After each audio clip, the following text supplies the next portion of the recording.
Tang Rui picked up Ao Bao and continued to feed him meat.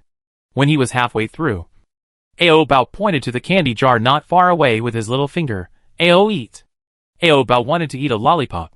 But at this critical moment, Ao Bao was still thinking about eating candy. Tang Rui bit his little mouth twice angrily. Eat candy or eat me. You can only choose one. Ao Bao was actually entangled in this question that he could answer with his eyes closed. Seeing that Ao Bao was still considering, Tang Rui's anger rose in his heart. But Tang Rui didn't have the habit of getting angry at Ao Bao. He just took away to Ruirui. After losing to Ruirui, Ao Bao finally got anxious. Ao. Ruirui. Ao Bao quickly grabbed Tang Rui's big arm with his little hand and didn't let him leave. Tang Rui hummed softly and said dissatisfiedly, I'll give you another chance. What should you choose? Ao Bao didn't hesitate this time and made a choice directly. Eat. Ruirui. Tang Rui was finally happy and returned to Ao Bao. Although Ao Bao chose Big Ruirui, his eyes would still glance at the candy jar not far away from time to time. Seeing that Ao Bao really wanted to eat a lollipop, Tang Rui went to get him a fruit-flavored candy. Now Ao Bao had both ends to eat, and the smile on his little face never stopped. Do you know what it was like for Tang Rui to see Ao Bao smiling all the time while he was doing it? In short, seeing the little angel-like smile on Ao Bao's face, Tang Rui's desire was extinguished by more than half. Although the desire in his heart was discounted, his physical desire was getting more and more inflated, and he was really driven crazy by Ao Bao. Ao Bao.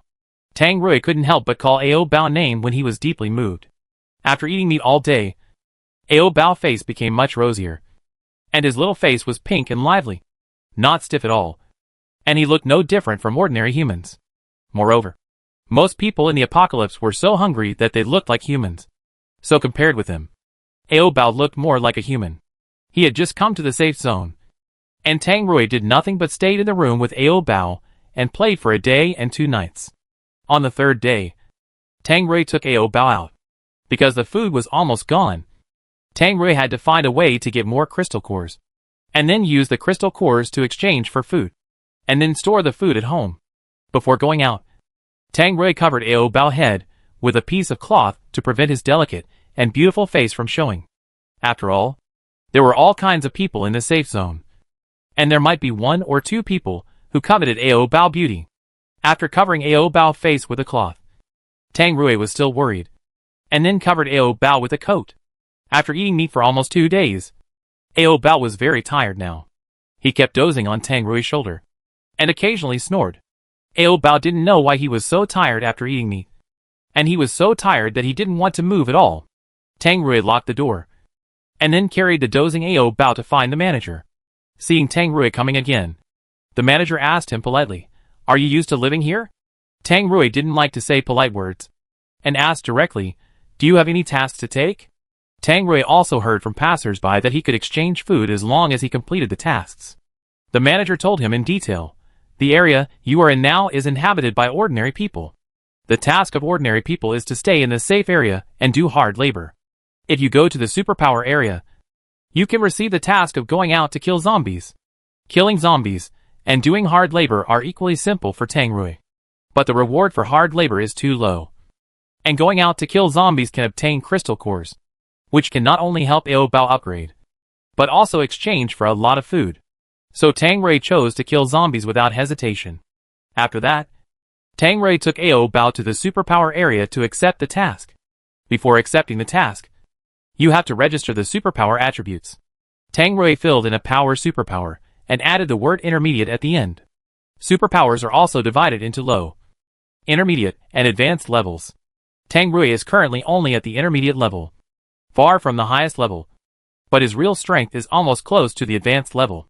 After Tang Rui filled in the application form, he received the task soon. The mission was to go with several other superpowers to eliminate the zombies around the safe zone to ensure that the zombies would not break through the electric fence and break into the safe zone. As soon as he got the mission, Tang Rui carried Ao Bao to meet up with several other team members. When they met, Ao Bao was still sleeping, and he was snoring loudly. The team members looked at Tang Rui with a strange look. Among them, a tall young man came over and asked Tang Rui, Do you still want to take him to carry out the mission? He was referring to Ao Bao. Tang Rui was taller than the tall young man, He lowered his eyelids and asked the young man, "Is it not possible?" The young man said with a hint of contempt, "Does he have special powers?" Tang Rui answered honestly, "No. No special powers? Then if he goes on the mission with us, isn't he holding us back?" The young man expressed his strong dissatisfaction. "I won't hold you back. That's all. Ao Bao doesn't need you to take care of him." Tang Rui was worried about leaving Ao Bao alone at home, so he insisted on taking Ao Bao out. Seeing that Tang Rui had said so, the young man didn't say anything more, and only said, "When he is bitten by zombies, we won't save him." Tang Rui also drew a clear line directly. Ao Bao doesn't need you to save him. Just take care of yourself. They had just met, but Tang Rui had a disagreement with the team members, and soon he was isolated by them. It doesn't matter if he is isolated. Tang Rui doesn't like to communicate with others anyway. Tang Rui held Ao Bao, who was still sleeping, and walked at the end of the team. The people in front were talking and laughing, joking with each other. Tang Rui didn't fit in with them, as if they were two different groups. Zombies often wander around the safe zone. Not long after walking, I encountered 7 or 8 of them, but they were all low-level zombies. After the superpowers worked hard to eliminate the 7 or 8 zombies, they were all arrogant, especially the young man. He looked at Tang Rui with a sense of accomplishment on his face. "Why didn't you take action when there were zombies just now, but just stood behind and watched? I think you are a gangster. And you brought your son with you. You are really thick-skinned. When the mission is over, don't think about collecting the bounty." Tang Rui replied with a cold face, "Ao Bao is not my son." The young man looked at him with disdain and said, "It doesn't matter whether he is your son or not. But you, a bastard, don't come out to take the mission next time. Just lie at home and be a loser." The several superpowers joined together to fight those low-level zombies, but they had such a hard time. I don't know where they got the courage to mock Tang Rui. Tang Rui didn't want to argue with these people, so he chose to remain silent. Tang Rui's silence made those people more rampant. They mocked him all the way, until Tang Rui solved a mid-level zombie with one punch in front of him. They finally calmed down. Tang Rui took the crystal core in the skull of the mid-level zombie, and was about to put it in his pocket. At this time, the young man said again, "The crystal core belongs to everyone. How can you embezzle it?" Tang Rui did not stop his action. He continued to put the crystal core into his pocket. Whoever kills the zombie, the crystal core belongs to him. Although they were unwilling, they could not refute it. Moreover, Tang Rui was indeed very strong. Before they could make a move, Tang Rui had already killed the intermediate zombie in seconds. After that, they encountered another intermediate zombie. Several of them stopped Tang Rui together, and did not allow him to take action, and said, "The crystal cores are all yours. What should we do?" Tang Rui looked at them coldly and said, "If you want to fight, then fight. Why waste your words?" After that, Tang Rui went straight in and successfully solved the zombie, and took another crystal core. Seeing Tang Rui get another crystal core, they were so jealous. So they soon quarreled with Tang Rui, and they hoped that Tang Rui would not snatch the crystal core again next time. Tang Rui frowned. How could the crystal core he got by his own strength be considered as robbing? Ao Bao, who was still sleeping, was awakened by their quarrel. Ao Bao rubbed his eyes with his little hands. Ao. Seeing that Ao Bao had woken up, Tang Rui ignored those people, and said to Ao Bao, "Sleep for a while." As he said that, Tang Rui patted Ao Bao on the back to coax him to sleep, because he was afraid that Ao Bao would be restless after waking up. It was better to continue sleeping. Ao Bao shook his little head, indicating that he didn't want to sleep anymore. Then he put his little hands around Tang Rui's neck and called lazily, "Rui Rui." Originally, Tang Rui was still irritated because of the dispute over the crystal core. But when he heard Ao Bao calling his name, his heart calmed down. Tang Rui took out a crystal core from his pocket and stuffed it directly into Ao Bao's mouth. Although the crystal core can be exchanged for a lot of food, he can't forget to help Ao Bao upgrade. Seeing Tang Rui feeding the crystal core to the boy, the young man was not happy and said sarcastically, "Anyway, they are just little trash. What's the use of eating the crystal core?" After hearing this, Tang Rui's face suddenly changed. These people can mock him however they want, but they must not mock Ao Bao. Tang Rui pinched the young man's neck with one hand. "Who are you calling a little trash?" "Huh?" The young man was not afraid, and snorted coldly, "I just called him. So what?" Tang Rui originally wanted to strangle this man to death, But he remembered that the rules in the safe zone stated that psychics cannot harm each other. So Tang Rui just broke a few of his fingers and gave him a warning. If you dare to say something I don't like again, don't blame me for pulling out your tongue directly. The young man was wailing while covering his broken fingers. And none of the other psychics next to him dared to come forward to stop Tang Rui. After Tang Rui showed his power to the young man, the other psychics also behaved themselves. It was almost afternoon, and they had only found 2 crystal cores of intermediate zombies. So Tang Rui didn't want to waste time with them anymore. And he took Ao Bao's hand and walked on. After that, no matter if they encountered low-level zombies or intermediate zombies, Tang Rui would take action to deal with them. And the psychics following behind had no chance to take action at all. All the crystal cores they got belonged to Tang Rui, and they didn't dare to complain at all. In his first mission, Tang Rui had a great harvest, and got 6 crystal cores of intermediate zombies. In addition to getting extra crystal cores when performing missions, he could also return to the safe zone to claim rewards. However, the bounty he could get was only rice and noodles. And there was no candy and biscuits that Ao Bao loved to eat. But he could use the crystal cores to exchange for them in retail stores. After completing the mission, on the way back to the safe zone, Tang Rui stuffed a crystal core into Ao Bao's little hand. This crystal core is for you to buy candy. Ao Bao clenched the crystal core in his little hand, squinted his eyes and smiled. "Ah, candy." Tang Rui sucked on his mouth and said, "Well, but don't eat too much. Otherwise your teeth will be decayed." Ao Bao has to eat at least 7 or 8 candies a day, and his teeth can't stand it. Ao Bao bared his teeth and showed his 2 rows of milk teeth to Rui, saying that his teeth are very good and will not fall out. Tang Rui smiled and tapped Ao Bao's exposed teeth with his fingernails, saying, "Ao Bao, your teeth are a little loose, so you should eat less candy." Ao Bao also tapped his teeth with his fingernails. "Ah!" After returning to the safe zone, Tang Rui filled in the task form first, and then went to collect the reward with the task form. Tang Rui received a bag of 100 kilograms of rice. He carried the bag of rice steadily on his shoulder, and held Ao Bao in his other hand, and went home. Tang Rui carried a bag of rice, and walked on the streets of the ordinary area, attracting countless eyes. Most of these ordinary people were hungry. Always hungry and full. And the taste of hunger was very uncomfortable. So they were red-eyed at the bag of rice on Tang Rui's shoulder. If they were not afraid of Tang Rui's strength, I'm afraid they would have surrounded him and robbed him directly.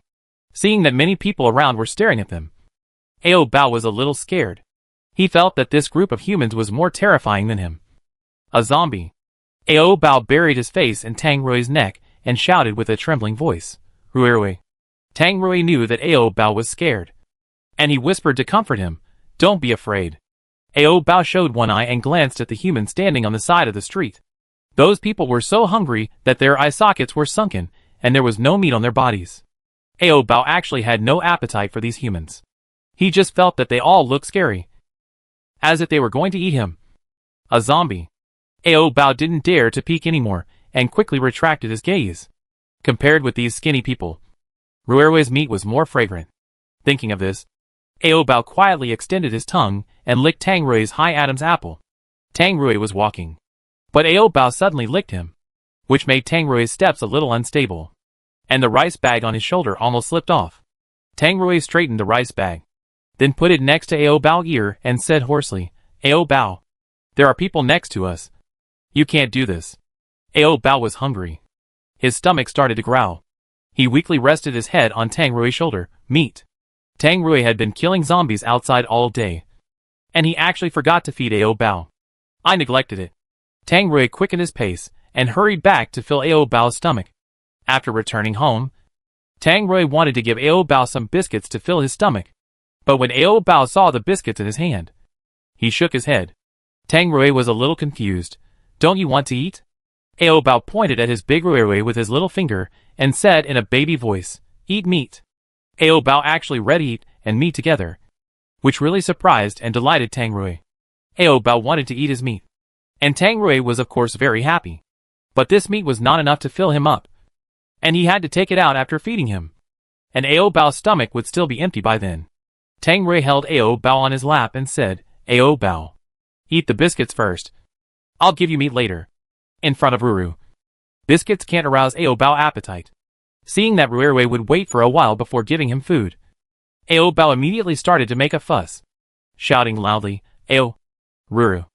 Ao Bao's voice was so loud that it could be heard clearly even standing outside the door. Tang Rui put his index finger on Ao Bao's lips. Shh. Ao Bao. Keep your voice down. If others find out that Ao Bao is a zombie later, it will be troublesome.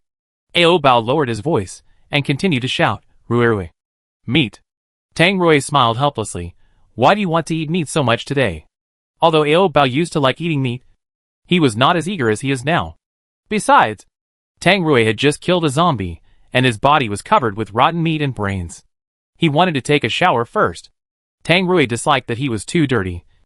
So he said, Ao Bao, I'm going to take a shower first. I'll give you food right after I'm done. After that, Tang Rui went straight to the bathroom. Ao Bao followed him, lying on the bathroom door, peeking at Rui taking a shower, scratching the door with his fingernails from time to time, and shouting, Rui. Meat. Tang Rui stood under the shower head, looking at the small black shadow on the door, and didn't know whether to laugh or cry. Ao Bao. Don't be anxious. Ao Bao was not only anxious, but also kept shouting. Hearing Ao Bao shouting, Tang Rui had to wash faster. He rubbed the shower gel on his body, rubbed off the brains that had been stuck together, and then washed off the foam on his body with water. After that, he hurried out of the bathroom before he had time to dry the water on his body.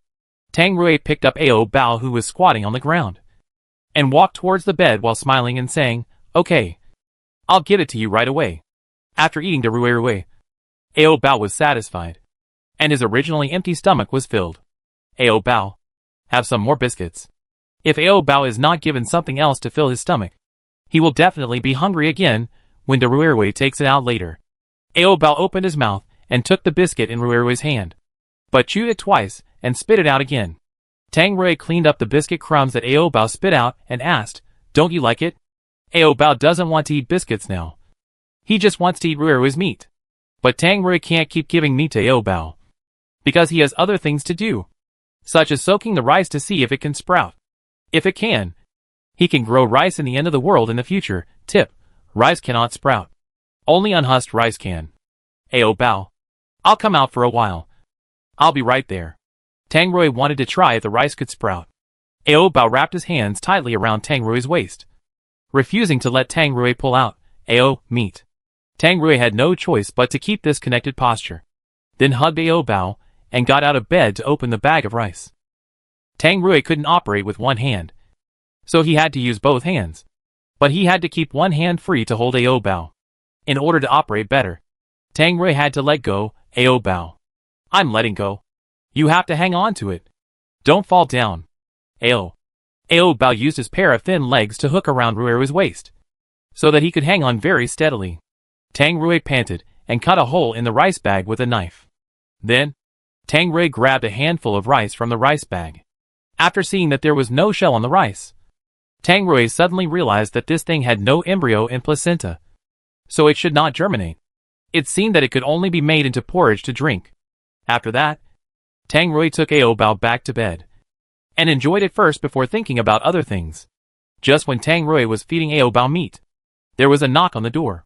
Being interrupted in the middle made Tang Rui frown. Tang Rui didn't intend to pay attention, but the person knocking on the door outside kept knocking on the door, which was very annoying. Finally, Tang Rui had to get off Ao Bao and go to see who was outside the door. As soon as the door opened, Tang Rui saw a middle-aged woman in revealing clothes, standing at the door, flirting with him. The middle-aged woman's original figure had been fat and out of shape, but she had never eaten a full meal in the end times, so she was much thinner. But a skinny camel is bigger than a horse, so she still looked very fat, and the fat on her waist was about to overflow. However, the plump figure of middle-aged women is very popular in the end times, and many people are pursuing her. Tang Rui looked at her expressionlessly. What are you doing? The middle-aged woman untied her belt, revealing half of her fat shoulders, and said in a self-proclaimed charming way, I am like this. Don't you understand? The middle-aged woman just saw Tang Rui carrying a bag of rice on the street, so she came over specially, wanting to exchange some rice with her body. It was good enough that Tang Rui didn't feel disgusted with her. How could he have that kind of desire for her? Get lost.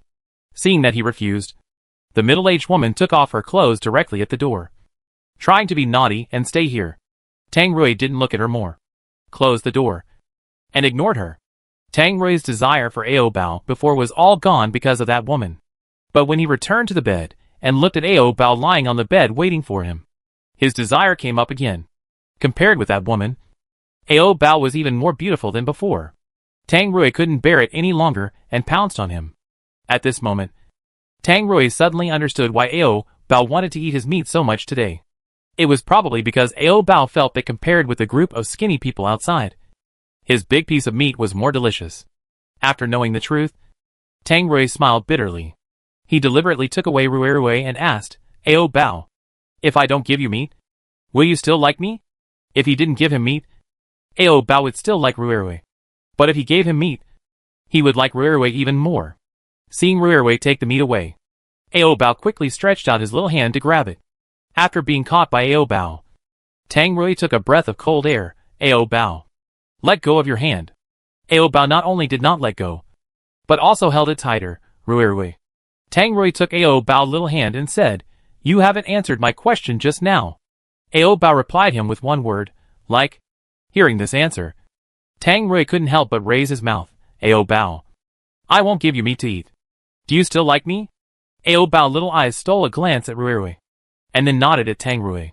If Ao Bao didn't stole a glance at Rui, Tang Rui might really believe what Ao Bao said. Tang Rui slapped Ao Bao round little but with some anger, and scolded with a smile, little liar. Ao Bao felt wronged. He said he liked it, but Rui still hit him. What a bad guy. It is normal for zombies to like to eat human flesh. So Tang Rui was not really angry. He just felt a little upset. He was worried that Ao Bao was only interested in his flesh, not him as a person. Tang Rui only hit Ao Bao twice, then stopped. Then helped Ao Bao up and said to his little face, no meat today. Ao Bao pursed his little pink lips and pretended to cry. But Tang Rui was determined not to give him meat. The man and the corpse were deadlocked for a long time. And finally Tang Rui coaxed Ao Bao with candy. Although Ao Bao was sucking candy in his mouth, he was thinking about Tang Rui's flesh. Even the talk he said in his dreams at night was calling to Rui. After hearing Ao Bao talk in his dreams, Tang Rui felt excited and bitter. Finally, Tang Rui opened his eyes, lowered his head, and kissed Ao Bao on the forehead, and whispered, you can only like my flesh. Understand? The next day, Tang Rui did not take the task, but took Ao Bao to the superpower area to see if he could exchange the crystal core for seeds. Because it was too early, Ao Bao was still asleep, so he lay on Tang Rui's back and dozed off all the way. Tang Rui came to a department store with Ao Bao on his back.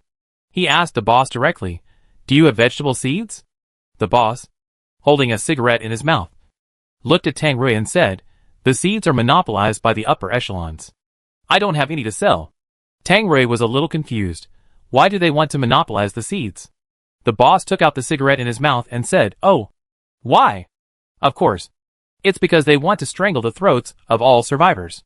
They don't want the survivors at the bottom to produce their own food. And it is illegal to grow food here privately. Once discovered, they will be carried to feed the zombies. No wonder so many people in the ordinary area are about to starve to death. And they don't necessarily grow their own vegetables. It turns out that the people above don't let them grow. That's right. If everyone grows their own food, then who is willing to serve as a laborer and work hard in exchange for that little bit of food? Tang Rui asked the boss again, is there any way to get the seeds?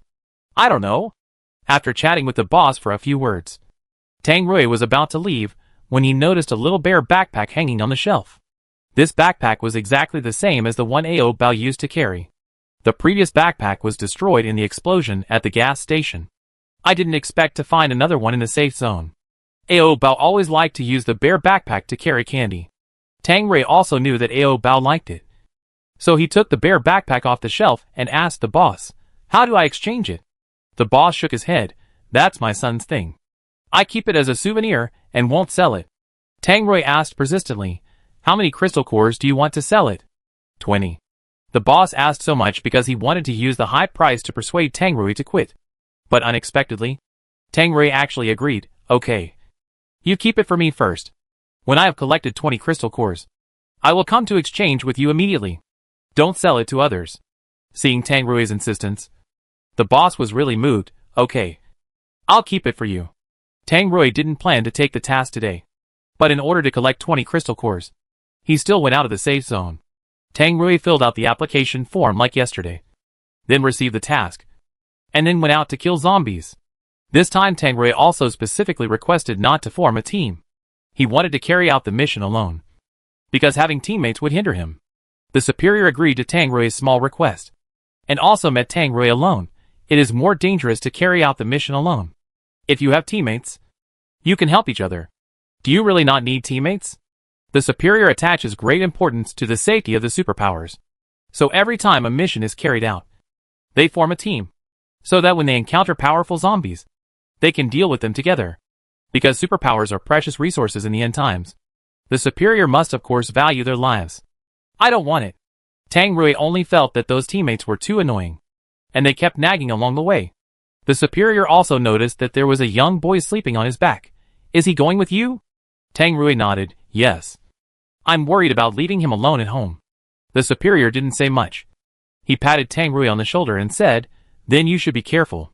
Seeing that this superior was quite friendly, Tang Rui asked his name. What should I call you? My last name is Pooh. You can call me Major Pooh. Tang Rui used to deal with people with positions like majors in the army. So when he heard this title, he felt very friendly. Tang Rui smiled and asked, is this your rank before the end of the world? Pusu also smiled at Tang Rui and said, yes. They used to call me Major Pooh. I'm used to it. The two of them chatted for a long time. And Ao Bao was woken up by them. Seeing that Ao Bao woke up, Tang Rui didn't dare to say more. He hurriedly saluted Pusu. And then quickly carried Ao Bao away. Pusu stood there, watching Tang Rui walk out of the safe zone. Tang Rui had a purpose for leaving the safe zone this time. His purpose was to collect 20 crystal cores. Buy the little bear backpack. And give it to Ao Bao to pack candy. Ao Bao wrapped his little hands around Tang Rui's thick neck. And lazily lay on his back. Rui Rui. Tang Rui looked around for the traces of zombies. Yeah. Ao Bao stretched his little head in front of Tang Rui and said, hungry. Hungry. Fortunately, Tang Rui learned from yesterday's experience. So he brought some dry food today. Tang Rui took out a wafer biscuit from his pocket, tore open the package, and gave it to Ao Bao, letting him eat it himself. The wafers were a little soft, probably because they had been stored for too long. But the taste hadn't changed. After Ao Bao finished eating, he wanted to get down and play. Seeing that there were no other humans around, Tang Rui put Ao Bao down and let him play on the ground. As soon as he landed, Ao Bao ran to the front to catch butterflies. Tang Rui saw that there was no danger around, so he didn't pay much attention to Ao Bao. Ao Bao was originally going to catch butterflies, but ended up catching bees, and they were mutated bees. Mutated bees are somewhat toxic and sting people badly. As long as they are stung, they will immediately get a blister as big as a steamed bun. But Ao Bao had no sense of pain and didn't know he was stung. He was still playing with the beehive. When Tang Rui noticed Ao Bao had been stung many times. Ao Bao, you can't play with that thing. Tang Rui strode over, snatched the beehive from Ao Bao's hand, and then threw it hard and threw it far away. The beehive was lost. But Ao Bao had been stung many times. His little face was swollen, and his eyes were swollen into slits, which looked very funny. But Tang Rui couldn't laugh. He stroked Ao Bao's swollen face with heartache. It will probably take a long time to go away. Not only was his face stung, but Ao Bao's little hands were also stung, and they swelled up like a pair of pig's trotters. Ao Bao didn't feel any pain, so he thought it was nothing. But soon Ao Bao felt that his vision was much narrower, and it seemed that he couldn't open his eyes. Ao Bao thought he was going blind, so he cried and threw himself into Tang Rui's arms. Rui Rui. Tang Rui kissed Ao Bao's piggy face. It's okay. The swelling should go down in a few days. Ao Bao pointed to his eyes with his fingers, indicating that he couldn't see. His eyes were so swollen that only a tiny slit remained. It would be strange if he could see. Tang Rui used water to clean Ao Bao and said, don't play with the honeycomb next time. Ao Bao learned a lesson this time, but he would definitely dare to do it again next time. After simply cleaning Ao Bao's wound, Tang Rui had to continue looking for crystal cores. Otherwise, if he continued to procrastinate like this, I don't know how long it would take to collect all 20 crystal cores. In an afternoon, Tang Rui only found 2, which was far less than yesterday. On the way back, Tang Rui deliberately took Ao Bao past the department store, stood outside the store, and looked at the bare backpack on the shelf from a distance to see if it was still there. Seeing that it was still there, Tang Rui was relieved. Only 2 crystal cores were collected, which was already few enough. But one had to be fed to Ao Bao. So there was only 1 left, and the remaining 1 had to be used to buy some medicine for Ao Bao. Ao Bao saw Ruerwei standing there and urged him, Ao Bao had to go home quickly to eat meat. Hearing Ao Bao urging him, Tang Rui moved his feet and walked past the door of the department store. Tang Rui stopped at the door of the pharmacy again. He went in and bought a bottle of Wanhua oil. In addition, the boss suggested that he suck out the toxins in the wound, so that the swelling would go down faster. Tang Rui planned to help Ao Bao suck out the toxins after returning home. However, there were too many places on Ao Bao's body that were stung, and it would probably take a long time to suck. As soon as he got home, Ao Bao was thinking about Tang Rui's meat. Meat. Ao Bao. Be good. I'll help you suck out the toxins first. The mutated bees have a high toxin content. If the toxins are not sucked out, Ao Bao's body should rot. Ao Bao didn't care about the wound on his body caused by the bee sting, and kept shouting at Tang Rui for meat. Ao Bao kept shouting. So Tang Rui had to take a piece of candy to block Ao Bao's mouth, and then help Ao Bao suck out all the poison. When he was stung before, it was just a little swollen. But now Ao Bao's whole body is swollen, and he looks like he has gained dozens of pounds. Ao Bao's little pig's hoof is so swollen that he can't even hold the candy. Seeing the candy always falling, Ao Bao got anxious. Ruerwei. Tang Rui helped him pick up the candy. Ao Bao. Don't make a fuss first. Let me help you suck out the poison. Ao Bao stopped making a fuss after eating the candy. Tang Rui put his lips on the place where Ao Bao was stung by the bee, and sucked hard, sucking out some green liquid, which tasted very bitter, and was very irritating. Tang Rui spit out the bitter juice in his mouth, and then sucked again. Ao Bao saw Ruerwei sucking on him, and he was a little worried that Ruerwei was eating his rotten flesh. However, as long as Ruerwei liked it, Ao Bao was willing to sacrifice his body. So Ao Bao did not resist. He just occasionally shouted, Ao. Hearing Ao Bao always crying, Tang Rui thought that he was hurting him. After helping Ao Bao suck the lumps on his arm, Tang Rui's lips were swollen, and he also had some symptoms of dizziness and nausea. He must have accidentally ingested some venom when he was taking drugs just now. Tang Rui thought that after helping Ao Bao suck out all the poison, he would induce vomiting for him to spit out all the venom.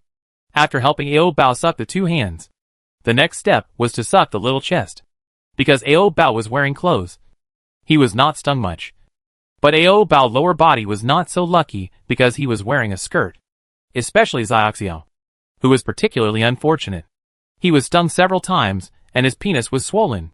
But even if Xiaoxiao was swollen by the bee, it was still not as thick as Ruerwei's. Tang Rui felt sorry for his little baby, so he didn't hesitate and went up to suck out all the poison. After sucking the last bag on Ao Bao, Tang Rui began to sweat, and the symptoms of dizziness and nausea became more and more obvious. Tang Rui hurried to the bathroom to induce vomiting.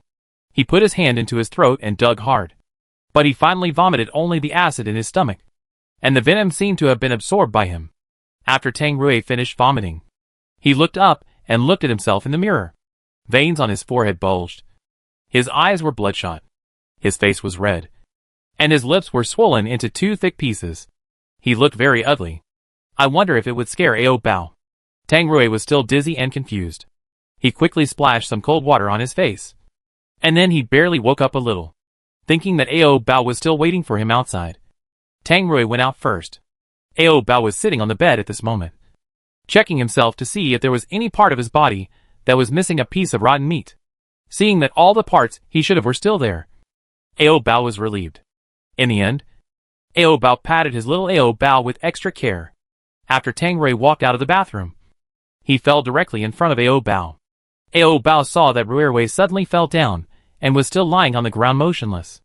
Ao Bao got off the bed, ran to Ruerwei, patted Ruerwei's face with his little hand, and shouted anxiously, Ruerwei. Tang Rui still had a little consciousness now. He grabbed Ao Bao's little hand and said weakly, Ao Bao. I'll sleep first. Before losing consciousness, Tang Rui didn't want Ao Bao to worry too much. So he just told Ao Bao that he was too sleepy and wanted to sleep. Ao Bao's mind was relatively simple, and he didn't doubt Tang Rui's words. But Ao Bao thought Rui was too strange.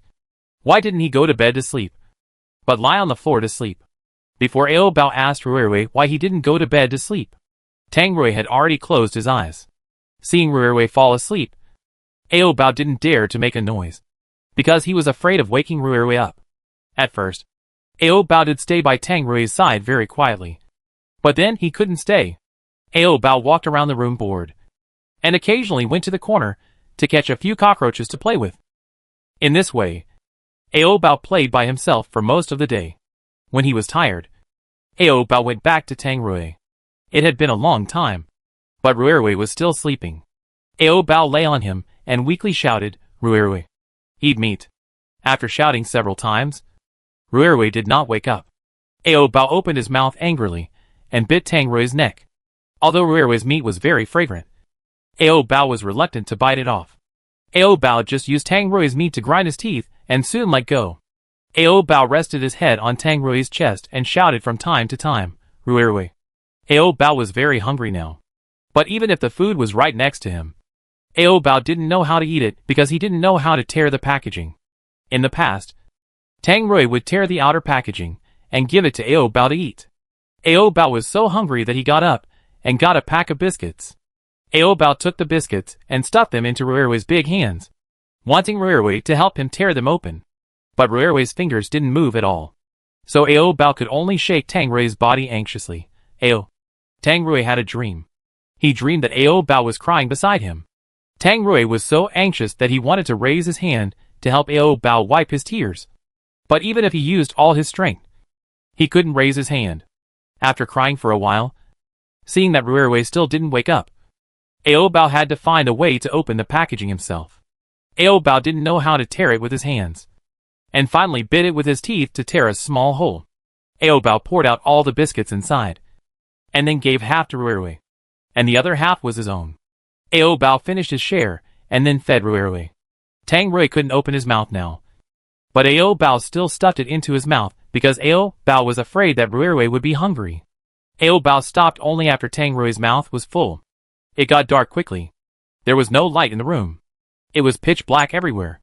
There were also the sounds of rats everywhere. Ao Bao shrank into Rui's arms in fear. Rats in the ordinary area would eat human flesh because they couldn't find other food to fill their hunger. So soon, several rats began to wander around Tang Rui. One of the rats even tried to come forward and wanted to bite off a piece of meat to eat. Ao Bao woke up after hearing the sound and drove the rats away. Rui's meat was all his, and could not be given to other animals. The mice that were driven away did not run too far. They still lingered nearby, waiting for the opportunity to eat. Ao Bao did not dare to sleep anymore. He had to guard Rui's meat. Ao Bao gritted his teeth at the mice that wanted to snatch meat from him. Ao Bao lay on the ground like a cat with its fur standing on end, baring his teeth at the mice. The mice were frightened by Ao Bao's appearance, but they were still reluctant to leave. The mice were also very smart. They knew they could not eat meat, so they set their sights on the bag of rice in the corner. Seeing that they were unwilling to leave, Ao Bao took a stick to chase them. Ao Bao guarded all night like this, and he did not even dare to doze off. Until the morning, when the mice disappeared, Ao Bao lay on Rui and took a nap. Tang Rui, who had been in a coma for a day and a night, finally woke up the next day. As soon as Tang Rui woke up, he wanted to call Ao Bao, but when he wanted to speak, he found that his mouth was full of things. Tang Rui took out the food in his mouth and saw that it turned out to be several biscuits, probably fed to him by Ao Bao. Seeing Ao Bao sleeping on him, Tang Rui breathed a sigh of relief.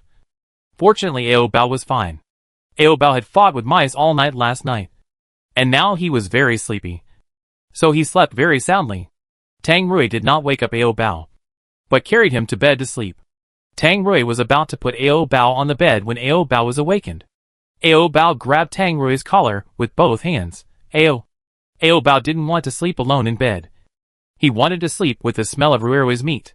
Tang Rui had to pick up Ao Bao again and let him continue to sleep in his arms.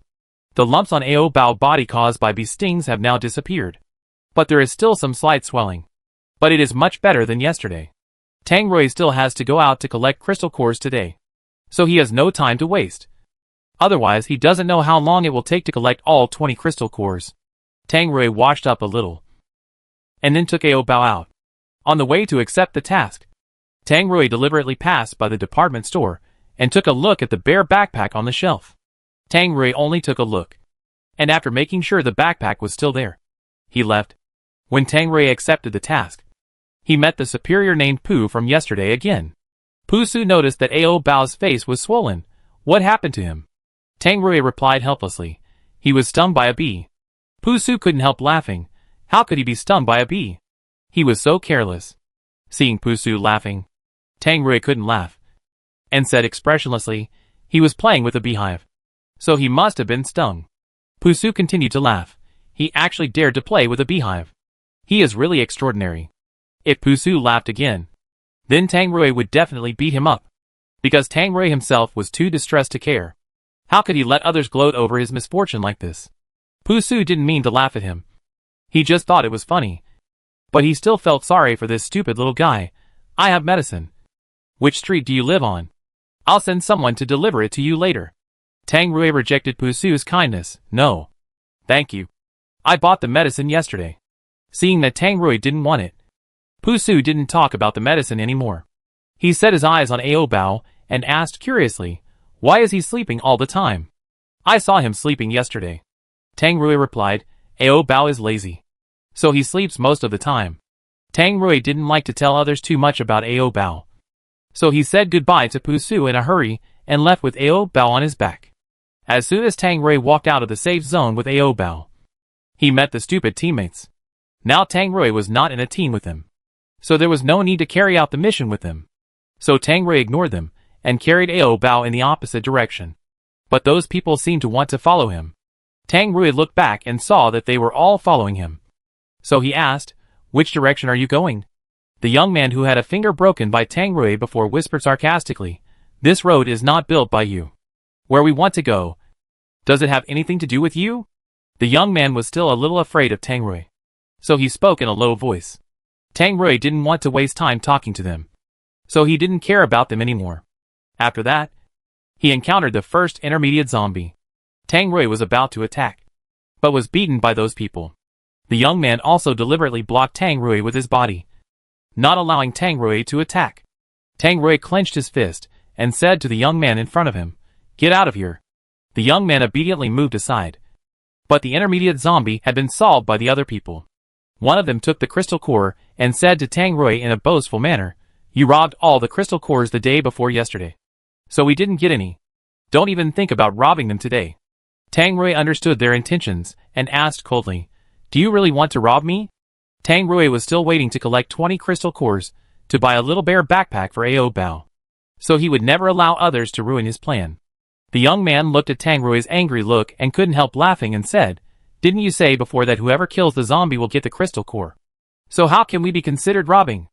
Tang Rui didn't say anything, but continued to walk forward with Ao Bao on his back. After walking for more than 10 minutes, they encountered another intermediate zombie. Those people wanted to use the old road before, and arranged one person to stop Tang Rui, and then the others would go to besiege the intermediate zombie and snatch the crystal core. Tang Rui also had a temper. He first beat up the person who blocked his way, and then went up to get rid of the intermediate zombie. But Tang Rui was still a step late after all, and the crystal core was taken by those people first. The two intermediate crystal cores encountered today were both taken away. When Tang Rui thought that these two crystal cores could have been exchanged for 2 cans of lollipops for Ao Bao, he became more and more angry. But they had a good reason. Tang Rui didn't want to go with them anymore. Just when he was about to take Ao Bao to another direction, those people followed him again. Tang Rui turned back to warn them, if you follow me again, don't blame me for being rude. This road is not yours. Why can't we go? They were determined to follow Tang Rui, and their purpose was to snatch all of Tang Rui's crystal cores and let him not get any of them. Tang Rui had nothing to say to this group of scoundrels. Since they wanted to follow him, let them follow, because the people following behind were always chattering. Ao Bao was woken up by them. Ao Bao opened his eyes, rubbed his piggy face swollen by bee stings on the back of Tang Rui's neck, and shouted softly, Rui Rui. Tang Rui moved Ao Bao from his back to the front and asked, "Are you hungry?" Ao Bao was about to say that he was hungry when he noticed that there were a few humans following behind. Ao Bao drooled at the few superpowers and shouted loudly, "Ah! Meat! Most of the superpowers have meat on their bodies because they have the strength to exchange for food. And they don't often go hungry like ordinary people. And humans with more meat can arouse the appetite of zombies. So Ao Bao's saliva has already flowed to his chin." Tang Rui saw Ao Bao drooling at others, and his heart immediately turned sour. He helped Ao Bao wipe the saliva from the corners of his mouth and said, "Ao Bao, when we get home, I will give you meat to eat. You can eat as long as you want." After hearing what Tang Rui said, the meat of those people immediately lost its fragrance. And Ao Bao happily cried, "Ao, eat Rui Rui meat." Tang Rui swept away the previous haze and smiled. "Okay. I'll give it to you when I get home."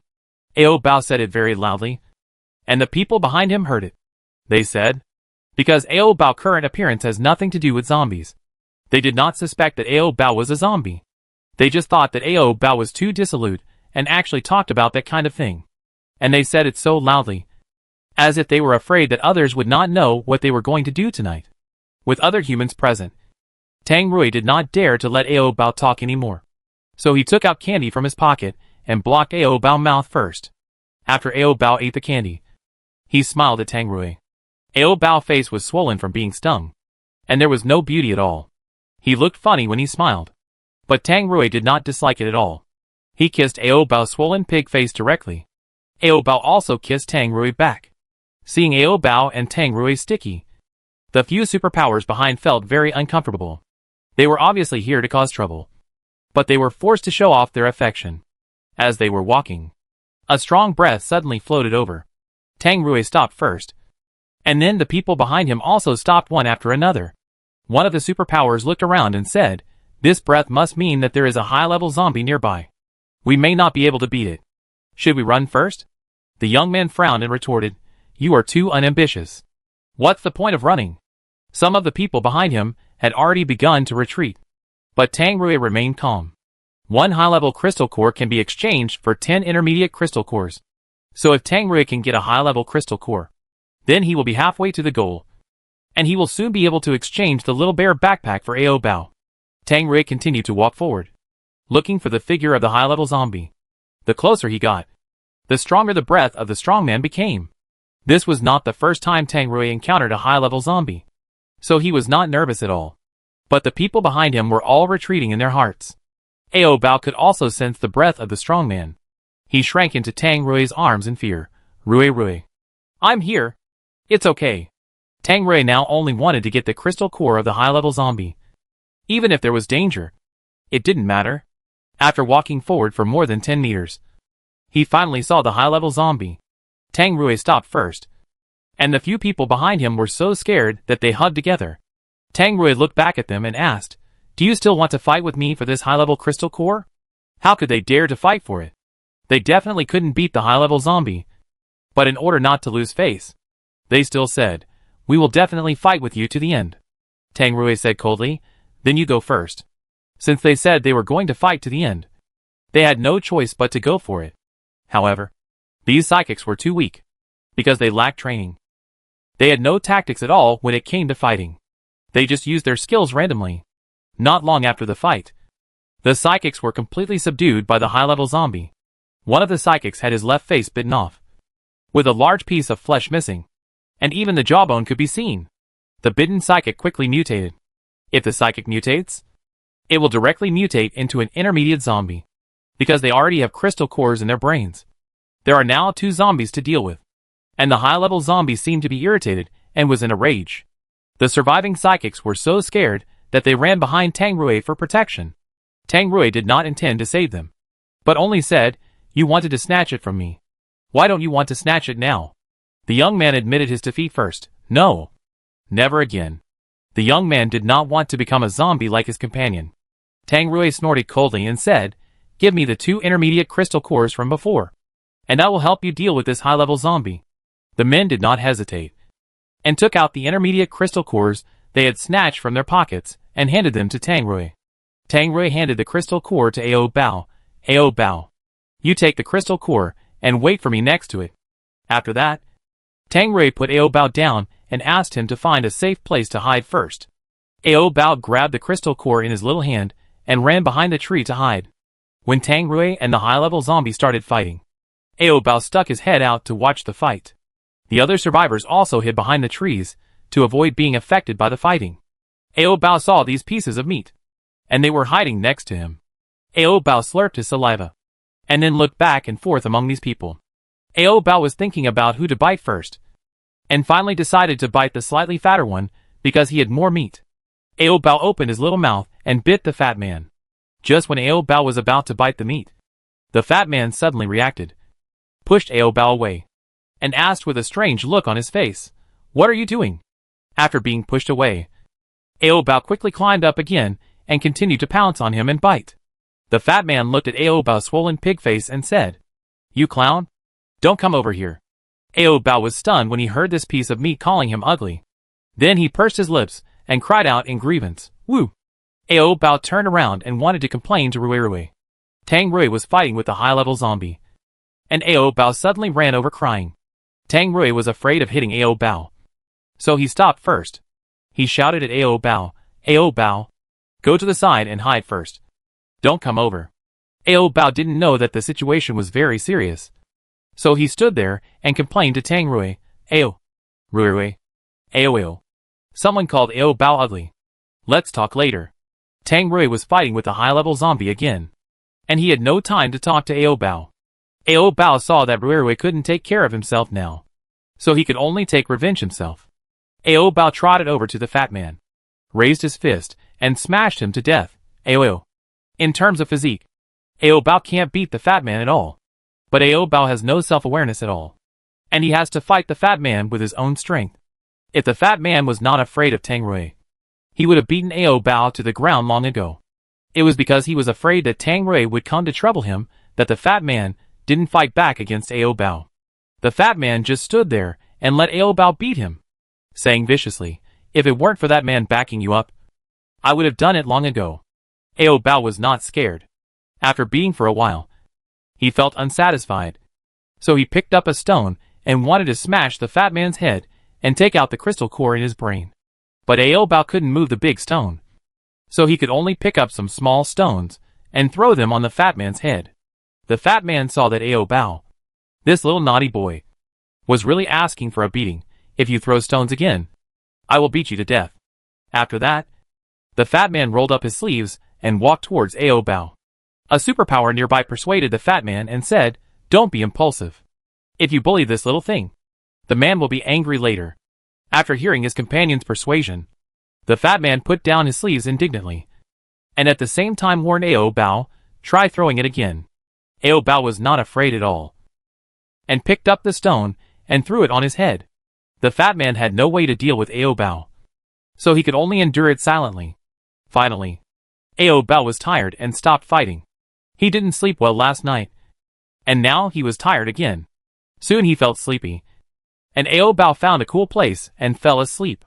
While Tang Rui was fighting with the high-level zombie, he occasionally used distraction to take a look at what Ao Bao was doing. When Tang Rui saw Ao Bao lying on the ground motionless, he thought that Ao Bao was in trouble, and he immediately panicked and lost his composure. Tang Rui's panic gave the high-level zombie an opportunity. The high-level zombie took the opportunity to bite Tang Rui's arm. Fortunately, Tang Rui reacted quickly and did not let the zombie succeed. Tang Rui could not spare time to check on Ao Bao's situation, so he could only shout anxiously, "Ao Bao, what's wrong with you?" The few superpowers hiding behind the tree saw Ao Bao fall to the ground and were a little worried. They discussed in a low voice, "What happened to the little thing? We didn't seem to touch him." The fat man was particularly nervous, and said in a cold sweat, "You have to testify for me later. But I didn't even get hit by the little thing." Tang Rui was really worried about Ao Bao's safety, so he quickly punched the high-level zombie, then found an opportunity to escape, and then strode to Ao Bao's side. Tang Rui's nerves were all tense. He picked up Ao Bao from the ground and called out, "Ao Bao." Ao Bao was sleeping soundly, without any movement. Seeing that Ao Bao didn't respond, Tang Rui turned around and glared at the superpowers with sharp eyes. "What did you do to Ao Bao?" Tang Rui had heard Ao Bao complain to him before, So it must be these people who bullied Ao Bao. Those people waved their hands repeatedly, indicating that they did nothing. Just when Tang Rui was about to get angry at them, Ao Bao, who had been silent before, suddenly snored softly. When he heard the snoring, Tang Rui realized that Ao Bao was just asleep. It was really a false alarm. But this fright almost scared Tang Rui away. But fortunately he was fine. Tang Rui was a little angry and a little relieved. And he sucked hard on Ao Bao piglet face. Then he put Ao Bao down and continued to fight with the high-level zombie. Tang Rui and the high-level zombie were equally strong. After fighting for more than 10 minutes, both were seriously injured. The high-level zombie thought that he should be able to defeat Tang Rui by relying on his lack of pain. After all, the one who has pain has to endure more pain, which is not conducive to a protracted war. However, Tang Rui also has no pain, and he has two forces in his body. So in the end, Tang Rui won. Although he won, Tang Rui was also covered with scars. But fortunately, he had no scratches or bites on his body. If you are scratched or bitten by a zombie, you can't enter the safe zone again, for fear that you will mutate after entering. Tang Rui wiped the high-level crystal core clean and put it in his pocket. The other psychics envied Tang Rui for getting a high-level crystal core, but they could only envy him. Tang Rui picked up Ao Bao, who was still sleeping, and planned to take him back to the safe zone. Today, Tang Rui got 3 intermediate crystal cores and 1 advanced crystal core. 1 advanced crystal core is equal to 10 intermediate crystal cores, which means he got 13 crystal cores today, plus 5 crystal cores left over from the previous 2 days, which means a total of 18 crystal cores. As long as he finds 2 more crystal cores tomorrow, he can buy the little bear backpack for Ao Bao. Tang Rui did not tell Ao Bao about buying a backpack because he wanted to give Ao Bao a surprise. He didn't know how happy Ao Bao would be after seeing the little bear backpack. Tang Rui was already looking forward to it. After returning to the safe zone, Tang Rui walked on the street with Ao Bao in his arms. Many people would look back at him because his scars were particularly eye-catching. It was these scars that made Tang Rui win the hearts of many young girls. They thought Tang Rui must be a warrior. Especially Tang Rui's calm face after being injured made him even more attractive. Many girls had come over to show their affection to Tang Rui, and there were women of all ages. But Tang Rui was not interested in any of them. Tang Rui naturally lowered his head and kissed Ao Bao piggy face. With this intimate move, he showed the group of women around him that he already had someone in his heart. Ao Bao face was still swollen after being stung by a bee, and there was no trace of the peerless little boy in the past. So those women felt indignant. Why did Tang Rui like Ao Bao even though he was so ugly? And they were not bad looking. But Tang Rui didn't even look at them. Tang Rui ignored those women and quickly carried Ao Bao home. As soon as he got home, Tang Rui started feeding meat to Ao Bao. Mainly, Tang Rui wanted to use his own meat to reduce the swelling of the place where Ao Bao was stung by the bee. When Ao Bao woke up, he found that he was eating Ruirui's meat, and immediately swung his waist left and right excitedly. Ao Bao swaying back and forth was a sweet torture for Tang Rui. Tang Rui held Ao Bao waist and said, Ao Bao, don't move anymore, or Big Ruirui will be broken. Big Ruirui must not be broken. Otherwise Ao Bao will have nothing to eat in the future. Ao Bao obediently stopped moving, then lay on Tang Rui's honey-colored chest and nudged it with his head. Just after arching a bit, Ao Bao suddenly found that Ruirui had wounds on his body. Large and small. Countless. Because it had been a long time. So they were all scabbed. Ao Bao touched Ruirui's wounds with his little finger and asked in a concerned tone, Ao. They were doing harmonious things now. How could Ao Bao be distracted to think about other messy things? Tang Rui immediately said dissatisfiedly, Ao Bao, don't pay attention to these. Ao Bao was just worried about Ruirui's health. He didn't want Ruirui to be in trouble. Ao Bao seemed to have not heard Tang Rui's words, and was still touching the wounds. Watching Ao Bao pink fingertips watering on the hideous wounds on his body, Tang Rui's breathing became heavier, and hot air sprayed on Ao Bao's head, and Ao Bao stretched out his tongue to lick his wounds. He licked all the scabbed wounds. Tang Rui endured for a while, and finally couldn't stand it anymore. So he moved violently a few times. Seeing that Ruirui moved, Ao Bao cried happily, Ruirui. Ao.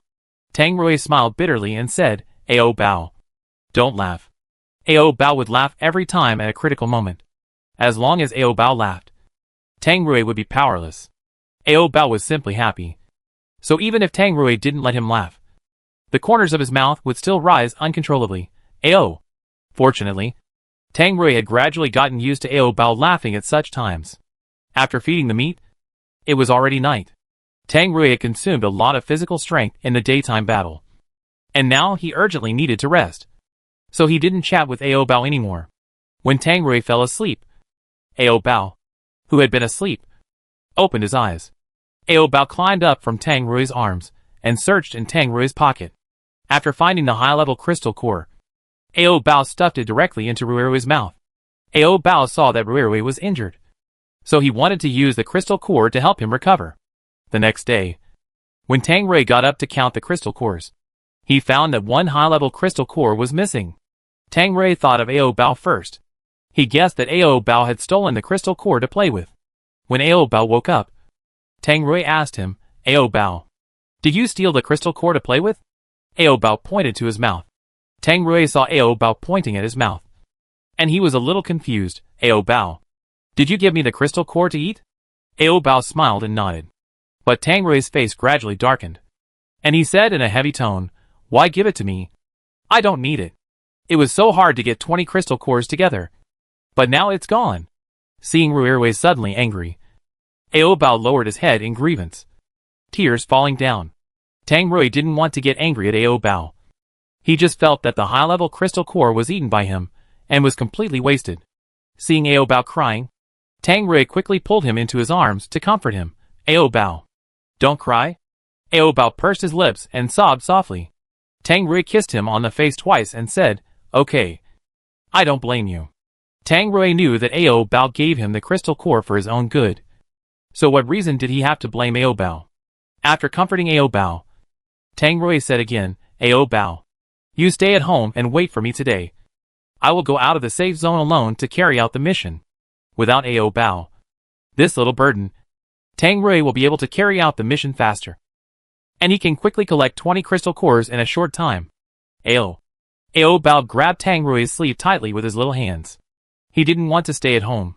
He wanted to go with Ruirui. Tang Rui pushed Ao Bao away slightly and said, Ao Bao, be good. When I come back in the afternoon, I will take you to buy candy. Okay. If Tang Rui always takes Ao Bao in and out of the safe zone, sooner or later the inspectors will find that Ao Bao is a zombie. This potential danger cannot be ignored. Seeing that Ruirui didn't take him with him, Ao Bao got angry and squatted in the corner, drawing circles on the ground with his fingers in loneliness. Tang Rui pulled Ao Bao out of the corner. Ao Bao, you be obedient. I will give you meat when I come back. If you don't obey, there will be no meat today. Tang Rui's threat technique worked well on Ao Bao. Finally, Ao Bao agreed to stay at home. Tang Rui was actually worried about leaving Ao Bao alone at home, but he had no choice. Afraid that Ao Bao would be hungry, Tang Rui prepared all the food before going out and placed it on the table, so Ao Bao could reach it. Before leaving, Tang Rui kissed Ao Bao's swollen pig face several times and repeatedly reminded him, Ao Bao, when I'm not around, don't go out. Stay at home and wait for me to come back. Don't make strange noises that others can hear. Although Ao Bao has always been stupid, he is not completely stupid. As long as Tang Rui explains things a few more times, Ao Bao can basically remember them. After explaining Ao Bao, Tang Rui finally went out, because he was afraid that he would be reluctant to leave. Tang Rui did not look back after stepping out of the door, and hurriedly walked away with big steps as if he was escaping. The doors and windows in the house were sealed shut, and Ao Bao couldn't go anywhere. He could only catch cockroaches in the room to pass the time. When Tang Rui went to fill out the mission application form, he met Major Pu again. Pu Su saw that Tang Rui was actually going to perform the mission alone today, and couldn't help asking, where is the little guy? Didn't he come with you? While Tang Rui was filling out the application form, he answered his question, Ao Bao is at home. Pu Su continued to ask, why didn't you bring him with you today? Didn't you always bring him with you before? Tang Rui put down the pen in his hand and answered, Ao Bao's face was stung and he needs to rest at home. Pu Su felt very sympathetic to the little guy who was stung by the beehive and had a swollen face. So he said sincerely, I hope he will recover soon. After that, Tang Rui chatted with Pu Su briefly for a few more sentences, but soon ended the topic. Tang Rui's feelings towards Major Pooh were hard to say whether they were close or distant. In short, it was better not to make close friends with him before knowing his background. Moreover, Major Pooh seemed to be quite interested in Ao Bao, because every time they chatted, Major Pooh would bring up Ao Bao before they had even finished a few words. It seemed that Tang Rui had to pay more attention to this person. After Tang Rui left the safe zone, he immediately began to look for intermediate zombies. And he could not waste any free time. As long as he completed the task earlier, he could go back earlier to accompany Ao Bao. Speaking of Ao Bao, Tang Rui could not help but worry in his heart. He wondered if Ao Bao was okay staying at home alone, and whether he was running around or shouting. When he thought of these, Tang Rui felt itchy. He could not help but want to turn around, and then run back at the fastest speed, hug Ao Bao in his arms, kiss him fiercely, and possess him. Tang Rui clenched his fists and exhaled twice before suppressing his inner desire. After Tang Rui left the safe zone, Pu Su sent someone to find out where Tang Rui lived. Pu Su learned from his subordinates that Tang Rui actually lived in the ordinary area. So he became suspicious. The environment in the superpower area is excellent and comfortable to live in. Why does he choose to live in the ordinary area instead of the superpower area? On the streets of the ordinary area, human and animal excrement can be seen everywhere, and the air is filled with the smell of rottenness and dead rats all day long. Anyone with a little bit of strength will not choose to live in the ordinary area. Everyone's choice is different. Since Tang Rui chose to live in the ordinary area, he must have his difficulties and hardships. So although Pu Su was suspicious, he did not investigate further. Then Pu Su told his men, "It's definitely not safe for the little guy to stay at home alone. Take a few people to guard his door. Wait until Tang Rui comes back. Then you can withdraw." People in the end times are mostly inhumane, especially the people in the ordinary area. They can do anything to hurt the heaven and earth for a little food. If there is more food, then they will do anything. Tang Rui will get a bag of food every day when he goes out to perform tasks. And Tang Rui will carry the food every day and pass by the people in the ordinary area. So everyone knows that Tang Rui has food at home. So someone made up his mind to steal all the food from his house while Tang Rui is out. Ao Bao was lying on the floor, playing with a cockroach in his little hand. When playing happily, Ao Bao heard a noise outside the door, like someone turning the keyhole. Ao Bao thought it was Ruirui who came back. So he happily dropped the cockroach in his hand and ran to greet Ruirui. Ao Bao lay on the door, and through the door, he shouted happily to the person who was picking the lock outside, "Ao, Ruirui. Ao Bao has been waiting for you for a long time. Ao Bao wants to eat meat." The man outside was stunned by the action of picking the lock. He might not have expected that there was someone else at home. But the voice of this young boy was very childish, so it should be easy to deal with. So the man continued to pick the lock. Just when the door was about to be opened, several people in uniform came here and drove away the person who wanted to pick the lock. These people in uniform were sent by Pu Su. Fortunately, they came in time. Otherwise Ao Bao would be bullied by the bad guy who picked the lock. The uniformed men knocked on the door and asked Ao Bao, who was hiding at home, "Are you okay? Are you scared?" Ao Bao heard that the voice coming from outside was not Ruirui's. So he stepped back in fear and finally hid under the bed. The men outside heard no movement in the house, so they stopped knocking on the door. After that, they stayed at the door to guard. With them guarding here, those who were going to steal food didn't dare to come. Tang Rui was very lucky today. In just one morning, he had already obtained 6 intermediate crystal cores. These 6 crystal cores plus the remaining 8 are 14. If he finds 6 more, he can exchange them for the bear backpack. Tang Rui was full of energy and continued to look for intermediate zombies. It would be even better if he could find a high-level zombie. Tang Rui looked around and didn't notice his feet for a moment, so he accidentally stepped on a trap. When Tang Rui stepped on it, he didn't react yet. He walked a few steps and felt heavy on his feet. He looked down and found that he had a trap on his feet. Tang Rui squatted down and broke the trap with his bare hands. His ankle was injured, but it didn't matter and didn't affect his walking. Tang Rui dropped the trap and continued to move forward.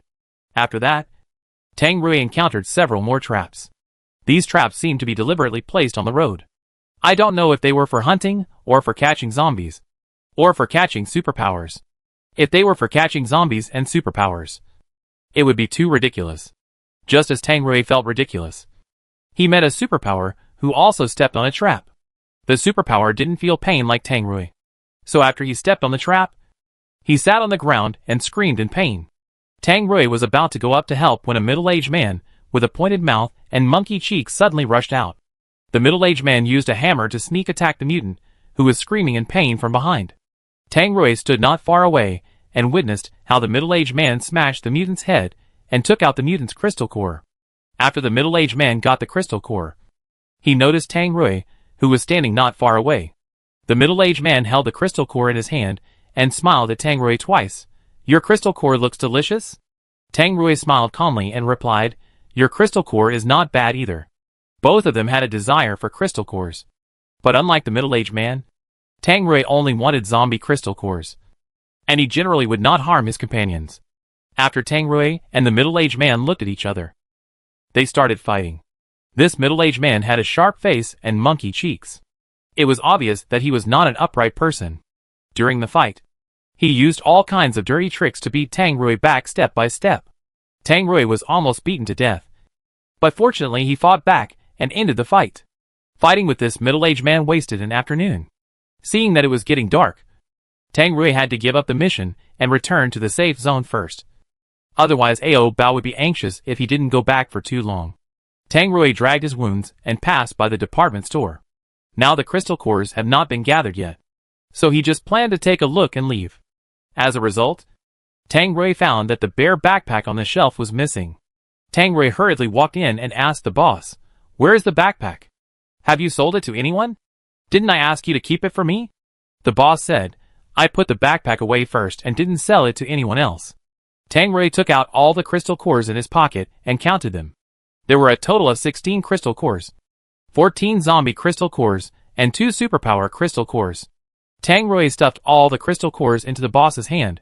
"That's all. Is that okay?" The boss looked at Tang Rui's miserable appearance after the fight and was very moved. Finally, he agreed, "Okay, I'll sell it to you." Tang Rui wiped the brains on his hands carefully on his clothes before reaching out to take the bare backpack. After getting the backpack, Tang Rui smiled at the boss and said, "Thank you." The boss was actually reluctant to part with it. After all, it was his son's legacy. But seeing Tang Rui wanted it so much, he could only reluctantly give it up. The boss made a gesture to drive him away and said, "Go away, or I'll regret it later."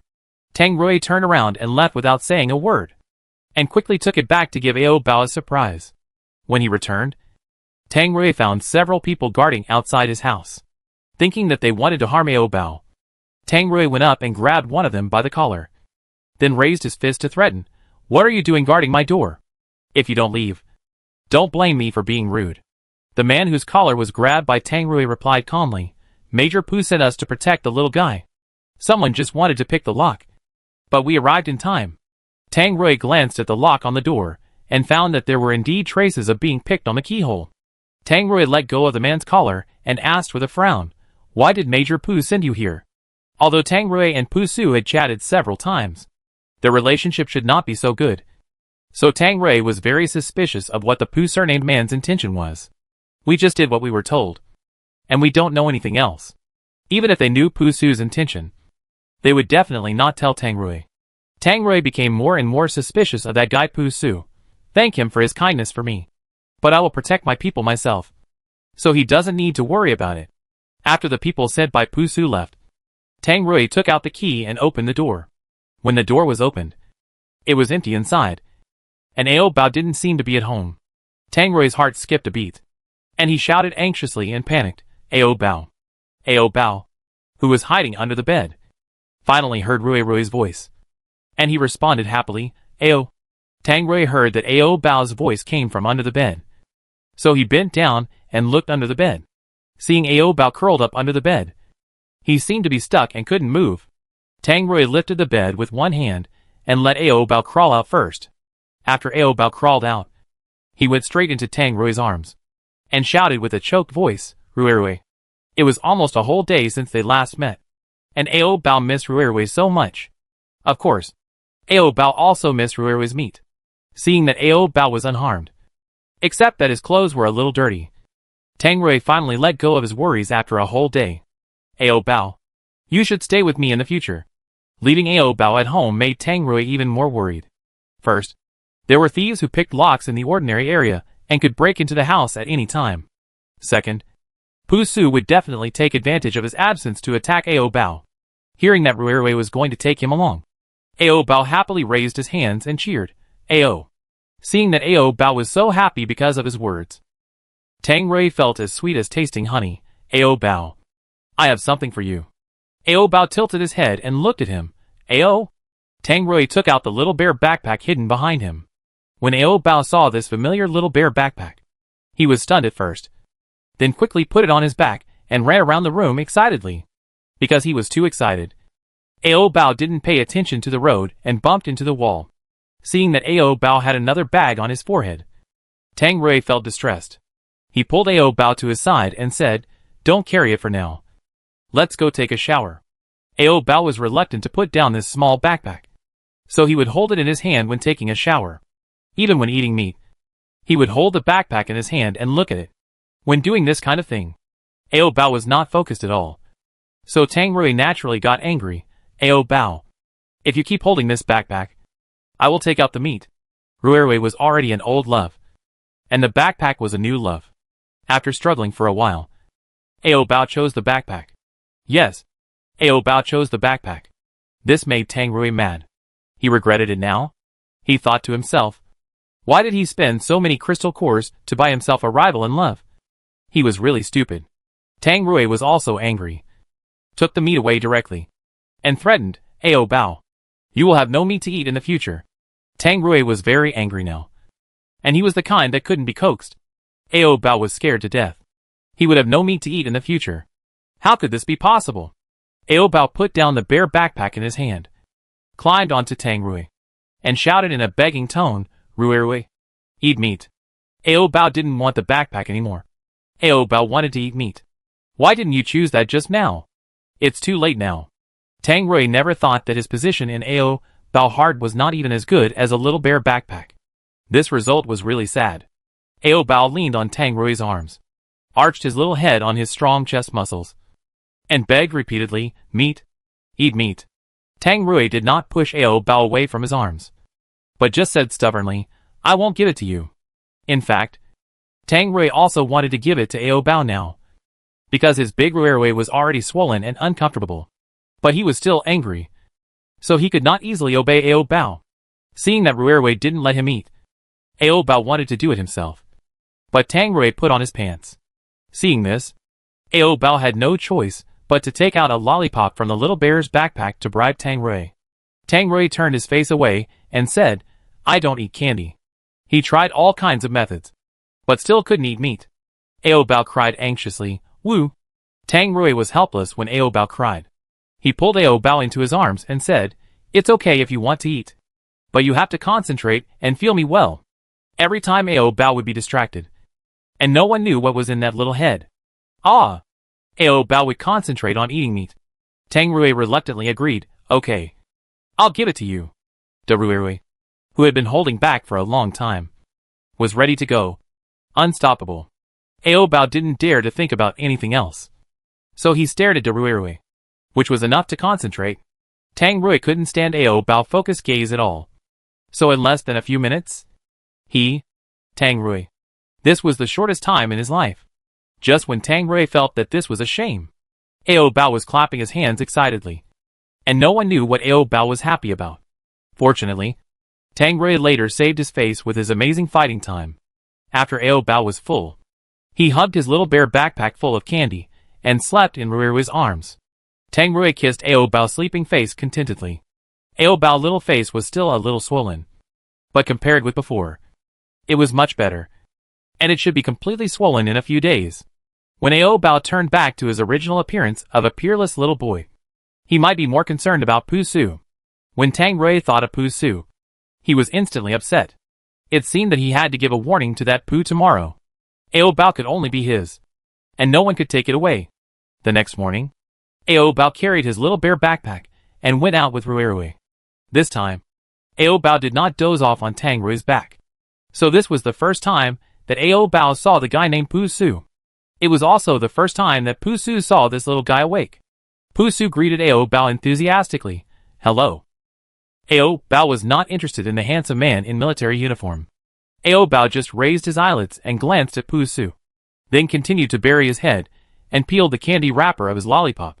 Seeing that the little guy was very cold to him, Pu Su was not angry, but asked, "Have I seen you somewhere before?" Ao Bao did not react at all. But Tang Rui was really shocked when he heard Pu Su's words. Tang Rui had a bad feeling and asked, "Have you seen Ao Bao?" Pu Su touched his chin and tried to recall. "I think I've seen him somewhere, but I can't remember it for a while." Pu Su felt that Ao Bao looked very familiar. He thought he must have seen Ao Bao before, but he couldn't remember where he had seen him. Tang Rui suspected that Pu Su knew Ao Bao's family. If that was the case, Tang Rui was in a complicated mood because he hadn't decided whether to hand Ao Bao over. He couldn't leave Ao Bao anymore. Ao Bao was his life. If Ao Bao left with his family, Tang Rui didn't know how he would spend the rest of his life in the apocalypse. Tang Rui even forgot to warn Pu Su and ran away with Ao Bao in his arms. Tang Rui stopped only after running to an uninhabited place outside the safe zone.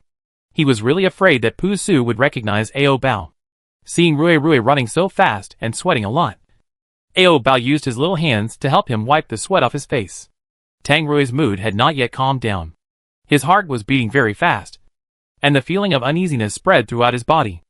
Ao Bao tilted his little head and put his ear on Rui's chest to listen to Rui's heartbeat. Hearing Rui's heartbeat so fast, Ao Bao smiled foolishly. Ao Bao was still the same as before, without any worries or concerns, and was stupid and carefree all day long. How could Ao Bao know how uncomfortable Tang Rui was feeling now? Ao Bao. Tang Rui put his hand on the back of Ao Bao's head, and then pressed Ao Bao's little head into his arms. Ao Bao saw Rui's eyes were wet, as if he was about to cry. Ao Bao panicked and quickly comforted Rui. Ao.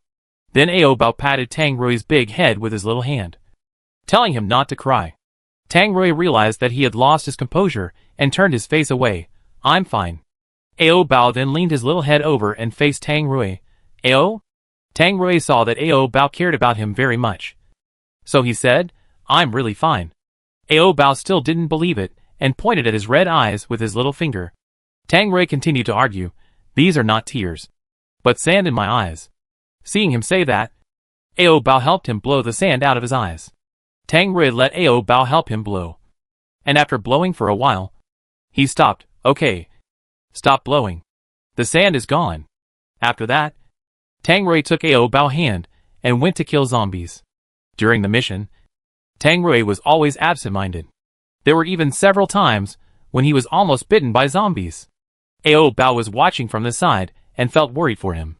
Seeing Rui almost getting hurt several times, Ao Bao was very anxious and ran to help Rui. "Ah! Ao Bao is here." Ao Bao picked up a small wooden stick and rushed over to help Tang Rui fight the zombies. Tang Rui saw that Ao Bao had joined the fight, so he quickly persuaded him to stand further away. "Ao Bao, move away, or I'll hurt you later." Ao Bao was still waving the wooden stick in his hand, as if he couldn't hear Tang Rui's words at all. Tang Rui was injured and bled a lot, and the blood attracted more zombies. There were more and more zombies, and Ao Bao couldn't beat them all, although those zombies wouldn't bite Ao Bao. With a large number of zombies, Ao Bao would inevitably be injured by them, especially Ao Bao's delicate little body, which would fall down with just a push, and he had no fighting power at all. If this continued, Ao Bao would definitely be trampled by other zombies. Seeing Ao Bao still waving the stick, Tang Rui hurried over, picked up Ao Bao, and brought him to a safe place. After getting rid of the zombies behind him, Tang Rui stopped running, and then he angrily slapped Ao Bao on the butt. "I told you to stay by the side. Why don't you understand?" Ao Bao just wanted to help Rui. Seeing that Rui not only didn't appreciate it, but also hit him, Ao Bao got angry, turned his little face aside, and ignored Rui. Tang Rui also knew that Ao Bao was kind enough to help him, but it was too dangerous. "Don't do this next time." It doesn't matter if Tang Rui gets hurt a little, but he will never allow Ao Bao to get hurt.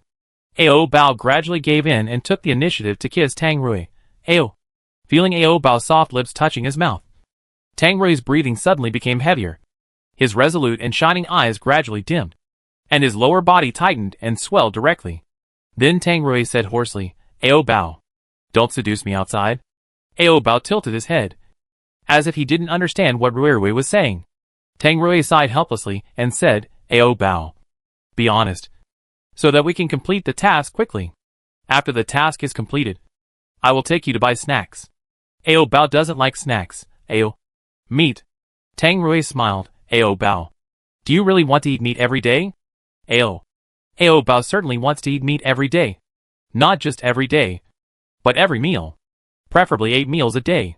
Tang Rui was also worried that he would ruin Ao Bao's body, so he was trying to restrain his desire. But Ao Bao had no such worries at all. He only thought about eating meat all day long, and didn't think about whether his body could bear it. Tang Rui still had to take Ao Bao's health into consideration. No, I won't eat today. I ate for so long yesterday, but the swelling hasn't gone down yet. I'll eat after the swelling goes down.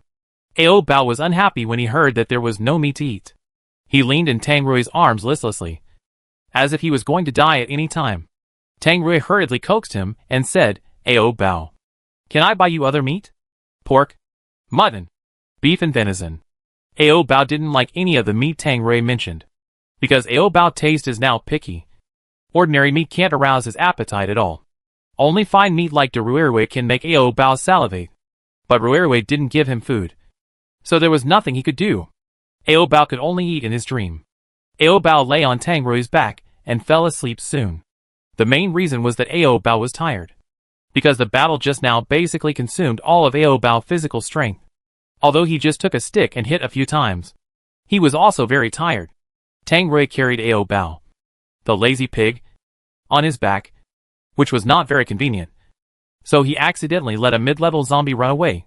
Seeing that the mid-level zombie had run far away and could not be caught up, Tang Rui had to give up.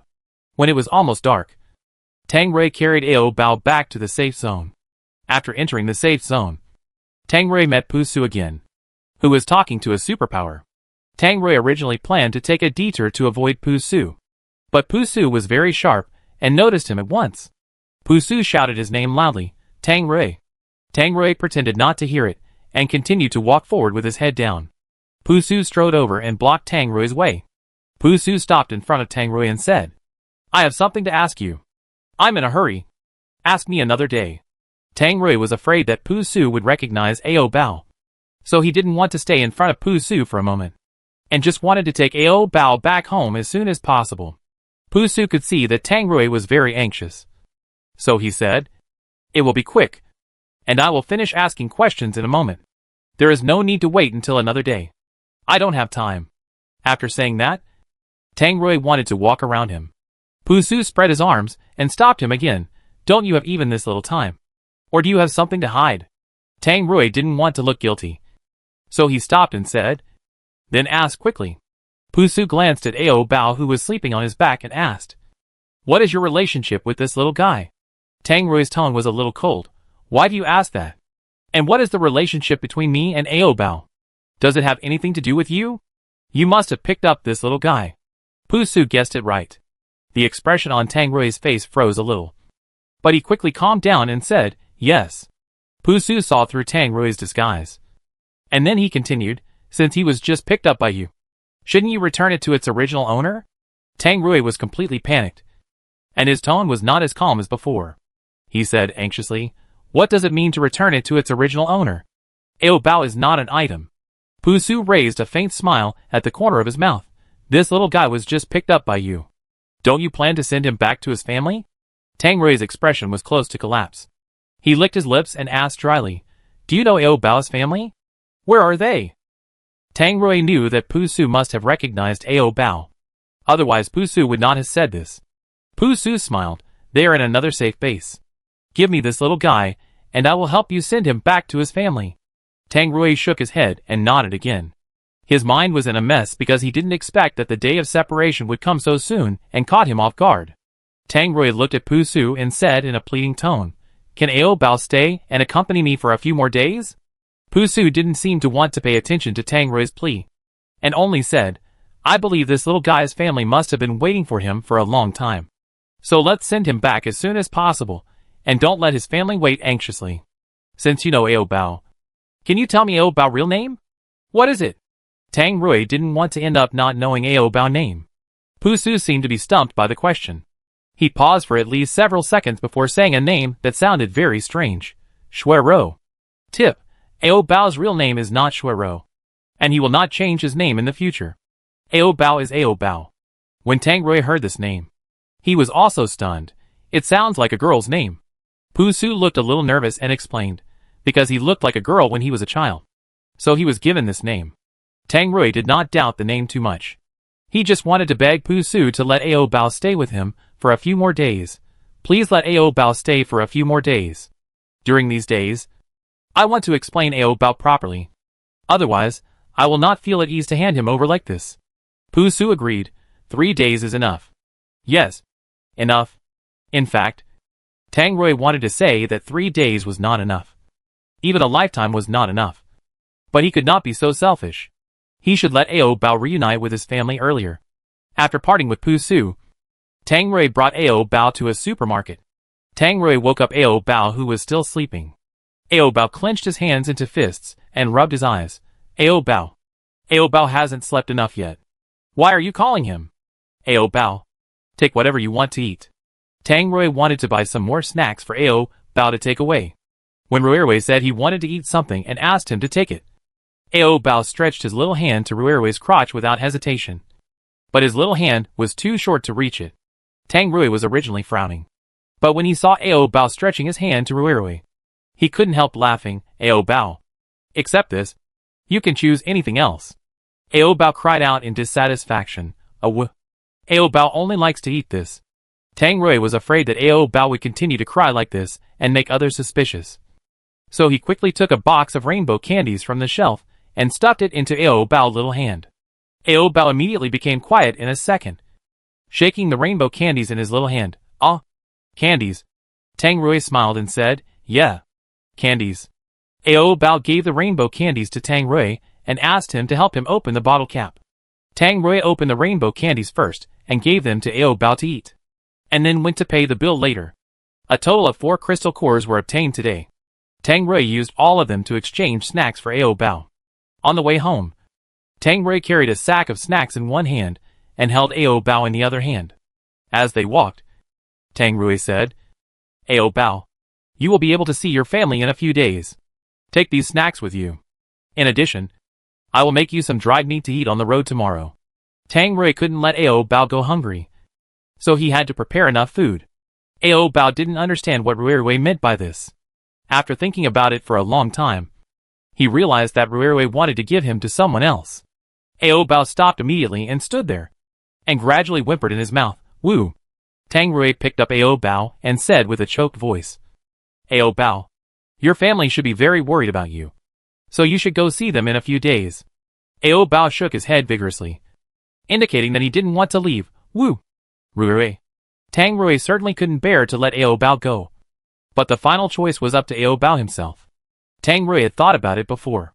If Ao Bao wanted to return to his family, he could choose to let go. But if Ao Bao chose to stay with him, he could continue to live with Ao Bao in the apocalypse. Ao Bao, I only give you one chance to make a choice. Once you choose this time, there will be no chance to regret. Do you really want to stay with me, or do you want to return to your family? When Tang Rui asked this question, he was very uneasy. He felt that he should not be as important as his family in Ao Bao's heart. However, to his surprise, Ao Bao chose him. Ao Bao almost didn't hesitate and threw himself into his arms. I want Ruerui. What is the concept of family? Ao Bao has long forgotten it. He even doesn't remember that he has a family. So why should Ao Bao choose the family that doesn't exist at all and give up Ruerui? The big piece of meat. Ao Bao is not stupid. He wants Ruerui. Tang Rui was very surprised by Ao Bao's choice. Ao Bao, are you sure you want to choose me? Originally, Tang Rui was still worried about what he would do after Ao Bao left. But now, he didn't have to worry because Ao Bao chose him. Tang Rui's happiness was indescribable. He almost wanted to feed meat to Ao Bao on the street. But fortunately, he held back in the end. Ao Bao hugged Tang Rui's neck and rubbed his chin hard. I want Ruerui. With Ao Bao's words, Tang Rui was finally relieved. However, the family still had to meet. Because if Tang Rui was with Ao Bao, he would at least have to get the consent of his mother-in-law, so that their relationship would be legitimate. Tang Rui asked while walking, Ao Bao. Will your family accept me? Ao will. Ao Bao didn't remember that he had a family at all. He didn't have any impression of his family in his little mind. Tang Rui was still talking to himself. I have to prepare some gifts for them. What should I prepare? By the way, Ao Bao, how many people are there in your family? Ao will. Ao Bao didn't know how to answer Rui Rui's question, so he kept talking nonsense.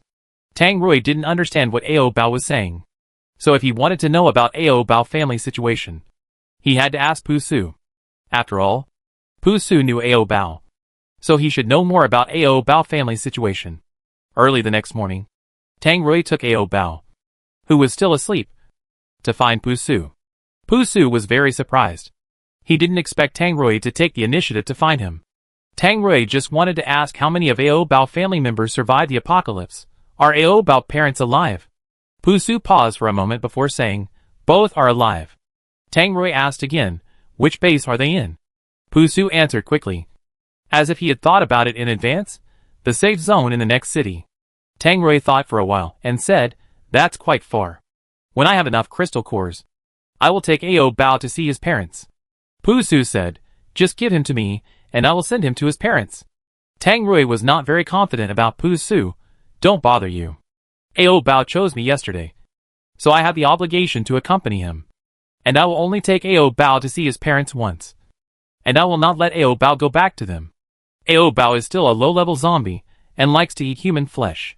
If Ao Bao is left with the two elders, I am afraid that Ao Bao will bite them.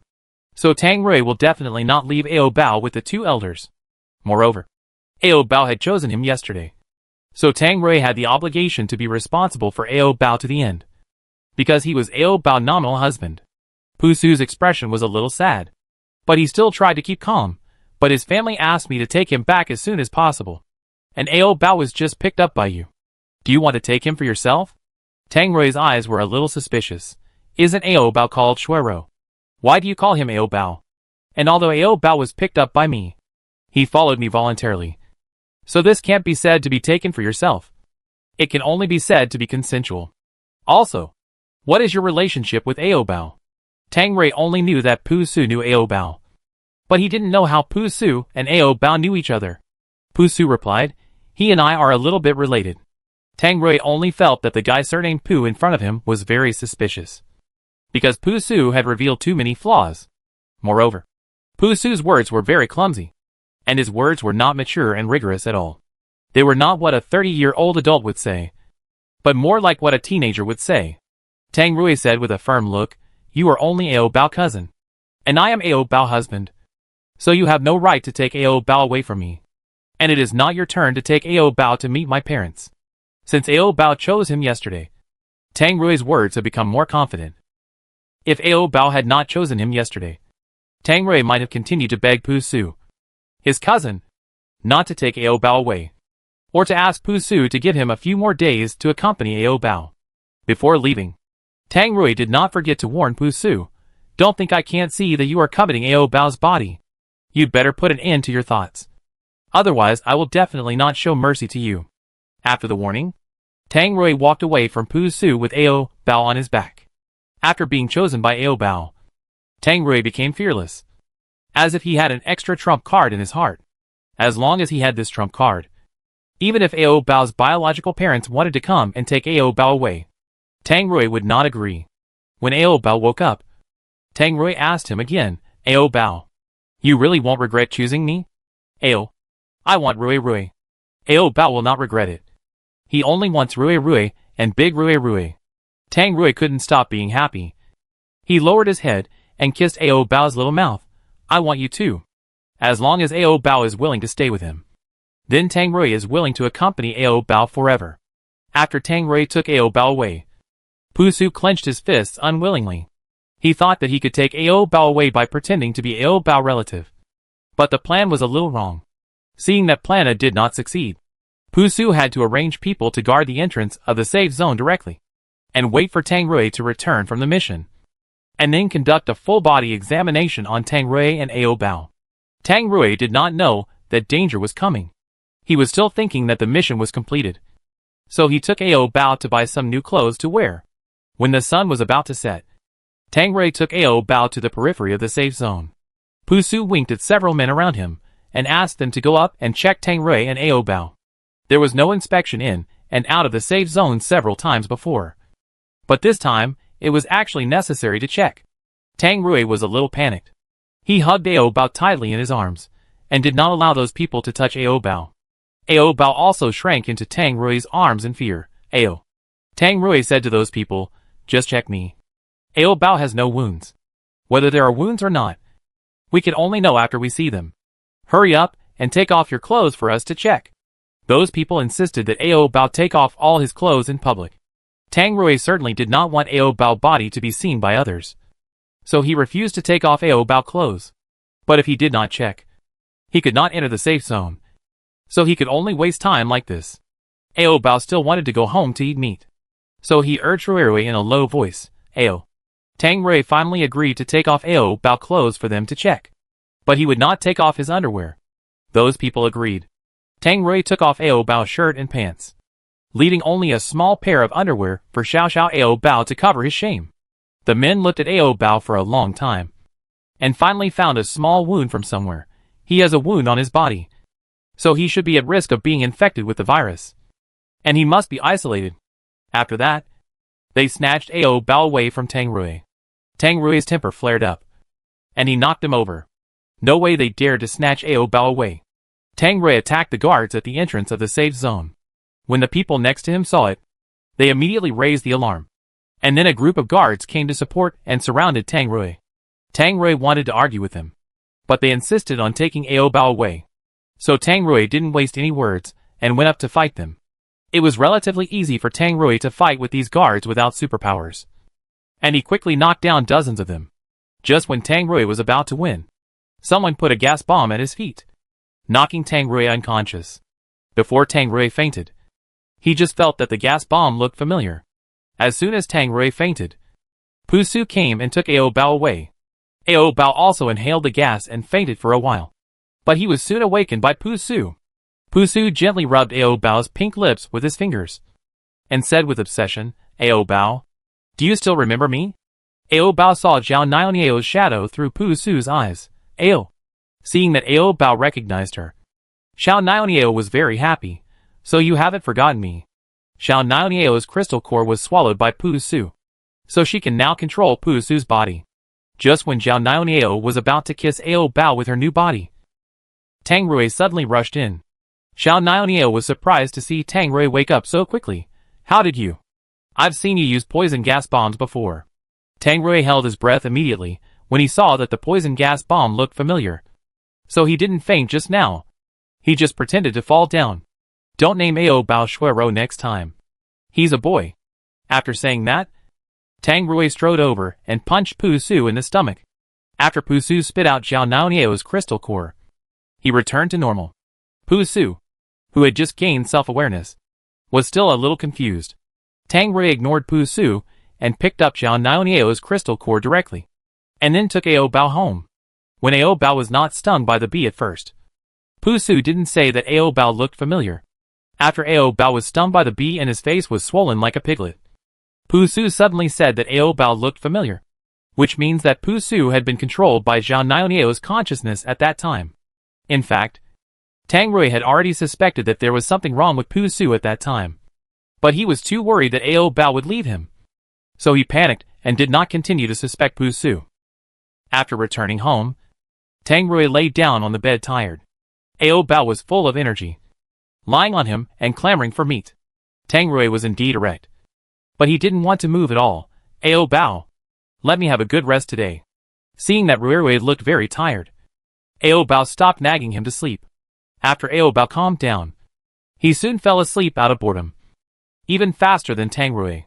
Tang Rui kissed Ao Bao on the forehead, and then he took out Zhao Niao's crystal core from his pocket to examine it. Zhao Niao's crystal core can really control people's consciousness. After seeing this crystal core, it must be destroyed. Otherwise there will be endless troubles. Tang Rui wanted to crush this crystal core directly, but this crystal core was harder than he imagined. Tang Rui used several points of strength, but did not damage this crystal core at all. Seeing that he couldn't destroy it, Tang Rui had to hide it first. and let Zhao Niao's crystal core be sealed in this room forever. The next day, Tang Rui did not take the task, because he had to take Ao Bao to buy some suitable clothes. Just after walking a few steps out of the door, he met Pu Su. Tang Rui's face turned cold when he saw this guy. Do you want to talk to me?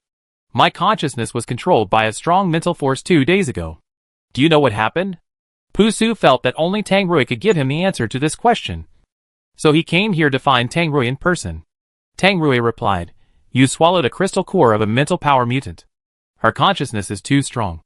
Enough to replace your consciousness. In terms of mental power, Zhao Niao is definitely the strongest among the strong. Pu Su nodded in sudden realization. So that's how it is. But I have to thank you for this. Thank you for helping me take out the crystal core. Otherwise, I would have to continue to be controlled by her. Tang Rui said distantly, you're welcome. It's just a piece of cake. Although Pu Su is no longer under Zhao Niao's control, Tang Rui still can't take this guy lightly, because his intuition tells him that this guy is definitely still coveting Ao Bao's body. Tang Rui didn't talk to Pu Su anymore, and just carried Ao Bao away. Pu Su stood there for a while, and quickly caught up with Tang Rui. The two of them walked side by side on the street, and Pu Su suddenly said, she is obsessed with Ao Bao, and Zhao Niao's strong obsession has deeply affected Pu Su. So Pu Su now likes Ao Bao more and more. Pu Su's words just now were very soft, and the noise around him was very noisy, which directly drowned out his voice. Tang Rui didn't hear what Pu Su said just now, so he didn't respond. He had already asked all the questions he needed to ask, and Pu Su couldn't continue to follow Tang Rui. So he said, I have something else to do, so I'm leaving first. Tang Rui ignored him completely, turned around, and went to another direction with Ao Bao in his arms. There were too many people thinking about Ao Bao, and Tang Rui was upset. It seems that he will have to take Ao Bao with him to live in seclusion in the mountains where no humans appear, so that he doesn't have to worry about Ao Bao being snatched away by others. One thing that must be brought with him when he goes to live in seclusion is seeds. But Tang Rui hasn't found any seeds yet. There is also a black market in the safe zone. In this illegal trading place, it is very likely that seeds can be found. So Tang Rui plans to try his luck in the black market after buying clothes for Ao Bao. Tang Rui took Ao Bao into a large clothing store. The clothes here can be exchanged for food. 1 kilogram of rice can be exchanged for dozens of clothes. The clothes are so cheap because the clothing reserves before the end of the world are sufficient. In addition, there are not many survivors after the end of the world, so there are not many people who need clothes. So the price is so low. Tang Rui picked a few pairs of pants, and then took Ao Bao to the fitting room to try them on to see if they fit. At this moment, Ao Bao was still sleeping. When Tang Rui helped him change his pants, Ao Bao suddenly woke up. When Ao Bao woke up, he saw Rui taking off his pants. Was he going to feed him meat? Ao Bao happily raised his little butt towards Tang Rui. Ao, eat meat. Ao Bao didn't eat last night, so he was so greedy today. Seeing Ao Bao so active, Tang Rui felt that his throat was dry and astringent, and it became difficult to swallow saliva. Tang Rui looked sad and gently spanked Ao Bao raised pink buttocks twice. After that, he rubbed it and said with a low gasp, Ao Bao, I'll try the pants for you. Don't eat meat first. Rui is really bad for not giving Ao Bao meat to eat. Ao Bao shrugged his shoulders and said nothing.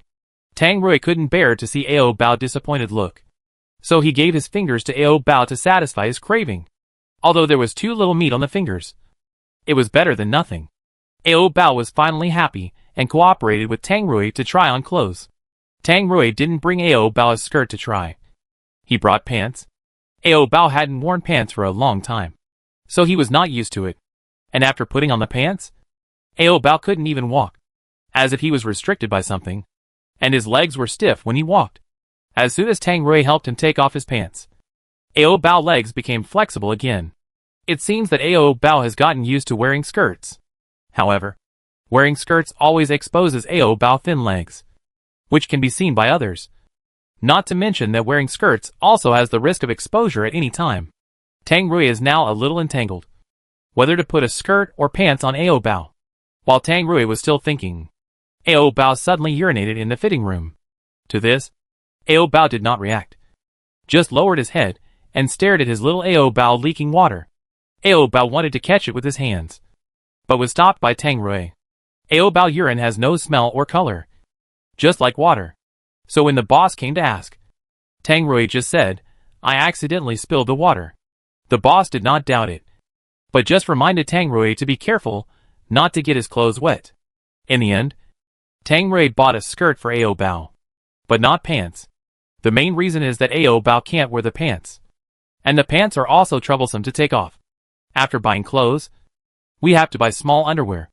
Tang Rui, a big man of nearly 2 meters tall, is carefully selecting various small underwear printed with cartoon pictures.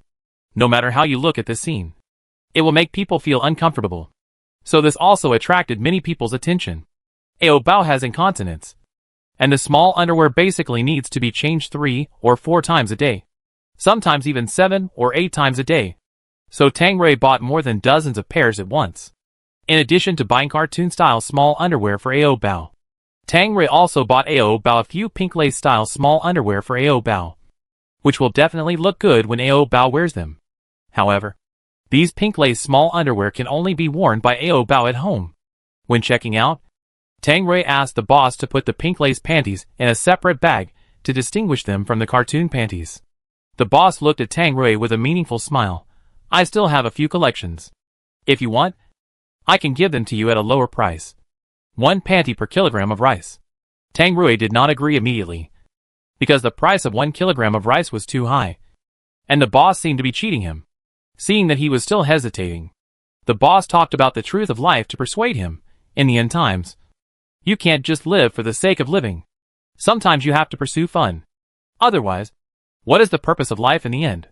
When you die in this world, it doesn't matter when you die. What matters is whether you have enjoyed yourself while you are alive. Tang Rui didn't plan to buy it, but after listening to the boss's words, he felt that there was some truth in it. So he bought it. The boss thought Tang Rui was too easy to fool. So he asked again, I still have a few pairs of men's underwear that are very comfortable to wear. No. Tang Rui's own underwear is okay to wear casually, and it doesn't need to be very comfortable. The boss came to Tang Rui and whispered, it will look big when you wear it. The boss's voice was not too low, and Ao Bao also heard it. But Ao Bao was simple, and didn't understand what the boss was saying.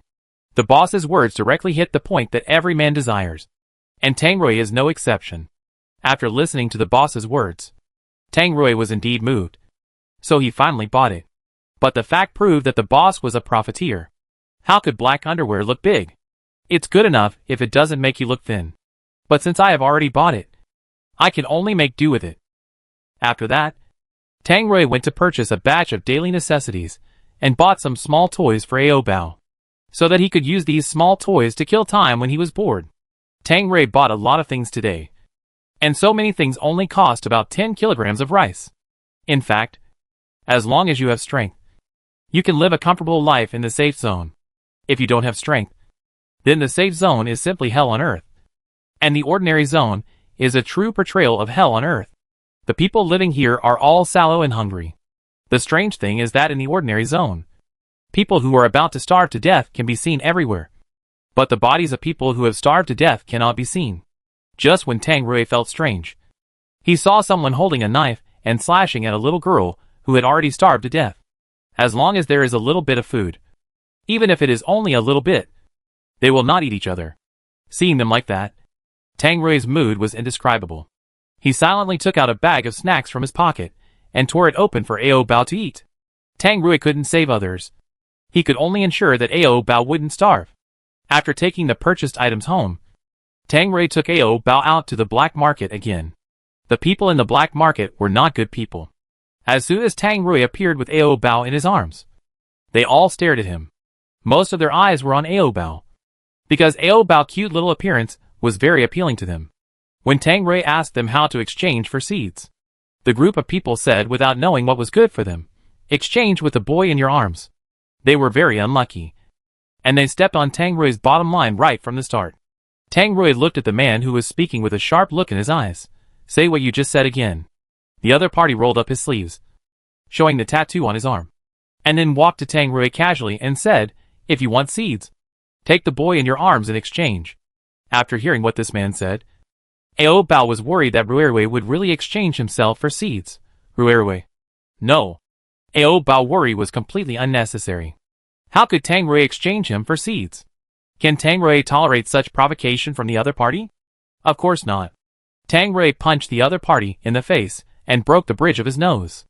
The nosebleed splashed out at that time, staining Tang Rui's hand. Ao Bao saw that Rui had blood on his hand, so he wanted to help him lick the blood clean. Tang Rui did not allow Ao Bao to lick it, and said, "This man's blood is very dirty and cannot be eaten." Ao Bao obediently stopped licking, tilted his head, and rested his head on Rui's shoulder to watch the show. The tattooed man whose nose was broken by Tang Rui was still groaning in pain. He covered his nose and screamed while warning and threatening Tang Rui, "You are so brave that you even dared to hit me. Don't even think about walking out of here alive today."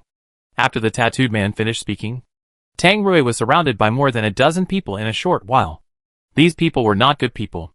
They directly chopped at Tang Rui with knives. Tang Rui first blocked it with his arm, and then kicked the man with the knife away. Seeing that Rui had already started fighting with others, Ao Bao quickly shrank himself under his coat and hid. While fighting, Tang Rui lowered his head to look into his arms and said, "Ao Bao, hold me tight. Don't fall down." Ao Bao quickly tightened his arms and hugged Rui's neck. Although they had enough manpower, they were just ordinary people. How could they beat Tang Rui? A battle-hardened superpower? It took Tang Rui only more than 10 minutes to finish them off. Tang Rui wiped the blood off his hands, looked at the people on the ground who were groaning in pain and asked, "Do you have any seeds?" After being beaten up, they didn't dare to be arrogant anymore. Especially the tattooed man in the lead, whose attitude improved immediately. "Yes, but we only have a little, and whether it can germinate is another matter." Tang Rui then asked, "What seeds?" "Let me see." The tattooed man took out a white plastic bag from his pocket.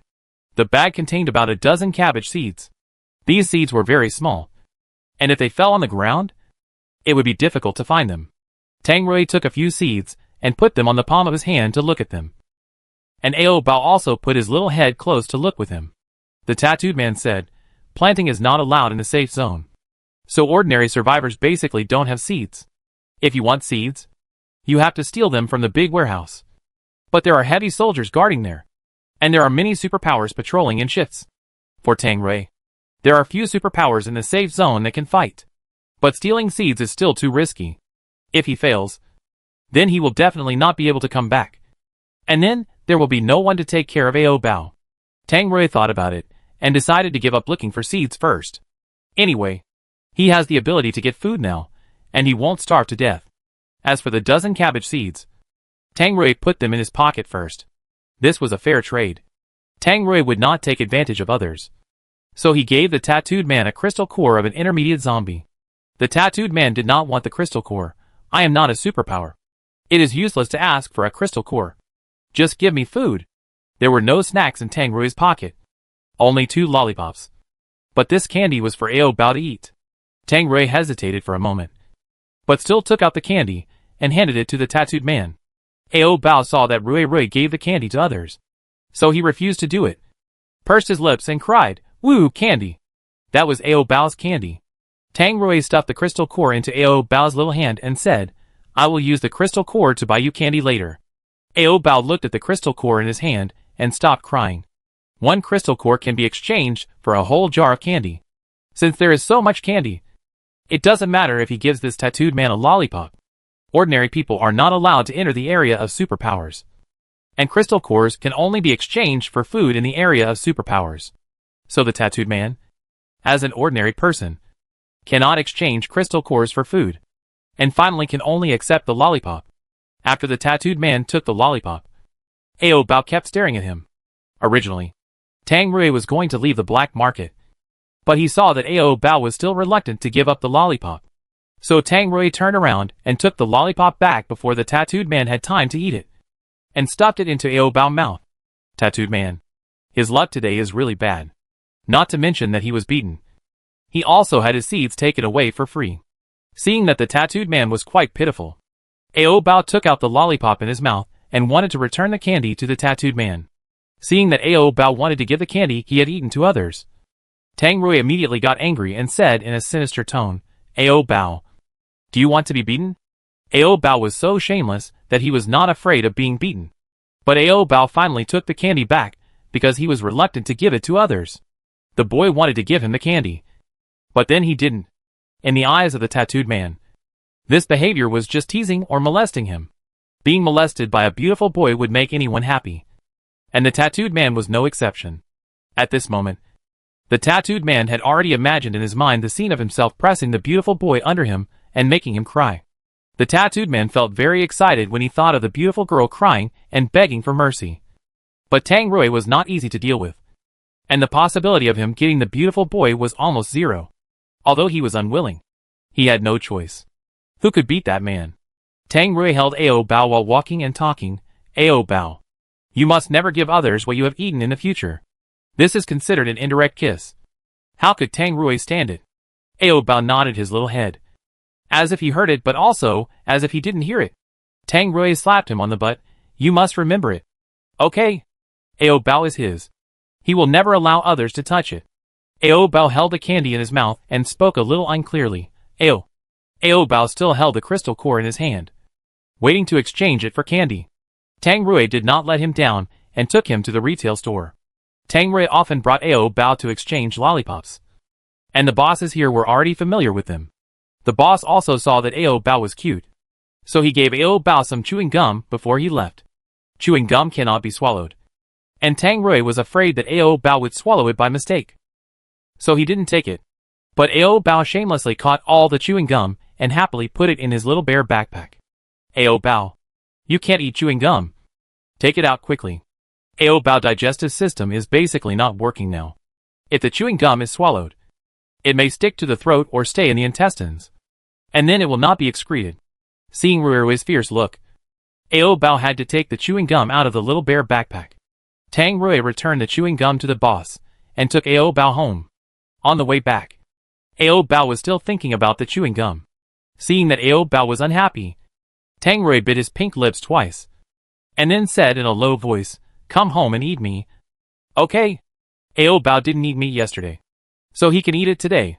Hearing Ruirui's question, Ao Bao of course had to raise his hands to agree. Ao Bao completely forgot about the chewing gum, and now he only wanted to go back and eat meat as soon as possible. They were about to reach the door of their home, but they ran into Pu Su again. Pu Su stood on the street, wearing a beautifully tailored uniform, which made his face more handsome, attracting the attention and stopping of countless women, making him look like those popular stars before the end of the world. However, as soon as Tang Rui appeared, Pu Su's brilliance dimmed a little, because Tang Rui's aura was much stronger than Pu Su's. Unlike Pu Su, who dressed up carefully, Tang Rui just casually wore a close-fitting short-sleeved shirt today, with his strong arms exposed and his smooth muscle lines clearly visible. Tang Rui wore a pair of ordinary black overalls, which wrapped his long legs, and a pair of muddy military boots on his feet. Even though Tang Rui was dressed casually, he could completely suppress Pu Su's brilliance. It has to be admitted that Tang Rui is indeed perfect. Even Pu Su, who has always been very confident, feels that he can't compare to Tang Rui. But Pu Su will not give up easily. He wants to compete with Tang Rui fairly for Ao Bao.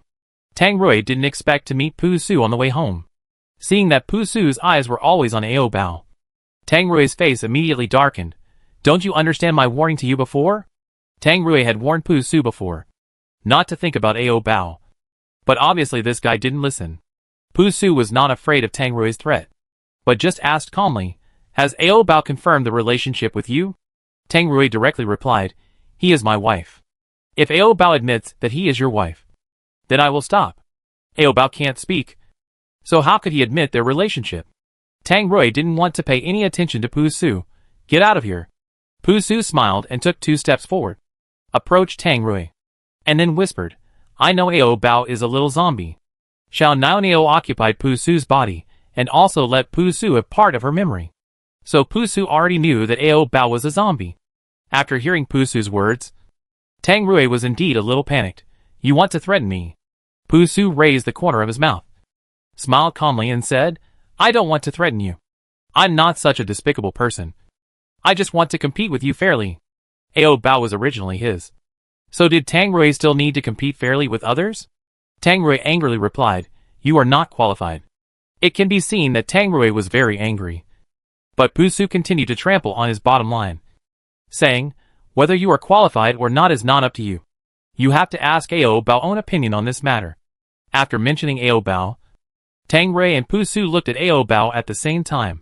Ao Bao was eating candy, and didn't listen carefully to what they were saying. When he found that Rui and Pu Su were looking at him, Ao Bao looked back and forth between them stupidly. Finally, Ao Bao's eyes fell on Tang Rui. Seeing Rui staring at him all the time, Ao Bao thought he wanted to eat his candy. So Ao Bao took out the candy that was only half left in his mouth and fed it to Tang Rui's mouth. Tang Rui was not polite either. In front of Pu Su, he opened his mouth and held the candy covered with Ao Bao's saliva. Tang Rui and Ao Bao are so close that they eat the same candy. It is ridiculous for Pu Su to mention fair competition to Tang Rui. In order to make Pu Su give up completely, Tang Rui asked Ao Bao in front of him, Ao Bao, tell him whether you like me or not. What Pu Su did not expect was that Ao Bao could speak now. But he could not say many words. Ao Bao kissed Tang Rui on the face, squinted and smiled, like Rui. After getting a satisfactory answer, Tang Rui looked at Pu Su, who was stunned beside him. Did you hear what Ao Bao said? Pu Su nodded a little stiffly. Don't mention fair competition to me again in the future, or I will blow your brains out. After saying that, Tang Rui bypassed Pu Su and took Ao Bao home. Pu Su had been distorted by Zhao Niao's memory, so he felt that Tang Rui had no reason to monopolize Ao Bao, and that Ao Bao was just deceived or brainwashed by Tang Rui. After that, whenever Tang Rui went out to perform a mission, he would definitely meet Pu Su. Pu Su was waiting for them there on purpose, and every time they bumped into each other, people around them could smell a strong smell of gunpowder. Although there was a strong smell of gunpowder between them, Pu Su still asked with a smile, Ao Bao is sleeping again. Tang Rui didn't want to pay any attention to this guy named Pu, because he felt that Pu Su had inherited Zhao Niao's neuroticism. It has nothing to do with you. Last night, Ao Bao ate meat all night and was tired, so he was still sleeping soundly until now. Pu Su had a bag of marshmallows in his pocket, and he was going to give it to Ao Bao. But Ao Bao hadn't woken up yet, so he had to wait until Tang Rui came back from the mission in the afternoon to give it to Ao Bao. After Tang Rui filled out the application form, he quickly took Ao Bao out of the safe zone. Not wanting to talk nonsense with Pu Su at all, Pu Su waited at the entrance of the safe zone for a day, until the afternoon when Tang Rui and Ao Bao appeared hand in hand outside the safe zone. After completing the mission, Tang Rui had wounds on his face and body, and his clothes were splattered with blood and brains. Looking very embarrassed, Ao Bao was intact, and his clothes were clean from beginning to end, without any dirt. Moreover, the pair of small canvas shoes on Ao Bao's feet had been worn for more than 2 weeks, but they were still as clean as a pair of new shoes. The man and the corpse walked into the safe zone hand in hand. Tang Rui felt that he was too dirty, so he didn't hold Ao Bao. He was afraid that Ao Bao's clothes would be dirty and difficult to wash later. Pu Su saw them coming and waved his hand to say hello. I've been waiting for you for a long time. Tang Rui's face immediately darkened when he saw Pu Su.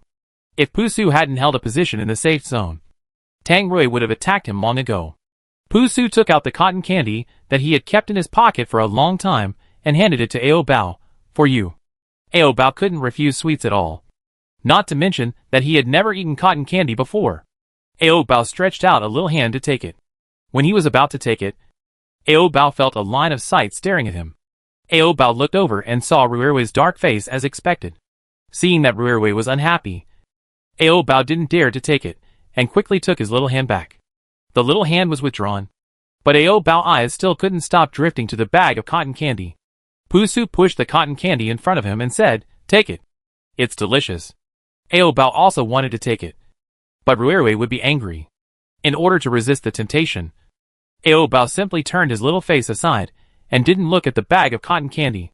Tang Rui slapped the cotton candy in Pu Su's hand. "You want to seduce Ao Bao with food?" Even after being exposed, Pu Su could still argue calmly, "I just don't like this kind of candy, so I gave it to Ao Bao." Tang Rui replied coldly, "Ao Bao doesn't need your things. If you don't like it, you can give it to others." While the two of them were arguing, Ao Bao quietly picked up the bag of marshmallows on the ground. Ao Bao now knows how to tear the outer packaging bag, so he took advantage of Rui talking to Pu Su to tear the packaging open and eat the marshmallows inside. When Tang Rui found out, Ao Bao had secretly eaten all the marshmallows. And there was still a little melted marshmallow on Ao Bao's little pink lips, which was the evidence of stealing. Pusu smiled and said to Ao Bao, I know you like it. I will bring you a few more bags next time. Tang Rui was only a little angry. But after listening to Pusu's words, his anger inexplicably grew. Ao Bao had already felt Ruirui's anger, and he glanced at Ruirui with a timid look, seeing that the temperature on Ruirui's face had dropped to the freezing point. Ao Bao trembled 3 times in fear. Tang Rui did not vent his anger. He just walked away silently. Tang Rui walked alone, without Ao Bao. Ao Bao saw that he was left behind by Ruirui, so he quickly ran after him crying, Woo! Ruirui! Ao Bao can't be left behind. Tang Rui's legs are very long, and his steps are very big. Ao Bao tried to trot, but couldn't catch up with him. Ao Bao ran in a hurry, didn't pay attention to the road, and ended up tripping. Tang Rui's footsteps stopped when he heard the sound of Ao Bao falling from behind. Seeing Ruirui stopped, Ao Bao quickly got up from the ground and chased after him. Ao Bao threw himself into Tang Rui's body, choking and shouting, Ruirui! Tang Rui was very angry now, and his heart was even more blocked. He looked down at the person crying in his arms and asked, Why do you want to eat his food? Tang Rui was almost mad. If Ao Bao didn't know how to refuse other people's food, sooner or later, he would be lured away by someone with a piece of candy. Ao Bao didn't think he was wrong, because he picked up the bag of cotton candy on the ground. But Ruirui was very angry. So Ao Bao had to admit his guilt and explained, Ao Bao just likes to eat candy. What's wrong with that? But Tang Rui didn't understand a word of Ao Bao's explanation. Tang Rui was still very angry now, and he didn't even want to respond to Ao Bao. So Tang Rui didn't say anything. He pulled Ao Bao's hand and rushed home without saying a word. After returning home, Tang Rui went to the bathroom alone to take a shower. After killing zombies outside for a day, Tang Rui's body was stinking, with all kinds of weird odors mixed together. It was really suffocating. Seeing Ruirui taking a shower, Ao Bao wanted to take a shower with Ruirui, so Ao Bao followed him happily. Tang Rui closed the door and refused to let him in. Ao Bao had no choice but to lie on the bathroom door and scream, Ao! After screaming for a long time, Ruirui did not respond to him, and Ao Bao whimpered in pain. Ao Bao had just whimpered for a while, and Tang Rui's voice immediately came from the bathroom, Don't cry. After hearing Ruirui's warning, Ao Bao didn't dare to cry loudly, and changed to sobbing softly. Ao Bao felt that Ruirui didn't want him anymore, so he deliberately ignored him. The more Ao Bao thought about it, the sadder he became. In the end, he sat on the ground and cried very loudly. Ao Bao crying even drowned out the sound of the couple quarreling upstairs. Tang Rui sighed. Then he came out of the bathroom naked, and picked up Ao Bao, who was sitting on the ground and crying. Tang Rui bit Ao Bao's mouth angrily. Didn't I tell you not to cry? Why are you crying more and more? Ao Bao is worried that Ruirui doesn't want him anymore. Ruirui. Ao Bao likes Ruirui. Does Ruirui like Ao Bao? Seeing Ao Bao confessing to him, Tang Rui finally showed a smile on his face. But the smile on Tang Rui's face soon faded, and he asked seriously, Will you dare to eat other people's food next time?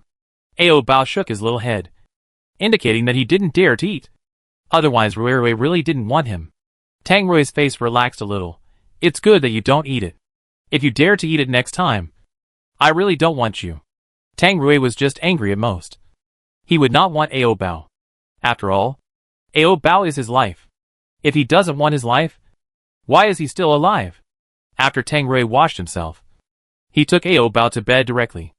Ao Bao couldn't sleep, so he lay on Tang Rui's chest. Ao, where's today's meat? Ao Bao hasn't eaten meat yet. Tang Rui knew that Ao Bao didn't sleep because he wanted to eat meat, so he refused. You didn't behave today, so you don't have meat. Ao Bao was not happy and rolled on Tang Rui. Tang Rui slapped him on the butt very rudely. You made me angry and still want to eat meat. Seeing that Ruirui still refused to forgive him, Ao Bao slapped his own butt, hoping that this would make Ruirui calm down. Tang Rui did calm down, and was amused. Little fool. Why do you hit yourself? Seeing Ruirui laughing, Ao Bao knew that he would have meat today. Meat. Although Tang Rui was happy, he still refused Ao Bao. No meat. Without meat, Ao Bao would not sleep, and kept lying on Tang Rui, moaning more seductively than the wild cats outside. Tang Rui couldn't sleep at all because of the noise. So he raised his hand, and slapped Ao Bao's soft and elastic buttocks hard. After slapping, he grabbed it twice with his hands. Soon, Ao Bao's buttocks were rubbed red by him. Ao Bao didn't feel anything about it, and was still moaning. He didn't even know that he had been taken advantage of by Rui and eaten tofu. Tang Rui had actually been aroused for a long time, and the tent below was about to burst. But he was not in the mood to do it today. To be precise, he just didn't want to feed Ao Bao. Tang Rui was deliberately punishing Ao Bao. And of course, he was also punishing himself, because he was very uncomfortable with the swelling now. However, Tang Rui could barely hold it back for now. But Ao Bao was already too greedy. His little mouth was like firing cannons, saying a lot of things. Ao. Tang Rui didn't understand what Ao Bao was saying, but he could probably guess that Ao Bao wanted him to feed him meat quickly. Tang Rui said proudly, "No meat tonight. Don't think about it. Go to bed quickly." Ao Bao couldn't sleep because he didn't eat meat. His body was empty. Ao Bao wanted to be filled with meat, so that he could sleep peacefully. Seeing that Rui didn't want to feed him, Ao Bao had to do it himself. Ao Bao lifted his peach buttocks and rubbed them against Rui. Tang Rui was rubbed so hard that sweat beads appeared, and the muscles on his arms trembled twice, as if he couldn't help but want to do it. But in the end Tang Rui still restrained himself. He deliberately asked, "Ao Bao, what are you rubbing? Go to bed quickly." Ao Bao was still rubbing. "I want to eat Rui." Tang Rui snorted coldly, "I won't give it to you." Ao Bao was excited and said a lot of things. If he didn't give Ao Bao meat, he would be angry. Seeing that Ao Bao was already anxious, Tang Rui was still indifferent. "I said there is no meat. There is no meat." Ao Bao was really angry. He was irritated and opened his little mouth directly and bit towards Big Rui. Tang Rui took a breath of cold air, and his handsome face instantly lost color. It was not because of the pain, but because he was scared by Ao Bao. He didn't expect Ao Bao to bite him suddenly. Fortunately, Ao Bao was weak, so Big Rui was not seriously injured. Afterwards, Ao Bao paid a little price for this behavior. That is, his little Ao was also bitten by Tang Rui, so they were even. Ao Bao made a fuss until the second half of the night, until Tang Rui gave him meat to eat. Ao Bao finally agreed to sleep peacefully. Looking at Ao Bao, who was already asleep in his arms, Tang Rui sighed softly. He is getting more and more naughty. Tang Rui was no longer angry with Ao Bao. After all, Ao Bao was just a little zombie, and didn't understand so many complicated emotions. After working for most of the night, Tang Rui was tired, and was about to go to bed, when a series of hurried knocks came from the door. Tang Rui thought it was the residents of this building who came to complain about his noise. As a result, he opened the door, and saw several superpowers standing outside. These superpowers were wearing uniform clothes, and looked like an organization.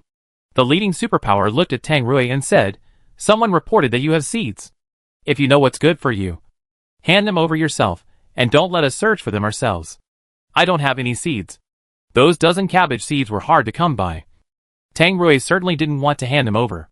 Another superpower crossed his arms, and said arrogantly, "You don't know the consequences of hiding seeds. If they are found, they will be dismembered and fed to zombies." Tang Rui remained silent. He stood there, blocking the door with his huge body, not allowing them to come in to search. After a few minutes of stalemate, the leading superpower asked, "If you don't have any seeds hidden, why are you afraid of us coming in to search?" Tang Rui stood at the door, motionless. "My baby is tired and just went to bed. I don't allow you to disturb him." Adults can understand the meaning of tired. And Tang Rui has a distinct musky smell on his body. He didn't even breathe calmly, and was panting slightly. It seems that he had just experienced a love affair. But what does this have to do with their search for seeds? Seeing that several psychics were determined to search and refused to leave, Tang Rui had no choice but to let them in. When the smell of stranger meat drifted in, Ao Bao woke up immediately. When Tang Rui saw Ao Bao wake up, he hurried forward and picked him up. Ao Bao was a little confused, not understanding why a few pieces of strange meat suddenly came into the house. Ao Bao was about to ask Rui, but Tang Rui directly put his index finger on his little mouth and told him to be quiet. "Shh. Ao Bao, don't talk." Ao Bao stopped talking. So he leaned on Ruirui and looked at the psychics, who were searching from time to time. Seeing those people rummaging around the house, Tang Rui was not panicked at all. The seeds are now hidden in Ao Bao bear backpack, and the bear backpack is still on Ao Bao back.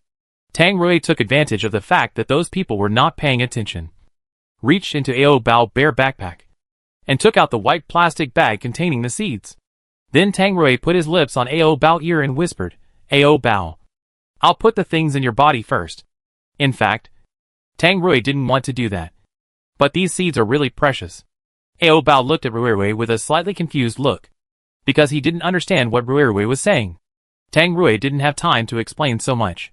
Before those psychics noticed this, Tang Rui quickly put the seeds wrapped in the plastic bag into Ao Bao's little mouth. The seeds were very small, and there were not many of them, so they were easily put in. Ao Bao felt that something came in, and it was not meat. If it wasn't meat, Ao Bao wouldn't like to eat it. So Ao Bao immediately complained in dissatisfaction. Ao Bao only eats meat, not other things. If he eats other things, Ao Bao will have indigestion. Shoo! Tang Rui once again asked him to be silent and not to speak. Ao Bao pursed his lips and held back, not crying anymore. The superpowers searched every corner of the house, and in the end only Tang Rui and Ao Bao were left unsearched. One superpower asked to check Ao Bao's little bear backpack and said, "It's suspicious to wear a backpack when sleeping." Tang Rui generously gave the backpack to them for inspection, but Ao Bao didn't want to take it off. He thought Ruirui wanted to give his small backpack to those people. Ao Bao used his little hands to pull the straps of the backpack hard, not allowing them to take it away. Ao Bao was too weak, and the backpack was finally snatched away by those people. Ao Bao complained to Tang Rui with tears in his eyes. They stole Ao Bao things. Tang Rui gently kissed him on the eyelids. "Don't cry. I will return it to you after the inspection." The psychic who checked the backpack roughly opened the zipper of the little bear backpack, and because of excessive force, the zipper was directly broken. After seeing this, Ao Bao opened his little mouth and cried even more sadly. Tang Rui's face also darkened. He spent more than a dozen crystal cores to exchange it. Ao Bao was reluctant to take it off when he went to sleep, but it was broken by these people. The temperature in the room dropped to freezing point, and those psychics could clearly feel Tang Rui's anger. The strong aura released from Tang Rui made them shudder one after another. Fortunately, they were also superpowers, so they were not scared to run away. Under Tang Rui's powerful pressure, they gritted their teeth and poured out the things in the bear's backpack. In addition to a few lollipops, there were only a few small plastic toys, and there were no seeds at all. Tang Rui looked at the broken zipper and said with a dark face, after the inspection, "Get out quickly." Those people were really scared by Tang Rui's aura, so they stuttered, "We haven't searched you yet." If they didn't search everything, they wouldn't leave easily. It was late at night, and it was about to dawn. Tang Rui didn't want to waste time with them, so he took off his shirt and turned out his pockets for them to take a closer look. Tang Rui was so frank that they doubted whether the information they heard was wrong. Maybe this man really didn't hide any seeds. But since they were already here, they searched thoroughly.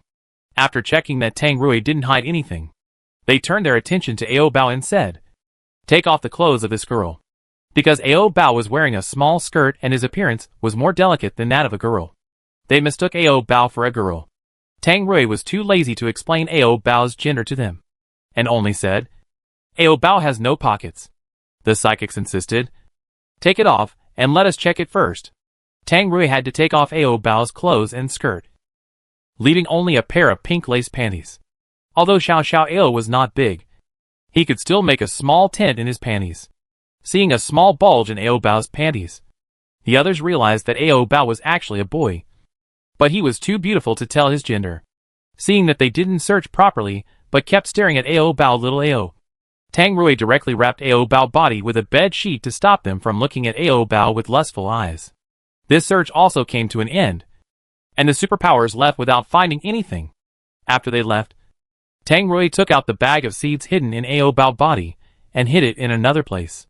When Tang Rui went to hide the seeds, Ao Bao hugged his broken little bear backpack distressfully, squatted on the ground and picked up the lollipops and toys scattered on the ground. After Tang Rui hid the seeds, he came back and helped Ao Bao fix the zipper of the little bear backpack. Seeing that the backpack was repaired, Ao Bao wiped his tears and stopped crying. After being disturbed by those superpowers, Tang Rui was completely sleepless. But it was still dark, so he could only lie on the bed with Ao Bao in his arms and think about what to do in the future. It was impossible for Tang Rui to stay in the safe zone with Ao Bao. After all, this was where humans lived. It was definitely not safe for Ao Bao, a little zombie, to stay here. Not to mention that Pu Su was thinking about Ao Bao. Tang Rui planned to take Ao Bao away from humans after collecting enough seeds, to a place where no humans had set foot, to reclaim wasteland, grow food by himself, and then live a shameless life. Tang Rui thought a lot about the future. He even wanted to have 2 little zombie babies with Ao Bao. But this idea was too crazy, because as a boy, how could Ao Bao have children? Tang Rui was amused by his own thoughts. In fact, he didn't care whether he had children or not, as long as he could be with Ao Bao. Thinking of this, Tang Rui suddenly lowered his head and looked at the sleepy little zombie lying on his chest. Ao Bao, are you willing to be with me for the rest of your life? Ao Bao wanted to sleep, so he answered perfunctorily. Tang Rui held up his chubby little face, wanting him to answer him seriously. Ao Bao, do you want it or not? Ao Bao was forced to cheer up and replied, Ao. This answer was no different from the previous one. But Tang Rui could hear that Ao Bao was saying he wanted it, fearing that Ao Bao would regret it.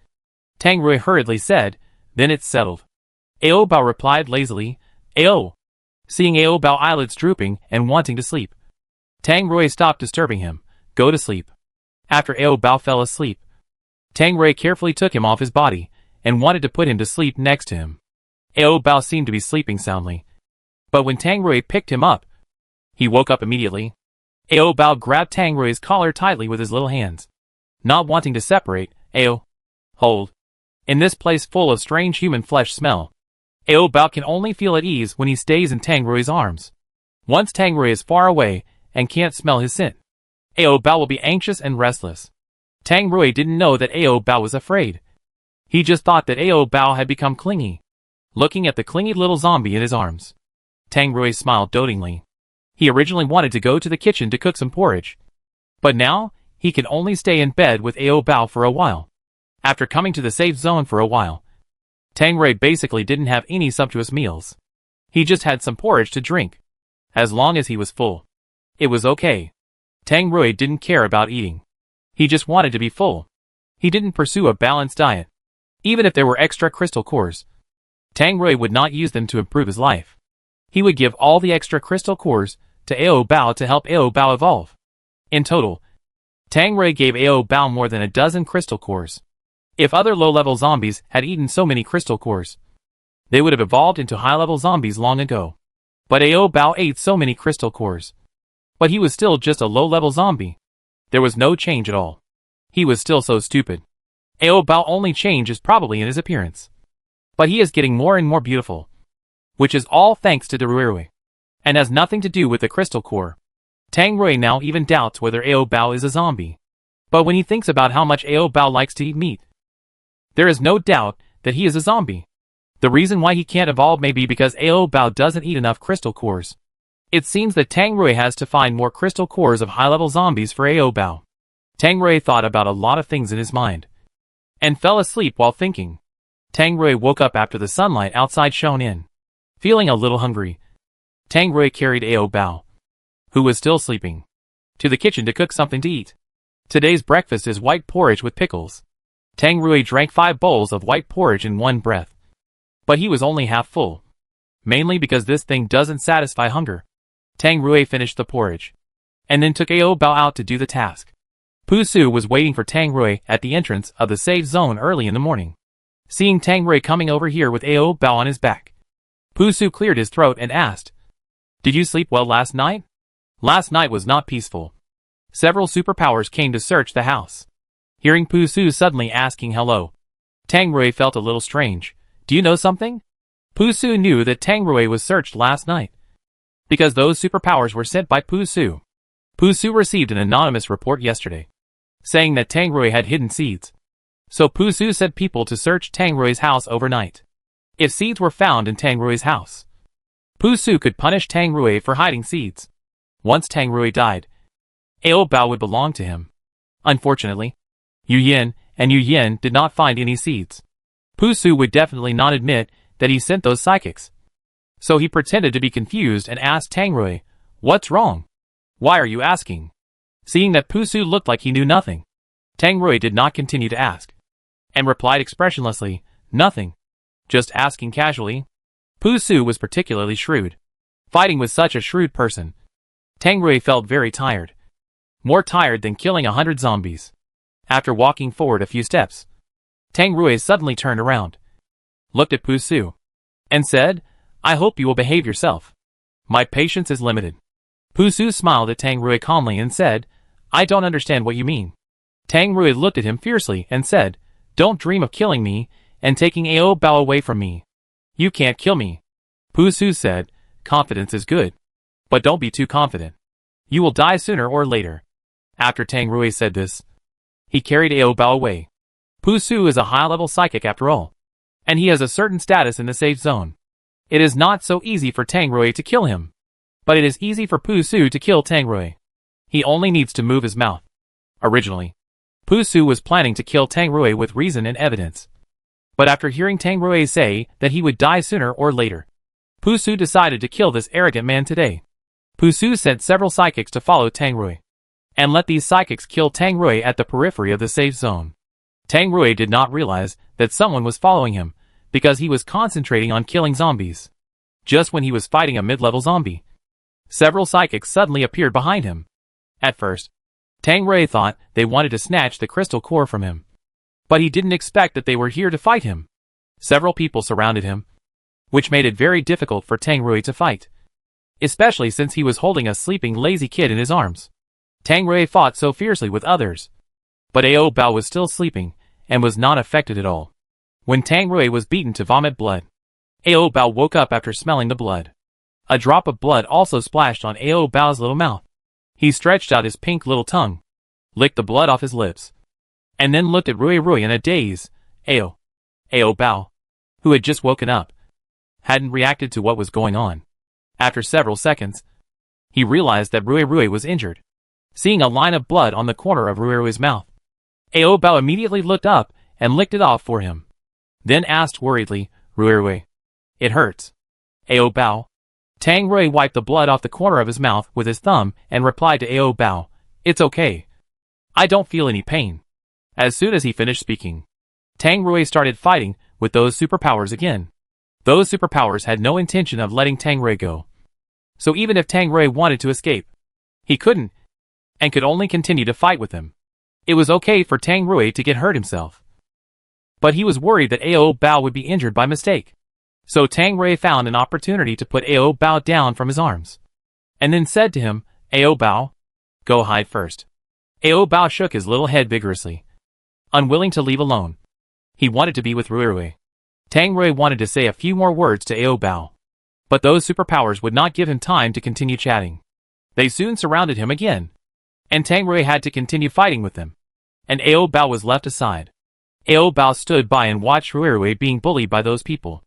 He immediately bared his little teeth, rushed over, and bit one of the superpower's arm. The superpower threw Ao Bao out with a slap. After Ao Bao was slapped hard, his delicate face became red and swollen. Seeing Ao Bao being beaten, Tang Rui's pupils immediately changed color, from the original black to scarlet, and the muscles on his body were also expanding at a speed visible to the naked eye. Bad Rui, who had been sleeping for nearly a month, finally came out. He hadn't come out to fight for more than a month, and felt that his body was rusty. Bad Rui tilted his head left and right to move his bones. Tang Rui's sudden transformation stunned those superpowers. Bad Rui didn't rush to teach those superpowers a lesson. He first pulled Ao Bao into his arms. Bad Rui rubbed Ao Bao's red and swollen face with heartache. "Why are you always bullied?" Ao Bao also felt wronged, and immediately pursed his lips and started crying. Bad Rui gently helped Ao Bao wipe away his tears and asked, "Do you want to eat arms or legs? I'll help you take them off." When these words came out, the several superpowers nearby were a little confused. What did it mean to eat arms or legs? Was the boy a zombie? Just when they were wondering whether Ao Bao was a zombie, Bad Rui suddenly came towards them. Bad Rui's strength was basically unmatched in the entire apocalypse. These superpowers, in Bad Ruerwe's eyes, were just a few trash. After a while, Bad Ruerwe tore off several arms alive, and put them all in front of Ao Bao. Eat it. The meat is still warm. Ao Bao hadn't eaten human flesh for a long time. He usually ate Ruerwe's meat. Suddenly, he was given human flesh to eat. Ao Bao didn't know how to eat it. Seeing that Ao Bao was in a daze, Bad Ruerwe asked, "Why don't you eat? Don't you like it?" Ao Bao is now used to eating Ruerwe's meat, so he has no appetite for other people's meat. Looking at the fresh arms in his arms, Ao Bao hesitated for a long time before opening his mouth and taking a tentative bite. After biting off a small piece of meat, Ao Bao chewed it a few times and spit it out again. Ao Bao felt that this meat was not as delicious as Ruerwe's meat. Ao Bao returned all the meat in his hand to Bad Ruerwe, indicating that he didn't want to eat it anymore.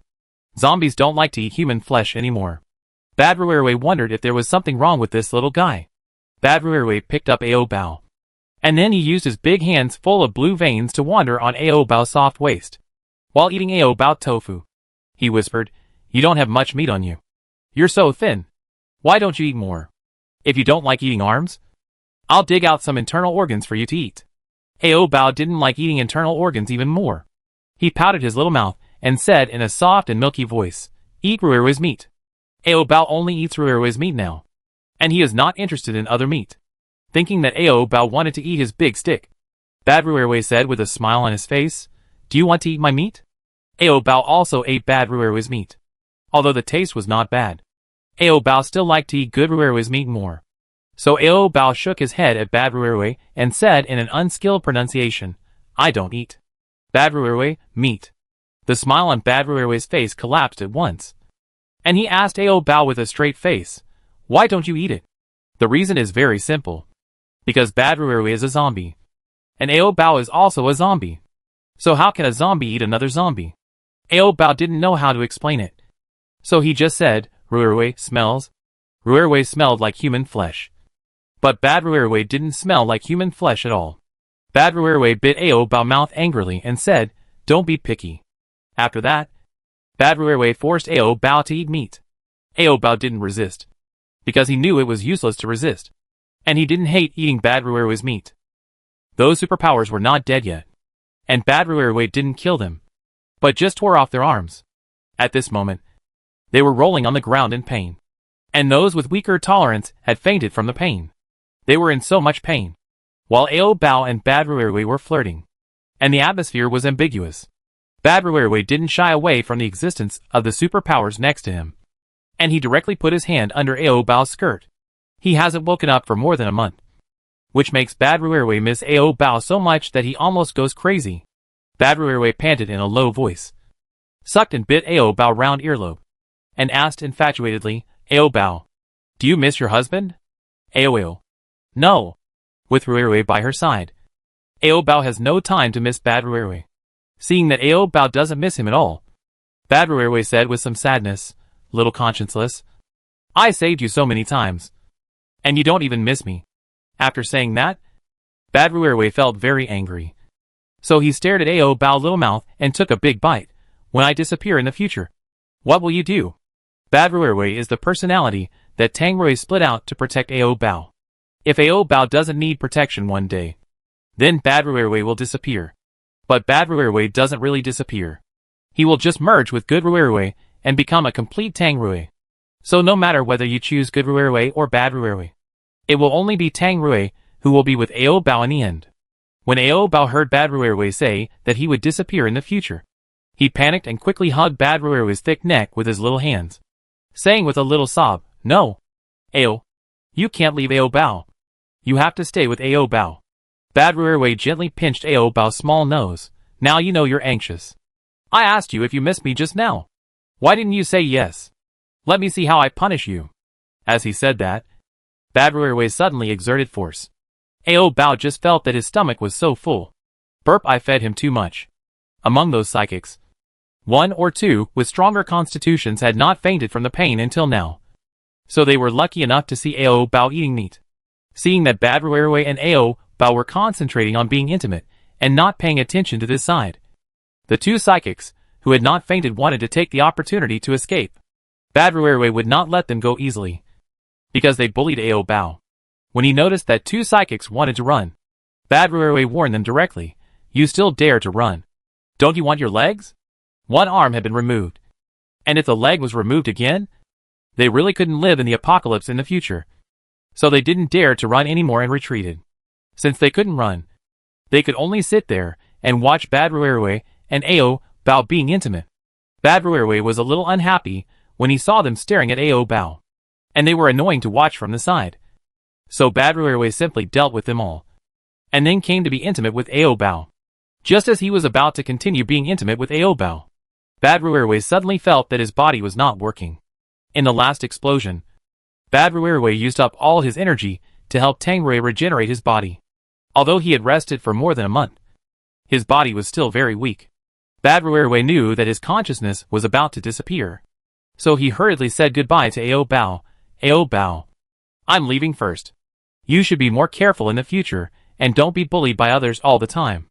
Otherwise, what would you do if I didn't show up?" Bad Ruerui would only appear when Ao Bao was in danger. But Bad Ruerui's physical condition was not good recently. So even if Ao Bao was in danger next time, he might not appear in time. Bad Ruerui wanted to talk to Ao Bao for a few more words. He didn't want to faint. So he forced his eyelids to hold up and not close his eyes. But he still fainted in the end. Seeing Ruerui lying on the ground motionless, Ao Bao panicked instantly. He circled around Ruerui's body helplessly. After worrying for a while, Ao Bao suddenly noticed the bodies of the superpowers lying on the ground.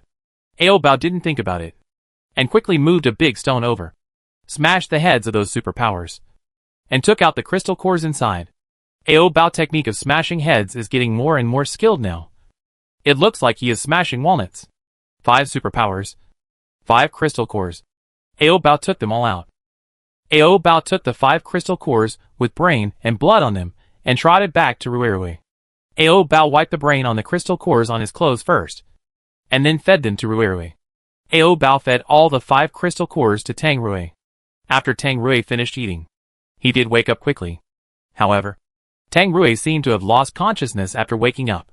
He just opened his eyes and lay on the ground, motionless, as if he had lost his soul. Ao Bao squatted beside him and shook him twice. Ruerui. Tang Rui's soul was called back by Ao Bao, and his originally scattered eyes were focused on Ao Bao. Tang Rui frowned. His face showed a trace of pain, and he said weakly, "Ao Bao, did you feed me the crystal core?" Tang Rui felt that there were several forces running rampant in his body, making him very uncomfortable now. Ao Bao pointed at the bodies of the psychics. If you eat too many crystal cores at once, your body won't be able to bear it, and you might even explode and die." Tang Rui knew that Ao Bao was doing this for his own good, so he didn't blame Ao Bao, and just said, "Don't feed me crystal cores next time." Tang Rui would rather give the crystal cores to Ao Bao in exchange for lollipops than eat them himself. Ao Bao would never listen to Tang Rui. If Tang Rui fell unconscious again next time, Ao Bao would still find crystal cores to feed him so that he could wake up quickly. It was so uncomfortable that Tang Rui curled up in pain, and then his body began to spasm. Hot and cold sweats ran down his body, and the veins on his forehead were throbbing, as if they were about to burst. Ao Bao was so anxious that he didn't know what to do. He could only keep crying, "Ruerui. Ao." Seeing that Ao Bao was anxious, Tang Rui took out a little strength to comfort him. "Ao Bao, I'm fine. I'll be fine in a while." Tang Rui was trying hard to absorb the energy of the 5 crystal cores. After more than 10 minutes, Tang Rui's expression gradually relaxed. Ao Bao squatted beside him and asked with concern, "Ao?" Tang Rui stretched out his big hand and pulled Ao Bao into his arms. "Ao Bao, be quiet. Let me have a good rest." Tang Rui was exhausted now, and just wanted to calm down and rest. Ao Bao lay obediently in his arms, not making any noise or making any small movements. After resting for more than 10 minutes, Tang Rui felt much better and wanted to get up and take Ao Bao back to the safe zone. Just as he was about to leave, Tang Rui suddenly felt that Ao Bao was naked under her skirt, as if she was not wearing any underwear. Tang Rui lifted up Ao Bao's skirt and saw that she was not wearing any underwear. He remembered that he had put a pair of pink cartoon panties on Ao Bao before he went out. How come they disappeared? Tang Rui's face gradually darkened. "Ao Bao, who took off your underwear?" Ao Bao said honestly, Bad Ruirui. Hearing that it was Bad Ruirui, Tang Rui was relieved. Fortunately, it was not someone else. However, Tang Rui was still a little jealous. He couldn't help asking, Ao Bao, which Ruirui do you like? Ao Bao smiled and replied, Big Ruirui. Tang Rui. Tang Rui was not satisfied with this answer at all. So he slapped Ao Bao little but angrily. You only know how to eat Big Ruirui. In fact, whether it is good Ruirui, Bad Ruirui or Big Ruirui, they are just parts of Tang Rui's body. Only when they are combined together can they be the complete Tang Rui. And Ao Bao likes the complete Tang Rui. After teaching Ao Bao a lesson and spanking his little butt until it turned red, Tang Rui stopped. After all, Ao Bao is a zombie, and it is normal for him to like to eat meat. Tang Rui did not need to be angry about it. Ao Bao felt very wronged. He was just telling the truth, but he was beaten again. Seeing that Ao Bao was wronged, Tang Rui kissed him twice on his little mouth, then picked up the pink cartoon panties on the ground and put them on Ao Bao again. Originally, Tang Rui wanted to interrogate those psychics who sent them, but their heads were smashed to pieces by Ao Bao, and they were dead and dead, so he could not ask anything. Tang Rui had to take Ao Bao back to the safe zone first. Pu Su was waiting at the entrance of the safe zone. He thought that Tang Rui might not be able to come back alive today, but he did not expect that Tang Rui would not only come back alive, but also unscathed. 5 psychics were sent to besiege Tang Rui alone, but Tang Rui came back safely. It can be seen how terrifying this man's strength is. This made Pu Su shudder in his heart and shudder all over his body. Seeing Tang Rui carrying Ao Bao and coming to him, Pu Su forced a smile and asked kindly, Did the mission go well today? Tang Rui saw through his hypocrisy at a glance, raised his fist, and punched him in the middle of the face. Pu Su had no time to dodge and was hit hard by the punch, and his nose bled. Tang Rui did not expose Pu Su's conspiracy on the spot. After all, those psychics had been killed by him, and the crystal cores of those psychics had been swallowed by him, so it was meaningless to expose Pu Su's conspiracy. After punching Pu Su, Tang Rui took Ao Bao away directly. After walking just 2 steps, Pu Su called him, Wait a minute. Tang Rui didn't want to pay attention to Pu Su, so he didn't turn around, but continued to walk forward with Ao Bao. Pu Su saw that Tang Rui didn't stop, so he stopped calling, and just stood there, watching Tang Rui carrying Ao Bao and walking farther and farther. Pu Su moved slightly until he couldn't see the shadows of Tang Rui and Ao Bao anymore. At this time, the subordinates next to him handed him a clean handkerchief to wipe his nosebleed. Pu Su took the handkerchief, wiped his nosebleed, and then gave an order, Go and see if those useless trash are back. 5 superpowers couldn't even beat Tang Rui alone. They were really trash among trash. Soon the subordinates came back to report that the 5 superpowers were dead, and their deaths were extremely miserable. Some had their arms torn off, and some had their brains beaten out. People who survived in the apocalypse have strong endurance. After hearing this, Pu Su did not feel sorry or sympathize with those superpowers. Instead, he showed a satisfied smile, because Tang Rui had fallen into the trap he set. The safety zone clearly stipulates that superpowers cannot harm each other. Tang Rui killed 5 superpowers in one breath. Although this incident did not happen in the safety zone, it happened during the execution of the mission, and was also within the scope of the rules. So Pu Su now has sufficient reason to punish Tang Rui. The news that Tang Rui killed 5 superpowers and swallowed up their crystal cores spread in the safety zone. Tang Rui instantly became a devil-like existence. His name made other superpowers in the safety zone terrified. Without Pu Su doing it himself, someone had already started to expel Tang Rui, hoping that he would get out of the safe zone. After a night's rest, Tang Rui took Ao Bao out early in the morning, preparing to buy some snacks to store at home. As soon as Tang Rui went out, he found something wrong. That is, the eyes of passers-by. The passers-by in the ordinary area looked at him with respect, as if they were looking at a supreme and unattainable god. But the passers-by in the superpower area looked at him with fear, as if they were looking at the plague god, avoiding him as much as possible. Although he felt puzzled, Tang Rui didn't care too much about the eyes of passers-by. He calmly took Ao Bao's hand and walked into a small supermarket. As soon as he entered, the boss quickly took out a gun, pointed it at Tang Rui, and said tremblingly, get out, or I will shoot. Tang Rui remembered that this boss smiled and gave Ao Bao 2 pieces of chewing gum 2 days ago. But why did his attitude change so much today? Get out of here. I don't welcome people who torture and kill superpowers here. The boss is also a superpower. So he is afraid that Tang Rui will suddenly come and take away his crystal core. Faced with the boss's bad attitude, Tang Rui was not angry. He said politely, I just want to exchange snacks. Ao Bao has eaten all the snacks at home. If he doesn't exchange, he will have nothing to eat. I won't exchange with a devil like you. The boss clenched the gun in his hand and might pull the trigger at any time. Ao Bao didn't know that the situation had changed at this moment. He was still picking the snacks he wanted to eat in this small supermarket as usual. Just when Tang Rui and the boss were confronting each other, Ao Bao had already picked out the snacks he wanted. Ao Bao ran to the counter with a can of candy in his arms, took out the crystal core that Rui gave him from his pocket, and gave it to the boss to pay. But the boss didn't want to exchange with him, so he knocked the crystal core out of Ao Bao's hand. Ao Bao thought the boss had accidentally knocked it out, so he picked it up and handed it to the boss again. Ao, candy. Tang Rui, who was standing next to him, only noticed that Ao Bao's little hand was red from being hit by the boss. This anger immediately emerged. Tang Rui strode over and grabbed the boss's collar. If you have any prejudice against me, then come at me. Don't involve Ao Bao with your anger.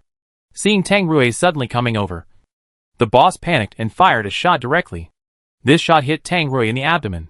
Tang Rui didn't feel anything and continued, do you want to change or not? After being shot, Tang Rui remained calm and nothing happened. The boss finally gave in. Change. I'll change. Tang Rui left the crystal core on the counter and prepared to leave with Ao Bao in his arms. But Ao Bao suddenly started to make a fuss because he saw the boss shoot Rui. So Ao Bao didn't want to leave. He said he would bite the boss and avenge Rui to get rid of his anger. Ao Bao held a can of milk candy and bared his teeth fiercely at the boss. Ao. If Tang Rui hadn't restrained him with his arms, Ao Bao might have rushed over. The boss took 2 steps back in fear. He was not afraid of Ao Bao, but the man behind Ao Bao. Knowing that Ao Bao wanted to avenge him, Tang Rui smiled. Ao Bao, I'm fine, as long as he could dig out the bullet later. And Tang Rui had eaten 5 crystal cores in one go yesterday. His current strength was even stronger than before, and being shot was just a piece of cake for him. After that, Tang Rui took Ao Bao away, and the boss was relieved. The attitude of the people in the safe zone towards him was very abnormal.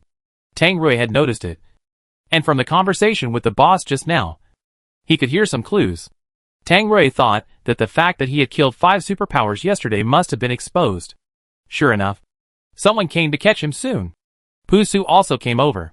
He walked to Tang Rui with a light step and whispered, Give me Ao Bao. I will take care of him for you. Tang Rui was about to punch him. Pu Su said again, If you don't give it to me, then Ao Bao will be taken away by others.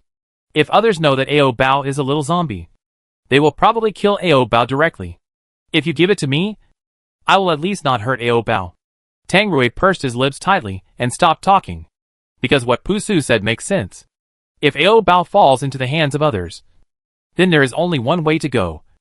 And if it falls into the hands of Pu Su, Tang Rui couldn't believe that Pu Su would do something dirty to Ao Bao in the future. So he didn't give it to anyone. If you want Ao Bao, step over my body. As long as he is alive, he will never let Ao Bao fall into the hands of anyone. Pu Su has lost his patience. Tang Rui, don't be so stubborn. Give me Ao Bao quickly. Tang Rui also lost his patience. He stared at Pu Su's strange and familiar eyes and asked, Are you Pu Su? Or Xiao Nian Ao? Pu Su suddenly felt a headache when he was asked this question. The 2 consciousnesses in his mind fought each other because of Tang Rui's words. One of these 2 consciousnesses was Pu Su's own consciousness, and the other was the remaining consciousness of Xiao Nian. So he himself could not tell whether he was Xiao Nian or Pu Su. However, Pu Su quickly pulled himself out of the pain. Now was not the time to worry about whether he was Xiao Nian or Pu Su. The most important thing at the moment was to take away Ao Bao, whom she had been thinking about. Afterwards, Pu Su arrested Tang Rui in the name of murdering a superpower. Of course, Tang Rui resisted, but he was injected with a sedative and his body quickly became weak. Tang Rui fell to the ground and saw Pu Su taking Ao Bao away. Before Pu Su left, he leaned close to Tang Rui's ear and said in a very charming voice, I am Xiao Nian. Pusu's consciousness has been suppressed by me.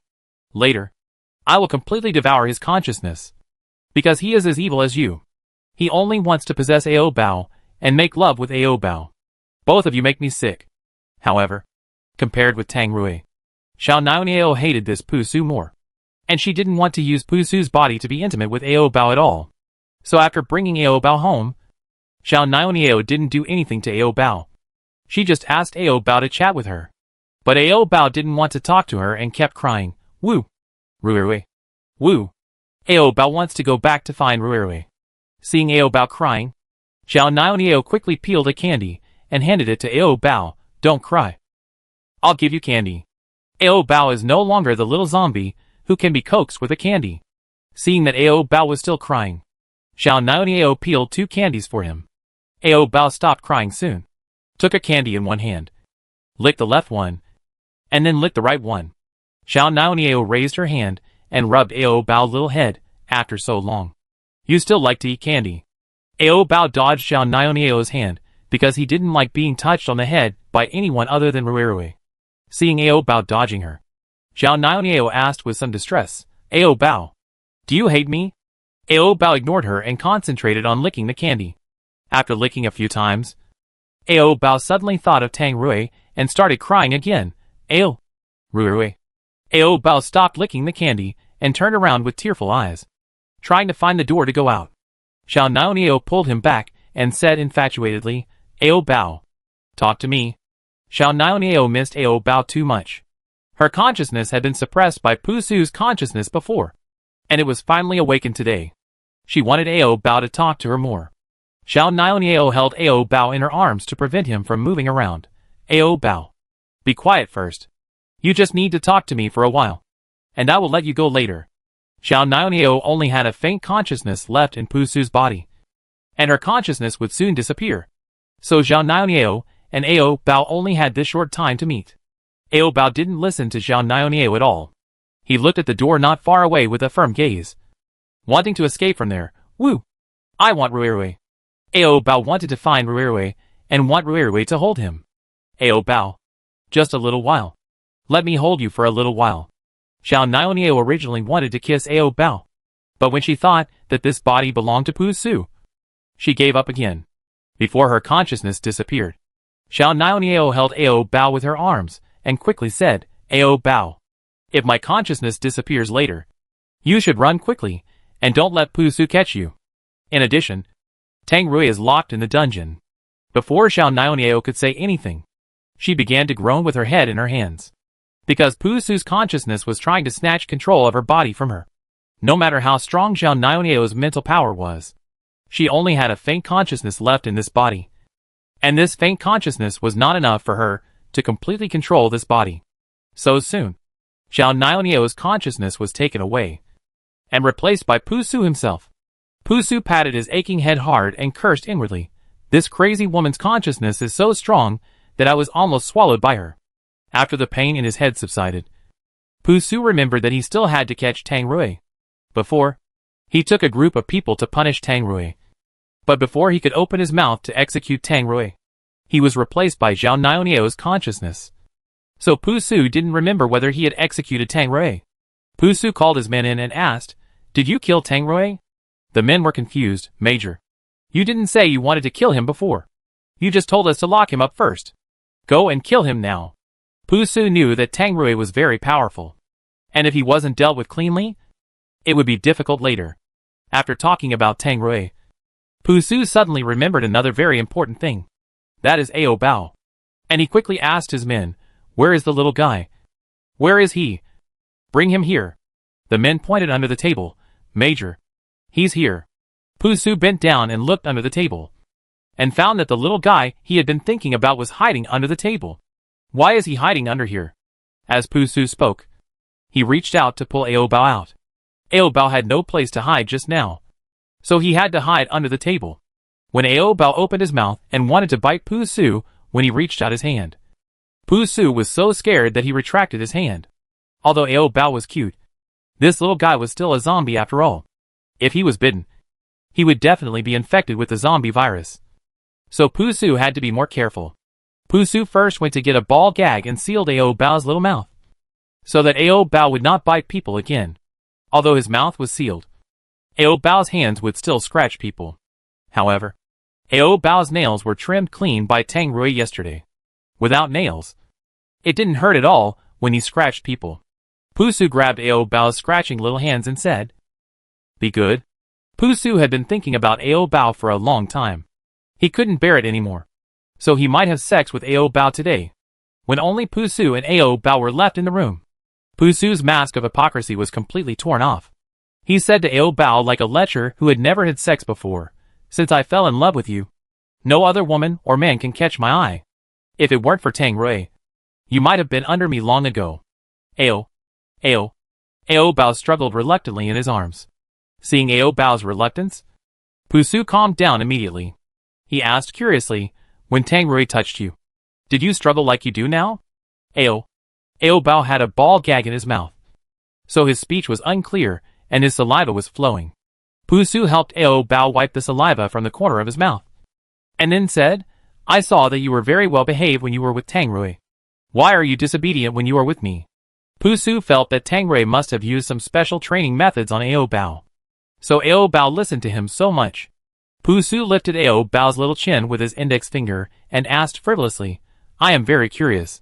How does Tang Rui usually train you?" When Ao Bao heard the word Tang Rui, he couldn't help crying. He wanted Rui Rui. He wanted to go back to Rui Rui.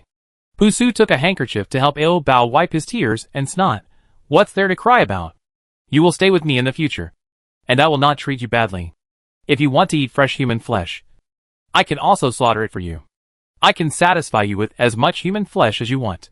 The moment Pusu knew that Ao Bao was a zombie, he was mentally prepared to feed Ao Bao human flesh. So his words just now were so natural. And he said human flesh was the same as ordinary pork, beef and mutton.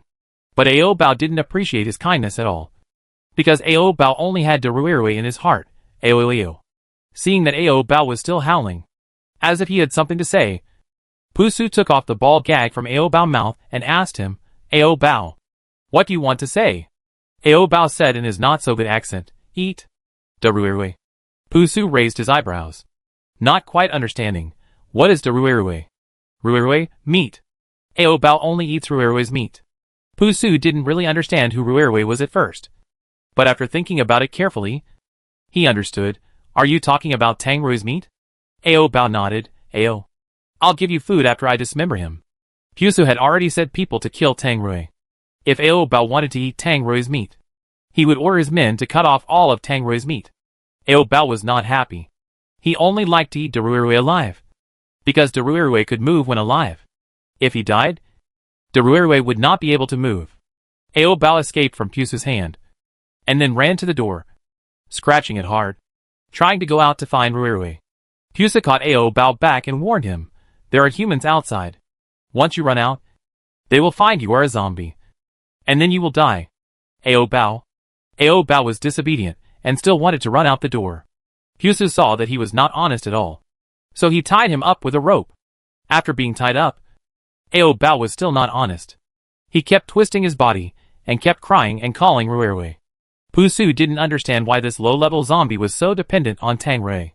Seeing Ao Bao calling Tang Rui's name all the time, Pusu felt a sour feeling in his heart. Finally, he couldn't help but scolded, "Don't call him anymore. What's the point of calling him? You will be my man in the future.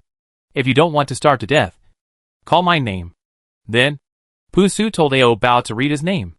Ao Bao learned for a long time, but he still only knew how to call Ruirui. Hearing Ao Bao crying all the time, Pusu felt a headache. He quickly asked his men to find a few bags of marshmallows. He remembered that Ao Bao liked to eat this kind of sweets very much. Pusu originally wanted to coax Ao Bao with marshmallows, but after Ao Bao saw the marshmallows, he cried even more sadly. Pusu took a marshmallow and fed it to Ao Bao, saying, "You liked this before, didn't you? Come on, eat it." Last time Ao Bao ate a bag of marshmallows, Ruirui almost didn't want him, so Ao Bao didn't dare to eat this thing. Ao Bao pursed his lips and refused to eat it.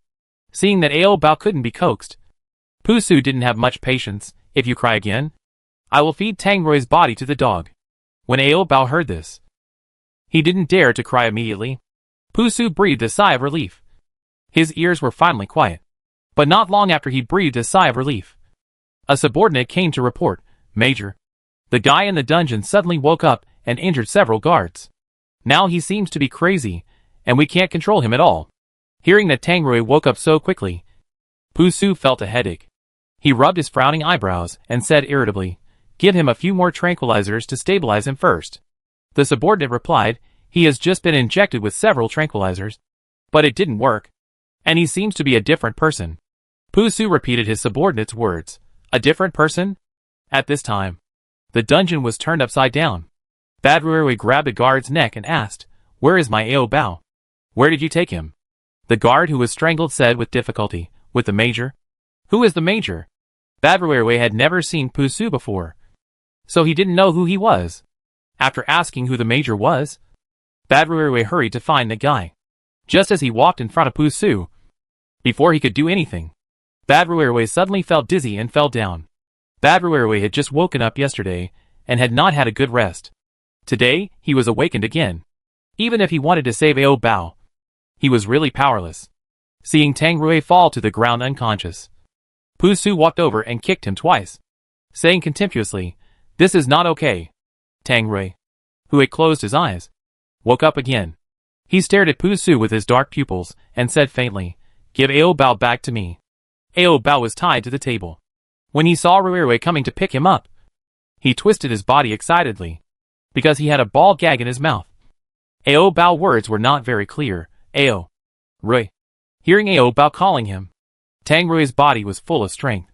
He first got up from the ground and then attacked Pusu directly. If they were to fight head-on, Pusu would definitely not be able to beat Tang Rui. So Pusu held a knife against Ao Bao's throat to threaten Tang Rui. "You'd better be honest. Otherwise the life of this little zombie will be in danger." Tang Rui hated people using Ao Bao to threaten him the most. He warned with a sullen face, "Try to touch Ao Bao." Pusu approached the knife to Ao Bao's fair neck. "See if I dare." The knife was already very close to the neck, but Ao Bao was struggling hard at this time. During the turmoil, Ao Bao's neck accidentally touched the tip of the knife, and a small cut was made on his delicate skin, from which blood-colored agates instantly gushed out. Seeing Ao Bao injured and bleeding, Pusu went crazy before Tang Rui could go crazy. Pusu asked himself questions and answered them in the air, as if there were two personalities confronting each other. "You stinky man. You actually hurt Ao Bao." "I didn't." He bumped into the knife himself. Tang Rui didn't have the patience to watch Pusu's self-questioning performance, so he went forward and punched Pusu's chest. After his chest was pierced, Pusu died on the spot. Perhaps he was still unwilling. So after he died, Pusu's mouth was still mumbling, as if he was saying something silently. Tang Rui did not take Pusu's crystal core, but ran away with Ao Bao. Pusu was killed, and the higher-ups in the safe zone would definitely send someone to catch him. So Tang Rui planned to take Ao Bao away from the safe zone, which was a dangerous place.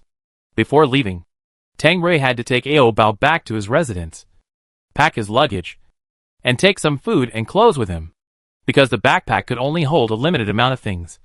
Tang Rui could only pick out some necessary things to take away. Food is a necessity, and you must bring it. Otherwise you will starve to death in the end of the world. Clothes are not that important.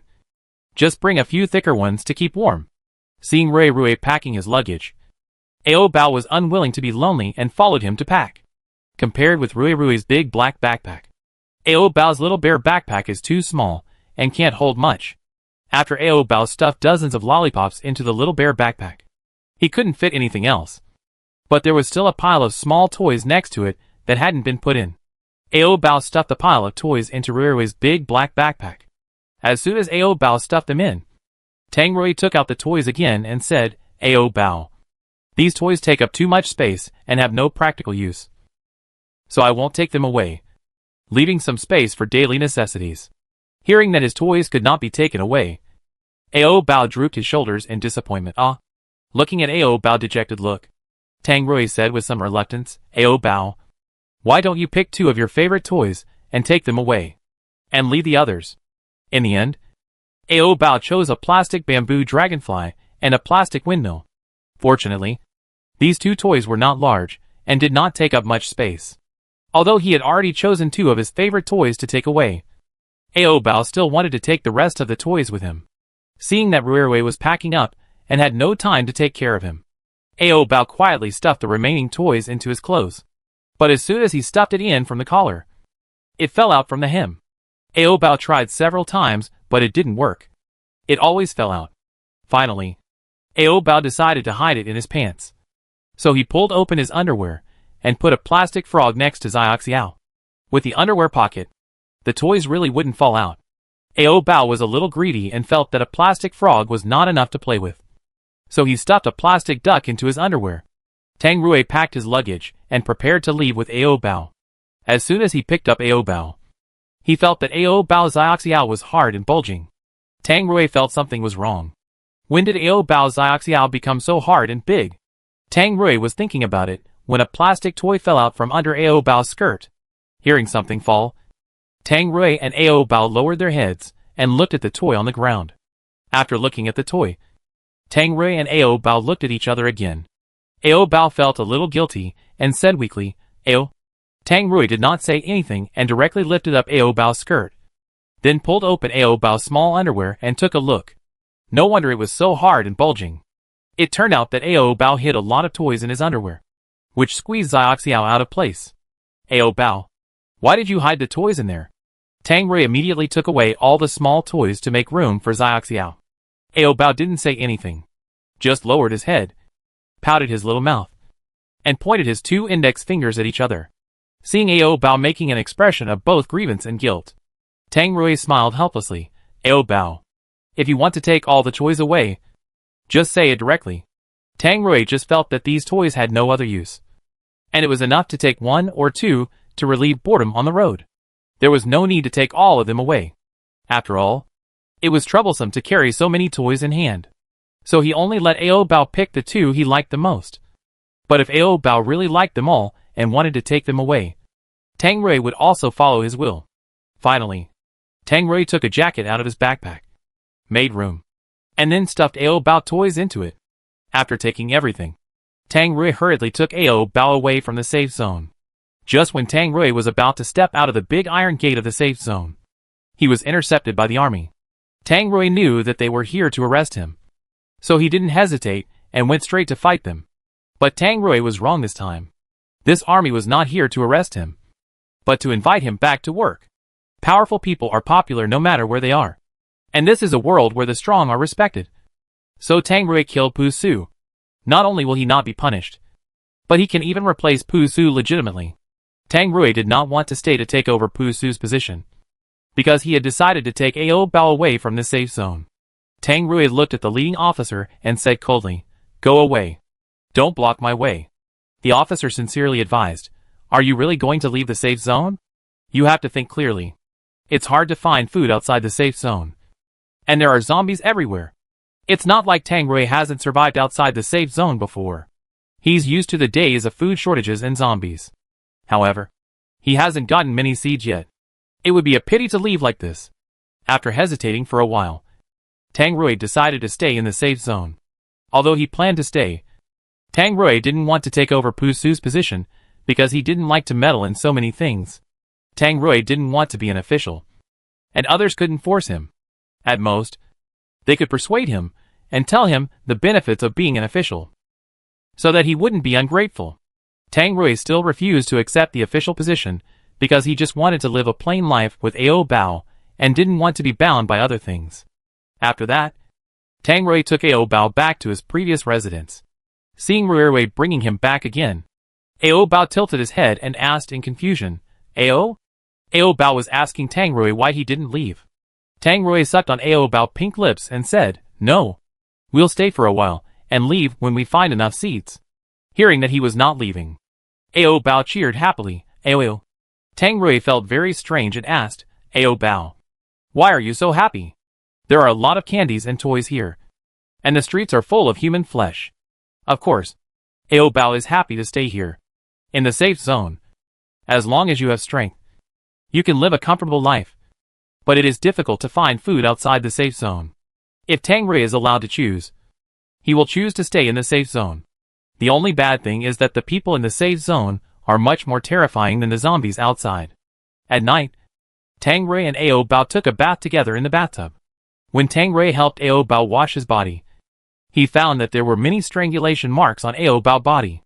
These strangulation marks were left by Pu Su tying Ao Bao with ropes. And Ao Bao always struggled. At that time, Ao Bao struggled too hard, which made the strangulation marks very deep, and it is estimated that it will take 3 to 5 days to disappear. Tang Rui kissed those strangulation marks distressfully. When kissing those shocking strangulation marks, Tang Rui suddenly found that there were kiss marks on Ao Bao's body. The expression on Tang Rui's face froze instantly, and his dark pupils were full of possessive desire. Ao Bao, when I was not around, did Pu Su do anything else to you? Ao Bao was playing with water, and suddenly heard Rui asking him a question. Ao Bao stopped playing with water and shook his head at Tang Rui, indicating that he did not do anything else, because Ao Bao was always crying at that time, and Pu Su was upset. So Pu Su was not in the mood to do anything to Ao Bao. Tang Rui didn't believe that Pu Su really didn't do anything to Ao Bao. He pointed at the kiss marks on Ao Bao's body and asked angrily, "Who left these marks?" Ao Bao decisively said the initiator of these marks, Rui. Tang Rui was stunned for a moment. Is it me? Why don't I remember it? Ao Bao was sure that it was Rui who left them. Yes. Rui. Tang Rui thought about it carefully and finally remembered that these kiss marks were indeed left by him last night. Tang Rui was relieved, and a smile reappeared on his face. Then Tang Rui kissed Ao Bao's little mouth hard a few times and said thankfully, "It's good that it wasn't left by someone else." Seeing that Rui was happy again, Ao Bao immediately asked him for credit. "I want meat." Tang Rui couldn't bear to refuse Ao Bao, so he agreed, "Okay, I'll give it to you." The bathtub was too small, so Tang Rui couldn't make big movements, and could only move occasionally. Ao Bao just wanted to eat Rui, and he didn't care whether Rui moved or not. But if he didn't move, Tang Rui would be too uncomfortable. So he quickly helped Ao Bao take a bath, and went to bed later. But Ao Bao liked to stay in the bathtub very much, because he could eat Rui while playing in the water. When Tang Rui wanted to get out of the bathtub, Ao Bao objected excitedly. Ao.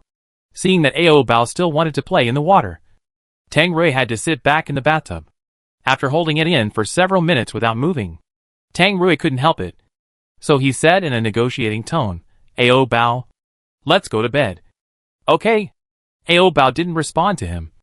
As if he didn't hear it, Tang Rui said again, "If you soak in the water for too long, your skin will wrinkle." Ao Bao still didn't respond to him, and continued to play in the water. Seeing that Ao Bao was indifferent to him, Tang Rui said something harsh. "I took the meat away." When he heard that the meat was going to be taken away, Ao Bao reacted immediately, and quickly wrapped his thin legs around Tang Rui's waist, not allowing Rui to take the meat away. Tang Rui was just teasing Ao Bao. How could he bear to take the meat away at this critical moment? He stayed in the bathtub with Ao Bao for more than 10 minutes. When the bath water was completely cold, Tang Rui took Ao Bao out. When he was in bed, Ao Bao was also playing with other toys all the time, and was not focused on eating meat at all. Tang Rui got angry and took away Ao Bao's plastic toys directly, not allowing him to do two things at the same time. The toys were taken away, and Ao Bao was anxious and wanted Rui to give them back to him. Rui. Ao Bao eats to Rui, and the only thing he cares about is the feeling of fullness while eating. Of course, he also needs to pay attention to entertainment. Seeing that Ao Bao treated this feast of enjoyment as a simple way to fill his stomach, Tang Rui couldn't help but smile bitterly. "Ao Bao, if you do this again, I won't give you food next time." The person who first clamored for meat was Ao Bao, and the one who didn't concentrate on eating the meat was also Ao Bao. This annoying little guy really made Tang Rui hate and love him. Hearing that there would be no meat to eat next time, Ao Bao obeyed honestly. In the second half of the night, Tang Rui stopped because he was tired, and Ao Bao had fallen asleep long ago, and his little snoring sounded intermittently. Tang Rui was about to cover himself with a quilt and go to sleep. As soon as he lay down, he suddenly felt the urge to urinate. Tang Rui got up again and went to the toilet to urinate. There was no light in the room, but a little white moonlight from the window shone on the floor, and he could barely see the surrounding things clearly. Tang Rui got out of bed, and before he took 2 steps, he stepped on something. Feeling that the thing was crushed by him, Tang Rui bent down to pick it up to see what it was. Picking it up, He found that it was Ao Bao's plastic frog toy, which had been crushed by him. If Ao Bao saw that the toy was broken, he would definitely cry. So Tang Rui quickly destroyed the body and threw the broken plastic frog out of the window. After dealing with it, Tang Rui went to the toilet to urinate. The next day, Ao Bao got up and looked for the plastic frog everywhere in the room. Seeing Ao Bao crawling under the bed to find something dirty, Tang Rui pulled him out and asked, Ao Bao, what are you looking for? Ao Bao described it to Tang Rui. Unfortunately, Tang Rui didn't understand what Ao Bao said. However, Tang Rui soon remembered that he had stepped on Ao Bao's toy last night, and he thought Ao Bao might be looking for the plastic frog. Although Tang Rui didn't want to see Ao Bao sad, he didn't want to hide it from Ao Bao. So he then frankly confessed his crime last night. Ao Bao, I stepped on that frog. Ao Bao was stunned for a few seconds, and then began to mourn for his toy. Seeing the tears in Ao Bao's eyes, Tang Rui hurriedly coaxed him, I'll take you to buy a few new ones later. Ao Bao took only 1 second to hide his tears, and he cried happily. In fact, Ao Bao is very easy to coax. Much easier than ordinary children. Other survivors saw that Ao Bao was stupid and dumb all day long. And at first glance, he was a mentally retarded teenager. At this time, they would think that Tang Rui, a grown man, must have a hard time surviving in the apocalypse with a mentally retarded child. But in fact, Ao Bao was very well behaved. He ate and slept all day long, and didn't make any noise. He could play with an ordinary plastic toy for a whole day. He would only be naughty occasionally, but most of the time, he was very well behaved. Surviving in the apocalypse with Ao Bao, Tang Rui never felt hard for a single day. He only felt fulfilled and satisfied. Tang Rui had just promised to take Ao Bao to buy new toys. He didn't hesitate, and went out early holding Ao Bao's hand. Every time Tang Rui went out, he would attract a lot of attention. Among the people staring at Tang Rui, there were men, women, old and young.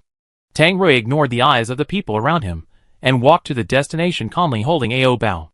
Halfway through the journey, a middle-aged woman suddenly appeared in front of Tang Rui with a little boy. The middle-aged woman knelt down in front of Tang Rui. Tang Rui guessed that she wanted food. Go away. I won't give you alms. Tang Rui was not without compassion. But once he gave the woman food, more people would come to him for food. The woman was not here to beg for free food. She pushed the little boy standing next to her to Tang Rui. You only need to give me a pound of rice, and I will give you my son. You can do whatever you want to him. After being pushed, the little boy staggered and stopped in front of Tang Rui. The boy in front of him was thin and dark, with dry and yellow hair, severe malnutrition, and looked only 7 or 8 years old. Although the boy was very young, there were traces of ambiguity on his exposed neck, which obviously had been touched by others.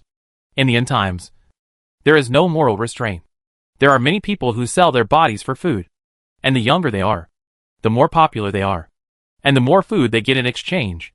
Tang Rui's eyes stayed on the boy for only half a second, and then he immediately moved away, and then decisively refused. I don't need it. Although Tang Rui had clearly refused, the woman still kept selling her son to Tang Rui. Tang Rui didn't want to pay attention to her at all. When the woman saw Tang Rui was leaving, she rushed over, hugged one of Tang Rui's legs, and cried loudly, "It's just a pound of rice." The woman's voice was very loud, and she immediately attracted many passers-by to watch. The people around him stared at Tang Rui with their sunken eyes. To be precise, they were staring at Ao Bao, who was fat and white in Tang Rui's arms. Ao Bao's tender appearance looked delicious. When people are hungry, they will not think about their physical needs, but only about how to fill their stomachs. So they are not sexually attracted to Ao Bao, but appetite. Tang Rui didn't notice the way the people around him looked at Ao Bao, because he was thinking about how to get rid of this persistent woman. Let go quickly. Don't force me to do anything to you. After saying that, Tang Rui took out his fist to threaten.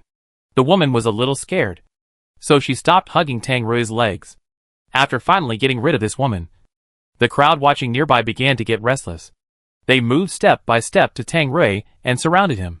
When Tang Rui noticed their unusual movements, it was a little too late. The group of people rushed over like crazy, trying to snatch Ao Bao from Tang Rui's arms. Some of them couldn't wait and opened their mouths wide towards Ao Bao, wanting to eat Ao Bao flesh. It was ironic that these humans actually wanted to eat zombies' flesh. They were so overwhelmed by the delicious Ao Bao that they forgot Tang Rui's strength. When they rushed over, Tang Rui punched them directly and killed 2 people. After a while, the manager came. When they heard that the manager was coming, the people quickly dispersed, leaving only Tang Rui standing there. And Ao Bao was so scared that he was shivering in Tang Rui's arms. The manager stepped over the 2 corpses on the ground and walked straight to Tang Rui. After stopping, the manager's eyes first locked on Ao Bao. Seeing that the little guy was shaking violently, he said with pity, "It seems that he was scared." Tang Rui was also frightened by the crowd just now. He didn't expect that when he was there, the group of people would dare to rush over to grab Ao Bao. If he was not with Ao Bao would probably have been eaten long ago. The group of people were very hungry, and would occasionally eat some dead meat. But I didn't expect them to be so bold today. The manager just felt sad. After all, this was the first time he had seen such a situation. Tang Rui felt scared and quickly tightened his arms to hold Ao Bao tighter. Why did those people suddenly rush over? It was because Tang Rui raised Ao Bao too fat. Like a little piglet, white and tender, who wouldn't drool when seeing it. And that group of people had coveted Ao Bao for a long time. Every time Tang Rui passed by this street with Ao Bao in his arms, they would stare at Ao Bao. The manager patted Tang Rui on the shoulder and said, "You should live in the superpower area. At least there is no cannibalism there." Tang Rui replied to the manager, "There are also cannibals in the superpower area. The cannibalism in the superpower area is more serious. They don't really eat human flesh. They eat crystal cores. Because eating crystal cores can improve strength. And crystal cores are all dug out from the heads of other superpowers." The manager did not refute Tang Rui's words, but just nodded in agreement. Tang Rui didn't chat with the manager for too long, because he still had to take Ao Bao to buy toys. Ao Bao was scared just now, and Tang Rui bought him a lot of toys and snacks to comfort him.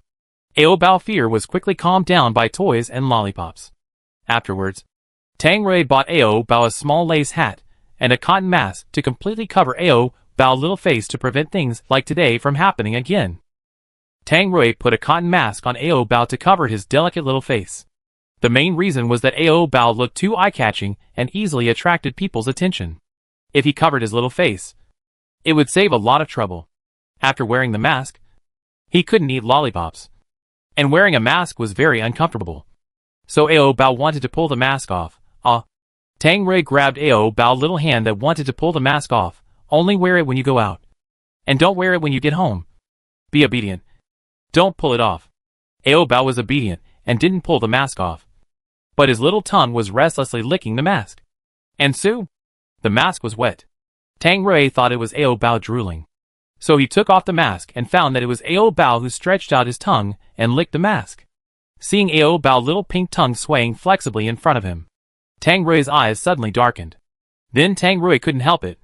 He lowered his head, took Ao Bao's moving tongue into his mouth, and sucked it hard. Ao Bao had just eaten a lollipop, so his mouth was full of a sweet taste. Tang Rui didn't like to eat too sweet things, but he liked the sweet taste in Ao Bao's mouth. He couldn't stop absorbing it repeatedly, licking all the sweetness out. Rui suddenly came over and ate his tongue. Ao Bao was shocked and whimpered a few times, "Ow," because his mouth was sealed tightly. All the sounds Ao Bao made were swallowed by Tang Rui. At first, Ao Bao was a little reluctant, worried that his tongue would be eaten by Rui. And then, he wouldn't be able to eat the lollipop. But when Ao Bao's little tongue tasted the meat in Rui's mouth, he began to take the initiative. Ao Bao used his flexible little tongue to drill around in Tang Rui's big mouth, licking every place he could reach. The meat in Rui's mouth was so fragrant that Ao Bao was reluctant to withdraw his tongue. Originally, Tang Rui was madly absorbing the sweetness in Ao Bao's mouth. But in the end, it became Ao Bao who was madly absorbing the meat in his mouth. And Ao Bao's kissing skills seemed to be better than his, which made Tang Rui feel a little frustrated. One person and one corpse kissed so seriously that they forgot that they were still on the street.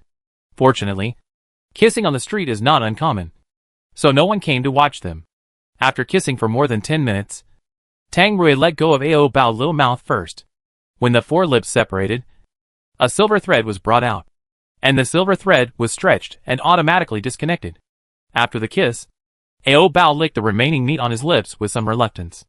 Seeing that Ao Bao seemed to want to eat more, Tang Rui couldn't help but lean close to his ear and asked in a low voice, "Ao Bao, am I delicious?" Ao Bao nodded with a dazed look. Ao, delicious? Ruer's meat is the most delicious human meat Ao Bao has ever eaten. Tang Rui smiled and pinched the tip of Ao Bao's small nose.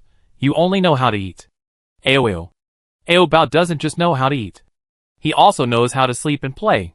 Toys and snacks have been bought for Ao Bao. And Tang Rui has to buy some self-defense items. Tang Rui himself doesn't need self-defense items. His fists are enough. But Ao Bao's fighting power is too weak. So he needs something to defend himself. Just in case. Tang Rui carried Ao Bao to a grocery store. The items sold in this store were very miscellaneous. Most of which were small items commonly used in life. And it was unlikely that there were self-defense items for sale. Afterwards, Tang Rui took Ao Bao to the black market to see if he could exchange for a gun. Ordinary people without superpowers use guns for self-defense. So guns are also rare. Tang Rui used 2 kilograms of rice to exchange. But people refused to exchange. And insisted on 100 kilograms of rice. Tang Rui's brain was not rusty. So of course, he would not exchange 100 kilograms of rice for a gun. What's more, Ao Bao doesn't know how to use a gun. Even if he learns how to pull the trigger, Ao Bao may not aim. And he may accidentally fire the gun and injure himself. After going around for a long time, he still couldn't buy a suitable self-defense item. A lot of time was wasted. And it was afternoon in a blink of an eye. At this time, Tang Rui couldn't accept the task. So he had to take Ao Bao home. On the way home, Tang Rui ran into the manager again. The manager and Tang Rui were old acquaintances. After all, Tang Rui had been in the safe zone for a month or so. However, Tang Rui didn't know much about this manager of the ordinary zone. He only knew that his surname was Zhou. When the manager saw Tang Rui, he greeted him enthusiastically. See you again. Tang Rui just nodded slightly at the manager, and didn't plan to talk more. After Tang Rui walked a few steps away, the manager suddenly called him. Tang Rui turned around, looked at the manager and asked, "What's the matter?" The manager walked up to Tang Rui and said mysteriously, "The higher-ups have issued a notice to eliminate all the weak." After hearing this, Tang Rui just raised his eyebrows, without any emotion on his face, because he was not a weak person. So he didn't need to worry about being eliminated. But Tang Rui still sympathized with the weak. So he asked on their behalf, "Why did you issue such a notice? These weak people have little value to be used. Living is a waste of food. So of course they must be eradicated." The manager told him this because he knew that Tang Rui was a superpower. After hearing these words, Tang Rui felt no ripples in his heart. Because he had become numb to this real world. The only thing that could stir up ripples in his heart was Ao Bao. Soon the manager said something that stirred up Tang Rui's heart. In the future, the safe zone can only accommodate superpowers. And ordinary people without superpowers will be driven out. I remember the little guy in your arms, who seems to have no superpowers. And he will definitely be driven out at that time. If Ao Bao cannot stay in the safe zone, then Tang Rui certainly will not stay in the safe zone. And Tang Rui had long planned to take Ao Bao away from the safe zone. His main purpose for staying in the safe zone now is to find enough seeds. When he gets the seeds, Tang Rui will take Ao Bao away. Tang Rui frowned and asked the manager, "When will this plan to eliminate the weak be implemented?" Tang Rui had to get the seeds he wanted before the elimination plan was implemented. And then take Ao Bao out of the safe zone as soon as possible. The manager gave a very vague time, probably after the surplus value of the weak has been completely squeezed out. They will be eliminated. I don't know the exact time. After hearing the manager's vague answer, Tang Rui suddenly became suspicious. "Why are you telling me this?" The manager did not answer Tang Rui's words, but asked Tang Rui, "Do you want your lover to be driven out of the safe zone? What is the matter? Just tell me directly." Tang Rui doesn't like people who beat around the bush. My family are ordinary people. They don't have superpowers. Once the eradication plan is implemented, they will all be driven out of the safe zone. If they are driven out of the safe zone, there is only one way to go. So I want to join hands with you to overthrow the system here, and then rebuild a home without class division, where superpowers and ordinary people can live in peace. The manager's generous and inspiring words are indeed very inspiring. But Tang Rui doesn't have such big ambitions. He just wants to live a happy life with Ao Bao. Tang Rui did not reject the manager at the beginning, but only said, "We too want to overthrow this place together." "You think too simply," the manager said in a very trusting tone. "You are very powerful. I believe in your strength. The manager had heard that Tang Rui killed 5 superpowers in one breath. And also heard that Tang Rui killed Bu Su, a senior official in the superpower area. Just by hearing these news, you can know how strong Tang Rui is. Seeing Rui talking to others all the time, Ao Bao was a little impatient and urged Rui to go home quickly. Hearing Ao Bao urging him, Tang Rui did not say any more nonsense to the manager, and directly hugged Ao Bao and left. The manager hoped that Tang Rui could join forces with him, so he chased after him and continued to persuade. When your lover is driven out of the safe zone, will you not care? Or have you already planned to abandon him and live alone in the safe zone? As soon as the manager said this, Ao Bao took the lead in reacting. He grabbed Tang Rui's collar, fearing that Tang Rui would abandon him. Tang Rui had already been successfully angered.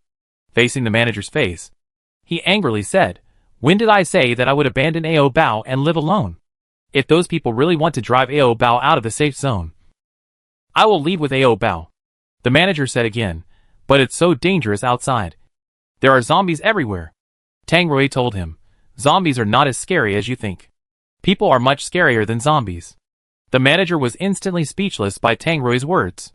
Tang Rui glanced at the manager one last time, and then hurriedly took Ao Bao home. After returning home, Ao Bao was still worried about the manager's words. So Ao Bao didn't play with toys or eat lollipops, and just stayed in Tang Rui's arms. When Tang Rui wanted to go to the toilet, Ao Bao had to stick to him. Tang Rui couldn't hold it anymore, so he forcibly pulled Ao Bao off him. But Ao Bao was so clingy that Tang Rui couldn't pull him off no matter how hard he tried. In the end, Tang Rui could only carry Ao Bao to the bathroom. Ao Bao leaned his head on Tang Rui's shoulder and asked worriedly, Rui, will you abandon Ao Bao?" Tang Rui could sometimes understand what Ao Bao was saying, and he replied without a doubt, "No. If there is no room for you in the safe zone, I will go with you, and I will never leave you alone outside the safe zone." Hearing Rui say that he would not abandon him, Ao Bao happily arched his head on Tang Rui's shoulder socket. Seeing Ao Bao acting like a spoiled child on him, Tang Rui suddenly couldn't pee. "Ao Bao, stop making trouble. At least let him finish peeing first. Otherwise he will feel uncomfortable with his bladder." Ao Bao was obedient and stopped moving. He opened his clear eyes and watched how Rui urinated. Under Ao Bao's unblinking gaze, Rui seemed to be shy and urinated intermittently. It took more than a minute before he finally finished. After peeing, Tang Rui pulled up his pants and looked at the little boy in his arms and asked, "Ao Bao, do you want to pee?" Because of incontinence, Ao Bao didn't know whether he wanted to pee or not. He asked Tang Rui in confusion. Tang Rui thought that Ao Bao didn't drink water today and should not pee. So he took Ao Bao out of the bathroom and went to the kitchen to cook something to eat. Ao Bao's digestive system is no longer working. If he eats too hard food every day, it may be blocked. So he needs to eat something thinner occasionally. Tang Rui decided to make a pot of meat soup for Ao Bao to drink. Before stewing the soup, Tang Rui sealed the doors and windows to prevent the aroma of the stewed meat from wafting out. Once the smell of meat was smelled by the hungry people outside, Tang Rui's door might be broken by them. When the meat was stewed, the whole room was filled with fragrance. But Ao Bao had no appetite, because zombies like to eat raw meat and were not interested in cooked meat. Although Ao Bao didn't like to eat cooked meat, he finally finished all the meat and drank 2 large bowls of meat soup, making his belly bulge. Tang Rui gently patted Ao Bao's small round belly twice and asked, "Ao Bao, are you full? Can you eat Rui?" When he heard that there was still Rui to eat, Ao Bao regretted that he had drunk so much soup just now. He should have left some room for Rui. However, even though he was a little full now, Ao Bao still wanted to force himself to eat Rui. Even if his stomach burst, Ao Bao eat Rui meat. Tang Rui deliberately teased Ao Bao and said, "No more. Your stomach looks like you're pregnant." Ao Bao was excited when he heard that there was no meat to eat. "Ao Bao, I want." Tang Rui smiled and said, "Don't worry. If Ao Bao is not enthusiastic about eating meat, then Ao Bao is unworthy of being a zombie. Meat. Ao Bao. Meat."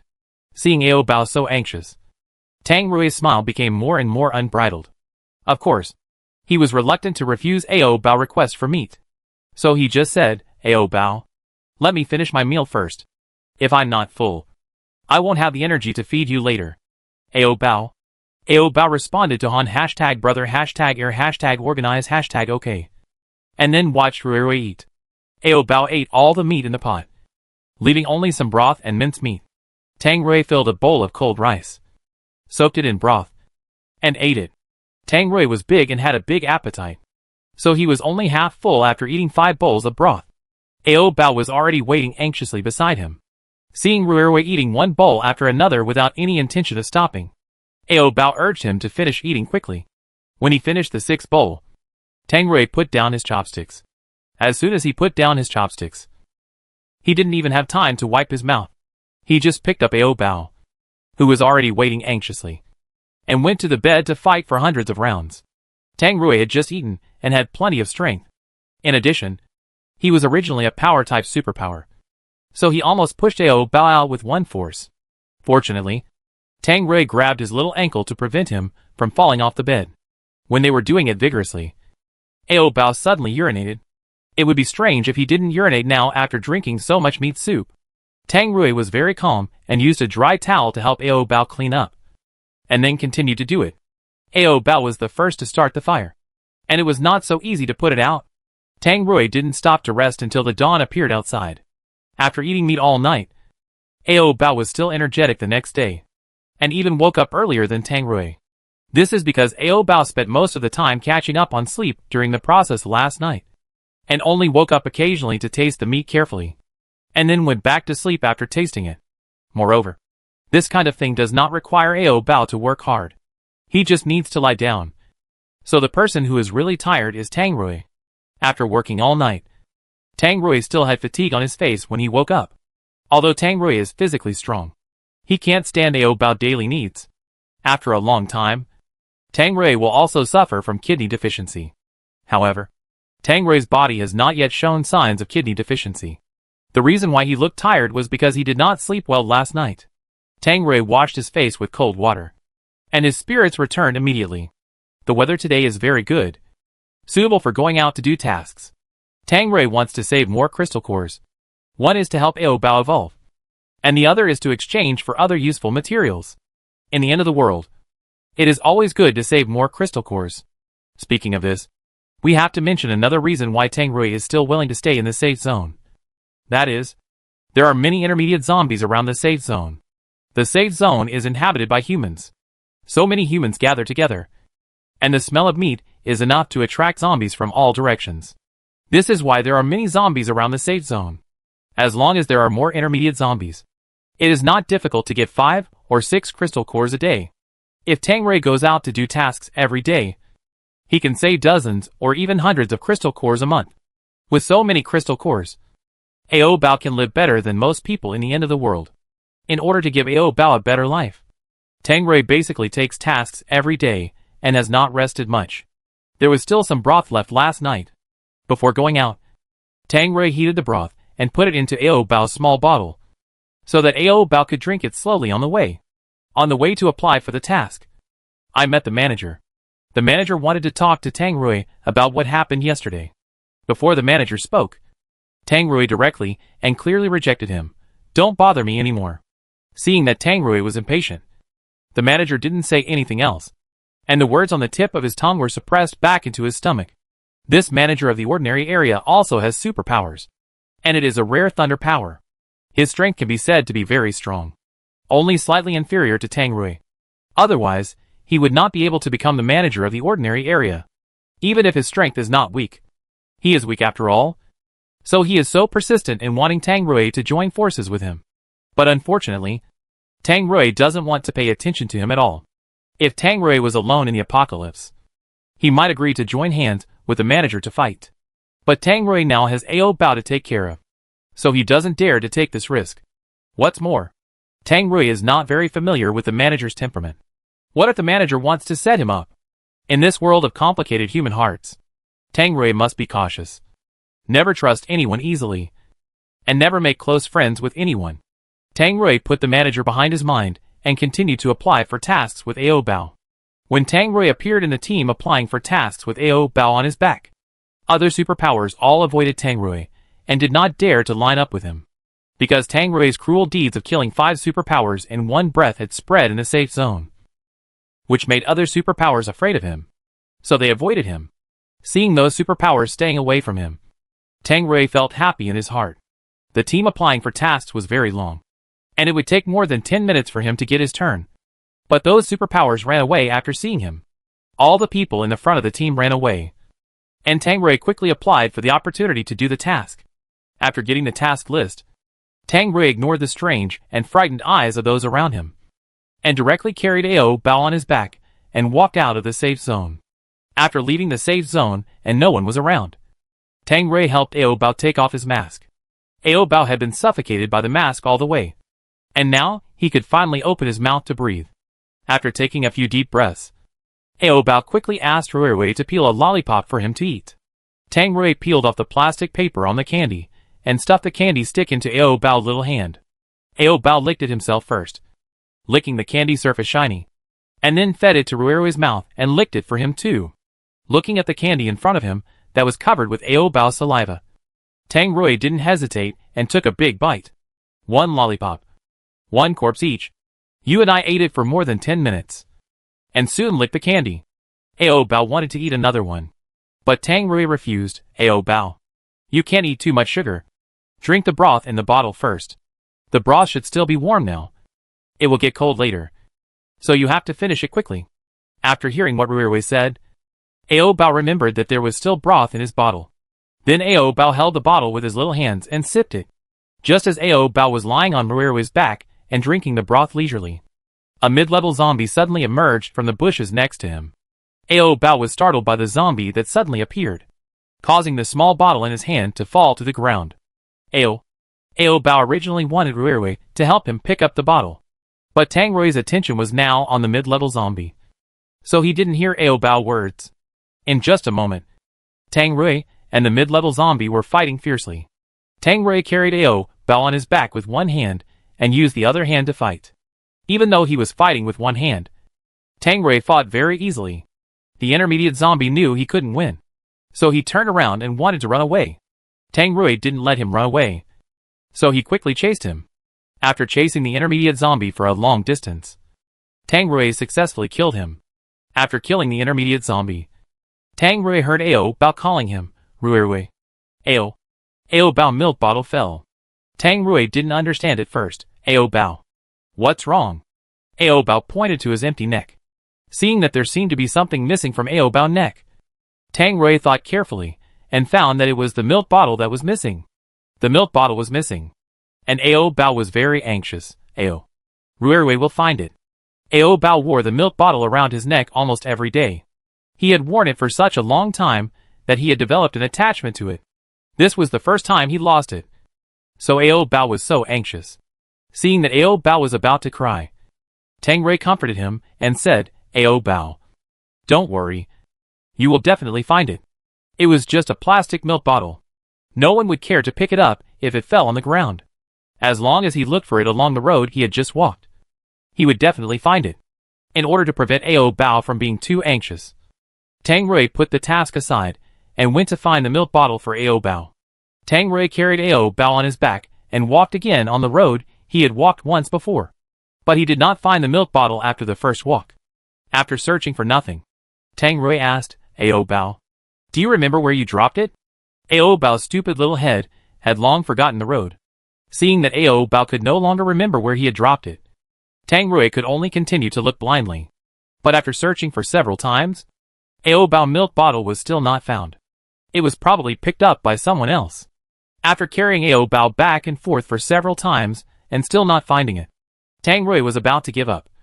So he said to the person lying on his back, Bao, forget it if you can't find it. I'll buy you a new one later. Bao saw that Ruirui had given up, so he made a fuss about getting down and looking for it himself. Bao struggled hard on his back, and Tang Rui was afraid that he would fall, so he put him down first. Seeing Bao was so persistent, Tang Rui could only follow him and look for it together. After searching for a whole day, the sun was about to set, but he still didn't find the milk bottle. Bao was tired of searching, and his legs couldn't move anymore, so he just stood there crying. Tang Rui picked him up and said, Bao, it's almost dark. Don't look for it. Let's go back to the safe zone first. It took a whole day to find the milk bottle, which made Tang Rui have no time to complete his task, which was a waste of a day. Ao Bao didn't want to go back like this, and he had to find the milk bottle before he went back. And his little mouth always stubbornly said that sentence, Rui, find it. The milk bottle followed Ao Bao all the way. When Tang Rui first met Ao Bao was wearing the milk bottle around his neck. So Ao Bao had an inseparable feeling for the milk bottle, and Tang Rui could understand it. And he also wanted to continue to help Ao Bao find it. But it was getting dark, and the temperature would drop sharply. Tang Rui didn't have a lighter with him, so he couldn't make a fire to keep warm. In addition, there were many wild wolves and zombies outside the safe zone. In short, it was not safe to spend the night outside. So he had to return to the safe zone as soon as possible. Ao Bao, let's not look for it today. We'll look for it tomorrow. After saying that, Tang Rui took Ao Bao home without caring whether he agreed or not. On the way back, Ao Bao had tears in his eyes. While walking, Tang Rui wiped Ao Bao tears with his fingertips. Ao Bao, don't cry. You will definitely find the bottle tomorrow. Hearing Rui's affirmative tone, Ao Bao felt a little better. Then he sniffed his nose and stopped crying. The bottle will definitely not be found. After all, he has already looked for it so many times today. If he looks for it again tomorrow, it will just be a waste of time. So Tang Rui planned to buy a new one for Ao Bao. Early the next morning, Tang Rui quietly went out while Ao Bao was still sleeping in. Tang Rui went to a small supermarket alone and bought a plastic bottle that looked similar to Ao Bao's original bottle. Tang Rui thought that Ao Bao would be very happy to see this new bottle. So he quickly took it home and let Ao Bao try it out. Not long after Tang Rui left, Ao Bao woke up. When he woke up, he saw that Rui was not there. So Ao Bao looked all over the room. He searched all the corners of the room, but didn't see Tang Rui. Ao Bao wanted to go out to find Rui, but the door was locked and couldn't be opened. Ao Bao could only scratch the door with his fingernails while crying and calling Rui. Tang Rui just walked to the stairs and heard Ao Bao crying. When he heard Ao Bao crying, Tang Rui took 3 steps at a time and quickly came to the door. Tang Rui hurriedly took out the key from his pocket and unlocked it. As soon as the door opened, Ao Bao rushed over. Seeing something rushing over, Tang Rui subconsciously opened his hands to catch it. After Ao Bao's soft body fell into his arms, Tang Rui felt at ease instantly. Tang Rui first kissed Ao Bao's little face several times, and then asked, Ao Bao, why are you crying? When Ao Bao woke up, he saw Rui was not around, and thought Rui had abandoned him. So he cried so loudly. Ao Bao was particularly afraid that Rui would abandon him. Now seeing Rui come back again, Ao Bao burst into laughter instantly, and his little hands tightly hugged Tang Rui's neck, and then asked, Ao? You left Ao Bao early in the morning. And where did you go secretly? Tang Rui wiped the tears from Ao Bao's face and replied, I'll buy you a new bottle. After that, Tang Rui took out the new bottle and handed it to Ao Bao's little hand. Although the new bottle was similar to the old one, Ao Bao still preferred the old one. So Ao Bao threw the new bottle on the ground. No. Ao. Tang Rui picked up the bottle, wiped off the dust on it, and said, Ao Bao, the new bottle and the old bottle are used in the same way. Since the old one can't be found, use the new one. Anyway, they are the same. Tang Rui tried to make Ao Bao accept the fact that the old bottle could not be found, and persuaded Ao Bao to accept the new one. But Ao Bao didn't listen to his advice, and threw the new bottle out again. No. Ao Bao really didn't want the new one. So Tang Rui had no choice but to find the old bottle back. Tang Rui took Ao Bao out of the safe zone and continued to search in the place where he had searched yesterday. They had been searching since morning and had been searching until noon, but they still couldn't find it. This milk bottle wasn't a rare thing, so it shouldn't have been picked up by anyone. Why couldn't it be found? Ao Bao, please stop looking for it. After searching for so long, Tang Rui felt that it was impossible to find it again. It would only be a waste of time to continue searching like this. Ao, find it. Ao Bao still insisted on looking. But I have to go on a mission, and I don't have time to look for it anymore. Tang Rui was still thinking about collecting more crystal cores. Seeing that Rui didn't help him find it, Ao Bao got angry, and his cheeks puffed up, and he yelled at Tang Rui like a little mad dog, Ao. Tang Rui hit Ao Bao little but hard, and said with a slightly serious expression on his face, "Ao Bao, why are you so disobedient now?" Ao Bao remembered Ruerwei's words before, that if he didn't obey, he would not want him. Afraid that Ruerwei would despise him for being disobedient, and even more afraid that Ruerwei would abandon him. So Ao Bao didn't dare to say anything. Just lay on Tang Rui's chest silently, not even daring to shed tears. Seeing that Ao Bao calmed down so quickly, Tang Rui breathed a sigh of relief. And then he softened his tone and said, "Forget it if you can't find the old milk bottle. It's the same to use a new one." Ao Bao didn't say anything, just pursed his little mouth, wanting to cry but not daring to. After that, Tang Rui didn't help Ao Bao find the milk bottle anymore, but hurried to complete the task of killing zombies before it got dark. Tang Rui finished the task before the sun went down. After the mission was completed, Tang Rui took Ao Bao back to the safe zone to collect the mission rewards first, and then took Ao Bao home.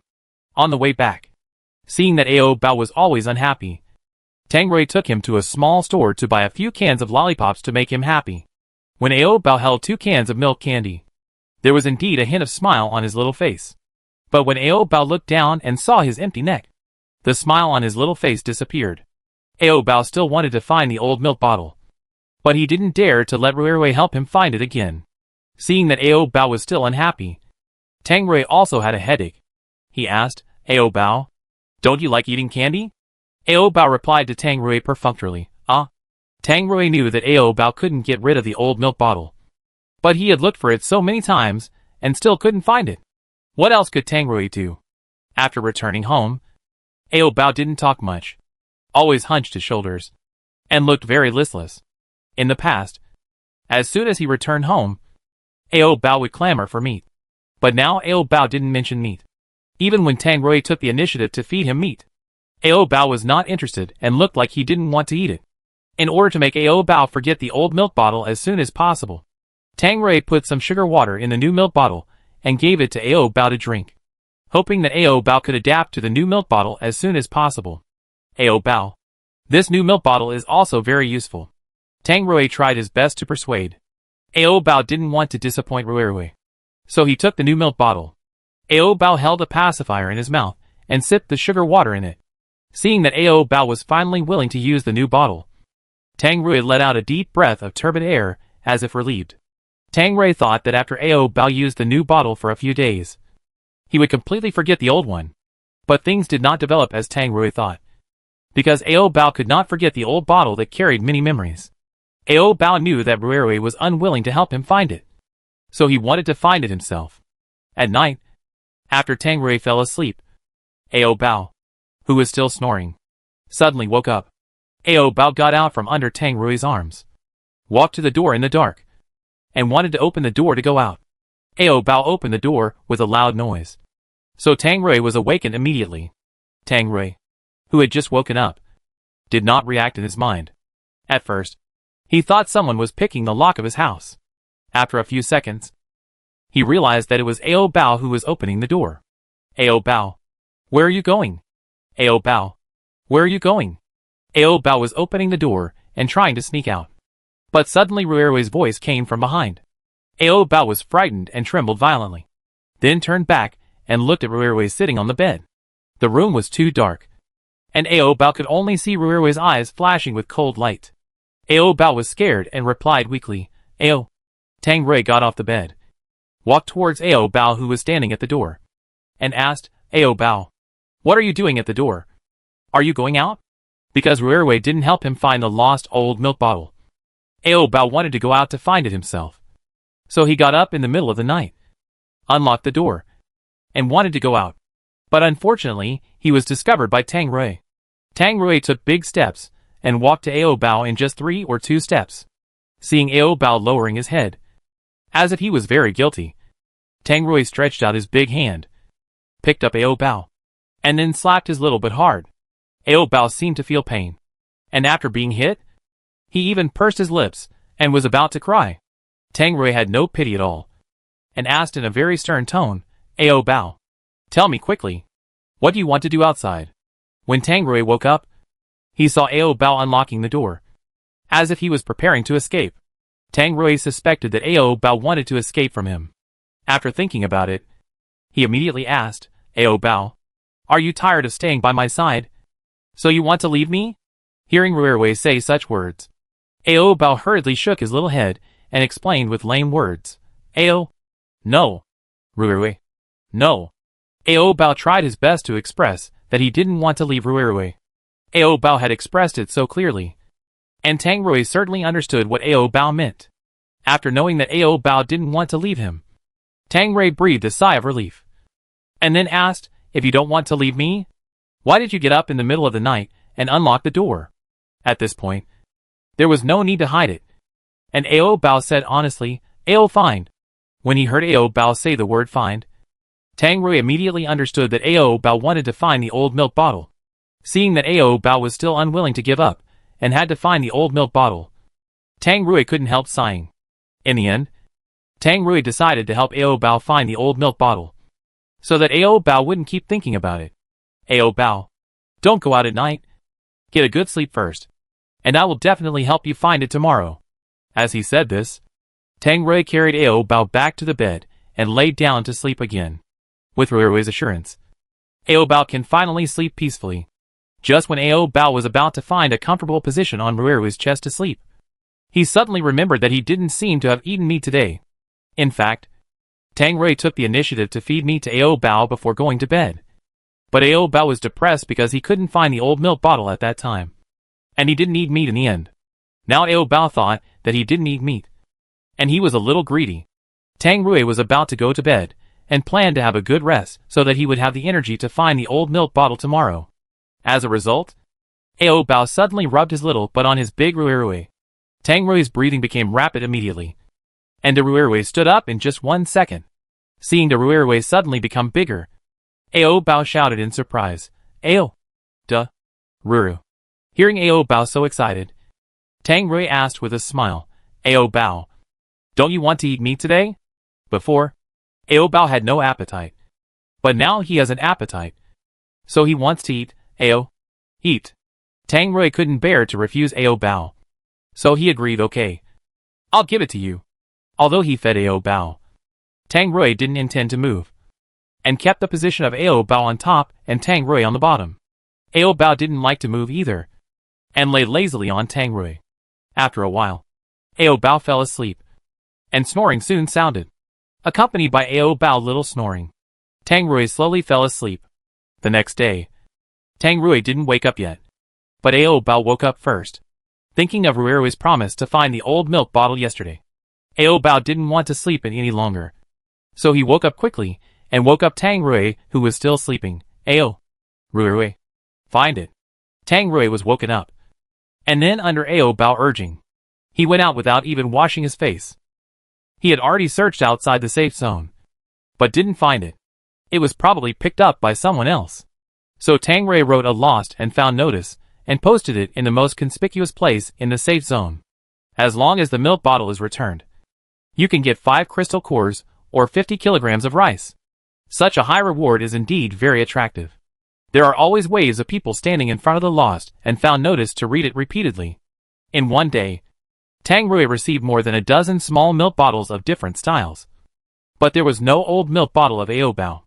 After a day, the old bottle was still not found. Tang Rui was very frustrated, and Ao Bao was also very sad. Seeing Ao Bao sad, Tang Rui's frustration disappeared instantly, and he said with full fighting spirit, "Ao Bao, I will continue to help you find it tomorrow, and I will definitely find it back." Although Ao Bao wanted the old bottle very much, he saw that Ruirui was looking for it so hard. Ao Bao was also planning to give up. So after returning home, Ao Bao took the initiative to pick up the new bottle to drink water. Seeing Ao Bao drinking water with the new bottle, Tang Rui didn't have any feelings, but only asked, "You are not used to the new bottle. I will definitely help you find the old one tomorrow." Ao Bao took 2 sips of water from the new bottle, and then hugged the new bottle to sleep, to show that he had accepted the new bottle. Although Ao Bao showed that he liked the new bottle very much, Tang Rui saw through him at a glance. "Ao Bao, if you don't like it, don't force it." Ao Bao put down the new bottle in his hand and replied weakly, "Ao." Tang Rui had been trying to find a way to help Ao Bao find the old bottle, but he never knew who bought the old bottle for Ao Bao. Tang Rui suddenly felt a little bothered. He held Ao Bao on his lap and asked, Ao Bao, who gave you the old bottle? Ao Bao's memory was very messy. He didn't remember much about the past. He only remembered the days after he was with Ruirui. As for where the bottle came from, Ao Bao couldn't remember it even more. Ao Bao shook his little head and said that he didn't remember. It stands to reason that Ao Bao is not a baby and should not need a bottle. Then why did Ao Bao have a bottle hanging around his neck from the beginning? This is very suspicious. Tang Rui was confused and continued to ask, Ao Bao, can't you remember? Ao Bao still shook his head. Seeing that Ao Bao really couldn't remember, Tang Rui stopped asking. After being busy outside all day and not having a good meal, Tang Rui was hungry. So he put Ao Bao in the living room and let him play by himself. Ao Bao, I'll go make you some meat porridge. You play with your toys. Ao Bao refused to get off Tang Rui and insisted on sticking to him. Tang Rui was very happy that Ao Bao could stick to him so much. He smiled and pecked Ao Bao's little mouth. You love to stick to me so much. Can you not live without me? Ao Bao really couldn't live without Tang Rui now. Because Ao Bao doesn't know anything. If he leaves Tang Rui and lets Ao Bao live alone in the apocalypse, Ao Bao might not survive the third day. Tang Rui held a lazy and clingy little zombie in his arms and went to the kitchen to cook lean meat porridge. The meat that Ao Bao eats now is ordinary pork, beef and mutton. As for human meat, Ao Bao hasn't eaten it for a long time. It's okay for Ao Bao not to eat human meat. So Tang Rui doesn't plan to feed Ao Bao human meat anymore. He just needs to feed Ao Bao to Ruirui regularly. When the porridge is cooked, Tang Rui wants to feed Ao Bao. But Ao Bao doesn't like porridge very much. He just put it in his mouth. And before he stays in it for a few seconds, he spits it out again. And then grumbles for meat. Tang Rui wipes the porridge stains on his mouth and says, Ao Bao, you can't be full by eating meat. Drink the porridge first. Eat meat. Full. Every time he eats meat, Ao Bao burps. How can he not be full? Tang Rui couldn't help laughing. Be good. Drink the porridge. And I'll give you meat later. Hearing that there would be meat later, Ao Bao drank the porridge first. But Ao Bao didn't want to eat too much porridge. He had to save some for Ruirui. He couldn't do it again like last time, because he ate too much and ended up vomiting it all out when he ate Ruirui. However, Tang Rui didn't save any for him. He fed him 3 bowls of porridge in one breath. And Ao Bao didn't want to move. Since coming to the safe zone and having enough food, Ao Bao's weight has skyrocketed and he has become fatter and fatter. If he continues like this, he is expected to become a round meatball. Ao Bao is getting fatter and fatter, and Tang Rui can certainly feel it intuitively. But Tang Rui didn't think about controlling Ao Bao's weight. He is cute when he is round and plump like now, and he doesn't need to be too thin. On the 4th day, Tang Rui was still helping Ao Bao find the old milk bottle. After searching for a whole day, Tang Rui had to return home in disappointment as the sun was about to set. On the way home, Tang Rui met the manager. Seeing the manager come to him again, Tang Rui felt annoyed. Go away. I won't join forces with you. Don't bother me anymore. The manager didn't leave, but just asked, I heard that you have been looking for a milk bottle recently. Well, my Ao Bao milk bottle is lost. But it has nothing to do with you. Tang Rui's words revealed impatience. And he obviously didn't want to talk more. Just when Tang Rui wanted to leave directly, the manager suddenly took out a milk bottle from behind. And that milk bottle was the old milk bottle that Ao Bao lost.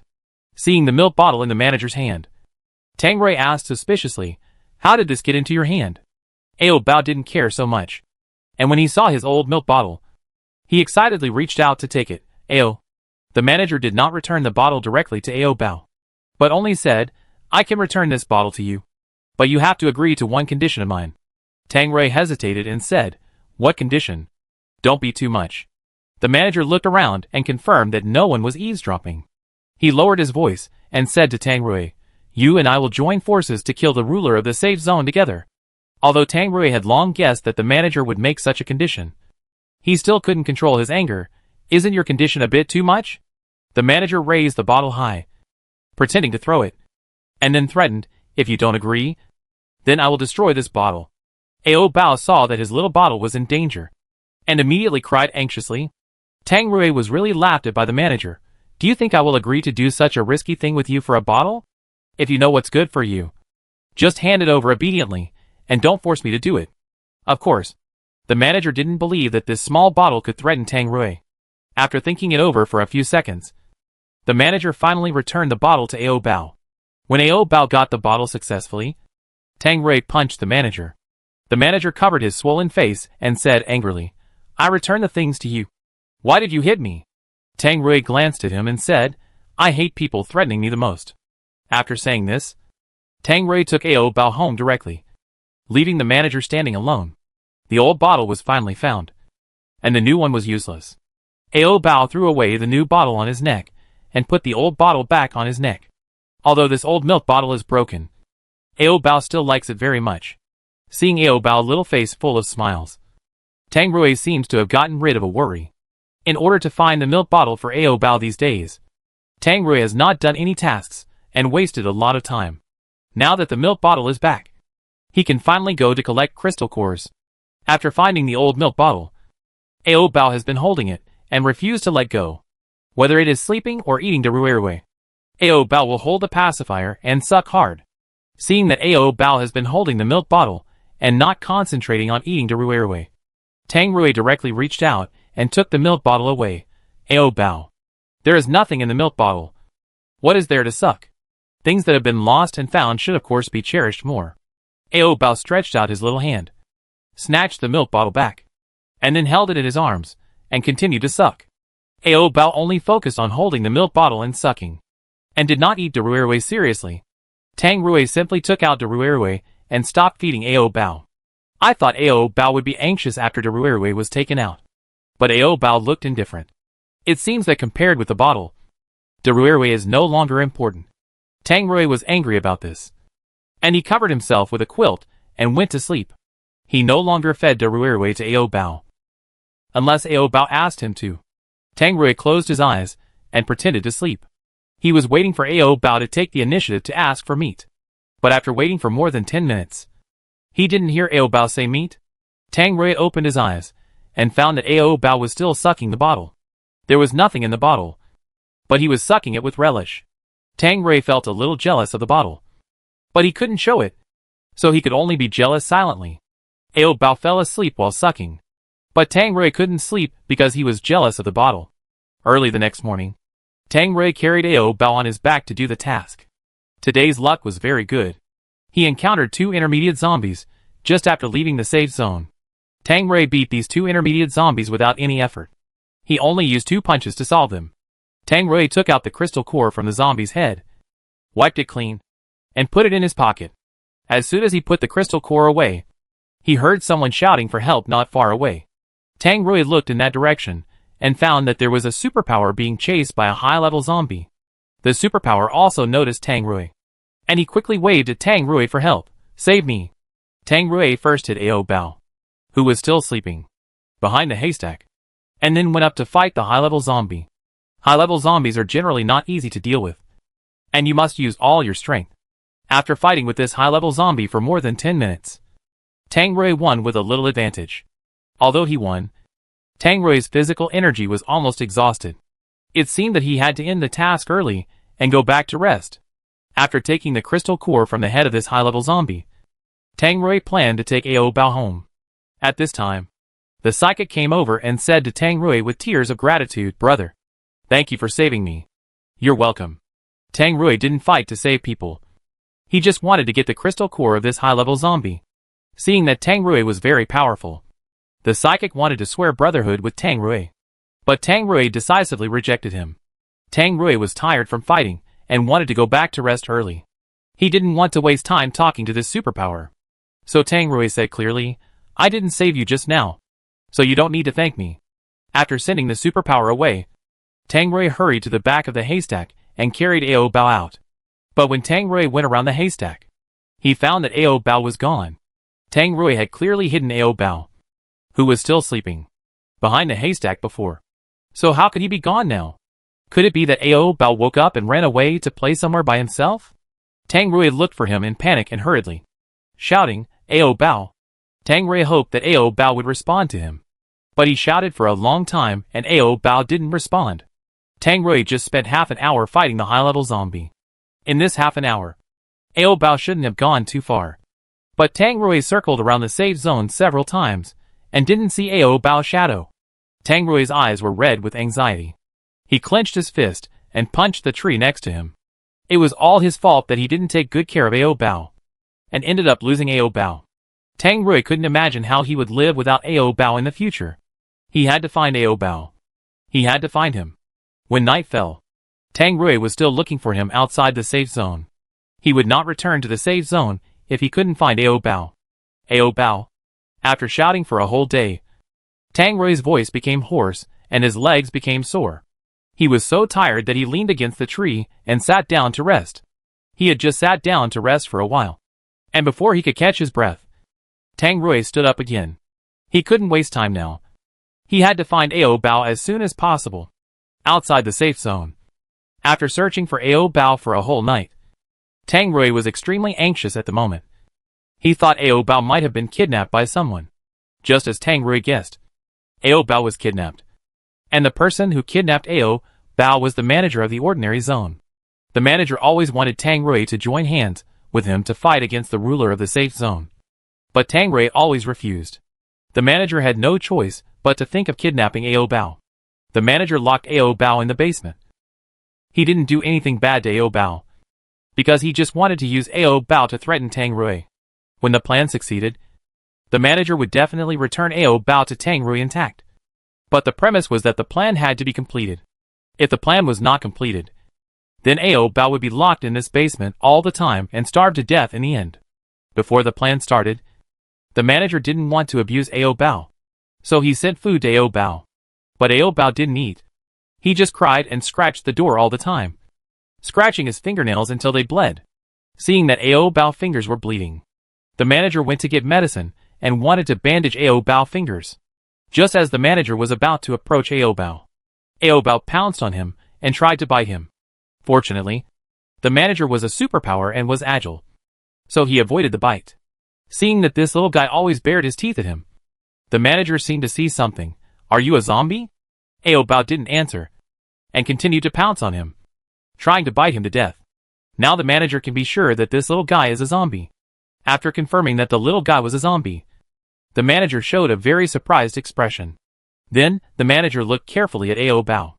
The little guy was not rotten or smelly, and his skin was smooth and tender, and his expression was very lively. He didn't look like a zombie at all. The manager asked curiously, "What method did Tang Rui use to keep you so well?" Ao Bao didn't want to chat with him, and still insisted on jumping on him. Ao Bao didn't have much fighting power, and the manager easily subdued him. After that, the manager went to find a rope and tied Ao Bao up. Ao Bao couldn't move his body, so he could only keep roaring at the manager, "Alho!" Looking at this angry little zombie, the manager found it very interesting. He even wanted to keep this little zombie as a pet. But he had to complete the plan first. Ao Bao kept shouting like this, and others might hear it. So the manager took a piece of bread to stuff Ao Bao's mouth. Ao Bao was very smart. He used his tongue to push the bread out. The manager picked up the bread, patted the dust on it, and stuffed it back into Ao Bao's mouth again. Food is so precious in the end times. Don't waste it. Ao Bao didn't want to eat the bread now. He spit it out again and cried, "Ao Rui." Seeing this cute little guy crying so sadly, the manager felt very distressed and comforted him. "Don't cry. As long as Tang Rui agrees to join forces with me, you can return to him soon." Ao Bao couldn't wait any longer. He wanted to return to Rui now. "Ao, I want Rui." The manager coaxed him. "Wait until you eat the bread, and I will send you back to Tang Rui." Knowing that he could return to Rui, Ao Bao immediately ate the bread in big mouthfuls. The manager originally wanted to find some meat for the little zombie, but he saw that the little zombie was also eating bread happily. He ate a piece of bread in 2 or 3 bites. The manager asked curiously, "Don't zombies only eat human flesh? Why do you eat bread like normal humans?" If Ao Bao hadn't always roared like a zombie, the manager probably wouldn't have realized that this little guy was a zombie. And Ao Bao's delicate appearance didn't seem to have anything to do with zombies. It can only be said that the man named Tang Rui raised this little zombie too well. However, it's a good thing that this little guy doesn't eat human flesh, so he doesn't have to spend a lot of effort to get human flesh to feed it. After Ao Bao swallowed the last bit of bread in his mouth, he hurriedly muttered that he wanted to find Rui. "Ao. Just now, The manager promised Ao Bao that as long as he ate the bread, he would send him back to Tang Rui. Ao Bao took that seriously and ate the bread obediently. But the manager was just lying to him. The manager ignored Ao Bao cries and directly sealed Ao Bao mouth with tape. Then said ruthlessly, I can't send you back for the time being. I will let you go back to Tang Rui after he helps me kill the ruler of the safe zone. Ao Bao was his bargaining chip to threaten Tang Rui. How could he let him go so easily? After listening to the manager's words, Ao Bao finally realized that he had been deceived. Ao Bao struggled in anger, and his mouth sealed with tape made an mm sound. The manager threatened Ao Bao, you'd better be good. Otherwise there will be no dinner today. Ao Bao didn't care about this dinner. He continued to struggle, trying to escape from here. But with such little strength, it was impossible for Ao Bao to break the rope. And continuing to struggle would only be a waste of effort. The manager was not worried that Ao Bao could escape from here. After all, there were 2 iron doors in the basement. Even if Ao Bao successfully broke free from the rope, he might not be able to open the 2 iron doors. After that, the manager left Ao Bao alone in the basement. He had to negotiate with Tang Rui. And Tang Rui was still looking for him outside the safe zone at this moment. Because Ao Bao was lost outside the safe zone, Tang Rui thought that Ao Bao was still outside the safe zone. So he stubbornly looked for him outside the safe zone. If Tang Rui continued to look for him like this, he might never find his beloved Ao Bao in his lifetime. Other superpowers who came out to perform tasks ran into Tang Rui outside the safe zone. In their eyes, Tang Rui was like a demon, circling around the outer perimeter of the safe zone, and always shouting Ao Bao Ao Bao. Tang Rui's strength is enough to make him the strongest in the safe zone. And most people have already tacitly accepted that Tang Rui is the strongest. And now the strongest in the safe zone has gone crazy. Which really makes all the superpowers feel sad. Tang Rui has been looking for a day and a night, but he still hasn't found Ao Bao, which makes him gradually emotionally collapsed. Tang Rui blamed himself in his heart for not keeping an eye on Ao Bao, and he should blame himself for it. Then Tang Rui slapped himself rudely, making his face swollen. The sleepiness and fatigue were also driven away by this slap. And Tang Rui cheered up and continued to look for Ao Bao. The manager was also looking for Tang Rui, and thought that Tang Rui should have returned to the safe zone. As a result, when he went to Tang Rui's house, he found no one. Later, the manager asked other superpowers, and found that Tang Rui was still wandering outside the safe zone, and was looking for someone like crazy. After listening to the superpower, the manager couldn't help but muttered, he is still looking. It seems that Tang Rui really cares about the little zombie. Now the manager is sure in his heart, as long as he uses the little zombie as a threat, Tang Rui will definitely do anything for him. Then the manager left the safe zone, and went to find Tang Rui. Soon the two of them met. As soon as Tang Rui saw the manager, he became a little excited. He came up and grabbed the manager's shoulders and asked, you kidnapped Ao Bao, right? Tang Rui suspected him right away, which shocked the manager. How do you know it was me? In the past few days, apart from the manager who had the motive to kidnap Ao Bao, Tang Rui couldn't think of anyone else. And the manager happened to appear in front of Tang Rui at this time. Who else could Tang Rui suspect if not him? Is it really you? Tang Rui held the manager's shoulders tightly with both hands.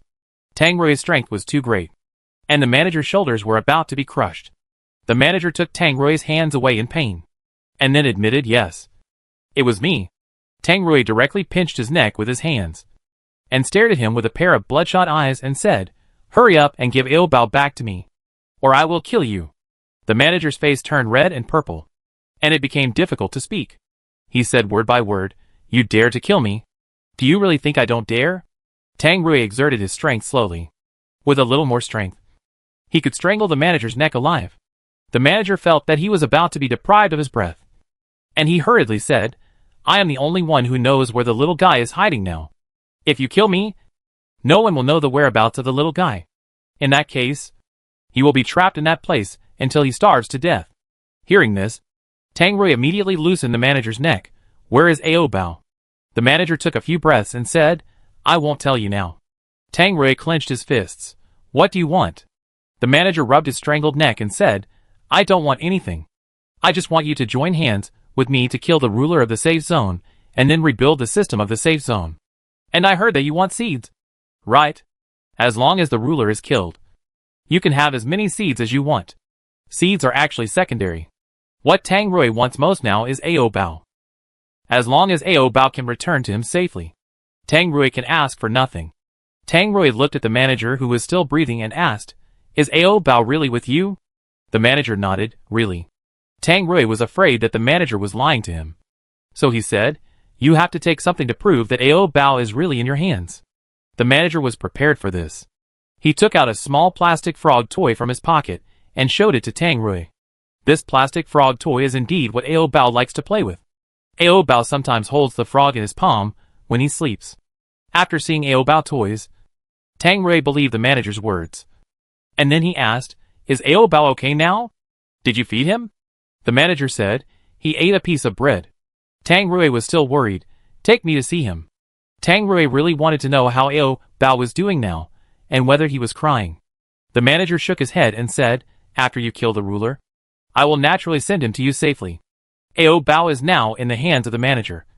And Tang Rui can only agree to do that risky thing. When does the plan start? Tang Rui only wants the plan to start and end quickly, so that Ao Bao can return to him earlier. We still have to think about the plan carefully. The manager wants to design a careful plan, so that if their plan fails, there will be a way out. Tang Rui didn't have the energy to discuss so much with him now. "Can't I just go and kill him now?" The manager advised, "Just go and kill him. You're just going to die. Don't be too reckless." Tang Rui couldn't wait to see Ao Bao, so he really didn't want to waste so much time. But what the manager said made sense.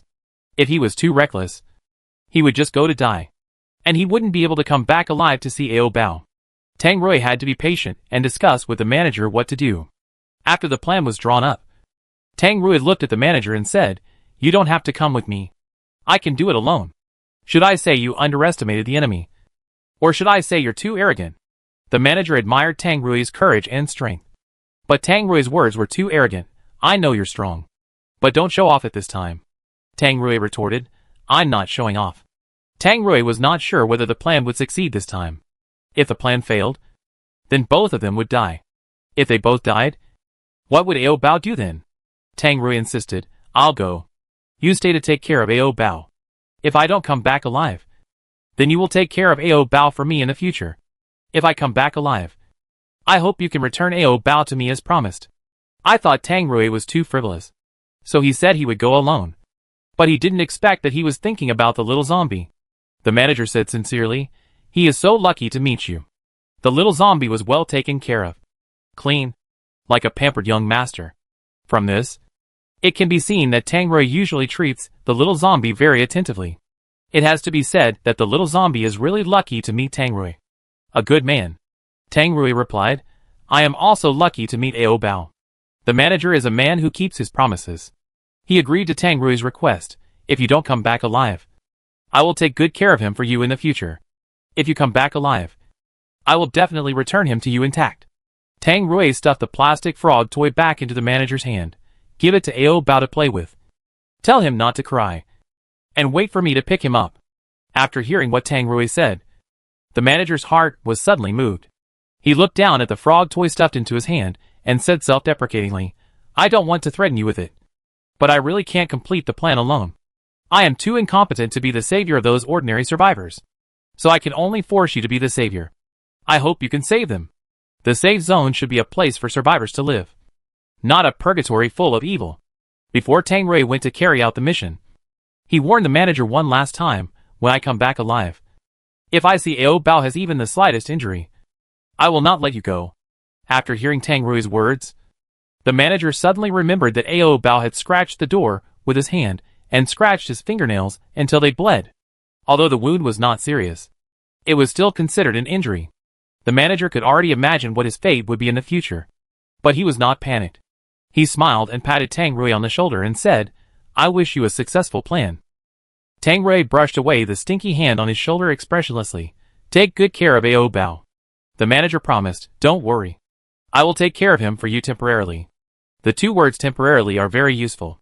After Tang Rui heard this, his face eased a lot. Tang Rui did not waste time and turned around to find the ruler of the safe zone. The ruler of the safe zone was a mayor before the end of the world. After the zombie virus broke out, he quickly organized people to establish this safe zone and successfully became the ruler here. The ruler has more than a dozen psychics protecting him.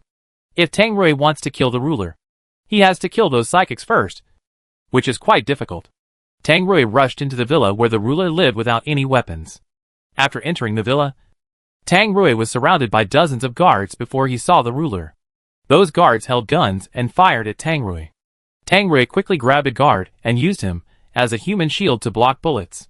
Although Tang Rui was unfortunately shot several times, he was fine. After they had almost run out of bullets, Tang Rui started to attack. After a while, he easily killed the dozens of guards without superpowers. Tang Rui stepped over the bodies of the guards and continued to move forward. Soon, Tang Rui arrived in front of the ruler's bedroom. The dozen superpowers were guarding the door of the room. Before the fight, Tang Rui first grabbed a handful of crystal cores of intermediate zombies from his pocket and stuffed them all into his mouth. After swallowing all the crystal cores, Tang Rui rushed over to fight them. Tang Rui was fighting fiercely, while the manager on the other side was rushing to the basement to see how the little zombie trapped inside was doing now. The manager pushed open the iron door of the basement and saw that the little zombie was tied up well, so he felt relieved. Of course, Ao Bao tried to break free, but the rope became tighter and tighter the more he struggled. In the end, Ao Bao was tired and too lazy to struggle. The manager walked over to Ao Bao, tore off the tape on his mouth, and then asked him, "Are you hungry? Do you want to eat?" As soon as his mouth was freed, Ao Bao bared his teeth and yelled at the manager, "Ao Bao!" Ao Bao was trying to scare the manager to death with his fierce appearance. However, his cute and fierce appearance was not scary at all. The manager was not scared at all, but was amused by him. The manager even wanted to reach out and rub the head of this little zombie. What a cute little guy. Since he promised Tang Rui to help him take care of Ao Bao, the manager would definitely not treat Ao Bao badly. So the manager went out of his way to find some fresh meat for Ao Bao to eat. Ao Bao looked at the fresh meat dripping with blood beside his mouth, and turned his face away proudly, indicating that he would not eat it, because Ao Bao is a very principled little zombie. He does not eat meat fed by others. He only eats meat fed by Rui. Seeing that Ao Bao did not eat meat, the manager was very confused. If other low-level zombies saw meat, their eyes would probably go straight. But this little zombie did not even eat the meat that was sent to his mouth. The manager tried to cut the meat into small pieces to feed it, but Ao Bao still did not eat it. If this little zombie was hungry and thin, Tang Rui would definitely not let him go easily. So the manager tried to feed this little zombie some other food. Ao Bao has no appetite now. He doesn't want to eat anything. He just wants to go back to Rui. The manager wanted to repeat the trick and coax Ao Bao, saying, "As long as you eat the meat, I will send you back to Tang Rui." Having been deceived by the manager once before, Ao Bao has gained experience and will not be fooled again. Seeing that this method didn't work, the manager used another intimidation method. "If you don't eat obediently, then I will go and kill Tang Rui." When Ao Bao heard this, he immediately became anxious. "Ao, no. Ao, no. Don't kill Rui. Don't kill Rui." Ao Bao is obedient. Ao Bao knew that Rui was very powerful, and it was not so easy to kill him. But Ao Bao was still very afraid that the manager would really kill Rui. In the end, Ao Bao ate a lot of food obediently, and only stopped when his stomach was full. When Ao Bao was full, the manager also wiped his mouth considerably. After that, the manager stayed in the basement and guarded the little zombie. When he was bored, the manager would chat with the little zombie. He said, "I don't know what your relationship with Tang Rui is, but he is really a good man. Even if you become a zombie, he will not give up on you. There is absolutely no other man like him in the end times." The manager admired Tang Rui from the bottom of his heart. Seeing that the manager was speaking well of Rui, Ao Bao stopped baring his teeth at him. Then the manager said, "If Tang Rui is sacrificed, I would take care of you for him for the rest of his life." Ao Bao was not calm this time. Ao Bao was asking the manager why Rui had to sacrifice himself. The manager didn't understand what Ao Bao was asking, and he continued to talk to himself. "But I won't take care of you as hard as Tang Rui, because I still have family to take care of." The more Ao Bao listened to the manager's words, the more flustered he became. Ao Bao began to struggle again. Rui. Ao Bao didn't need this manager to take care of him. He wanted to find Rui. Ao Bao was too noisy and kept crying. So the manager sealed his mouth with tape again. After his mouth was sealed, Ao Bao struggled even harder. At this time, the manager suddenly remembered the plastic frog toy. He almost forgot about the plastic toy just now. But fortunately he remembered it. The manager took out the plastic frog from his pocket for Ao Bao to play with, and repeated what Tang Rui had said. Tang Rui asked you to be obedient. If he is still alive, he will come to pick you up as soon as possible. After hearing this, Ao Bao became quiet. Seeing that the little guy finally behaved well, the manager breathed a sigh of relief. If he had known that this would work, he would have said it earlier. Ao Bao looked down at the plastic toy in his hand, with tears in his eyes, and whispered Tang Rui's name, Rui. The manager took a handkerchief and wiped Ao Bao's tears. Tang Rui also told you not to cry. He would come to pick you up. Although I don't know whether what the manager said is true or not. Ao Bao really stopped crying. At this time, the battle situation on Tang Rui's side was not very good. Tang Rui went to fight 10 or more top superpowers alone, and it seemed that he had no chance of winning. So from the beginning, Tang Rui was at a disadvantage, and had no chance to turn the tide. Tang Rui's own strength was still a little weak, and he had to rely on the mutated Bad Rui at the critical moment. But Bad Rui showed no signs of waking up. Probably because Tang Rui did not see Ao Bao injured with his own eyes, so he could not successfully activate Bad Rui. Now, he could only rely on Tang Rui himself. Ao Bao was locked in the basement, quietly waiting for Rui to pick him up. When he was bored, Ao Bao played with the plastic frog to kill time. The manager saw that Ao Bao was very well behaved, so he untied him. As soon as the ropes on his body were loosened, Ao Bao immediately ran towards the door. The manager was worried that Ao Bao would scratch the iron door and bleed his fingers again, so he went forward to capture him. The manager threatened Ao Bao and said, "If you don't listen, I will have to tie you up with a rope all the time." Ao Bao was so stubborn that he would not be so obedient. Even if he was threatened, he would continue to run towards the door. The manager had no choice but to tie the little guy up again. After being tied up, Ao Bao played with his toys quietly again. Seeing the little guy being well behaved for a while, and noisy for a while, the manager didn't know whether to laugh or cry. The basement was very dark, and only a little light came in from the vents, barely illuminating the room. When the sun went down, the basement was completely dark. The manager lit the candle on the table with a lighter, and then muttered, "It's getting dark so soon. I wonder if Tang Rui has completed his plan. If Tang Rui doesn't come back after tonight, he is probably dead." The manager couldn't sleep, and Ao Bao couldn't sleep either. They were all waiting for Tang Rui to show up. Ao Bao was tired of playing with the frog toy in his hand, but Rui hadn't come to pick him up yet. I wonder if Rui didn't want him anymore. Thinking of this, Ao Bao burst into tears, and no matter how the manager comforted him, it didn't work. Although the manager could seal Ao Bao's mouth to prevent him from crying, he couldn't seal Ao Bao's eyes to prevent him from crying. Seeing that Ao Bao's eyelids were swollen from crying, the manager was also very anxious. "Don't cry. I'll help you find Tang Rui." "Okay." Ao Bao crying paused for a few seconds. Seeing that Ao Bao stopped crying, the manager continued, "Wait for me here. I'll help you find Tang Rui. But don't cry anymore." After saying that, the manager really went to find Tang Rui. It was so late, and Tang Rui hadn't come back yet. He must have been in danger, so the manager planned to support him. The manager ran all the way to the ruler's villa. As soon as he arrived, he saw many bodies of guards lying at the door. The manager stepped over these bodies and walked into the villa. The buildings in the villa were almost destroyed. It was obvious that there had just been a war here. The manager soon found the ruler's body in a room. Since the ruler had been killed, where did Tang Rui go at this time? The manager looked everywhere in the villa, but couldn't find Tang Rui. It was really worrying that he was nowhere to be found. Unable to find Tang Rui, the manager had to go back to the basement to guard the little zombie and prevent it from running out. Ao Bao had been waiting anxiously in the basement for more than an hour before he finally heard footsteps and the sound of unlocking the door. Ao Bao thought it was Rui who came to pick him up, so he excitedly roared, "Ao!" But after the door opened, it was the manager's face that appeared. Ao Bao looked at the manager disappointedly and asked, "Ao, Rui?" The manager was also disappointed and helpless and said, "I didn't find him. I don't know where he went." Ao Bao's mouth shrank, and tears immediately burst out. The manager took a bag of snacks to coax him. "Don't worry. He must not be dead. Wait a little longer. He will definitely come to pick you up."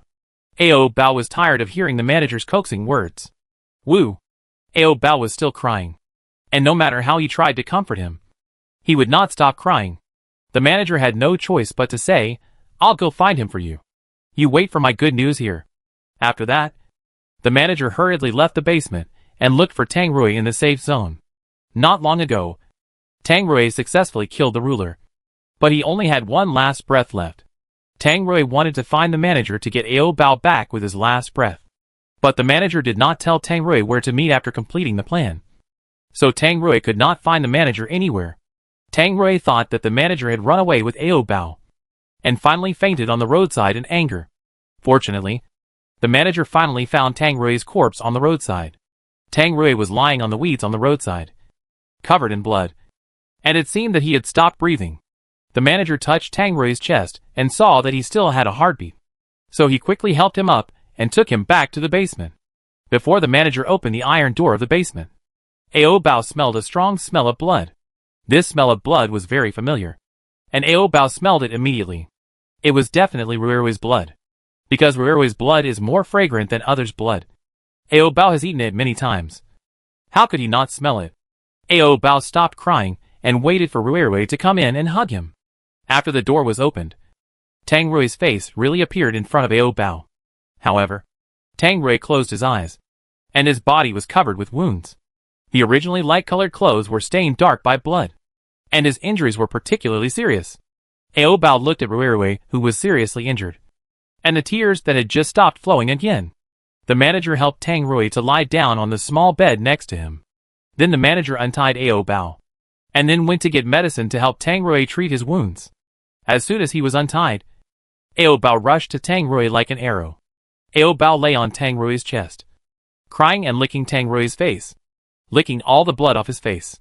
Tang Rui, who was originally in a coma, felt something soft and wet moving on his face. Itchy but very comfortable. In addition, Tang Rui also heard Ao Bao crying. Not long after, Tang Rui was awakened by Ao Bao cry. Tang Rui opened his eyelids with difficulty, and looked at the young master lying on him with his tired and excited eyes, and finally called out affectionately, Ao Bao. After hearing Ruirui's weak cry, Ao Bao retracted his licking tongue and looked at Ruirui. Seeing Ruirui wake up, Ao Bao excitedly rubbed Tang Rui's face with his pouty face. Ao.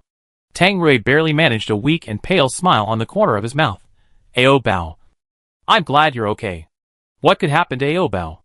It was Tang Rui who was in trouble. Ao Bao gently touched the wound on Tang Rui's neck with his little hand and asked briefly, Ruirui, hurt? I don't feel pain. Tang Rui had no sense of pain, and could not feel any pain at all. He only knew that he was very tired and sleepy, and wanted to sleep. I just don't know if I can open my eyes again after closing my eyes and sleeping. So Tang Rui doesn't dare to close his eyes now. He is forcing his eyelids to stay open. Hearing Ruirui say that it doesn't hurt, Ao Bao is relieved. Then Ao Bao sticks out his little tongue again and helps Ruirui lick the blood around the wound again. At this time, the manager brought medicine and wanted to help Tang Rui deal with the wound.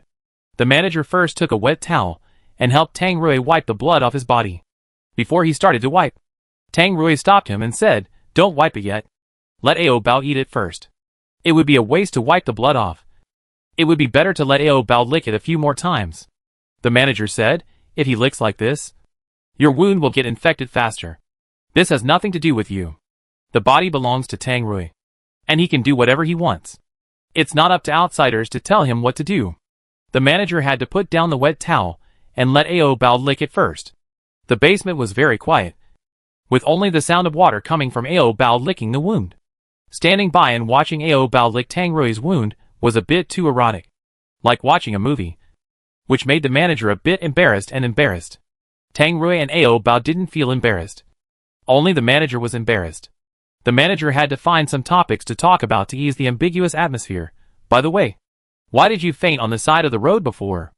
After Tang Rui killed the ruler, he wanted to find the manager to get Ao Bao back, but he fell down halfway due to lack of strength. The manager's question was too stupid. Tang Rui was too lazy to answer him, and just said, Be quiet. Tang Rui didn't have the energy to talk nonsense with the manager now. He just wanted to save some energy to chat with Ao Bao. The manager shut up and left the basement tactfully, leaving Tang Rui and the others alone.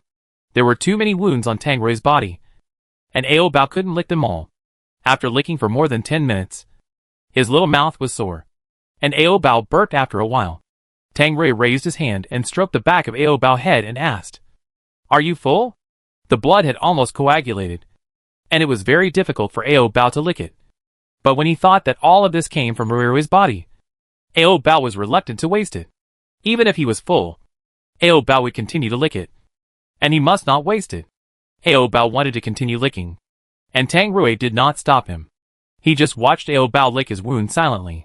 When Ao Bao was too tired to lick, Tang Rui said, "Okay, no more licking." Ao Bao was reluctant to stop, and the pink tip of his tongue kept swimming on Tang Rui's chest, as if teasing. When Ao Bao licked his wound at the beginning, Tang Rui didn't feel much, just thinking it was just an ordinary licking of the wound. But in the end, Ao Bao was tired of licking and became lazy.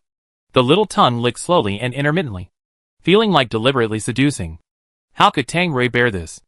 And Ruirui stood up directly. But Tang Rui was very weak now, and it was difficult to even move his arms. So what was the point of Ruirui standing up? And he couldn't eat Ao Bao. Ao Bao, really don't lick my wound anymore. If he licked it again, Tang Rui might be suffocated to death today. But Ao Bao hadn't even started licking the wound on Ruirui's thigh. Ao Bao must help Ruirui lick all the bloody wounds clean. Seeing that Ao Bao refused to stop, Tang Rui deliberately scared him and said, "Ao Bao, if you don't stop, I'm going to die." Upon hearing that Ruirui was going to die, Ao Bao quickly stopped licking and stopped. The manager thought that the two of them should have been intimate enough. So he opened the iron door and went in to take a look. Seeing that the little guy had stopped, the manager took the medicine box and walked over to help Tang Rui treat the wound. Ao Bao kept lying on him, which made it difficult for the manager to bandage him. So Tang Rui said, "Ao Bao, get off me first." Ao Bao obediently climbed down and stayed aside. The manager took out the disinfectant and disinfected Tang Rui's wound first. This disinfectant is quite irritating. Once it was applied to the wound, many dense bubbles appeared. The manager felt very painful just by looking at it. But Tang Rui did not change his expression. The manager saw that he did not seem to be in pain. "Don't you feel pain?" If it were someone else who was injured so badly, even if they did not die from excessive bleeding, they would be directly killed by the pain. Tang Rui nodded his head lightly. "Yeah." Unexpectedly, Tang Rui really had no sense of pain. The manager then asked, "Is it born?" Tang Rui lost his sense of pain after being bitten by a zombie. But he could not tell the manager about this. So he nodded, "Yeah. It's born." Pain has its pros and cons. So the manager does not envy Tang Rui for not feeling pain. The manager helped Tang Rui deal with the wounds on his upper body, and then the lower body. As soon as he shifted his sight to Tang Rui's lower body, the manager noticed that Tang Rui's place actually stood up. The manager is also a man. He doesn't feel shy. But Tang Rui's life is in danger. But he can still stand up. Should we say he is energetic or a pervert? The manager was shocked and asked incoherently, "You?" Ruirui doesn't listen to Tang Rui's discipline anymore. So Tang Rui has no choice but to say, "Don't worry. Continue to apply the medicine." The manager said, "But you must feel uncomfortable holding it in like this. Otherwise I will go out first." "You too." Tang Rui didn't want to hold it in. "But, do you think I still have the energy to do that?" The manager wanted to say something else. Tang Rui urged him directly, "Hurry up. Don't dawdle." "Okay." The manager sped up, hurriedly helped Tang Rui deal with the wound, and then hurried out. Tang Rui didn't have the energy to do that now. He just kissed Ao Bao twice at most. After the kiss, Tang Rui felt dizzy and his eyelids couldn't hold up anymore. After a while, Tang Rui really fainted. Seeing Ruirui fall asleep, Ao Bao also dozed off. Soon, Ao Bao fell asleep on Tang Rui's chest. In the middle of the night, the manager came in to see how Tang Rui's injury was, and covered them with a quilt. Tang Rui's injury was quite serious, and he woke up faintly in the afternoon of the next day. As soon as he woke up, he saw Ao Bao standing by his side worriedly. Tang Rui raised his hand and placed it on the back of Ao Bao's head, then pressed Ao Bao's little head towards him, and then gave Ao Bao a firm kiss on his little pink lips. After a night's rest, Tang Rui has recovered a lot of strength, but he still has to stay in bed to rest. Ao Bao sat on Tang Rui's waist and asked with concern, Ao. Seeing Ao Bao asking about his health, Tang Rui smiled and said, I'm much better. Don't worry. Seeing that Rui was indeed more energetic than yesterday, Ao Bao was relieved. Then Ao Bao put his little head on Tang Rui's shoulder socket, as if he was acting coquettishly, and his little mouth made a few charming little baby sounds from time to time. Ao Bao was locked in the basement for so long that he almost thought he would never see Rui again. Fortunately, Rui came back to pick him up. Seeing Ao Bao acting coquettishly on him, Tang Rui felt much better. At this time, the iron door of the basement opened, and the manager walked in with a bowl of hot vegetable porridge. The manager brought the porridge to Tang Rui and said, I won't feed you. Drink it yourself. Tang Rui was a grown man and didn't need him to feed him. Even though he was seriously injured, he still had the strength to eat by himself. Tang Rui stirred the porridge and waited until it was almost cool before feeding Ao Bao a mouthful. Ao Bao had only eaten a piece of bread from yesterday to today, and licked some of Tang Rui's blood. Apart from that, he hadn't eaten anything else. So Ao Bao's stomach was empty now. Although he was very hungry, Ao Bao didn't eat the porridge Tang Rui fed him, because Rui was injured. He had to eat more to replenish his body. Ao Bao really doesn't want to eat? Tang Rui could already hear Ao Bao's stomach growling. Ah! Ao Bao glanced away to show that he didn't want to eat. Tang Rui thought Ao Bao didn't like to drink porridge, so he asked the manager to get a few bags of biscuits. After a while, the manager came back with a pound of raw meat. Tang Rui looked at the raw meat dripping with blood in the manager's hand and asked, What are you doing with this? Isn't this little guy a zombie? So I prepared meat for him. The manager put the meat in his hand to Ao Bao's mouth. I didn't expect that the manager had already discovered that Ao Bao was a zombie. After a second of stunned silence, Tang Rui slapped the manager's hand and said, Ao Bao has given up meat now. And since you already know Ao Bao's identity, it's best to keep it secret. If you dare to spread this, I will kill you directly. The manager said, I can keep it a secret for you, but zombies are not allowed to enter the safe zone. Tang Rui replied, I won't stay with Ao Bao for long. We will leave the safe zone after a while. Hearing that Tang Rui was leaving, the manager was puzzled. Why do you want to leave? Isn't it good to stay in the safe zone? As you said just now, zombies cannot enter the safe zone. Ao Bao is a zombie. If he stays here for a long time, it will be very dangerous. So I must take Ao Bao away.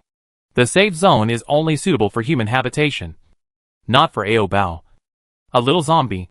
Whether Tang Rui should go or stay, the manager has no right to choose for him.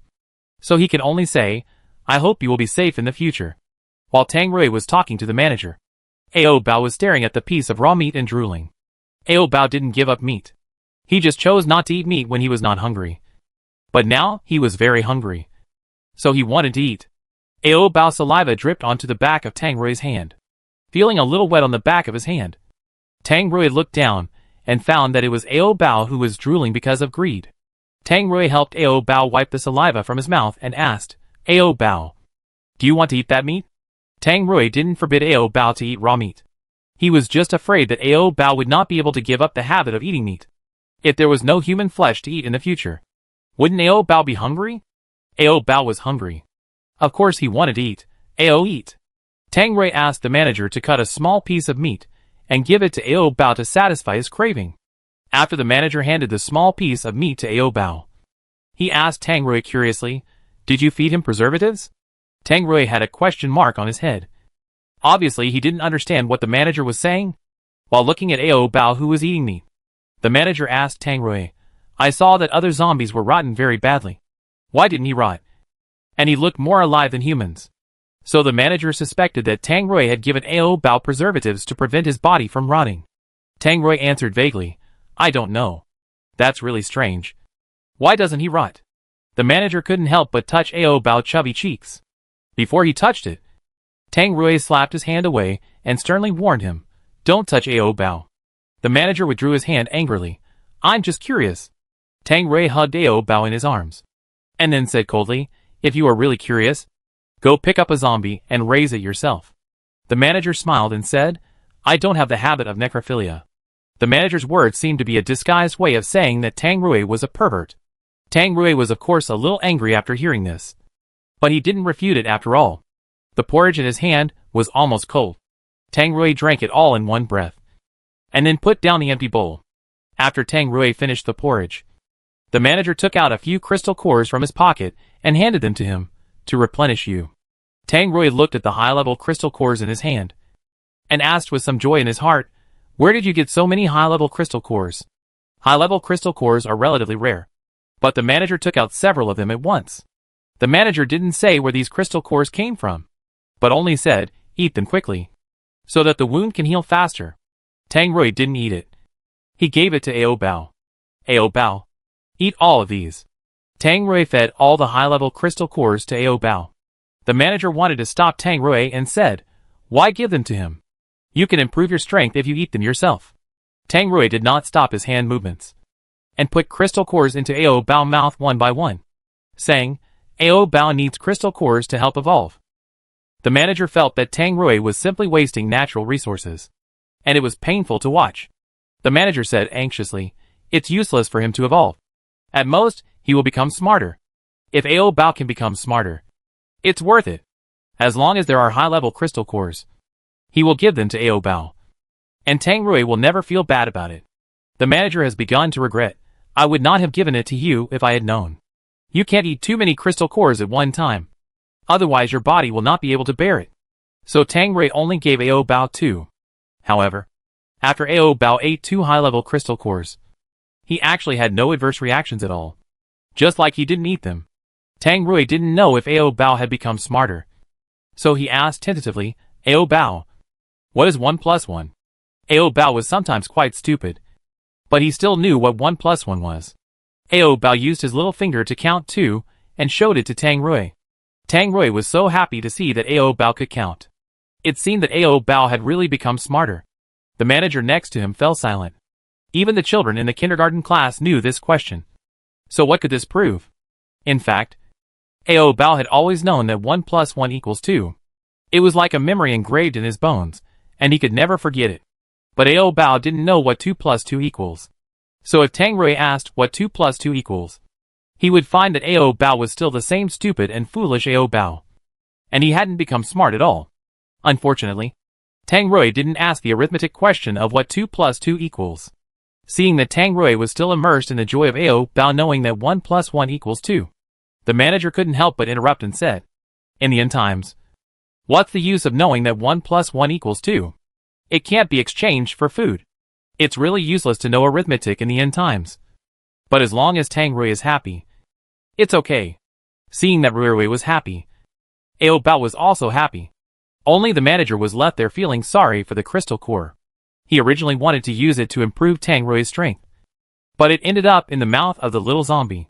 The key point is that after the little zombie ate it, it could only calculate arithmetic problems such as 1 plus 1 equals 2, which even idiots know. It was simply a waste of 2 high-level crystal cores.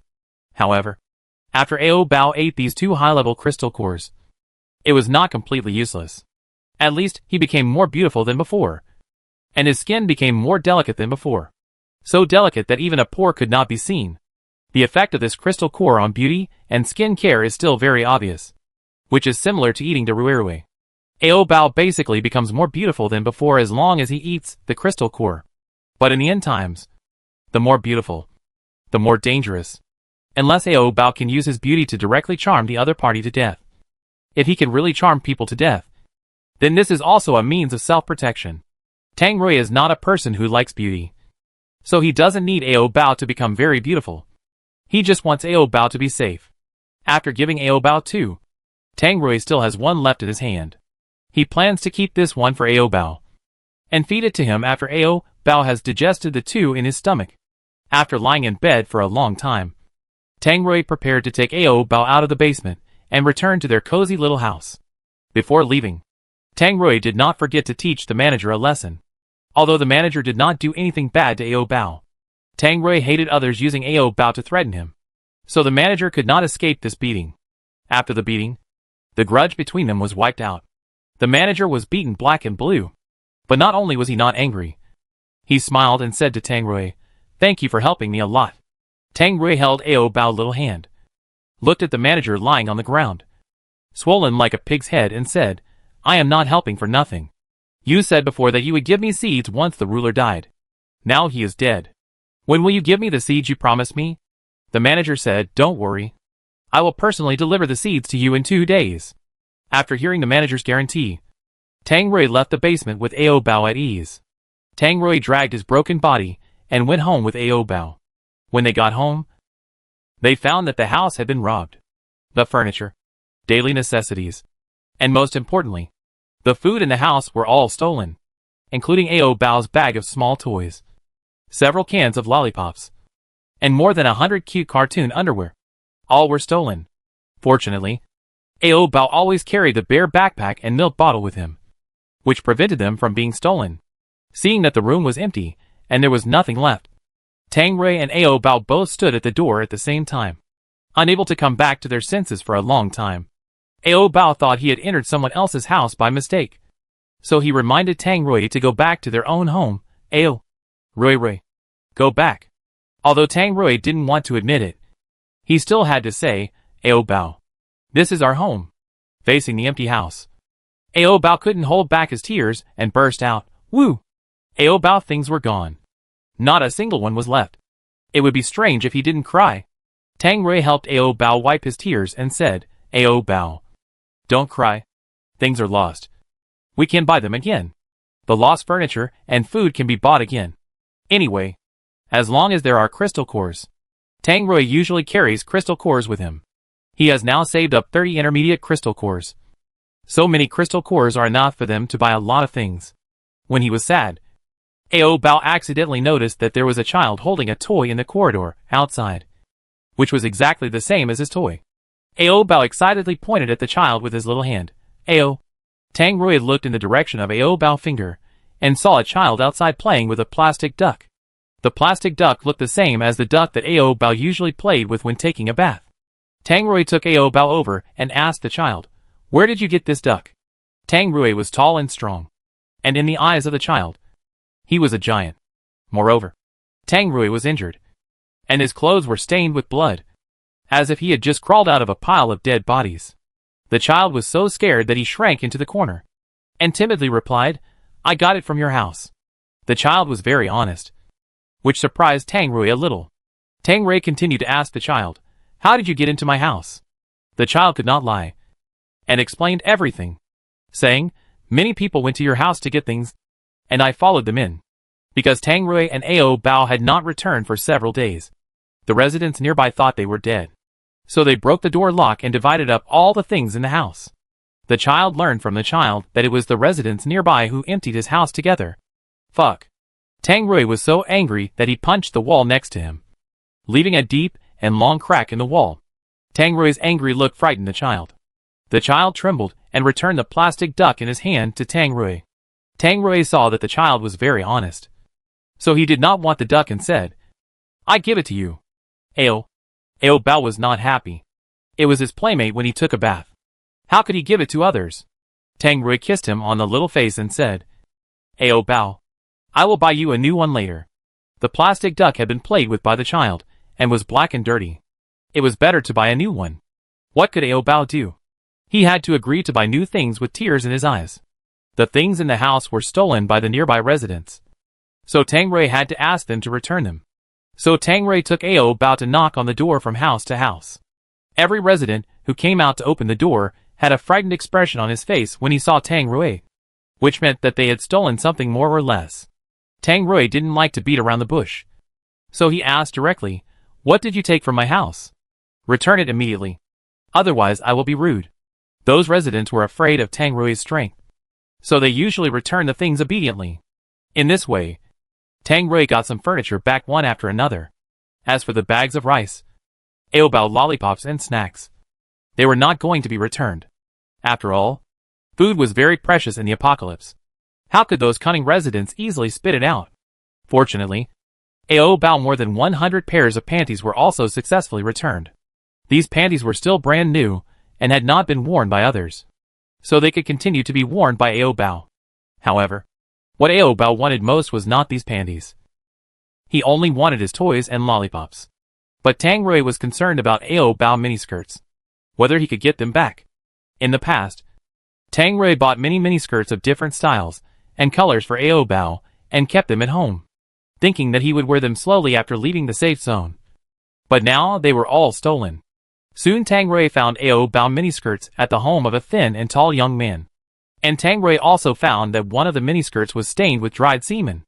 This means that this tall and thin guy had done something unspeakable to Ao Bao's skirt. Tang Rui was so angry just thinking about it that he beat the guy up. The remaining skirts had been touched by the dirty hands of this wretched young man. So Tang Rui didn't want them anymore. At most, he would take Ao Bao to buy dozens of new skirts. Almost all the things that should be returned have been returned. If there is anything missing, he will buy it later. Afterwards, Tang Rui took Ao Bao's hand and went to the mall to buy what he needed.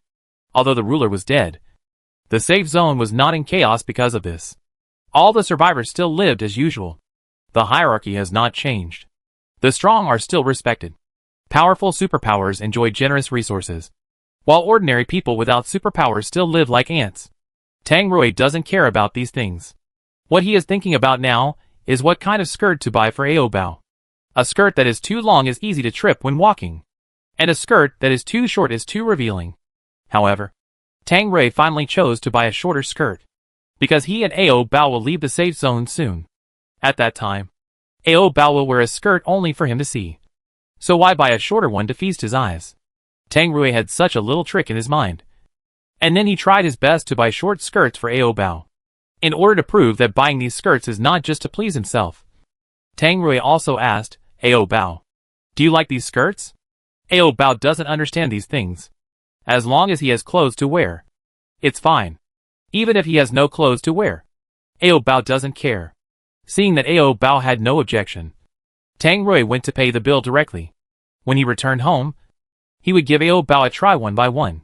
When Tang Rui went to pay the bill, the boss looked at her with admiration and said, "I heard that the ruler was killed by you."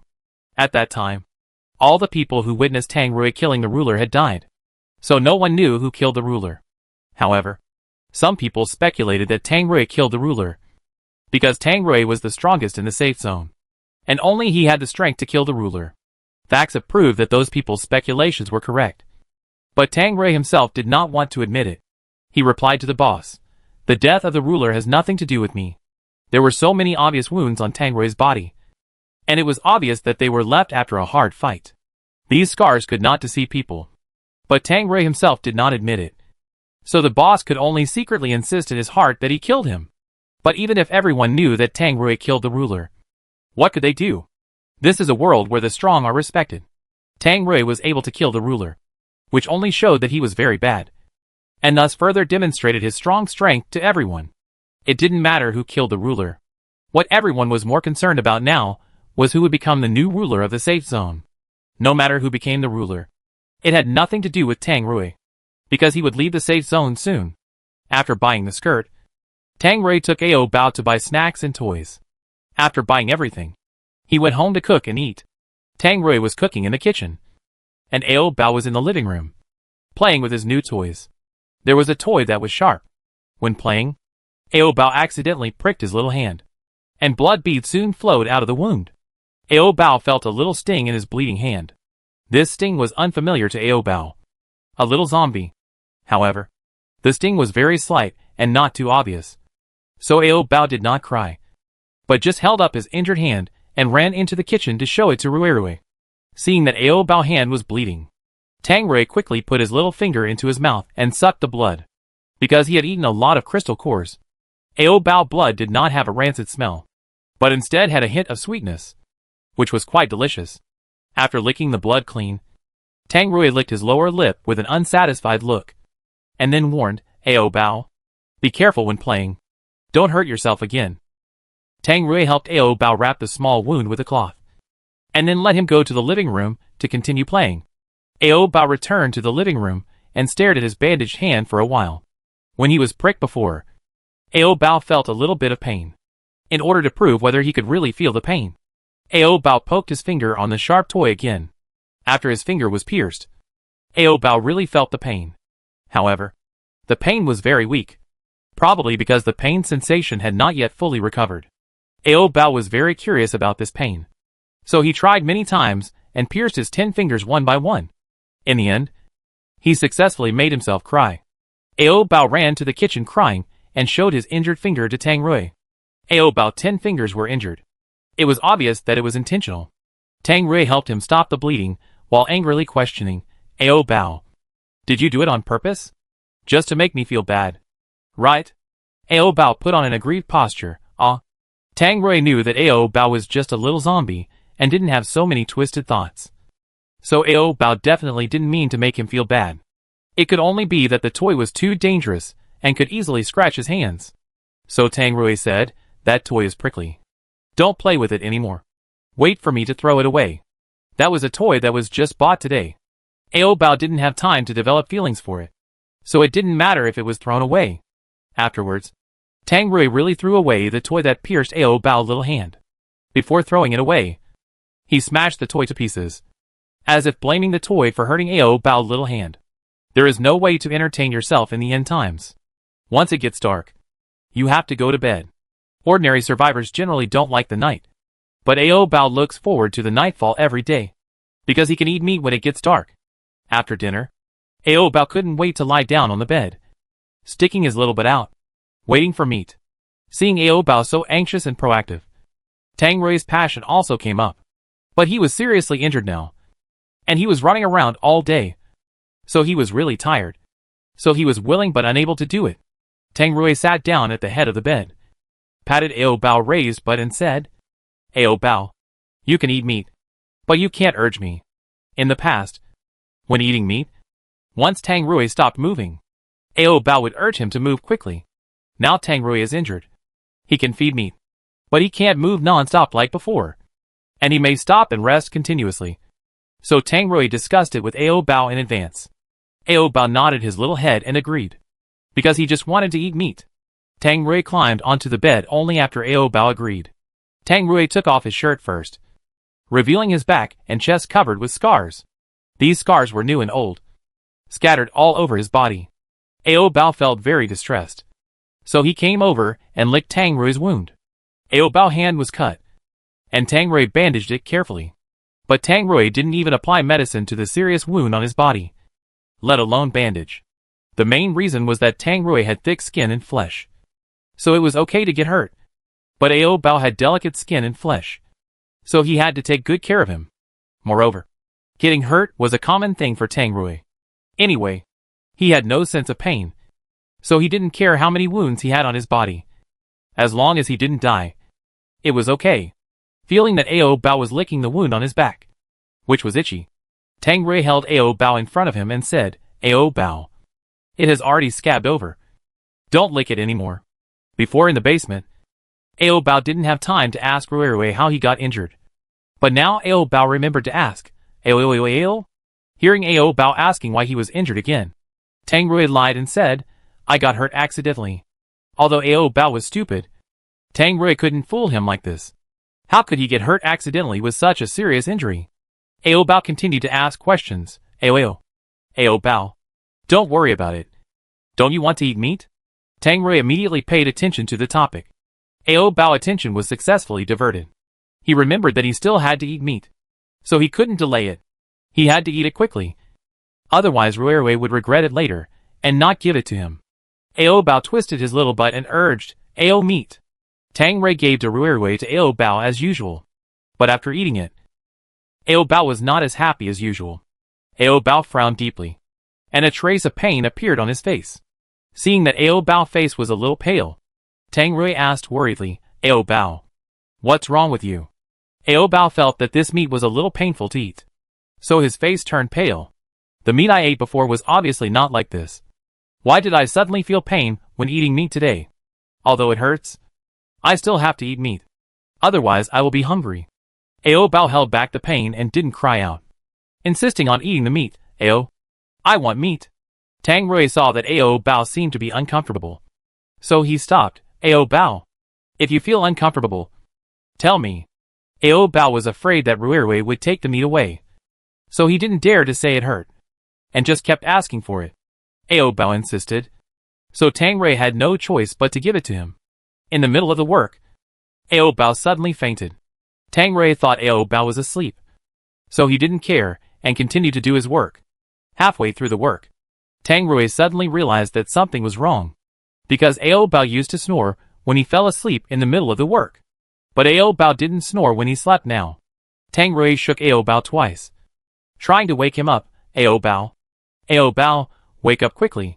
After shaking Ao Bao for many times, he didn't wake up. So Tang Rui guessed that Ao Bao was not asleep, but might have fainted or died. This scared Tang Rui's face blue. Zombies don't breathe or have pulses, so Tang Rui couldn't tell what happened to Ao Bao. All Tang Rui could do was feed Ao Bao the crystal core to see if it could wake him up. Not long after eating the crystal core, Ao Bao woke up. Seeing that Ao Bao finally woke up, Tang Rui quickly held him in his arms and kissed him again and again. Ao Bao, you can't leave me. Absolutely not. Ao Bao seemed to have woken up from a nap and didn't remember anything. His little face was full of confusion. Ao Bao really didn't remember what happened just now. He only remembered that he ate meat. And not long after eating, he felt dizzy. And then he closed his eyes and lost consciousness. Then when he woke up, he heard Ruirui saying those words in his ear. And there were tears in the corners of Ruirui's eyes. And his eye circles were also red. Ao Bao got up, touched Tang Rui's eyelids with his little hands, and then said intermittently, Ruirui, don't cry. Tang Rui was really scared just now. But fortunately Ao Bao woke up again. Tang Rui wiped the tears from his eyes with the back of his hand, pretending that nothing happened and said, Ao Bao, I didn't cry. Ao Bao saw that Ruirui's eyes became dry all of a sudden, as if he had never cried. Ao Bao began to wonder if he had seen it wrong. Tang Rui didn't let Ao Bao continue to struggle with this matter. He raised a new question and said, Ao Bao, do you want to eat meat or sleep? This question was not a problem for Ao Bao at all, because Ao Bao could eat meat and sleep at the same time, without delaying either. Tang Rui finally met Ao Bao's little request. But this time, Ao Bao couldn't eat meat and sleep at the same time, because he couldn't sleep because of the pain. Ao Bao had never eaten meat that was so painful before, and the pain made his whole face wrinkled. It seems that I have to consider whether to eat meat next time, but I still have to finish today's portion of meat. After Ao Bao insisted on eating, he couldn't get up the next day. In the past, Ao Bao would at least go down to play. But today Ao Bao stayed in bed or on Tang Rui, and started shaking as soon as his little toes touched the ground. Tang Rui just thought Ao Bao was lazy. After all, Ao Bao was lazy. Ao Bao refused to get down and walk, so Tang Rui had to carry him all the time. Tang Rui was strong, and he didn't feel tired even if he carried Ao Bao for a day, so he was happy to carry Ao Bao everywhere. Today Tang Rui carried Ao Bao to the manager to ask when the seeds could be given. The manager kept his word and immediately gave Tang Rui a large bag of cabbage seeds. After Tang Rui got the seeds, he asked, where did the seeds come from? The manager said, I got them from the warehouse. Are there any more? The bag in Tang Rui's hand was full of cabbage seeds. He couldn't just eat cabbage for the rest of his life. If he did, Ao Bao would definitely get tired of it after a few days. So he had to ask for some other seeds as well. The manager asked straightforwardly, how much more do you want? Tomatoes, carrots, white radishes, cauliflower, broccoli. I want some of each. Tang Rui reported all the names of the vegetables he knew. The manager said, there are not so many varieties in the warehouse. Hearing that there were not so many varieties, Tang Rui was a little disappointed. Then give as many varieties as you have. The manager nodded, well, I'll go to the warehouse and get them for you. Not long after, the manager came back with the seeds. He handed the seeds to Tang Rui and asked, can you plant them? Tang Rui did not hide it and said directly, no. It can be said that he had no planting experience at all. Hearing Tang Rui said he could not, the manager patiently taught him how to plant. Tang Rui sat down, pricked up his ears, and listened carefully. They talked and listened, while Ao Bao was quietly rubbing his little butt. Ao Bao still felt that his butt hurt even though he didn't eat meat now. Tang Rui listened so carefully that he didn't notice Ao Bao's abnormality. It was the manager who noticed Ao Bao's strange behavior first. Seeing Ao Bao rubbing his butt, the manager probably guessed that he must have been well loved last night. The manager said to Tang Rui meaningfully, you are really energetic. Facing the manager's teasing, Tang Rui just smiled. Seeing that Tang Rui was not angry, the manager continued, you are so energetic. Aren't you afraid that this little guy will not be able to bear it in the future? There was no such thing as Ao Bao not being able to bear it. Because every time Ao Bao took the initiative to pester Tang Rui for meat, Tang Rui couldn't even take a day off. So Tang Rui replied to the manager lightly, Ao Bao loves to eat. I can't help it. Tang Rui drove so calmly that the manager didn't have time to react. It took a long time before he understood what Tang Rui meant. After listening, the manager set his sights on Ao Bao, who had a young face. Unexpectedly, this little guy looked quite innocent on the surface, but turned out to be a little slut in bed. The manager suddenly had a different idea in his mind. He really wanted to see how slutty this little zombie was in bed, although his heart was already filled with dirty thoughts. The manager still talked to Tang Rui calmly on the surface about how to plant. Tang Rui found a pen and paper, wrote down some key points, and then went back to study. It's not enough to have seeds alone. You also need planting experience. If you don't have experience, then there will be no harvest. In order to learn more about planting knowledge, Tang Rui stayed with the manager until dark. Because the chat between the manager and Tang Rui was too boring. And because he didn't rest well last night, Ao Bao slept all afternoon. When Ao Bao woke up, Tang Rui had already carried him home. Tang Rui was cooking in the kitchen, while Ao Bao was lying on the bed, rubbing his aching little butt. A day has passed, and Ao Bao butt is still very painful. What's more, this is when the pain has not fully recovered, and it is already so painful.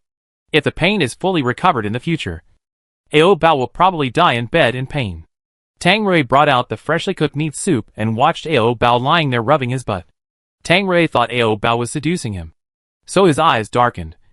And then he put down the meat soup in his hand, walked over, picked up Ao Bao, and said in a low and hoarse voice, Ao Bao, don't worry. Eat dinner first, and then I will give you meat. Ao Bao heart tightened unconsciously when he heard about meat. In fact, Ao Bao didn't want to eat Ruirui's meat so much now, because this meat was too painful to eat. Ao Bao wanted to discuss with Ruirui whether he could not feed meat today, because Ao Bao didn't want to eat meat today. How could Tang Rui understand what Ao Bao was saying? He just thought Ao Bao just wanted to eat meat quickly. After all, Ao Bao used to be so impatient. When he wanted to eat meat, he couldn't waste a second. Tang Rui smiled and said, okay, I'll give you meat later, but you have to eat dinner first. Seeing that Ruirui misunderstood what he meant, Ao Bao said anxiously, Ao, no eat. Ao, no eat. Ao Bao said no twice in a row, strongly expressing that he didn't want to eat big Ruirui. But when Ao Bao said no, Tang Rui thought that Ao Bao didn't want to eat dinner and wanted to eat big Ruirui directly. How can he not eat dinner? He will be hungry and thin later. Ao Bao can't be willful. You must eat dinner. Understand? Ao Bao can have dinner, but he won't eat big Ruirui. Ao, no eat. Ruirui, hearing that Ao Bao dared to say he didn't want to eat, Tang Rui slapped him lightly on his butt. You have to eat.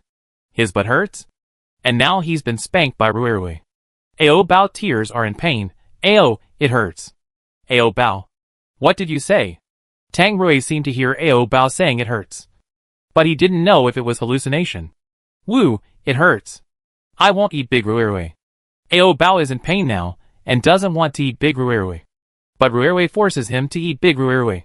Ruirui has become bad, and Ao Bao doesn't like him anymore. Tang Rui finally understood what Ao Bao meant. It turned out that Ao Bao didn't want to eat his meat. However, Tang Rui's focus was on another place. He asked, Ao Bao, where does it hurt? Ao Bao told the truth in a lame way, eating. The Ruirui hurts. Tang Rui was a little confused. How can eating the Ruirui hurt? Didn't we eat like this before? But I never saw Ao Bao in pain before. Why is it hurt now? Could it be that Ao Bao has a sense of pain? Tang Rui asked with some joy, Ao Bao, can you feel the pain? Ao Bao nodded vigorously. Ah, it hurts. It is estimated that the 2 high-level crystal cores that I ate before have an effect. So Ao Bao has recovered his sense of pain. Tang Rui was only happy for a short while, and the joy soon disappeared, because recovering the sense of pain is not something to be happy about. In the past, no matter how badly Ao Bao was injured, he would not cry in pain. But now Ao Bao has a sense of pain. It is estimated that he will cry bitterly if he is slightly injured. Moreover, Tang Rui would feel distressed if he saw Ao Bao in pain.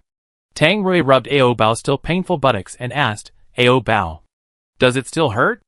Ao Bao replied weakly. Ao Bao. I'm sorry. I didn't know you were in pain.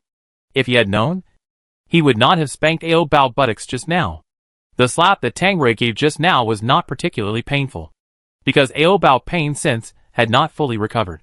But Ao Bao was afraid of pain, so even a little bit of pain was very, very painful in Ao Bao eyes. The recovery of pain sense is not all a disadvantage. At least Ao Bao now feels pleasure. After a little teasing, Xiao Xiao can stand up like Rui. In the past, Xiao Xiao was always limp. But now Xiao Xiao can also be vigorous and vigorous. Not only can he stand up, but he can also spray cream. So when Tang Rui was rubbing Ao Bao buttocks, Xiao Xiao miraculously stood up. Tang Rui noticed that Ao Bao's skirt was lifted up. So he curiously lifted it up to take a look. This sight shocked Tang Rui, as the weak Xiao had actually stood up. Although Xiao was only a little bigger after it stood up. It was really good news worth celebrating and exciting. Ao Bao didn't even know that he had stood up. When Rui lifted up his skirt, he saw that his Xiao was swollen. Xiao was swollen after being stung by a bee last time. But this time, Xiao was swollen even without being stung. Ao Bao looked at his Xiao in confusion. Tang Rui looked at Xiao with a look of surprise. After watching for 7 or 8 seconds, Tang Rui went up and bit it. Ao Bao was stunned and opened his mouth wide. Oh! After being stung by a bee and swollen last time, Rui helped him suck out the toxins in this way. So Ao Bao thought Rui was also helping him suck out the toxins this time. Tang Rui helped Ao Bao suck out the poison for half a minute. And soon the venom was sucked out, and the swelling of Xiao also disappeared. Seeing his Xiao return to normal, Ao Bao excitedly shouted, "Yeah! Rui!" For some reason, the sound he made was different from usual, and Ao Bao hurriedly covered his mouth that made strange noises. Tang Rui actually liked to hear Ao Bao shout like this. Ao Bao! Shout a few more times and listen. Ao Bao covered his mouth tightly and refused to shout. Tang Rui would not force Ao Bao to do something he didn't want to do. Seeing that Ao Bao didn't want to, he let it go, because Ao Bao was afraid of pain now. Tang Rui didn't do anything to Ao Bao. In addition, Tang Rui was already injured and needed to rest well. It was impossible for him to have the energy to do that kind of thing every day. That night, after dinner, Tang Rui hugged Ao Bao and went to sleep early. Tang Rui fell asleep quickly, but Ao Bao couldn't sleep, because Ao Bao was used to eating meat and sleeping every night. But tonight there was no meat to eat, and Ao Bao suddenly felt empty inside. But Ao Bao was afraid of pain, so he didn't dare to wake Rui up and let him give him meat. Ao Bao could only bear the emptiness and slowly fell asleep. Early the next morning, Tang Rui got up to dig the soil. Tang Rui mainly wanted to try whether the newly obtained seeds could germinate smoothly. Tang Rui carried Ao Bao, who was still sleeping, down the stairs, dug a bag of soil from the open space and brought it back home. After returning home, Tang Rui put the soil into a plastic basin, compacted it, dug a hole, buried the seeds in it, put the basin on the balcony, and finally sprinkled some water. After planting, there is no need to take care of it. Just sprinkle water every day, fertilize occasionally, and then wait quietly for germination. While Tang Rui was fiddling with the basin of soil, Ao Bao sat on the stool and quietly played with his Xiao. Ever since he knew that Xiao could stand up, Ao Bao was very curious about it. So he would fiddle with Xiao whenever he had nothing to do. But no matter how he did it, Xiao could not stand up. Only when it was touched by Rui's hand would Xiao stand up. Tang Rui's hands were covered with dirt. He went to the bathroom to wash his hands, and came back to see Ao Bao bullying Xiao again. Tang Rui walked over to stop Ao Bao bullying. Ao Bao, don't hurt yourself. Ao Bao not only didn't listen, but bullied Xiao even more. It was because Xiao stood up that Ao Bao bullied him so hard.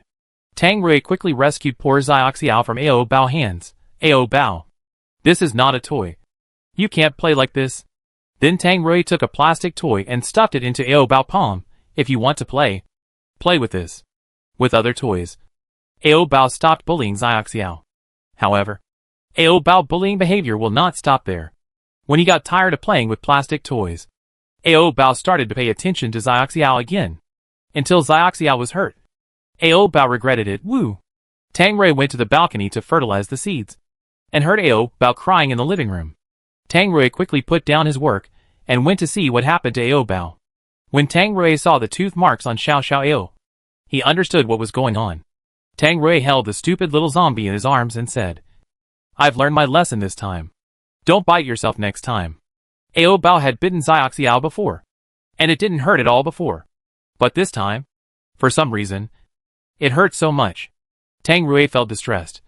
So he helped him rub Xiao to relieve Ao Bao pain.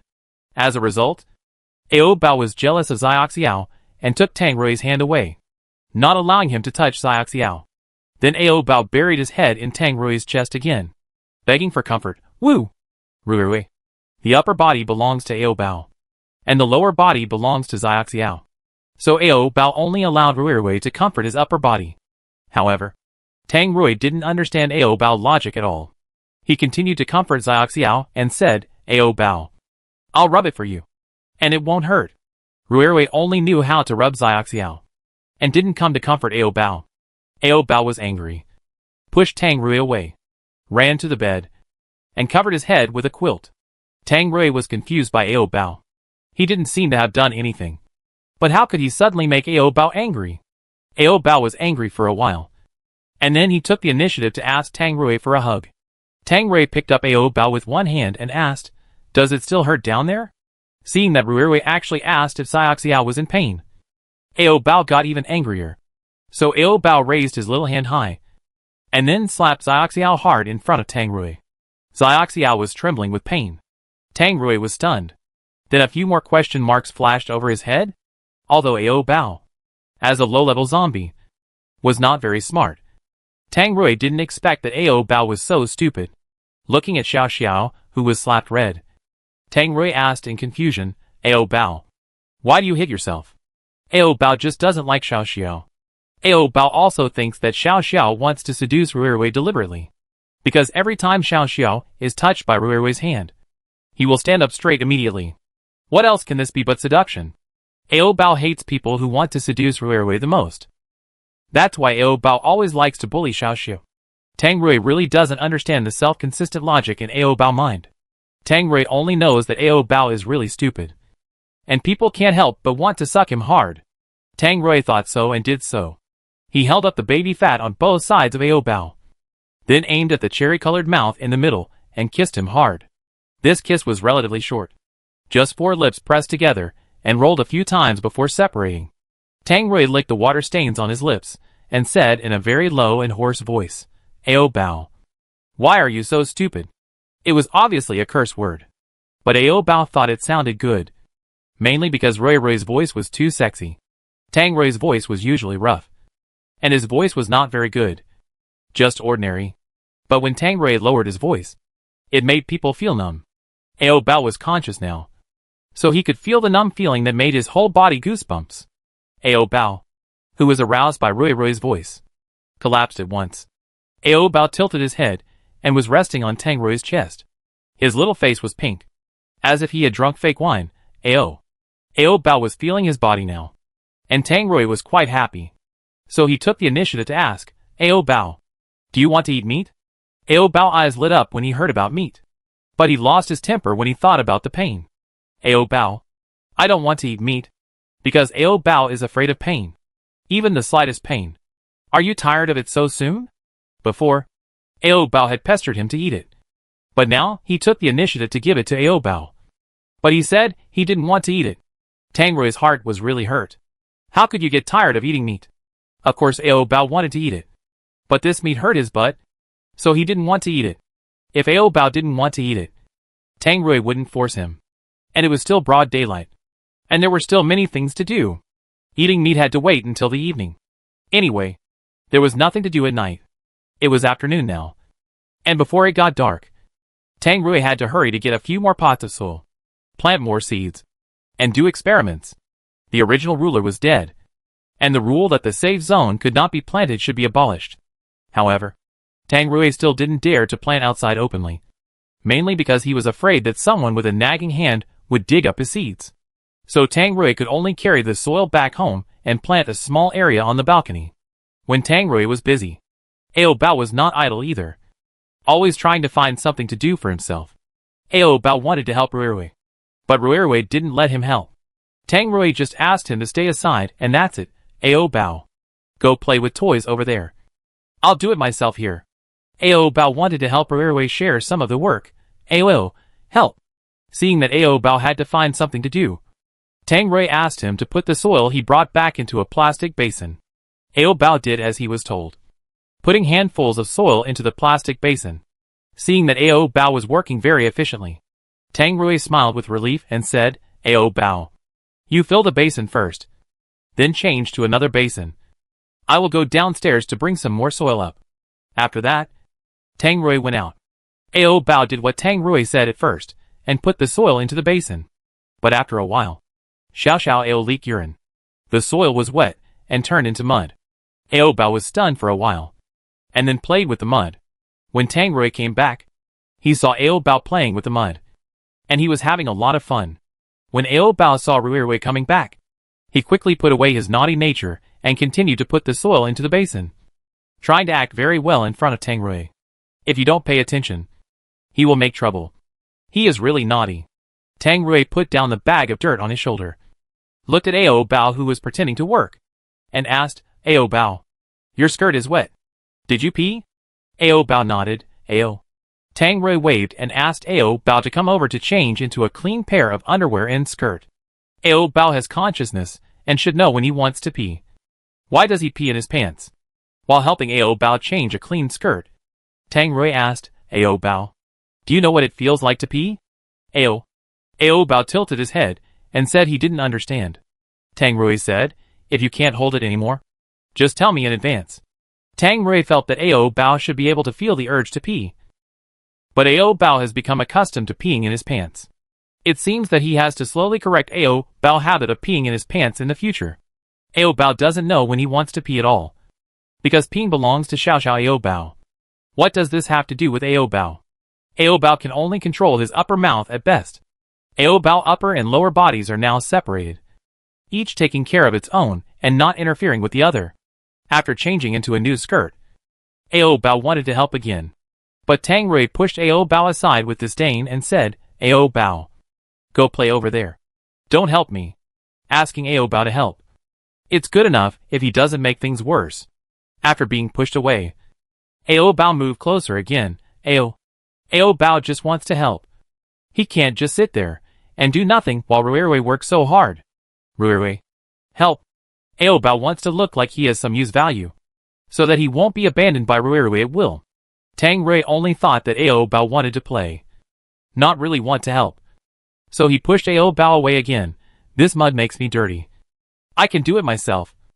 Ao Bao, be good. Go play over there by yourself. Just when Tang Rui and Ao Bao were pushing each other, there was a knock on the door. Tang Rui was startled, thinking that it was the inspectors. After all, there were inspectors who came to search for seeds last time, and he didn't know if it would be the same this time. Tang Rui looked at the door with some caution and asked, who is knocking?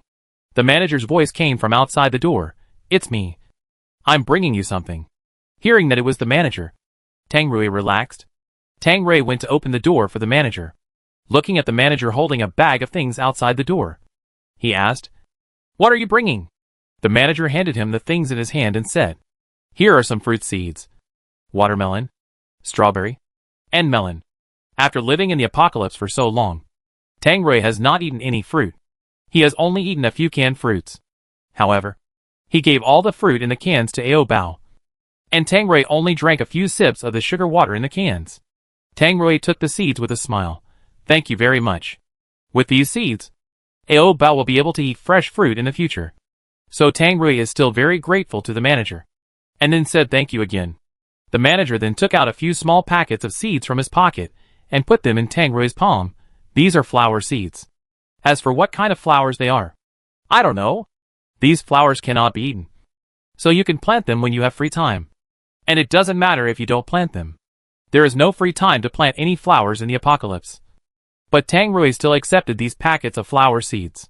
Tang Rui accepted the seeds, and seeing that the manager was not leaving, he asked, do you have anything else to do? The manager thought that Tang Rui would invite him to sit in the house, but he didn't expect that Tang Rui was not so hospitable at all. The manager could only smile awkwardly and say, "It's okay. I'm leaving first. See you another day." Tang Rui didn't keep him, but just watched him go downstairs.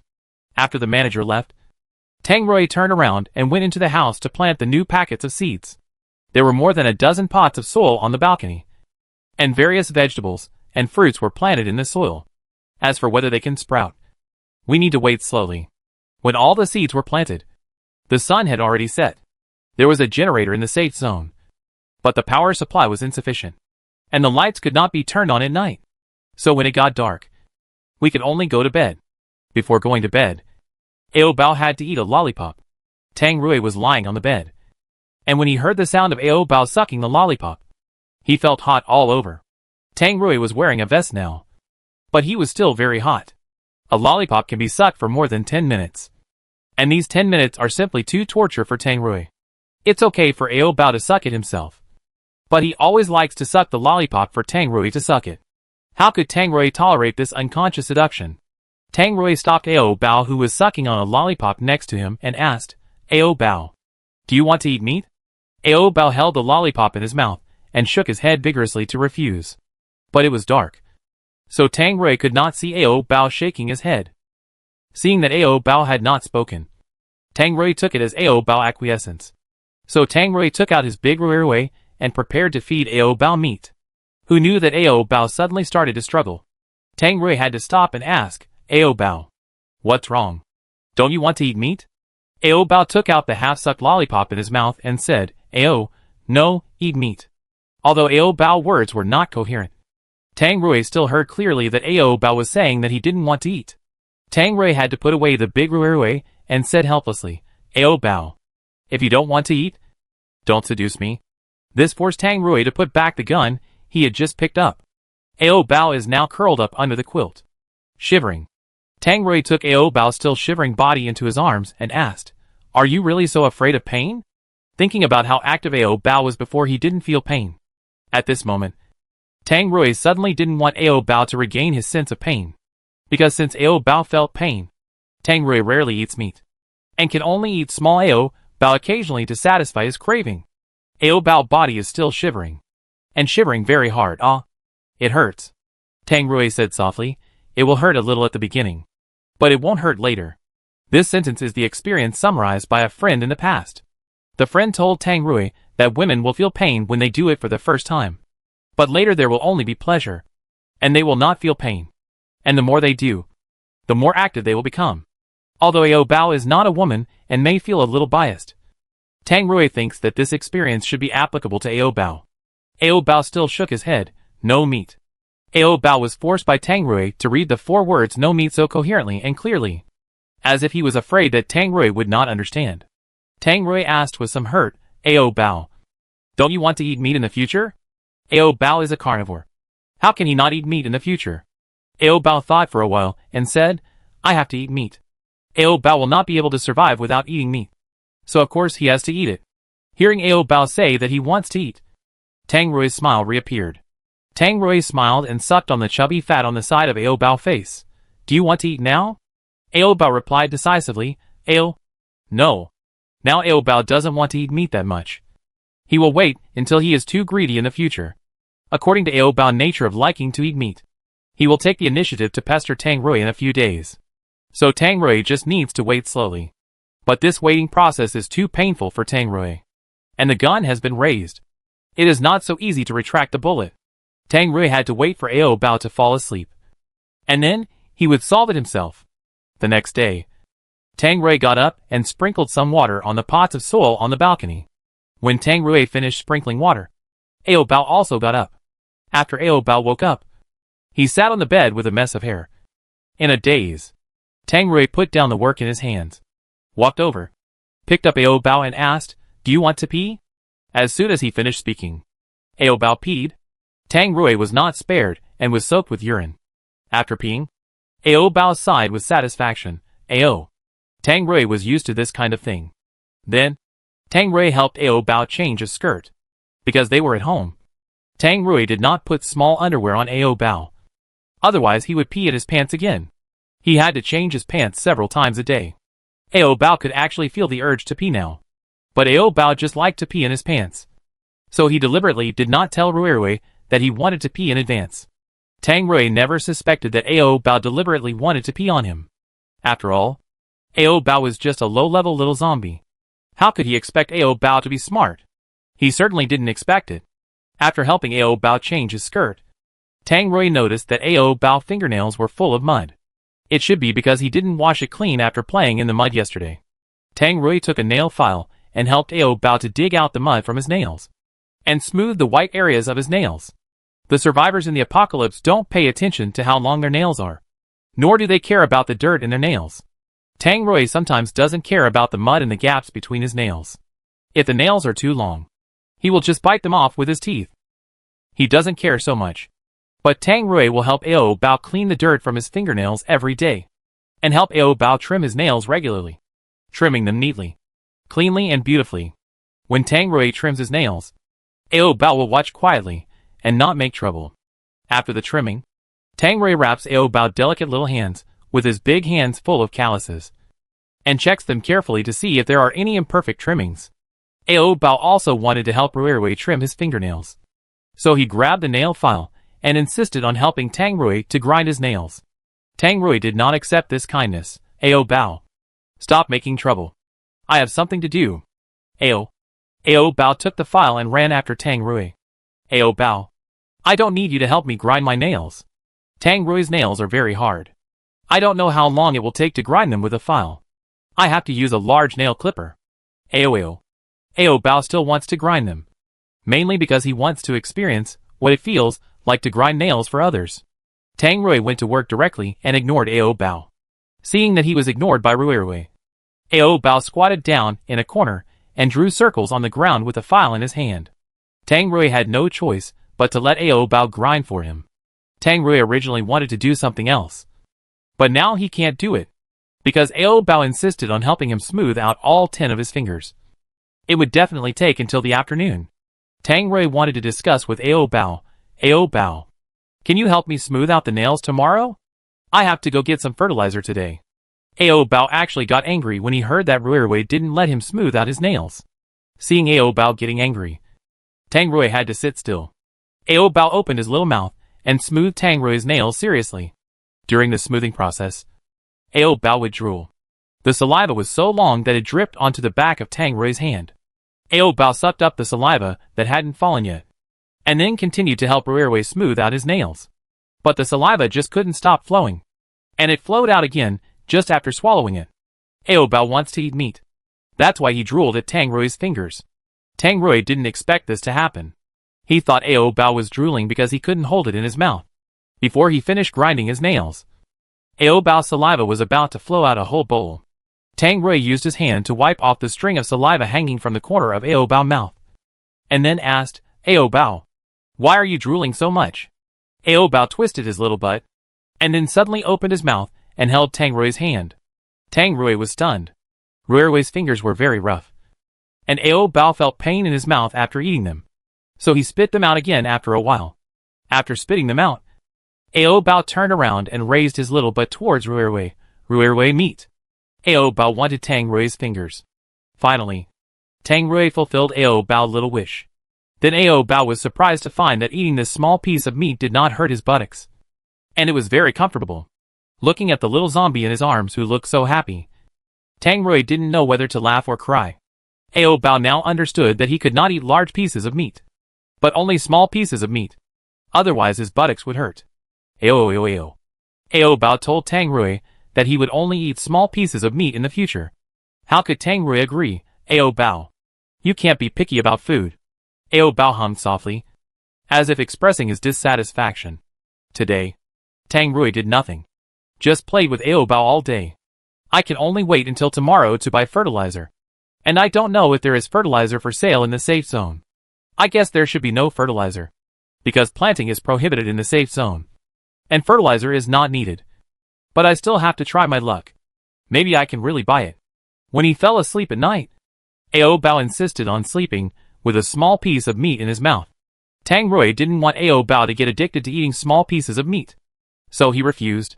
After being rejected, Ao Bao got angry and refused to sleep. He rolled around in Tang Rui's arms, and his little mouth screamed like an opera, Ao, Ao. If Ao Bao continued to scream like this, the residents upstairs and downstairs might not be able to sleep. But those residents didn't dare to knock on Tang Rui's door, so they could only bear it. Tang Rui covered Ao Bao's screaming little mouth and said, Ao Bao, don't scream at night.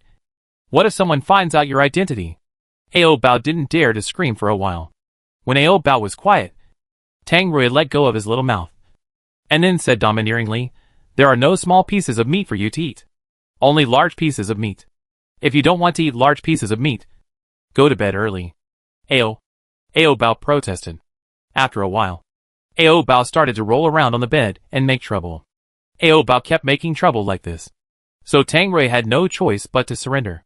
Tang Rui picked up this noisy baby and fed him small pieces of meat. As a carnivore, Ao Bao was finally satisfied and quickly covered himself with his own quilt to sleep. In less than 2 minutes, Ao Bao started snoring. Tang Rui was also amused. Seeing that Ao Bao had fallen asleep, Tang Rui wanted to remove his fingers. As a result, Ao Bao woke up as soon as he moved. Ao Bao twisted in his arms and warned him angrily not to move. Ao Ho. After listening to Ao Bao's stern warning, Tang Rui smiled and said, okay, I won't move. If you keep a posture for too long, your hands will easily become numb. But if Tang Rui moves a little, Ao Bao will wake up. So Tang Rui had to keep this posture until dawn. Small pieces of meat don't hurt your butt at all. After eating all night, Ao Bao didn't feel sore in the waist and legs when he woke up the next day. And he could even get out of bed and turn around a few circles. In the past, Ao Bao always thought that the bigger the meat, the better. But now he has changed his mind. Because Ao Bao is addicted to small pieces of meat and has decided to give up the habit of eating big pieces of meat. In other words, Ao Bao is determined to give up the Ruirui, which is bad news for Tang Rui. So Tang Rui also decided not to give Ao Bao his fingers to eat in the future, so that Ao Bao won't get addicted. In the morning, Ao Bao just woke up and hugged Tang Rui's thick arms and rubbed Ao meat. Although he ate all night last night, Ao Bao still didn't eat enough. Tang Rui no longer planned to feed Ao Bao small pieces of meat. He asked, Ao Bao, such a small piece of meat. Are you full? How can a finger compare with the Ruirui? There is no comparison. So of course Ao Bao can't be full. But Ao Bao didn't care about that. He just wanted to eat Ao little meat. Tang Rui rubbed Ao Bao's little head and said, be good. There are things to do during the day. I will give you meat to eat at night. Seeing that Ruirui refused to give him food, Ao Bao wanted to roll around again. Tang Rui directly took a lollipop and stuffed it into Ao Bao's mouth, blocking his little mouth. After eating the candy, Ao Bao finally behaved a little. Tang Rui got up and washed his face first. After a simple wash, Tang Rui carried Ao Bao out to buy fertilizer. Tang Rui didn't know where to buy fertilizer, so he could only wander around. Every time he passed a retail store, Ao Bao would stop Tang Rui and then nag about going into the store to buy candy. If Tang Rui didn't stop, Ao Bao would keep yelling, Ao, sugar. We still have a lot of sugar at home, so I won't buy any more. There are so many cans of sugar at home. Enough for Ao Bao to eat for 2 or 3 months. Then Tang Rui carried Ao Bao on his back and walked quickly past the door of the retail store. When he couldn't see the retail store anymore, Ao Bao stopped complaining. He walked around the safe zone with Ao Bao on his back. But unfortunately, he still couldn't find fertilizer in the end. Tang Rui had to take Ao Bao home. On the way home, he ran into the manager. When the manager saw Tang Rui, he waved at him. I just went to your house to look for you. But you weren't at home. Where did you go? Tang Rui looked at him and asked, do you have something to do with me? The manager smiled and said, nothing else. My family just prepared the meal. Come to my house for dinner. In the end times, it can be said that he is very generous to treat people to dinner. However, Tang Rui is not the kind of person who likes to eat and drink for free. I won't go. You eat by yourselves. The manager forcibly pulled Tang Rui's hand and said, I have prepared the dishes and chopsticks for you. Tang Rui originally did not intend to go, but he could not resist the manager's cordial invitation.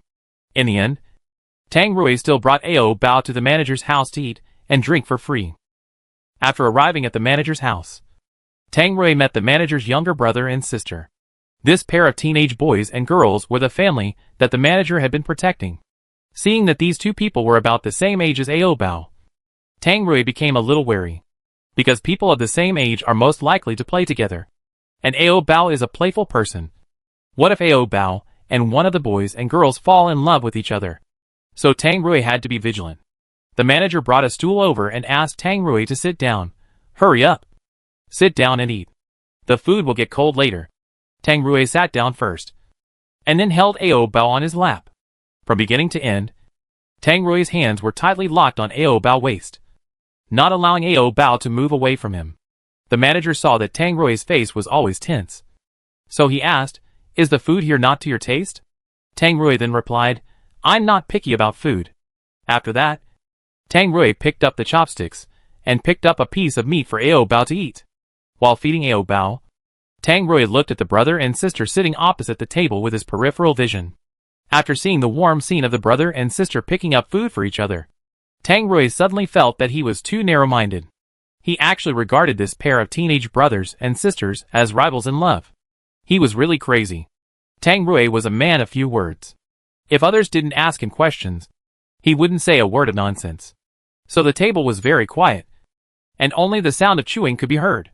Even Ao Bao, who usually loves to yell, became much quieter. However, Ao Bao's quietness was only superficial. Once his stomach was filled, he immediately became noisy. Ao Bao sat on Tang Rui's lap and kept twisting and turning, clamoring for small pieces of meat. There were a few outsiders watching nearby. How could Tang Rui feed Ao Bao meat so openly? So he refused. No. Seeing that Tang Rui was reluctant to feed meat to the little guy, the manager picked up a piece of meat with chopsticks and gave it to Ao Bao, saying, "There is still a lot of meat in the bowl. You can eat as much as you want." Tang Rui pushed the manager's chopsticks away and told him without hesitation, "This is not the meat Ao Bao wants to eat." The manager was stunned for a moment, then realized that this meat was not the same meat. Ao Bao was still begging for a small piece of meat, but was ruthlessly rejected by Tang Rui again. The manager touched Tang Rui's shoulder with his shoulder, then leaned his head over and asked Tang Rui in a low voice, "Are you not feeling well?" Tang Rui glanced at him and said, "I am in good health." "Then why are you willing to reject this little thing's request for love?" The manager felt that Tang Rui was not grateful for what he had. Tang Rui did not want to reject Ao Bao's request for love. But what Ao Bao wanted to eat was not his life, but his fingers. Tang Rui did not know how to explain this to the manager. So he could only say, "If you want to eat, you have to go home to eat." Tang Rui and the manager were talking about things that adults should talk about. The brother and sister sitting opposite were also whispering in each other's ears. While the manager was busy talking to Tang Rui, the brother and sister suddenly kissed each other secretly. Although the brother and sister only touched their lips and quickly separated, this scene was still seen by Tang Rui. Tang Rui was shocked. They were siblings, but they kissed. This made Tang Rui feel a little unbelievable. The manager saw Tang Rui in a daze and called him, "What are you thinking about?" Tang Rui did not expose the illicit love between the brother and sister in person, pretending that nothing happened and said, "Nothing." After dinner, Tang Rui took Ao Bao away from the manager's house. Not long after leaving the house, the brother and sister chased out. As soon as the brother opened his mouth, he asked Tang Rui, "You saw it just now, right?" Tang Rui nodded. The younger sister took out the teddy bear she had knitted and gave it to Tang Rui, then begged with tears in her eyes, "Can you keep it a secret for us?" Tang Rui didn't intend to take the teddy bear in the girl's hand, but Ao Bao liked it very much. So he stretched out his little hand and took the teddy bear. Since Ao Bao accepted the kindness of others, Tang Rui must of course promise to keep it a secret for them. "Okay. I promise not to tell your eldest brother." The younger sister kept bowing to Tang Rui. "Thank you." The brother and sister are actually twins. They have been stuck together since birth and have never been separated until now. So their family relationship has gradually deteriorated. Although their love is deformed, Tang Rui, an outsider, has no right to interfere in their affairs. So even if they don't come to ask, Tang Rui will keep it a secret for them. After saying goodbye to the brother and sister, Tang Rui hugged Ao Bao and continued to rush home. On the way home, Ao Bao kept playing with the newly acquired teddy bear. The girl had very deft hands and knitted the doll very delicately, better than those sold outside. Ao Bao couldn't let go of the little doll bear and would play with it when taking a bath. Tang Rui was afraid that the doll bear would get wet, so he didn't allow Ao Bao to take it to the bathroom. Ao Bao refused to listen, and the doll bear accidentally fell into the bathtub. The wool yarn was not easy to dry after being soaked in water. It would take at least 2 or 3 days to dry thoroughly. But Ao Bao insisted on sleeping with the doll at night. But the doll was wet. How could he take it to bed? Tang Rui, who doted on his wife, had to stay up at night to help Ao Bao put the doll on the fire to dry it. Ao Bao refused to sleep and stayed by the side, watching Tang Rui roasting the doll. Just when it was almost dry, the flame suddenly jumped up and burned the wool on the doll. Tang Rui wanted to put out the fire, but it was too late. The doll bear was already burned.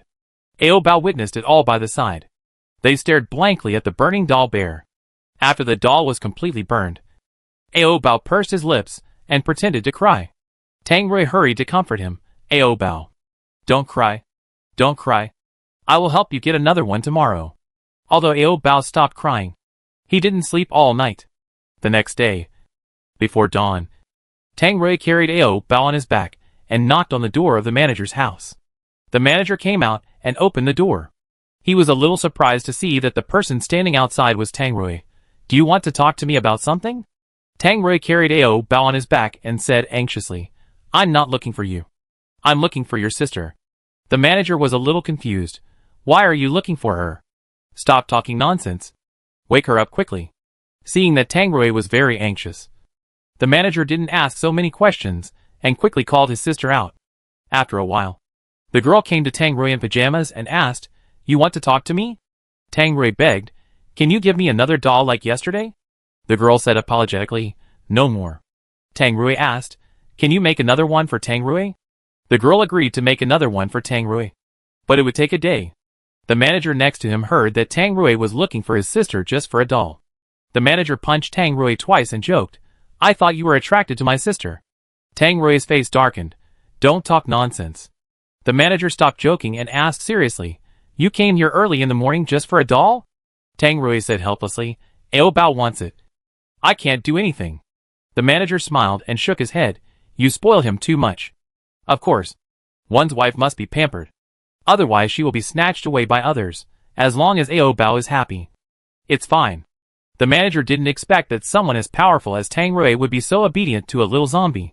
Looking at Ao Bao, who had been lying on Tang Rui's back and was unwilling to walk, the manager said again, You have brought up his spoiled character. It can't be said that Tang Rui brought him up. After all, Ao Bao was lazy from the beginning. But now, he is getting lazier and lazier.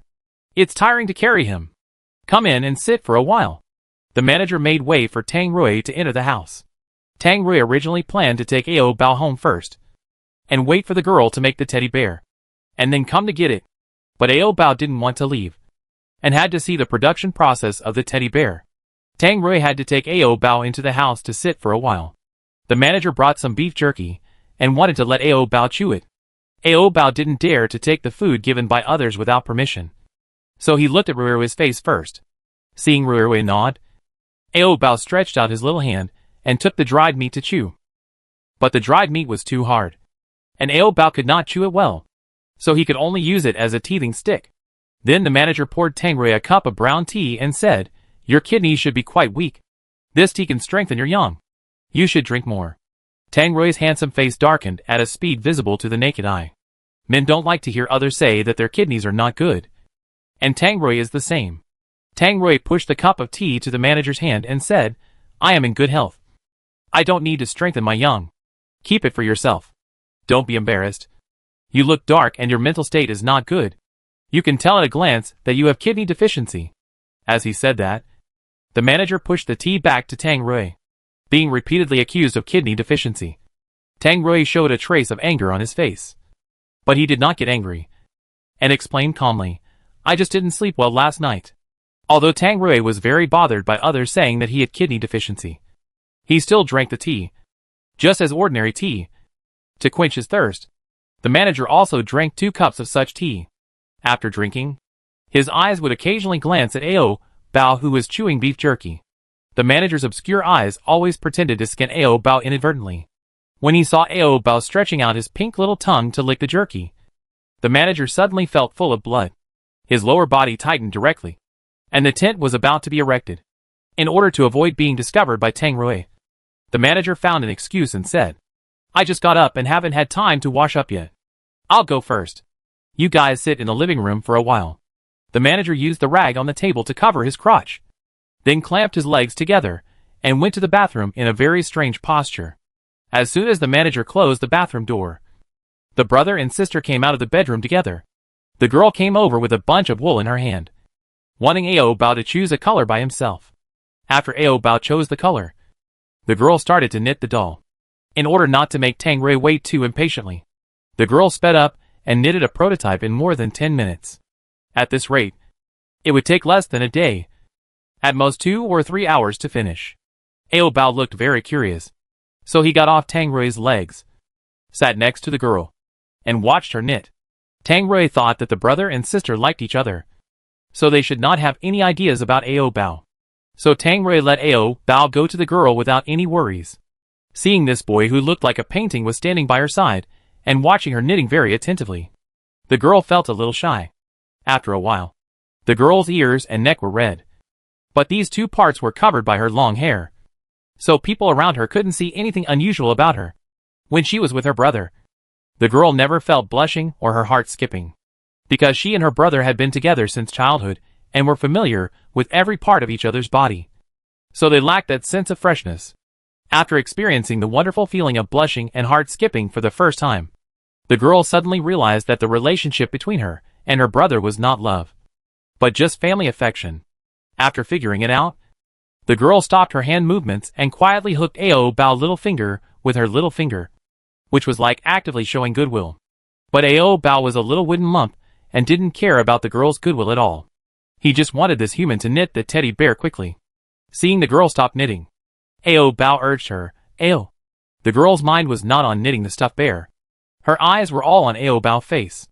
Then she found that Ao Bao's eyelashes were longer than the girl's, and Ao Bao's eyes were very clean without a trace of impurities. Although the girl and Ao Bao were of the same age, Ao Bao looked more immature than the girl, mainly because Ao Bao's face had a little more innocence that only children have. In common terms, Ao Bao's face was silly, so he looked stupider than his peers, just like a 3 or 4-year-old child with immature mental development. Although Ao Bao doesn't look very smart, the girl's affection for him has only increased. The girl asked Ao Bao in a low voice while weaving, "What is the relationship between that man and you? Is he your brother?" The he in the girl's mouth refers to Tang Rui. Ao Bao doesn't know what the relationship between him and Rui is. Ao Bao only knows that he will be with Rui for the rest of his life. The girl noticed that there was a red bruise on Ao Bao's neck, which must have been sucked out by someone. So the girl asked again, "You went to bed with him, right?" Ao Bao asked, saying that he didn't quite understand what the girl said. Ao Bao didn't know what going to bed was.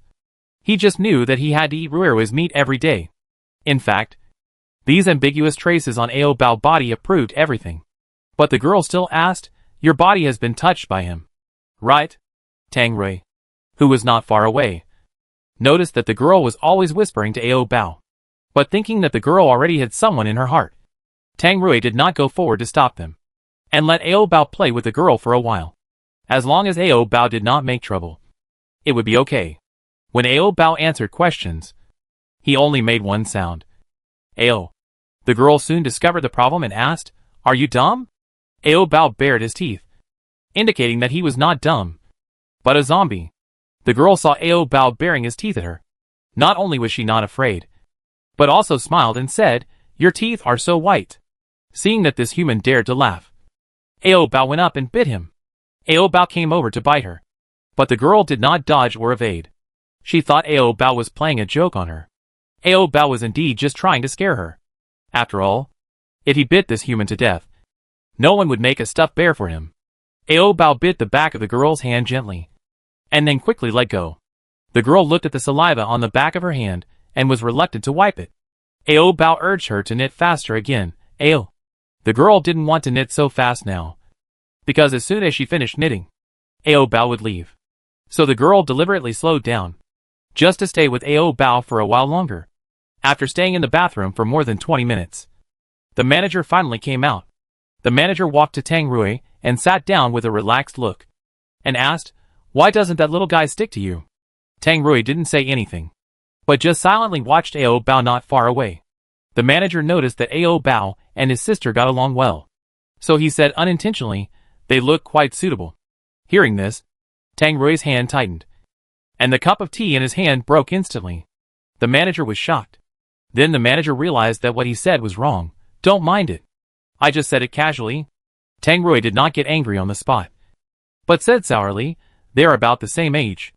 It is indeed a good match. If the end of the world does not come, Ao Bao will definitely not be with him. An old uncle. Ao Bao may spend his youth with someone of the same age. Thinking of this, Tang Rui felt sour and bitter, and his mood became complicated. Seeing that Tang Rui was calm on the surface, the manager breathed a sigh of relief. He thought that his previous words would make Tang Rui angry, but fortunately it didn't. Tang Rui felt a little jealous, so he called Ao Bao over. As a result, Ao Bao actually shook his head at him, indicating that he would not go to him. Tang Rui was really angry this time, and his fists were creaking. Anger is not formed in one go, but accumulated little by little. Tang Rui has accumulated a lot of anger in his heart now, and he just needs a release point. After the manager sensed Tang Rui's anger, he didn't dare to sit next to him anymore, and quickly moved to the other side. Ao Bao didn't know that Rui was angry, nor did he know that danger was coming. It wasn't until the girl slowly knitted the teddy bear, and Ao Bao took the teddy bear back to Rui. Ao Bao realized that Rui seemed angry. Seeing Rui's stern face and unhappy look, Ao Bao took the initiative to move over and kiss Rui on the corner of his mouth. Tang Rui's face did not improve because of this. He stood up suddenly, then took Ao Bao's hand and said suddenly, "Go home." Ao Bao followed Rui back. On the way back, Tang Rui walked very fast. Ao Bao had to jog to catch up with him. Tang Rui had no intention of slowing down to wait for Ao Bao. After returning home, Tang Rui threw Ao Bao on the bed. There were several layers of mattresses on the bed, so it didn't hurt to be thrown on. But Tang Rui's terrible face really scared Ao Bao. Ao Bao trembled and hugged his stuffed bear and shrank into the corner. Ao! Rui! Tang Rui took off his coat and threw it on the stool next to him. Then Tang Rui took off all the clothes on his upper body and walked towards Ao Bao with his bare chest. Ao Bao felt that he was going to be beaten, so he hugged his little head with his hands. Ao! No! Tang Rui pulled Ao Bao out of the corner and asked, "I asked you to come to me before. Why didn't you come?" Ah! Ao Bao wanted to defend himself. Tang Rui didn't want to listen to Ao Bao's explanation at all, and asked himself, "Ao Bao, are you interested in that girl?" Tang Rui had never seen Ao Bao take the initiative to get close to others, but today Ao Bao took the initiative to sit next to the girl and flirted with her, all of which Tang Rui saw. Seeing that Rui had misunderstood, Ao Bao shook his head vigorously, saying that he had no interest in the girl at all. Ao Bao was not a fool. How could he abandon Rui, such a big piece of meat, and choose that skinny little girl with little meat? Ao Bao stretched out his little hand to circle Tang Rui's neck, and then rubbed his baby fat face on Tang Rui's stubble chin, trying to express his love by acting coquettish. Ah! Every time he saw Ao Bao acting coquettish, Tang Rui's heart would soften. But this time is different from the past. The situation is more serious this time, so Ao Bao can't use coquetry to get away with it. Tang Rui pushed Ao Bao, who was rubbing against his face a little bit, and then asked seriously, "Ao Bao, tell me the truth. Are you really not attracted to that girl at all?" Ao Bao is still a boy in adolescence after all, and Ao Bao is not born homosexual. It is normal for him to be attracted to the opposite sex. So Tang Rui is so anxious. Ao Bao also replied to Rui seriously, "No. Ao Bao doesn't like that girl at all." Tang Rui asked worriedly, "Then why did you stay by her side before?" Ao Bao just wanted to see how she made a doll. No matter how Ao Bao explained, Tang Rui was still jealous. The anger that had been accumulated in his heart for a long time was now anxious to find an outlet. If he didn't vent it out as soon as possible, Tang Rui was afraid that he would lose control and kill the girl. Tang Rui was very afraid of losing Ao Bao. Really afraid. "Ao Bao, I won't allow you to leave. Even if you really fall in love with someone else in the future, I will never let go." Tang Rui was selfish deep down. If Ao Bao wanted to leave him one day, he would tie Ao Bao to his side and leave Ao Bao no chance to escape. Ao Bao hugged Rui's neck and continued to act coquettishly. Ao. How could Ao Bao bear to leave Rui? Even if Rui wanted to drive him away, He would not leave. Looking at Ao Bao acting coquettishly on him, Tang Rui's anger subsided a little bit. Tang Rui bit Ao Bao pink lips gently. Don't get so close to that girl anymore. And don't make me jealous anymore. Tang Rui didn't like the sour and swollen feeling. As if something was blocking his heart. Anyway, it was not smooth. Ao Bao didn't mean to make Rui jealous. Afraid that Ao Bao didn't understand what he said, Tang Rui warned again and again, next time if you get so close to others, I will punish you severely. Ao Bao felt a pain in his, but when he heard Rui's words, Tang Rui was a power-type superpower. Very strong. Sometimes Tang Rui's light hit could also make Ao Bao feel very painful. So after regaining his sense of pain, Ao Bao was most afraid of being spanked by Rui. Ao Bao nodded like a chick pecking at rice, indicating that he would never dare to do it again next time. We will deal with it next time. But this time, it is not so easy to end. Tang Rui had to teach Ao Bao a lesson. So he said, Ao Bao, you are not good today. So from today on, you can't eat candy. Without candy, Ao Bao is like losing his soul. How could Ao Bao do that? He immediately protested, Ao, I want to eat candy. You can eat candy, but you have to feed me.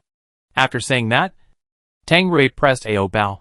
After being bullied all night, Ao Bao was dying when he woke up the next day.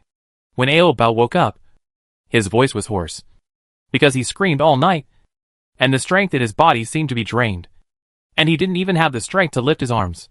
Seeing Ao Bao wake up, Tang Rui hurriedly fed him something to prevent his little belly from being hungry. Ao Bao was very hungry now, but he was not picky about food. He drank up the broth after a few gurgles. The broth did not satisfy his hunger at all. Tang Rui then gave Ao Bao some chocolate-flavored biscuits. Ao Bao was full after eating 3 or 5 packs. After he was full, Ao Bao leaned on Tang Rui and burped. Tang Rui helped Ao Bao wipe the crumbs around his mouth and asked, Ao Bao, do you want to eat something else? Ao Bao smacked his lips, then said in a hoarse voice, Ao, candy. Ao Bao sold himself out for candy last night, so of course, he had to eat a piece of candy to make up for it. Tang Rui brought a bag of milk-flavored candies to Ao Bao, peeled one and stuffed it into Ao Bao's mouth. Ao Bao ate the candies, and forgot about the pain in his body. Seeing that Ao Bao didn't seem to be in pain, Tang Rui breathed a sigh of relief. Since Ao Bao recovered his sense of pain, Tang Rui has been very careful. When holding Ao Bao, he didn't dare to use too much force, for fear of hurting Ao Bao. And Ao Bao is also a delicate person, and can't stand the slightest pain. It is estimated that before the end of the world, Ao Bao was a spoiled young master, so he was so afraid of pain. It's okay to be afraid of pain, but Ao Bao is usually careless and always gets hurt. After he feels pain, he cries every time he gets hurt, which makes Tang Rui feel particularly distressed. Tang Rui even planned to let Ao Bao be bitten by the zombies again, so that Ao Bao might be able to feel no pain like before. But pain is not completely without benefits. At least last night Ao Bao could still feel a little bit of pleasure. It's just that this pleasure is too weak and is covered by the pain. For this kind of thing, Ao Bao needs to slowly adapt. Once it is fully adapted, it will not feel pain. After not feeling pain, Ao Bao will definitely gradually become addicted to the comfortable feeling, and may pester Tang Rui for it in the future. Tang Rui looked at Ao Bao, who was eating milk candy, and asked, Does it still hurt? Ao Bao was concentrating on eating candy and forgot about the pain in his body. But after Rui's reminder, Ao Bao immediately felt sore and painful. Woo! Ao Bao cried to express his pain. Seeing Ao Bao crying, Tang Rui quickly peeled a milk candy and stuffed it into Ao Bao's mouth. After the candy blocked his mouth, Ao Bao stopped making whimpering sounds and concentrated on chewing the candy. Seeing Ao Bao like this, Tang Rui was a little unsure whether Ao Bao was really in pain or just pretending to be in pain. For Ao Bao's health, Tang Rui decided to go out and buy some medicine for him. After simply packing his clothes, Tang Rui carried Ao Bao out of the door and went to the pharmacy to buy some ointments. As soon as he entered the pharmacy, Tang Rui bumped into the manager.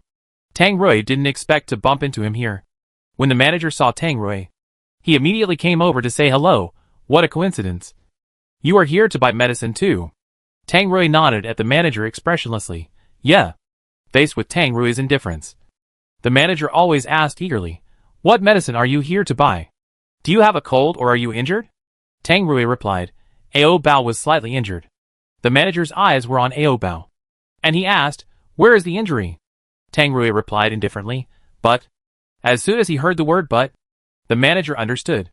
The manager's eyes fell on the middle of Tang Rui's crotch. It was so big that the little zombie's chrysanthemum had probably turned into a sunflower. Tang Rui looked at the manager and asked, what medicine are you buying? When I woke up this morning, my twin brother and sister had a fight. They fought so hard that their faces were scratched. So I came out to buy them some medicine. They had a good relationship before and never fought. This is the first time they have fought in such a long time. Tang Rui remembered that the siblings had a good relationship. So why did they fight? What did they quarrel about? The manager replied, it seems that my sister fell in love with someone else. So my brother was unhappy and they fought. The day before yesterday, the brother and sister secretly kissed. And the girl begged him to keep it a secret. How come after just 2 days, the girl fell in love with someone else? It's really strange. Tang Rui only said these 4 words. He didn't want to ask more. After all, this matter had nothing to do with him. The manager asked, what's strange? Tang Rui replied perfunctorily, nothing. Tang Rui had promised to keep the brother and sister a secret before. So he didn't continue to talk to the manager about this matter, for fear that he would accidentally let it slip. Tang Rui didn't ask. But the manager talked to himself. I adopted the brother and sister from the welfare home. When I adopted them, they were only 1 or 2 years old. They hold hands every day. If anyone pulls their hands apart, they will be angry. Their relationship is closer than that of a couple. I envy them. Tang Rui asked the boss to help him get the medicine while listening to the manager's words. After buying the medicine he wanted, Tang Rui took Ao Bao away. He didn't care much about the manager's family affairs. Seeing Tang Rui was about to leave, the manager hurriedly chased him, took a tube of ointment and said to him, the little guy has a sore butt. This is the most effective. Tang Rui looked at the manager with a strange look. How do you know so much? Are you also gay? The manager smiled and replied, I'm not gay. I just know that this is good for reducing swelling. Tang Rui hesitated for a while before taking the ointment from the manager. After taking it, Tang Rui first looked at the ingredients and felt that there was no problem. So he said thank you. The manager said, you're welcome. Remember to be gentle to this little guy next time. Hearing this, Tang Rui was not very happy, and said with a dark face, you don't need to tell me. I know it myself. After returning home, Tang Rui opened the ointment he had just bought and wanted to apply it to Ao Bao. Tang Rui first squeezed some milky white ointment on his fingers, then looked at Ao Bao who was eating a lollipop and said, Ao Bao, I'll help you apply some ointment. Ao Bao obediently followed Ruirui's instructions, lying on the bed, letting Ruirui help him apply the ointment. But this lying action made Ao Bao feel sore and painful, and he couldn't help but groan in pain. Hearing Ao Bao's painful groan, Tang Rui felt very sorry in his heart. If he had been gentler last night. But this was also because Ao Bao was so lovely. The ointment Tang Rui bought was very mild, and not irritating after application. Ao Bao felt quite comfortable inside. After applying the ointment, Tang Rui helped Ao Bao lift up her skirt. It's done. Ao Bao relaxed after hearing Ruirui say it was done. Afterwards, Tang Rui helped Ao Bao rub his sore waist. Tang Rui could hold Ao Bao's waist with one hand. It was a blessing that such a thin waist was not broken by Tang Rui. Although Ao Bao was in pain now, he was also satisfied because he had eaten a lot yesterday. Ao Bao was also tired last night. So Tang Rui wanted to do something to reward him. Ao Bao, what do you want to eat? I'll make it for you. Ao, meat. As a zombie, Ao Bao wanted to eat meat the most. Tang Rui smiled and said, how about making dumplings with meat filling for you? We just happen to have flour at home. Ao, as long as it's meat. It's okay. Ao Bao loves it. Then I'll go and mix the dough. After that, Tang Rui went to the kitchen. Because Ao Bao's legs and waist hurt, he couldn't get out of bed. So he could only stay in bed and play. When Ao Bao was playing with the stuffed bear alone on the bed, there was a sound of picking the lock outside the door. Ao Bao was concentrating on playing and didn't pay attention. Tang Rui was busy in the kitchen again, so he couldn't hear it. After a while, the door was successfully opened, and a teenager with injuries walked in. Ao Bao saw a stranger coming in, and just as he was about to call Ruirui, his mouth was covered. The boy covered Ao Bao's mouth with a piece of cloth soaked in ether. After Ao Bao inhaled ether, he fell into a coma after a while. The boy carried the unconscious Ao Bao away. Tang Rui heard no movement from Ao Bao outside the living room, so he poked his head out of the kitchen to see. As a result, he found that the door was open, but Ao Bao was gone. Tang Rui thought Ao Bao had sneaked out to play, so he quickly put down the dumpling skin he had just rolled in his hand and ran out to chase him.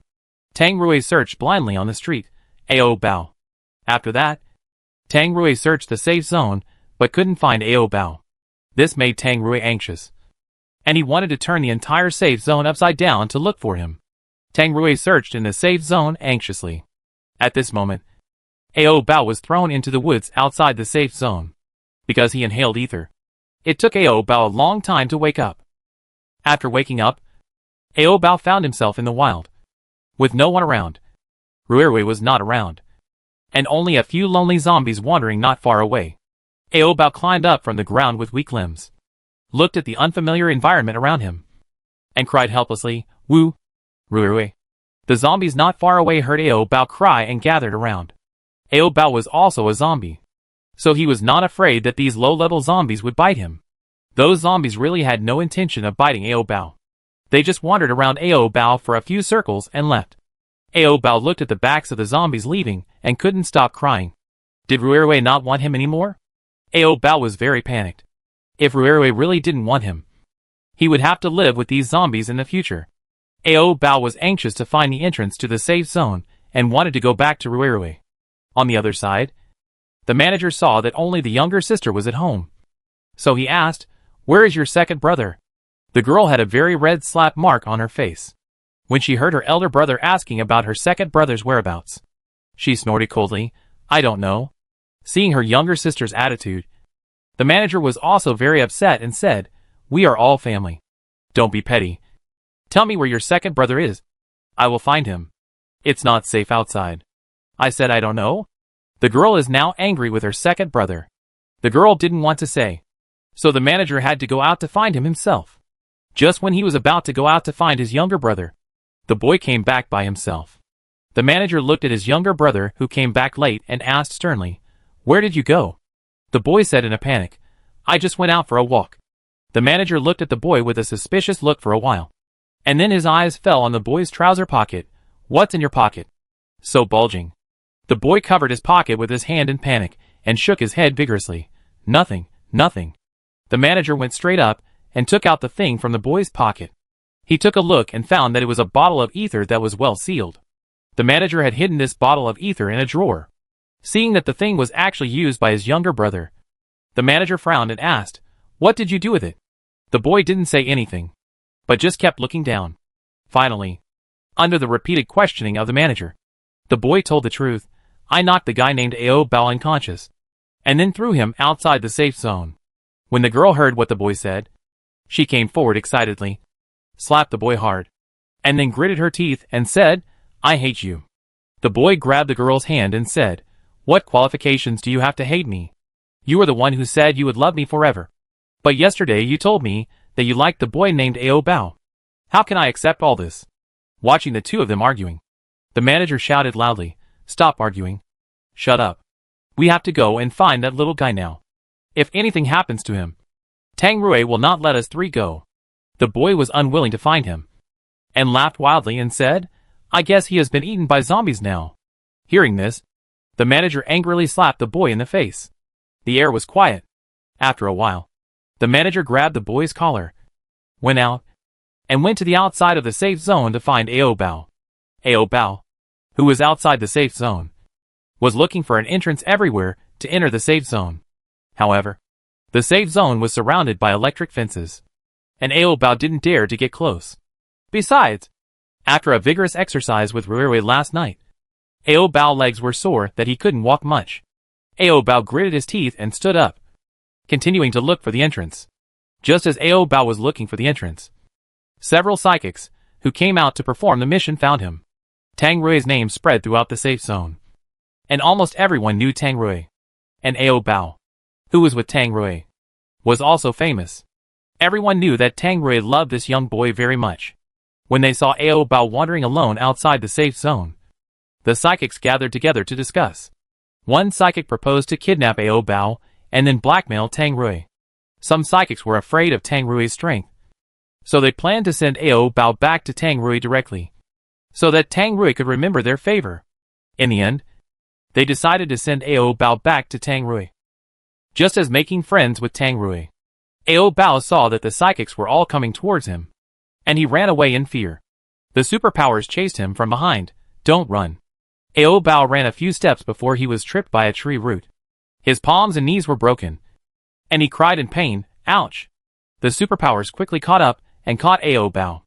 Ao Bao thought that this group of people wanted to do something bad to him, so he didn't care about the pain and wanted to fight them with his teeth bared. The superpowers said to Ao Bao, who was baring his teeth, in a very friendly manner, we will send you back to Tang Rui. Hearing that they were going to send him back to Rui, Ao Bao immediately put away his bared teeth and became obedient in just a second. Because Ao Bao's knees were worn out, and it was difficult for him to walk, one of the psychics carried him on his back.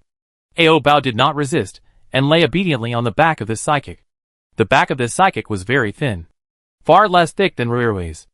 Ao Bao always felt uncomfortable lying on it, but at this time, he didn't care so much. What mattered was to get back to Rui as soon as possible. These psychics were very good to Ao Bao. On the way back, they would occasionally stuff some snacks for Ao Bao to eat. The main purpose of their being so good to Ao Bao was to make Tang Rui grateful to them. On the other side, the manager was taking his brother to Tang Rui to apologize. After Tang Rui knew that the boy had thrown Ao Bao outside the safe zone, he went crazy and wanted to punch the boy to death no matter what. Tang Rui grabbed the boy's collar and asked angrily, "Do I have any grudge against you? Why did you attack Ao Bao?" The manager tried to stop Tang Rui. Calm down. Tang Rui's forehead was bulging with veins, and his eyes were wide open. How can you ask me to calm down? If Ao Bao gets into trouble, I will never let you go. The manager said very reasonably, okay, I know.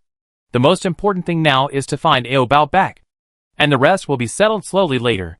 Hearing this, Tang Rui let go of the boy's collar, and then walked out of the safe zone with big strides to find Ao Bao back. As soon as Tang Rui walked to the door of the safe zone, he ran into those superpowers. Seeing Ao Bao being carried on the back of one of the superpowers, Tang Rui hurried over and snatched Ao Bao back. Ao Bao, who returned to Rui's arms, cried excitedly, "Woo! Rui!" Ao Bao.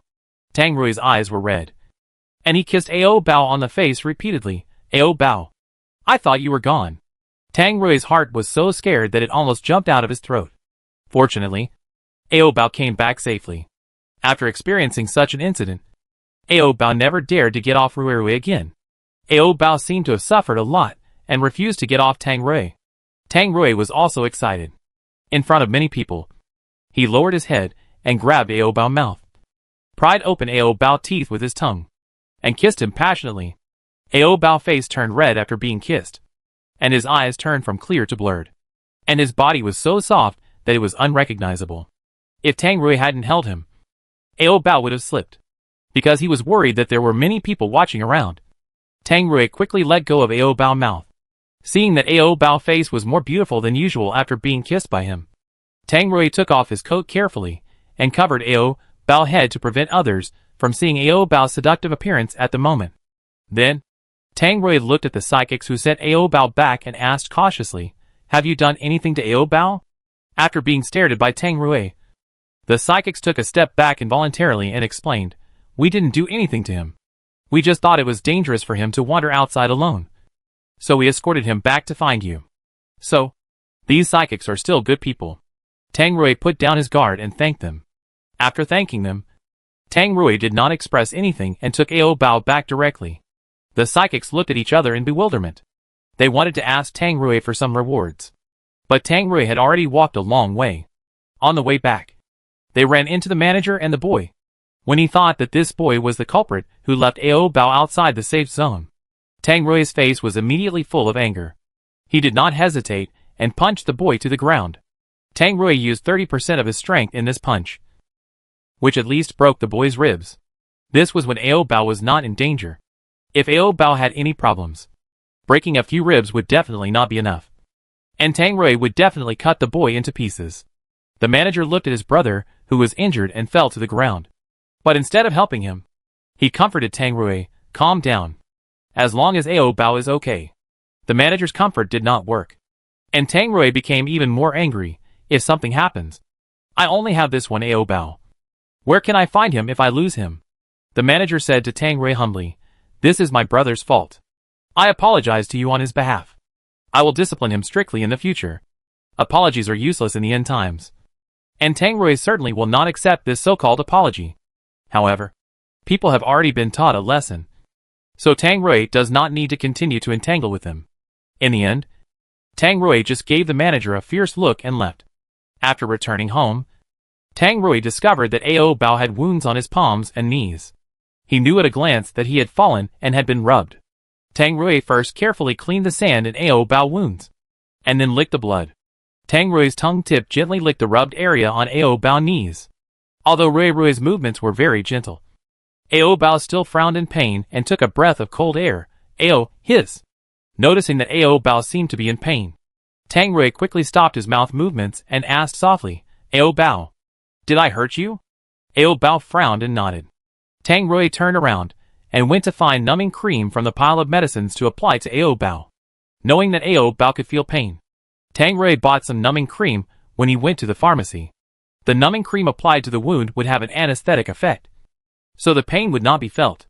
With Ao Bao fear of pain, it seemed that he had to prepare more numbing cream. Tang Rui applied numbing cream to Ao Bao, and after a few minutes, Ao Bao could no longer feel the pain. At this time, Tang Rui went to lick Ao Bao wound again.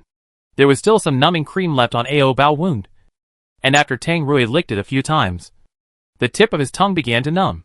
Tang Rui didn't care much. He continued to lick Ao Bao until he licked all the blood around the wound clean. Maybe Tang Rui hadn't drunk water for a long time, and his mouth was a little dry. So he tasted Ao Bao blood, which was sweet, and especially sweet. Tang Rui couldn't help but lick his lips with aftertaste, sweeping away the fishy sweetness left on his mouth. Seeing that Rui seemed to like licking his blood, Ao Bao once again realized that Rui liked to eat his rotten meat. Knowing that Rui liked to eat his meat, Ao Bao was not panicked at all. Moreover, Ao Bao took the initiative to take out his little Ao Bao to feed Rui. Tang Rui was originally planning to drink some water, but the little Ao Bao suddenly hit him in the face. Ao Bao also said generously, Rui eat. It can't be just Rui who feeds him meat. He should also feed Rui meat, so that it is fair. Tang Rui was stunned by Ao Bao action. Then Tang Rui swallowed a few mouthfuls of saliva, but because his mouth was too dry, he didn't swallow anything.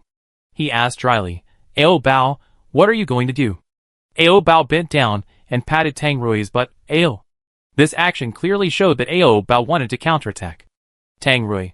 I didn't expect that Xiao, who was only the size of a finger, would have the courage to counterattack. Tang Rui taught Xiao a lesson very rudely, letting him know what the rules were and what it meant to be a submissive. In the end, Ao Bao was bullied so badly that he lay on the bed and couldn't stop crying. Tang Rui couldn't coax Ao Bao with milk candy, so he could only apologize. Ao Bao, I'm sorry. Ao Bao felt wronged and turned his face away and ignored Rui.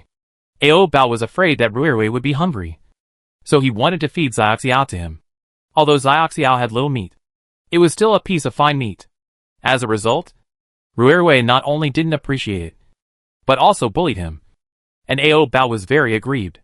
Tang Rui also deeply realized his mistake. Ao Bao, please forgive me this time. I won't bite you hard next time.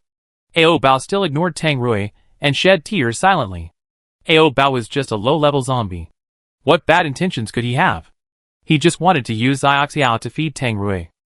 Seeing that Ao Bao ignored him, Tang Rui also began to get anxious. He took all the candies and coaxed Ao Bao. Ao Bao, say something to me, and all these candies will belong to you. Ao Bao was not so easily fooled by Rui, and these candies originally belonged to Ao Bao. Seeing that Ao Bao still ignored him, Tang Rui had to use his trump card. Ao Bao, as long as you don't get angry, from now on, Big Rui will belong to you alone. This condition was quite tempting to Ao Bao. Ao Bao rolled his eyes, thought for a while, and finally spoke. Ao, I want to Rui. Although he was afraid of pain, he liked to eat meat, which was the nature of zombies. Ao Bao couldn't change it for a while, so he smoothly fell into Tang Rui's trap. Tang Rui smiled and replied, "Okay. De Ruirui will be yours for life. I will never give it to anyone else." Ao Bao cheered happily. Ao. It's all Ao Bao. Ruirui is all Ao Bao. Only Ao Bao can possess it. Ao Bao was so happy that he ate an extra bowl of rice at night. And his belly was round. After eating, Tang Rui took Ao Bao to the balcony to watch the stars. Ao Bao excitedly cried out like a wolf cub towards the blood-red moon in the sky. Since entering the apocalypse, the bright moon in the sky has turned red, as if it was stained red by blood, which seems to indicate that the next disaster is about to come at any time. Tang Rui had a premonition that the next apocalypse was coming. The next apocalypse must be more than just a zombie virus. It should be the two extreme climates of hot and cold winter. Tang Rui is not a prophet. He can only feel that the next apocalypse is coming. But he doesn't know what will happen. Hot and cold winter may come, and meteorites may fall from the sky. But it is more likely that the plate movement will happen. By then, it is unknown what the world will split into. After meditating for a while, Tang Rui reached out and covered Ao Bao's mouth, which was imitating the wolf's cry. Ao Bao, keep your voice down, or you will wake up other residents. Ao Bao stopped howling like a wolf and nestled in Ruirui's arms, howling softly like a little wild cat. Ao. Tang Rui smiled and asked, Ao Bao, why are you so excited tonight? Ao Bao pointed at the red moon. Ao Bao didn't know why he was so excited when he saw the red moon. Tang Rui hugged Ao Bao waist tightly, then looked up at the red moon in the sky and said, "This is not a good sign." Ao Bao didn't understand these. He just knew that the red moon was beautiful. After watching the moon on the balcony for a while, Tang Rui took Ao Bao back to the room to rest. Just lying down. It started to rain outside soon. There were still many pairs of Ao Bao underwear drying on the balcony. Tang Rui was afraid that they would get wet, so he quickly got up to put away the clothes, and then closed the balcony windows. When the next morning came, Tang Rui went to see the germination of his seeds as usual. It was found that the buds that had grown had all withered overnight. After the rain, the buds should have been nourished. But why did they wither? Tang Rui realized that something was wrong. At this time, he noticed that many leaves on the tree downstairs had fallen overnight, and the leaves that were originally green had turned yellow. Later, when Tang Rui took Ao Bao to the retail store to buy snacks, he learned from the boss that it was acid rain last night. This acid rain has seriously affected the soil of the entire safe zone. I am afraid that even if there are seeds, no food can be grown in the future. Sure enough, the second doomsday is coming. Tang Rui pretended to buy snacks for Ao Bao calmly, but in fact, his heart was surging violently.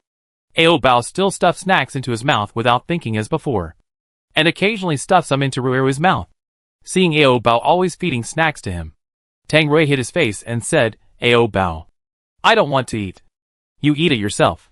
Ao Bao was afraid that Ruirui would become thin and hungry, so he wanted to eat more. Ao eat. At Ao Bao's strong request, Tang Rui reluctantly opened his mouth and took a bite of snacks. Seeing that the second doomsday was coming, Tang Rui had to prepare the necessary supplies as soon as possible. As for how to take the supplies away, a car was needed, and perhaps a motorhome could be obtained. In the afternoon, Tang Rui took Ao Bao to look for motorhomes in the safe zone. There were cars, but no motorhomes, so he had to modify them himself. Tang Rui spent 2 crystal cores to buy a large capacity van and prepared to modify it himself. It was almost dark today, and the modification work could not start until tomorrow. Tang Rui took Ao Bao home to sleep first. When he returned home, Tang Rui found that Ao Bao had nothing in his hands. Previously, in a retail store, Tang Rui bought a bunch of snacks and asked Ao Bao to carry them in his hand. But how come they disappeared? Tang Rui asked, Ao Bao, did you drop the snacks on the road? Hearing Ruirui's question, Ao Bao realized that his snacks were missing. Ah? Ao Bao also felt very strange, because he clearly had them in his hand. Ao Bao even opened his 2 little hands and carefully searched in his palms.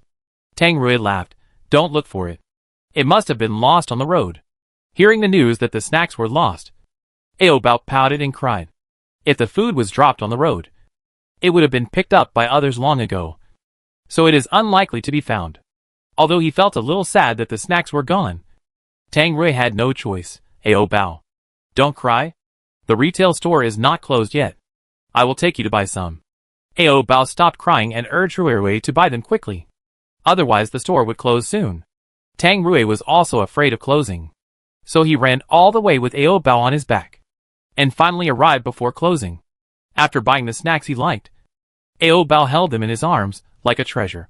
Tang Rui said worriedly, Ao Bao, hold them firmly this time. Don't lose them again. Ao Bao responded, Ao. On the way back, Ao Bao lay on Tang Rui's back, staring at the bag of snacks in his hand. As he stared, the snack suddenly disappeared out of thin air. Ao Bao widened his eyes, and his little face was full of disbelief. This snack actually disappeared by itself. Ao Bao has never seen such a magical thing.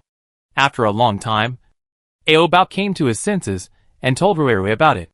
Tang Rui heard Ao Bao crying on his back. So he looked back at him curiously and asked, Ao Bao, what's wrong? Ao Bao stretched out his empty little hand to show Tang Rui. Seeing that the snacks in Ao Bao's hand were lost again. Tang Rui. Ao Bao, did you lose it on purpose? If it was just once, it might be accidental. But this was the second time. Tang Rui felt that Ao Bao did it on purpose. Seeing that Rui actually wronged him, Ao Bao felt very wronged, pursed his lips, and sobbed softly. Tang Rui saw that his words hurt Ao Bao. So he quickly apologized, okay. I don't blame you. But the retail store is closed, and there is no more to buy. Can I buy it for you tomorrow? Ao Bao nodded. Tang Rui helped him wipe his tears. Don't cry anymore. Losing 2 large bags of snacks. If it were someone else, they would have been heartbroken. Tang Rui certainly felt the pain. But he couldn't find them back. So he had to let it go. Although there were no snacks to eat. Fortunately, there were still a lot of lollipops at home. Ao Bao poured out the buckets of lollipops, put them on the bed, and counted them one by one. Ao Bao counted like this. But the candies became less and less. Originally there was a pile of candies as high as a hill. But now there were only a few candies left. Looking at the remaining candies, Ao Bao was completely stunned. Just when Ao Bao was about to cry for his missing candies, the candies that had disappeared appeared out of thin air. Seeing the candies come back, Ao Bao stopped crying and continued to count with his little butt sticking out. Halfway through the count, he found that the candies were less again. As long as Ao Bao cried, the candies would come out again. This back and forth made Ao Bao realize that he also had superpowers. However, Ao Bao didn't know what superpowers he had. He only knew that he could hide things and make them appear again when he wanted. After mastering this function, Ao Bao decisively attacked Xiaoxiao. Ao Bao had always disliked Xiaoxiao, so he wanted to hide Xiaoxiao. Ao Bao held his Xiaoxiao, and then used his mind to put Xiaoxiao into the space. This method would of course not work, unless Xiaoxiao was cut off. After trying several times without success, Ao Bao gave up the idea of hiding Xiaoxiao. Ao Bao did not tell Tang Rui that he had superpowers. It was Tang Rui who found it himself. Once, Tang Rui found that the candies stored at home always disappeared inexplicably. At first, he suspected that Ao Bao had stolen them. But how could Ao Bao eat all the candies by himself? So Tang Rui suspected that a thief had entered the house. But there was no sign of the lock being pried on the door. And he and Ao Bao were both at home. So no thief would dare to steal so blatantly. Finally, Tang Rui found that the candies were hidden by Ao Bao. And the hiding place was very secret. And Tang Rui couldn't find it no matter how hard he looked. So he had to ask directly, Ao Bao, where did you hide the candies? Take them out quickly. Otherwise they will attract ants. After Tang Rui said this, Ao Bao performed a magic trick for him. I saw Ao Bao put his little hand into the small pocket on the front of his sweatshirt, and then took out the candies one by one. Ao Bao's sweatshirt pocket was obviously deflated, and it seemed that there was nothing in it. But Ao Bao took out hundreds of lollipops from this small pocket. Tang Rui was stunned. After a long while, Tang Rui realized that Ao Bao might have activated his superpowers. And it was a space-related one. It just so happened that Tang Rui was in need of a space to store supplies. Tang Rui was very surprised that Ao Bao had a space-related superpower. But at the same time, he was also very angry. Because after Ao Bao had a space, he didn't tell him immediately, but kept it from him. Ao Bao, you have a space. Why didn't you tell me earlier? It made Tang Rui go to such great lengths to modify the RV. Ao Bao just wanted to hide the candy, so that if he ate a few more, Rui wouldn't find out. So Ao Bao didn't tell Ruirui about it. But Tang Rui was deeply hurt by Ao Bao's unintentional action. Ao Bao. You don't trust me. Right? Ao Bao explained anxiously. Ao. No. Ruirui. Ao Bao can't speak. And his explanation is not clear. So Tang Rui still thinks that Ao Bao doesn't trust him. So he doesn't share the space with him. For this, Tang Rui was really hurt. He was beaten half to death by others. Which is far less painful than now. The surprise he felt after learning that Ao Bao had a space also disappeared in this moment. Tang Rui touched his face, took a deep breath, and then asked sadly with red eyes, Ao Bao, what am I in your heart? Am I just a bodyguard who can protect you at any time? Ao Bao really didn't think so much. He just wanted to hide a few candies and then eat them secretly. Seeing that Ruirui misunderstood so deeply, Ao Bao also became sad. Crying, Ruirui. Tang Rui raised his chin, raised his head high, and held back the tears that were about to flow out. Tang Rui didn't care no matter how badly he was injured. As long as he didn't close his eyes and didn't die, he could straighten his back and get up again. He was very tenacious. But at the same time, he was also very fragile. As long as Ao Bao had even a little bit of distrust in him, it would be enough for him to never get up again. Seeing Ruirui crying, Ao Bao hurried over and hugged his waist. Ruirui. Tang Rui pushed Ao Bao away. Don't get close to me first. Let me calm down. Ao. Don't. After being pushed away, Ao Bao stuck to him again. And his little hands were like glue, firmly stuck to Tang Rui's waist. Although Ao Bao showed that he cared about him, Tang Rui still cared about this matter. Tang Rui asked again and again, Ao Bao. Why didn't you tell me that you had a space at the first time? Do you not trust me? Sugar. Ao Bao just wanted to eat more candies. So he didn't tell Ruirui where the candies were hidden, which made Ruirui angry about this matter. In Ao Bao's eyes, the space is really just a place to hide candies. When he met Ao Bao's pure and clean eyes, Tang Rui realized that he was just thinking nonsense. Ao Bao is just a low-level zombie with incomplete intellectual development. So it is impossible for him to have any bad intentions or selfishness. Tang Rui lifted up Ao Bao's little butt and picked him up. Ao Bao. I'm sorry. I thought too much. Seeing that Ruirui didn't misunderstand him, Ao Bao generously accepted the apology. Ao Bao. I'll take you shopping later. You can buy whatever you want, and then put it in the space and store it. In this way, Ao Bao will have snacks to eat when he leaves the safe zone in the future. Ao Bao raised his little hand and cheered. Ao Bao couldn't wait, and before he had time to change his clothes, he dragged Tang Rui to the store to buy things. Having a space is indeed much more convenient. If Ao Bao gets lost in the future, he won't starve to death if there is food in the space. When purchasing food, Tang Rui accidentally found red wine and beer, and the price was very cheap. So Tang Rui took the opportunity to buy these boxes of red wine and beer together with other food. In fact, Tang Rui didn't have a hobby of drinking. He just bought it because it was cheap. After returning, Tang Rui opened a bottle of red wine to taste it. Ao Bao saw Ruirui drinking the red drink, so he came over and wanted to drink it too. Tang Rui was afraid that Ao Bao would get drunk, so he only gave Ao Bao a small sip. After taking a sip of red wine, Ao Bao smacked his lips and savored it carefully. Feeling that the wine was delicious, Ao Bao stretched his head over again, wanting to drink. Tang Rui moved the bottle away a little, not letting Ao Bao drink, and said, "You are too young. You can't drink." Seeing that Ruirui didn't let him drink, Ao Bao rushed over to grab it. He definitely couldn't grab it, because Tang Rui could easily hold Ao Bao down. Without being able to drink the wine, Ao Bao could only go back to bed and lie dead, looking pitiful and unloved. Seeing that Ao Bao seemed to be in a bad mood, Tang Rui went over to comfort him. Ao Bao, you are young. Drinking will hurt your body. Tang Rui was afraid that Ao Bao would get drunk and act crazy. Ao Bao was angry and buried his head under the quilt, not talking to Ruirui, with only his little butt sticking out. Looking at Ao Bao's little butt sticking out, Tang Rui reached over and kneaded it twice. Ao Bao felt that he was being flirted with, so he quickly covered his butt with a quilt. Tang Rui smiled, then picked up Ao Bao and the quilt together. That wine is not good to drink. You will feel dizzy after drinking it. I will make you milk tea. Okay. Tang Rui remembered that he bought dozens of bags of milk tea powder, which only needed to be brewed with hot water. Ao Bao agreed reluctantly. Tang Rui immediately went to make him milk tea. Although Ao Bao felt that the milk tea was sweet and delicious, he still missed the wine, especially seeing Rui drinking so happily. Ao Bao was so greedy. Tang Rui drank a whole bottle of beer in one breath. After drinking it, he found that Ao Bao had been staring at him. It was estimated that Ao Bao wanted to drink the beer in his hand. Tang Rui burped, put down the empty bottle in his hand, and said to Ao Bao in a slightly tipsy tone, "You are still young. You can't drink, or I will spank you." Tang Rui was very strong, and spanking was always painful. Ao Bao felt a burning pain in his butt just by hearing this. Ao Bao stopped watching Rui drink and drank his own milk tea obediently. Tang Rui drank 7 or 8 bottles of beer in total.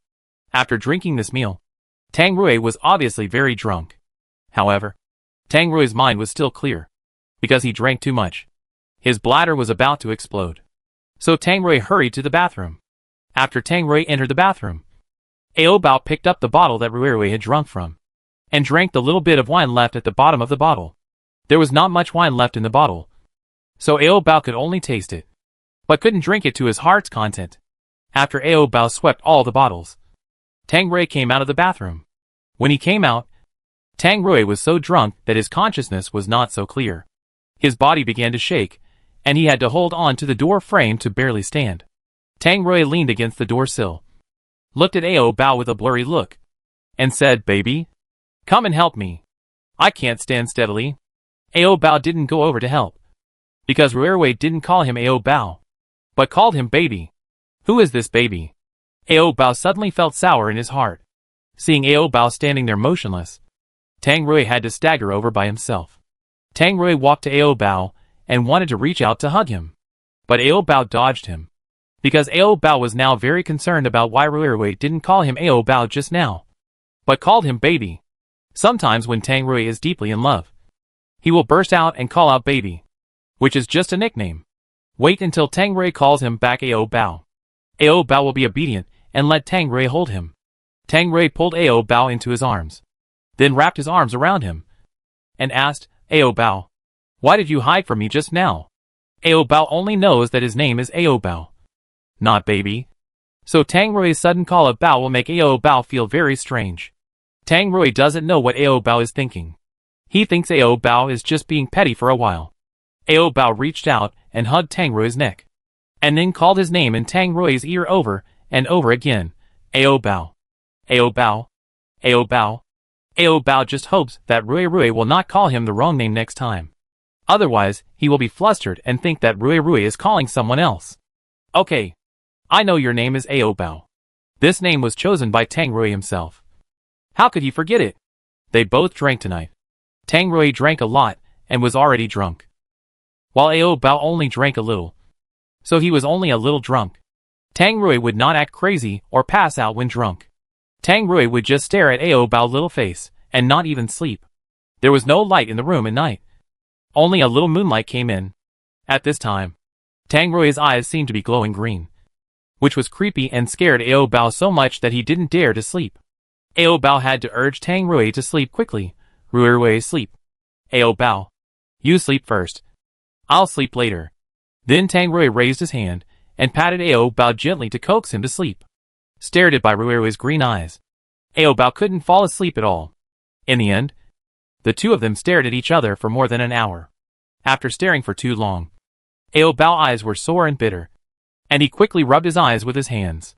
At this time, Tang Rui suddenly asked, "Ao Bao, can't you sleep?" Ao Bao met Rui's weird eyes, and didn't know whether to shake his head or nod. Tang Rui then said, "If you can't sleep, I'll make you a midnight snack." Hearing Rui's gentle words, Ao Bao felt that there was no problem and nodded. After Ao Bao nodded, Tang Rui decisively took out the big Rui. "Let's eat this for midnight snack. Today's is bigger than before." Drunk Tang Rui spoke much more boldly than before, and didn't feel embarrassed at all. If there was no pain, Ao Bao would have clamored to eat it a long time ago. But Ao Bao is very afraid of pain now, seeing that the Rui was stronger than before. Ao Bao was so scared that he crawled away. The bed was so small that Ao Bao could not crawl far, and was caught by Tang Rui. Before the game started, Ao Bao was so scared that he cried. Tang Rui kissed the tears off Ao Bao's face and said gently, Ao Bao, don't be afraid. Tang Rui, who was drunk, was more ferocious than ever. Ao Bao could not get out of bed the next day. As soon as he got off the bed, his legs trembled. Tang Rui himself was drunk and had completely forgotten what he did last night. He only knew that he loved Ao Bao, but he didn't expect that he was so heavy-handed. Seeing that Ao Bao's body was still trembling, Tang Rui felt that he was not a human being. He knew that Ao Bao felt pain and was so strong. Tang Rui slapped himself twice, and then went to apologize to Ao Bao. But Ao Bao was afraid of Tang Rui now, and his little body would tremble involuntarily when Tang Rui wanted to reach out to hug Ao Bao.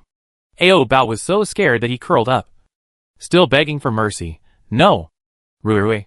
No. Although Ao Bao was very afraid of his touch, Tang Rui still hugged Ao Bao and promised, Ao Bao, I won't do it next time. Ao Bao was also scared, and when Rui held him in his arms, his body shook like a sieve. Tang Rui drank last night and didn't have a clear mind to control his behavior, so he caused great harm to Ao Bao. Looking at the blood left by Ao Bao last night on the sheets, Tang Rui felt that he was not a human being. After that, Tang Rui used a few lollipops to finally stabilize Ao Bao's emotions. Ao Bao was bleeding from that place. You can imagine how painful it was. He had to eat a few more candies to make up for it completely. Because Ao Bao was injured, Tang Rui did not go out today, and stayed at home to help Ao Bao take good care of Xiaohua. Tang Rui used all kinds of anti-inflammatory and analgesic drugs on Ao Bao, just hoping that Xiaohua could recover quickly. Ao Bao is now a king, lying in bed, and Tang Rui will give him whatever he wants. Ao Bao wanted to drink the red wine from yesterday, and Tang Rui did not refuse, and poured half a bottle into the milk bottle for Ao Bao. Ao Bao drank the red wine with his old milk bottle. After each sip, he would let out a satisfied sigh, with a look of enjoyment on his face. Red wine has a hint of sweetness, so Ao Bao likes to drink it, but it makes his face a little red after drinking too much. Ao Bao lay on the bed. His face was drunk, just like a little drunkard. After drinking too much, Ao Bao had forgotten the pain in his body, and got up directly from the bed. Tang Rui was afraid that he would fall, so he hurried over to hug him. Ao Bao, your body is not well yet. You have to lie down well. Ao Bao was drunk and a little dizzy. He saw two Rui appeared in front of him. Oh! No. 3. There are 3 Rui, which means 3 big Rui. Ao Bao frowned. 1 big Rui was enough for him to eat, and now there are suddenly 2 more. Ao Bao can't finish them, but Ao Bao couldn't bear to drive away the other 2 Rui. What to do now? Ao Bao couldn't think of any good way, and finally made himself cry. The reason for crying was that there were too many big Rui, and Ao Bao couldn't finish them. Seeing Ao Bao suddenly cry, Tang Rui was a little anxious. Ao Bao, are you feeling uncomfortable? I should have given you some wine earlier. Ao Bao is still young and shouldn't drink alcohol. Tang Rui felt that he had done something stupid again. Afterwards, Tang Rui cooked a bowl of hangover soup for Ao Bao. After Ao Bao drank the soup, he fell asleep. When he was sleeping, Ao Bao's brows were also frowning, because he dreamed of a group of Rui. At least dozens or hundreds of them. So many that Ao Bao couldn't finish eating them in his lifetime. So this was simply a nightmare for Ao Bao. When Ao Bao was sleeping, sweat kept coming out of his forehead. Tang Rui knew that Ao Bao must have had a nightmare, but he didn't know what nightmare Ao Bao was having. After waking up from the nightmare, Ao Bao suddenly developed a fear of the big Rui. This fear lasted until the next morning, and Ao Bao forgot about it. Ao Bao has been very busy recently, so he didn't have time to think so much. As for what Ao Bao has to do, of course it's not just eating and sleeping, but also stocking up all kinds of snacks in his own space. And he is bound to fill the space up. Ao Bao now has a lot of food stored in his space, enough for 1 or 2 years. When he thinks of the snacks in his space, Ao Bao will wake up with a smile. Tang Rui found that Ao Bao has been taking food out of his space to eat regardless of the occasion in the past 2 days. Ao Bao can do whatever he wants at home, but when he is outside, he must restrain himself. Otherwise, he will be easily missed by others. So Tang Rui repeatedly reminded him, Ao Bao, you must never tell others that you have a space. Understand? If others know that there are so many foods in Ao Bao's space, then Ao Bao's personal safety will be at risk. If some people with bad intentions want to kidnap Ao Bao, it will be a big trouble. Ah. Ao Bao nodded and agreed, indicating that he would never tell others. Tang Rui was still a little worried. So he pulled Ao Bao into his arms and said emphatically, Ao Bao, you can't tell anyone except me. Even your closest and blood-related family members. You can't tell them. Tang Rui can guarantee that he has absolutely no bad intentions towards Ao Bao. But he can't guarantee whether others have bad intentions towards Ao Bao. Tang Rui held Ao Bao's little face and said earnestly, Ao Bao, no matter when, you must be selfish. And you must never take out the food in the space for others to eat. Tang Rui taught Ao Bao this just to make Ao Bao aware of the crisis. Ao Bao didn't think so much. Anyway, whatever Rui said, that's what it was. Ao Bao listened to Rui all. After explaining Ao Bao several times, Tang Rui was completely relieved. Afterwards, Tang Rui put a mask on Ao Bao and went out to buy necessities. Soon after leaving the house, I met the manager's sister, the girl who had a crush on Ao Bao. The girl's name was Xiao Shu. Xiao Shu came here specifically to see Ao Bao. When she saw Tang Rui carrying Ao Bao downstairs, Xiao Shu hurried over. Xiao Shu handed Ao Bao a few ragdoll cats she had just knitted. Ao Bao was not polite at all. He dared to accept the gift from another girl in front of Tang Rui. Can you imagine how dark Tang Rui's face was at this moment? Then, Tang Rui coughed hard a few times to warn Ao Bao. Ao Bao thought Rui was sick. So he asked with concern, Rui, Ao Bao? Xiao Shu knew that Tang Rui was jealous. But she still deliberately asked, why are you coughing? Do you have a cold? Tang Rui had a gloomy face and replied coldly, I'm fine. Seeing Tang Rui's frustrated look, Xiao Shu laughed even more happily and asked sweetly, Uncle, can Ao Bao go to my house to play? Hearing the word uncle, Tang Rui instantly felt like he was a dozen years older. And his face became uglier. He directly refused and said, Ao Bao has no time to play with you. Seeing that Tang Rui disagreed, Xiao Shu did not continue to pester him. Uncle, I'll leave first. After that, Xiao Shu turned around and disappeared around the corner. Calling him uncle left and right made Tang Rui a little unconfident. Tang Rui raised his hand and touched his face. Does he look old now? Recently, Tang Rui has been working hard to survive.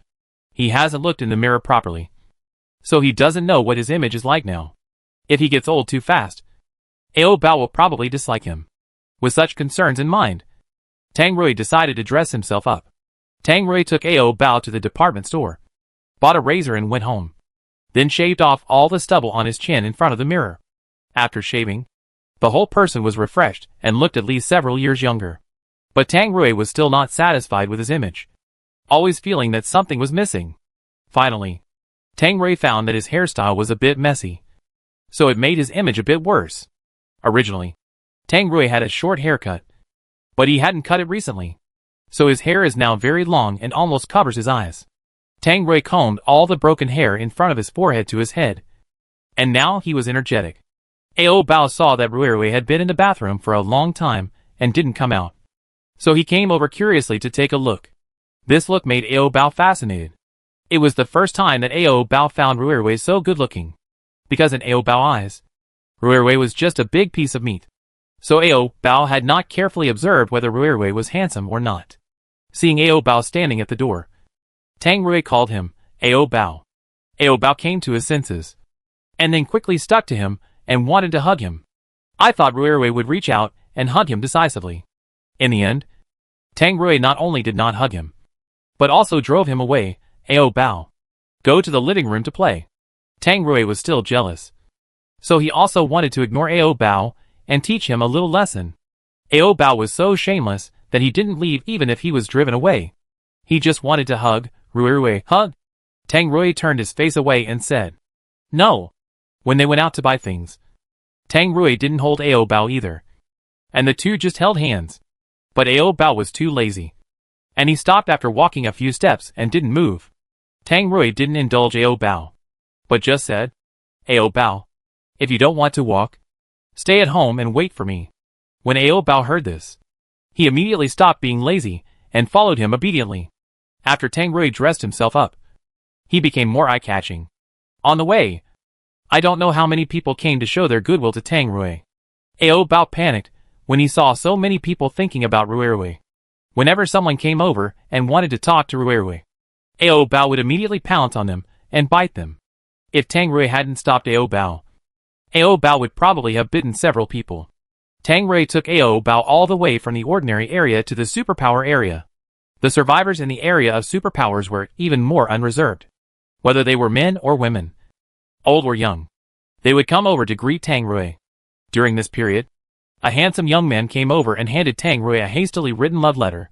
Tang Rui took the love letter, held it in his hand, and said to the young man, "I'll read it when I get home." When the young man heard this, he thought Tang Rui accepted his kindness and smiled immediately.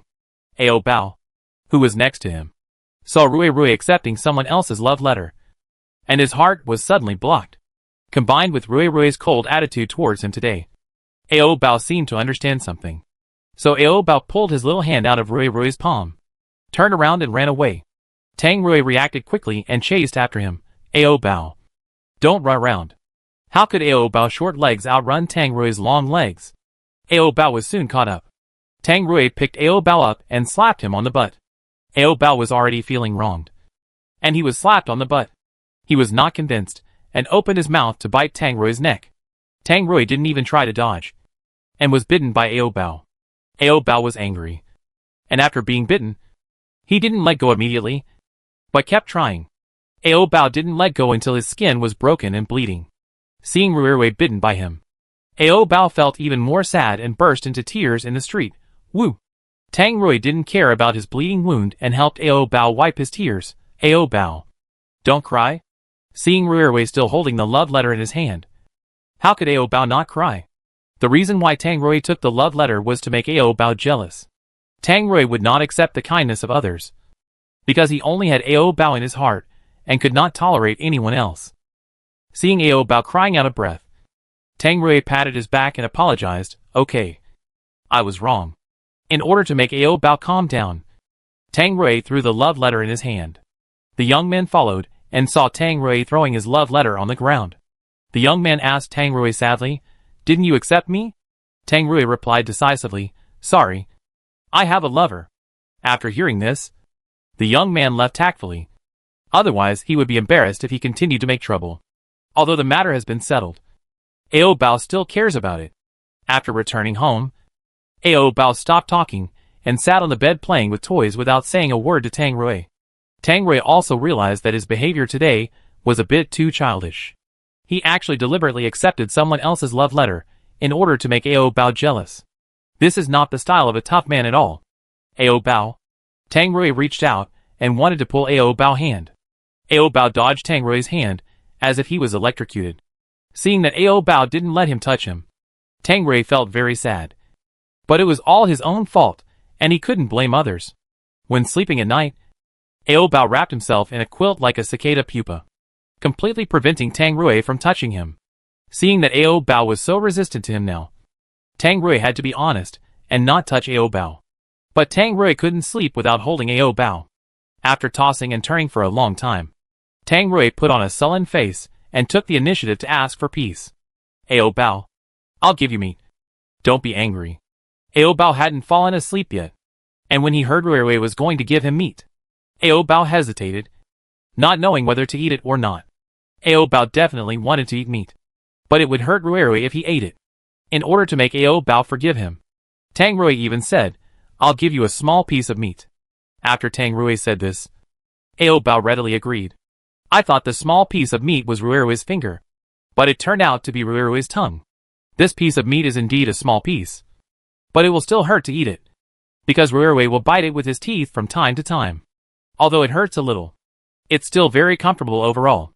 This meal of meat was very satisfying, so Ao Bao decided to forgive Ruirui. The relationship between the two was smoothly reconciled. Ao Bao also learned to take care of Ruirui's jealousy, rejected the gift from Xiaoshu, and returned all the puppets he had received before to Xiaoshu. At the same time, Xiaoshu also received a warning from Tang Rui. Xiaoshu was just in love with Ao Bao, and she didn't have too deep feelings. She didn't really want to snatch Ao Bao from Tang Rui, because Tang Rui was so strong. How could she, a weak woman, snatch him away? Xiaoshu was still self-aware. After receiving Tang Rui's warning, She never showed her favor to Ao Bao again. And she took the initiative to keep her distance. Even if she met Ao Bao on the street, she would not come over to say hello to Ao Bao. Seeing Xiaoshu being obedient, Tang Rui felt at ease. In the next few days, Tang Rui took Ao Bao out to purchase every day, bought everything that could be used, and then stuffed it all into Ao Bao's space. Although a lot of supplies were stuffed, Ao Bao's space was not full yet. The space of a general space-based superpower is at most 4, 5 or 6 square meters, which is relatively small and does not store many supplies. But Ao Bao's space is obviously more than 5 or 6 square meters. It is estimated that there are dozens of square meters, or even hundreds of square meters.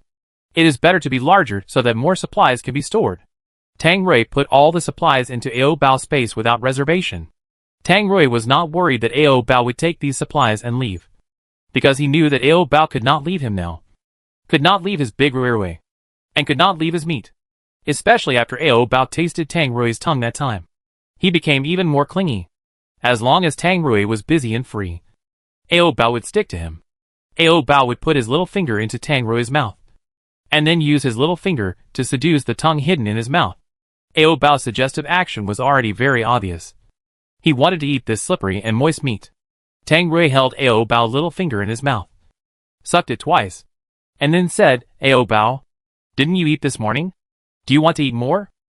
Ao Bao rested his head on Tang Rui's broad shoulders, with a blush on his little face, as if he had taken drugs. Ruirui. Hearing Ao Bao calling his name in a soft voice, Tang Rui's heart trembled. Faced with a little zombie who can act coquettishly and cutely, how could Tang Rui bear to refuse? Wait until I finish watering, then feed you. Ao Bao was happy and kissed Tang Rui on the chin. Then he ran to the small sofa and sat there waiting for Ruirui to finish watering. When Tang Rui finished watering and came over, Ao Bao quickly laid down and posed.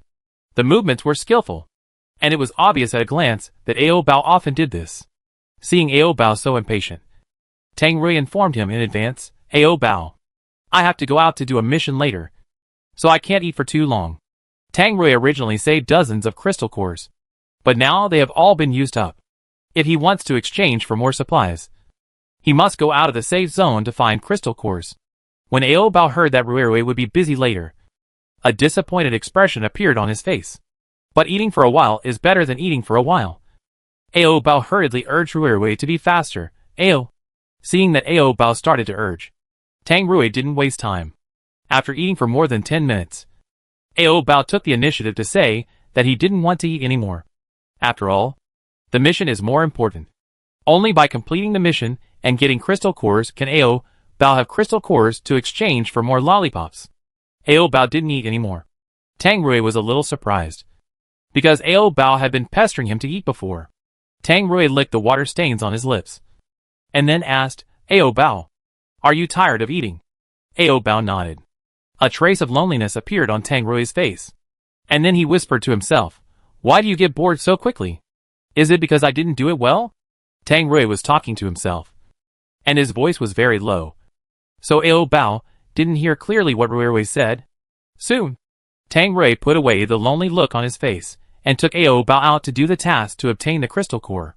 Because of the recent acid rain, the iron nets around the safe zone have been corroded. As long as they are touched lightly, they can be broken into slag. This is very unsafe because zombies may rush in at any time.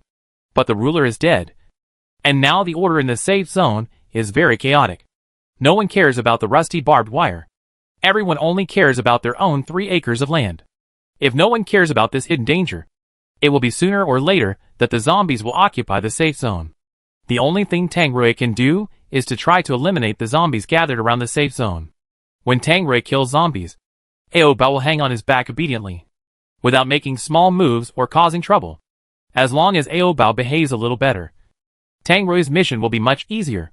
When it rains acid, these zombies have nowhere to hide, so they are severely corroded. Their eyes are not eyes, and their noses are not noses. It's disgusting to look at them.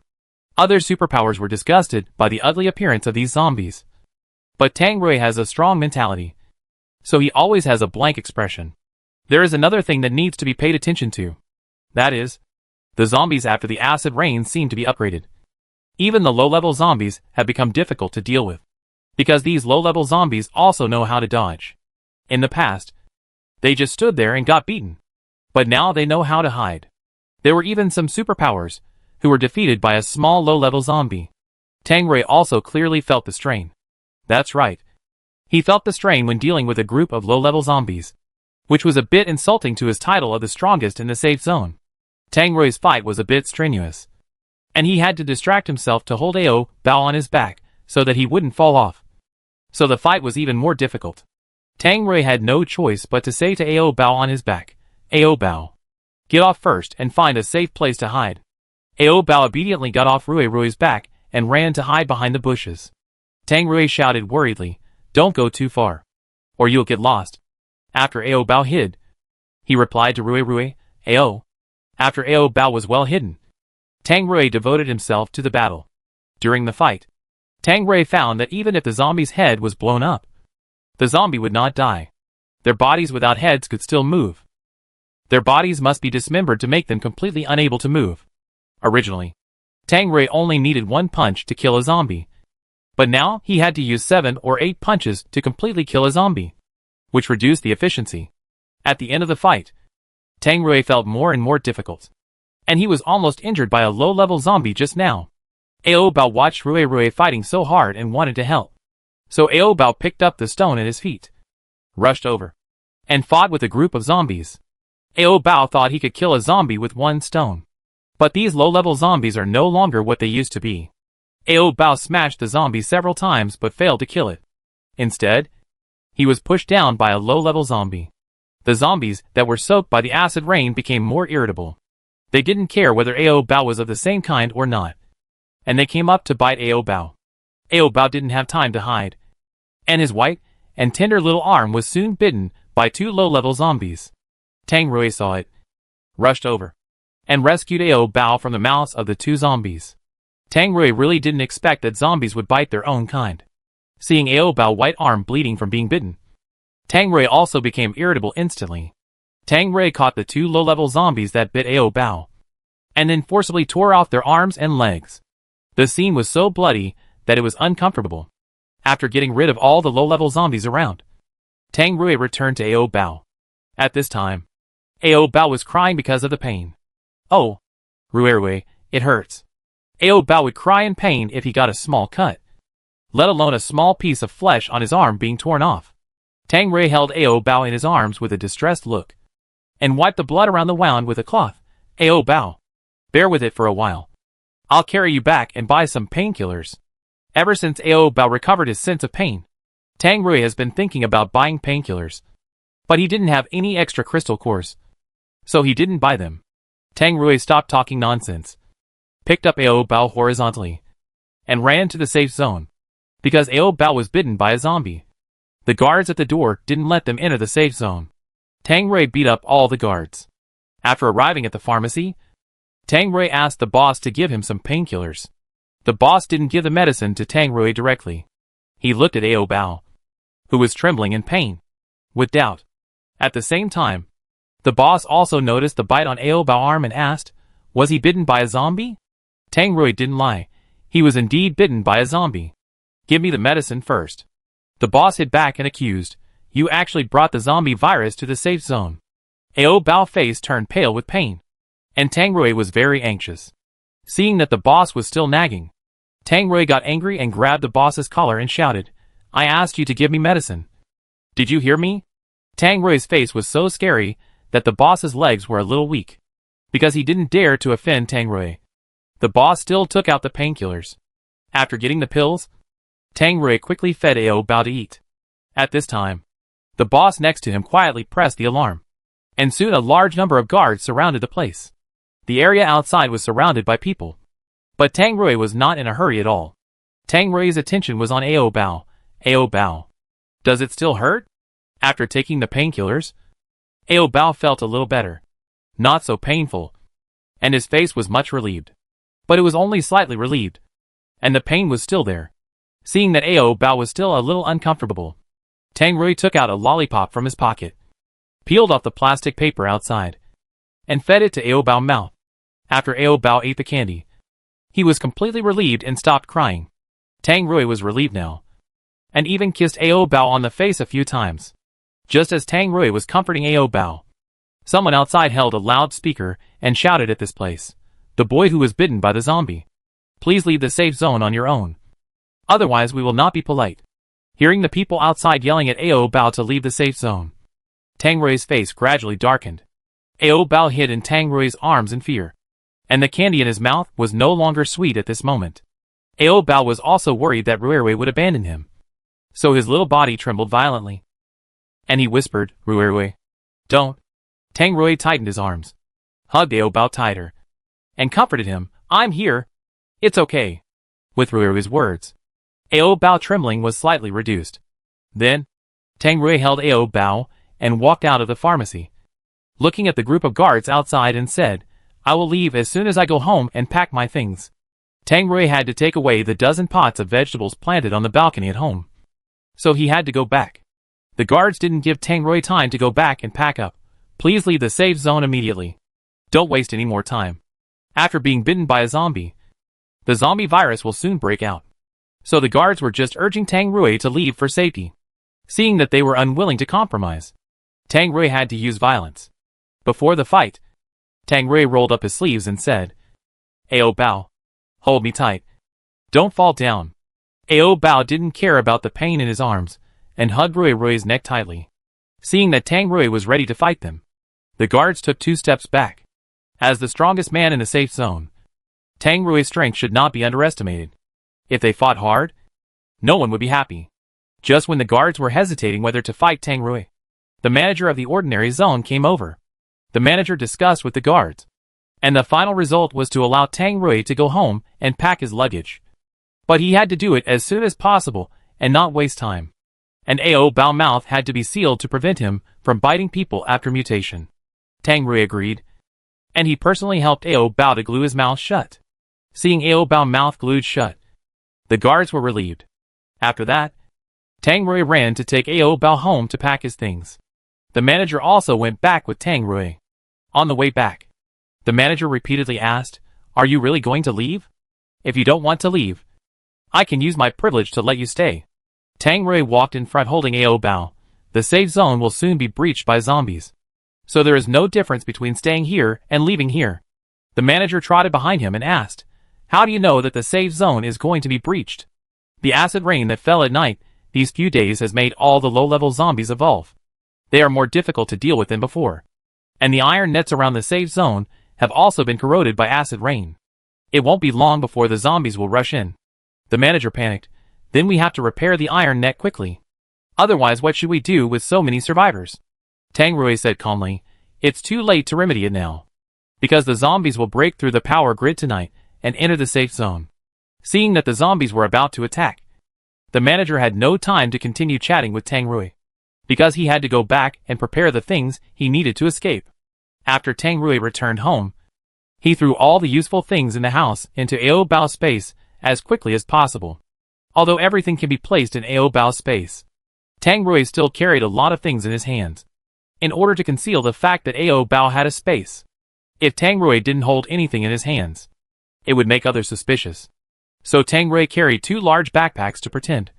One backpack was filled with water and food, and the other backpack was filled with some clothes. Ao Bao only carried a little bare backpack, which was only stuffed with a few lollipops and a few packs of chocolate-flavored cookies. Before leaving the safe zone, Tang Rui also planned to go to the pharmacy to buy some more painkillers or numbing ointment, because Ao Bao was afraid of pain, so more of these medicines should be prepared. Tang Rui took Ao Bao back to the previous pharmacy. The boss saw Tang Rui coming with a little zombie again, and was so scared that he hid behind the counter, not daring to show his head, for fear that he would be infected with the zombie virus. Tang Rui was too lazy to talk to the boss, so he went to the medicine cabinet and took several boxes of painkillers. He also searched for some cold medicine, trauma medicine and anti-inflammatory medicine. Tang Rui was robbing openly, but the boss didn't dare to stop him. Tang Rui put the looted medicine into his backpack, and then asked the boss hiding in the corner, "Do you have band-aids?" "Yes. But you have to exchange them with crystal cores." Seeing Tang Rui take so many boxes of medicine, the boss felt so painful. Tang Rui took out a crystal core from his pocket and handed it to the boss. "Hurry up." Don't waste my time. Okay, okay. The boss turned around and went to the counter to get medicine. Just as the boss was about to give a whole box of band-aids to Tang Rui, a zombie suddenly rushed in. Fortunately, Tang Rui reacted quickly and kicked the zombie to the street. After a closer look, he found that the street outside was full of zombies. It seemed that the iron net outside the safe zone had been broken. So the zombies rushed in. Although the zombies were rampant outside, Tang Rui was still putting the band-aids into his backpack slowly. The owner of the pharmacy had already hidden when he saw this. Tang Rui looked at the owner hiding under the cabinet and said, "Hiding is useless." The boss crawled out from under the cabinet, then knelt in front of Tang Rui and begged bitterly. "Can you take me with you to escape?" Tang Rui said, "I can take you away from here, but all the medicines here must belong to me." His life was about to end. So what was the use of these medicines? So the boss agreed without thinking, "Okay, I'll give them all to you. You can take them all." Tang Rui was not polite either, and put all the medicines on the counter into Ao Bao's space. After looting the pharmacy, Tang Rui fulfilled his promise and escaped with the pharmacy owner. At this time, the streets were occupied by zombies, and it was very difficult for ordinary people to leave alive. But fortunately, Tang Rui was strong enough to kill his way out and successfully arrived outside the safe zone. Because the zombies all rushed into the safe zone, it was safe outside the safe zone. Not long after Tang Rui escaped with Ao Bao and the pharmacy owner, the manager also rushed out with his twin brother and sister. When Tang Rui saw the manager coming out, he went up to greet him. But the manager avoided Tang Rui and said, "Don't get close to me. I was bitten by a zombie and may mutate soon." Upon hearing this, the pharmacy owner was the first to step back. But the others did not. Because Tang Rui and Ao Bao were already infected with the zombie virus, there was nothing to be afraid of. And the twin brother and sister could not bear to abandon their eldest brother. The manager was afraid that he would bite them after he mutated. So he decisively took out the gun and pointed it at his temple. Before pulling the trigger, the manager looked at Tang Rui and begged, "Can I entrust Xiao Shu and the others to you to take care of them?" Of course, Tang Rui did not want to agree. After all, he still had Ao Bao to take care of, and he could not take care of so many people. Seeing that Tang Rui did not agree immediately, the manager continued, "As long as you agree to take care of them, I can give you my crystal core, and I will also give you all the crystal cores in my bag." The conditions were so tempting. How could Tang Rui not refuse? "Okay, I will take care of them for you." After hearing this, the manager immediately ended his life. After a gunshot, the manager closed his eyes and fell down. The twin brother and sister bent their knees, knelt on the ground, and cried bitterly in front of the manager's body. Tang Rui let them cry for a while, and when they cried enough, Tang Rui went forward to smash the manager's head and took out the crystal core inside. Tang Rui put the crystal core into his own bag, and then said to the crying brother and sister, "Don't cry. Let's go. It's not safe here." The pharmacy owner also advised them, "My condolences. It's important to escape now." The Chiao brothers and sisters put away their tears, followed Tang Rui's steps, and fled together. The farther away from the safe zone, the fewer zombies there are. Along the way, there were basically no zombies, probably because the zombies ran to the safe zone to bite people. After walking for 2 hours, the sky darkened and it looked like it was going to rain. This rain was acid rain, which was highly corrosive. So they had to find a place to hide first. They were lucky enough to find a cave.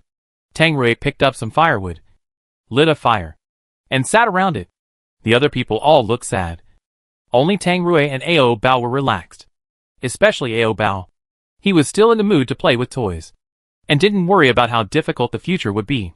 The pharmacy owner looked at Ao Bao, who was playing with the windmill, and asked in confusion, "Didn't this little guy get bitten by a zombie? Why didn't he mutate?"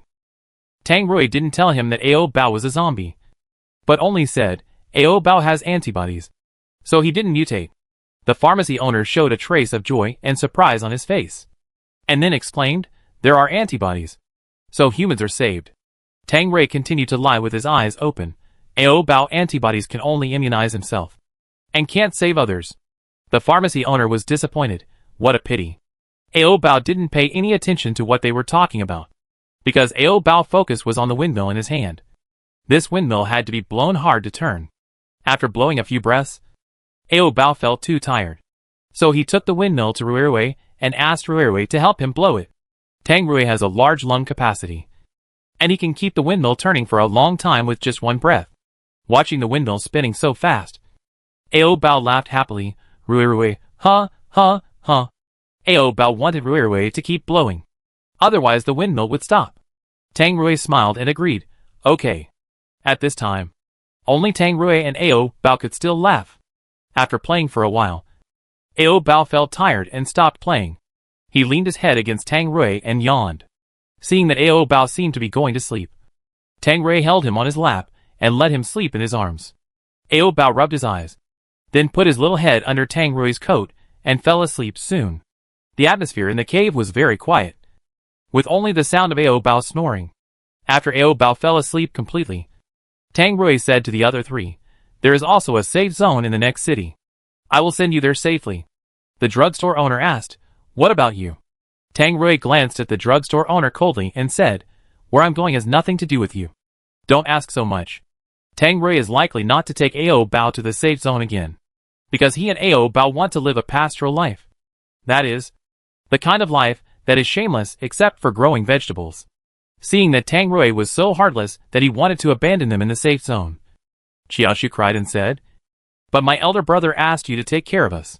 Tang Rui threw all the crystal cores he got from the manager back to Xiaoshu. "Now we are even." Xiaoshu stared at the crystal cores in her hand for a long time. Originally, Tang Rui and the manager did not have a deep friendship, so Tang Rui had no obligation to take care of the manager's brother and sister all the time.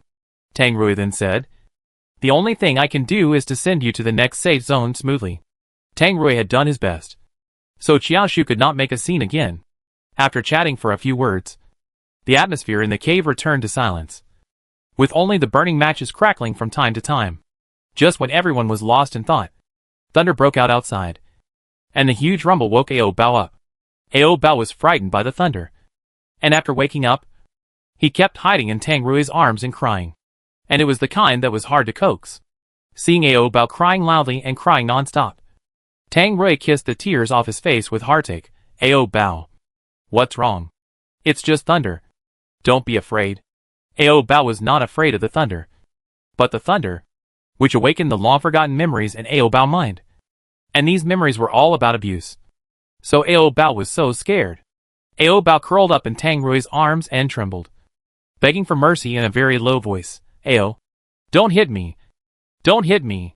Tang Rui gently patted Ao Bao on the back with his hand, and coaxed him patiently. "Ao Bao, I'm here. No one dares to hit you."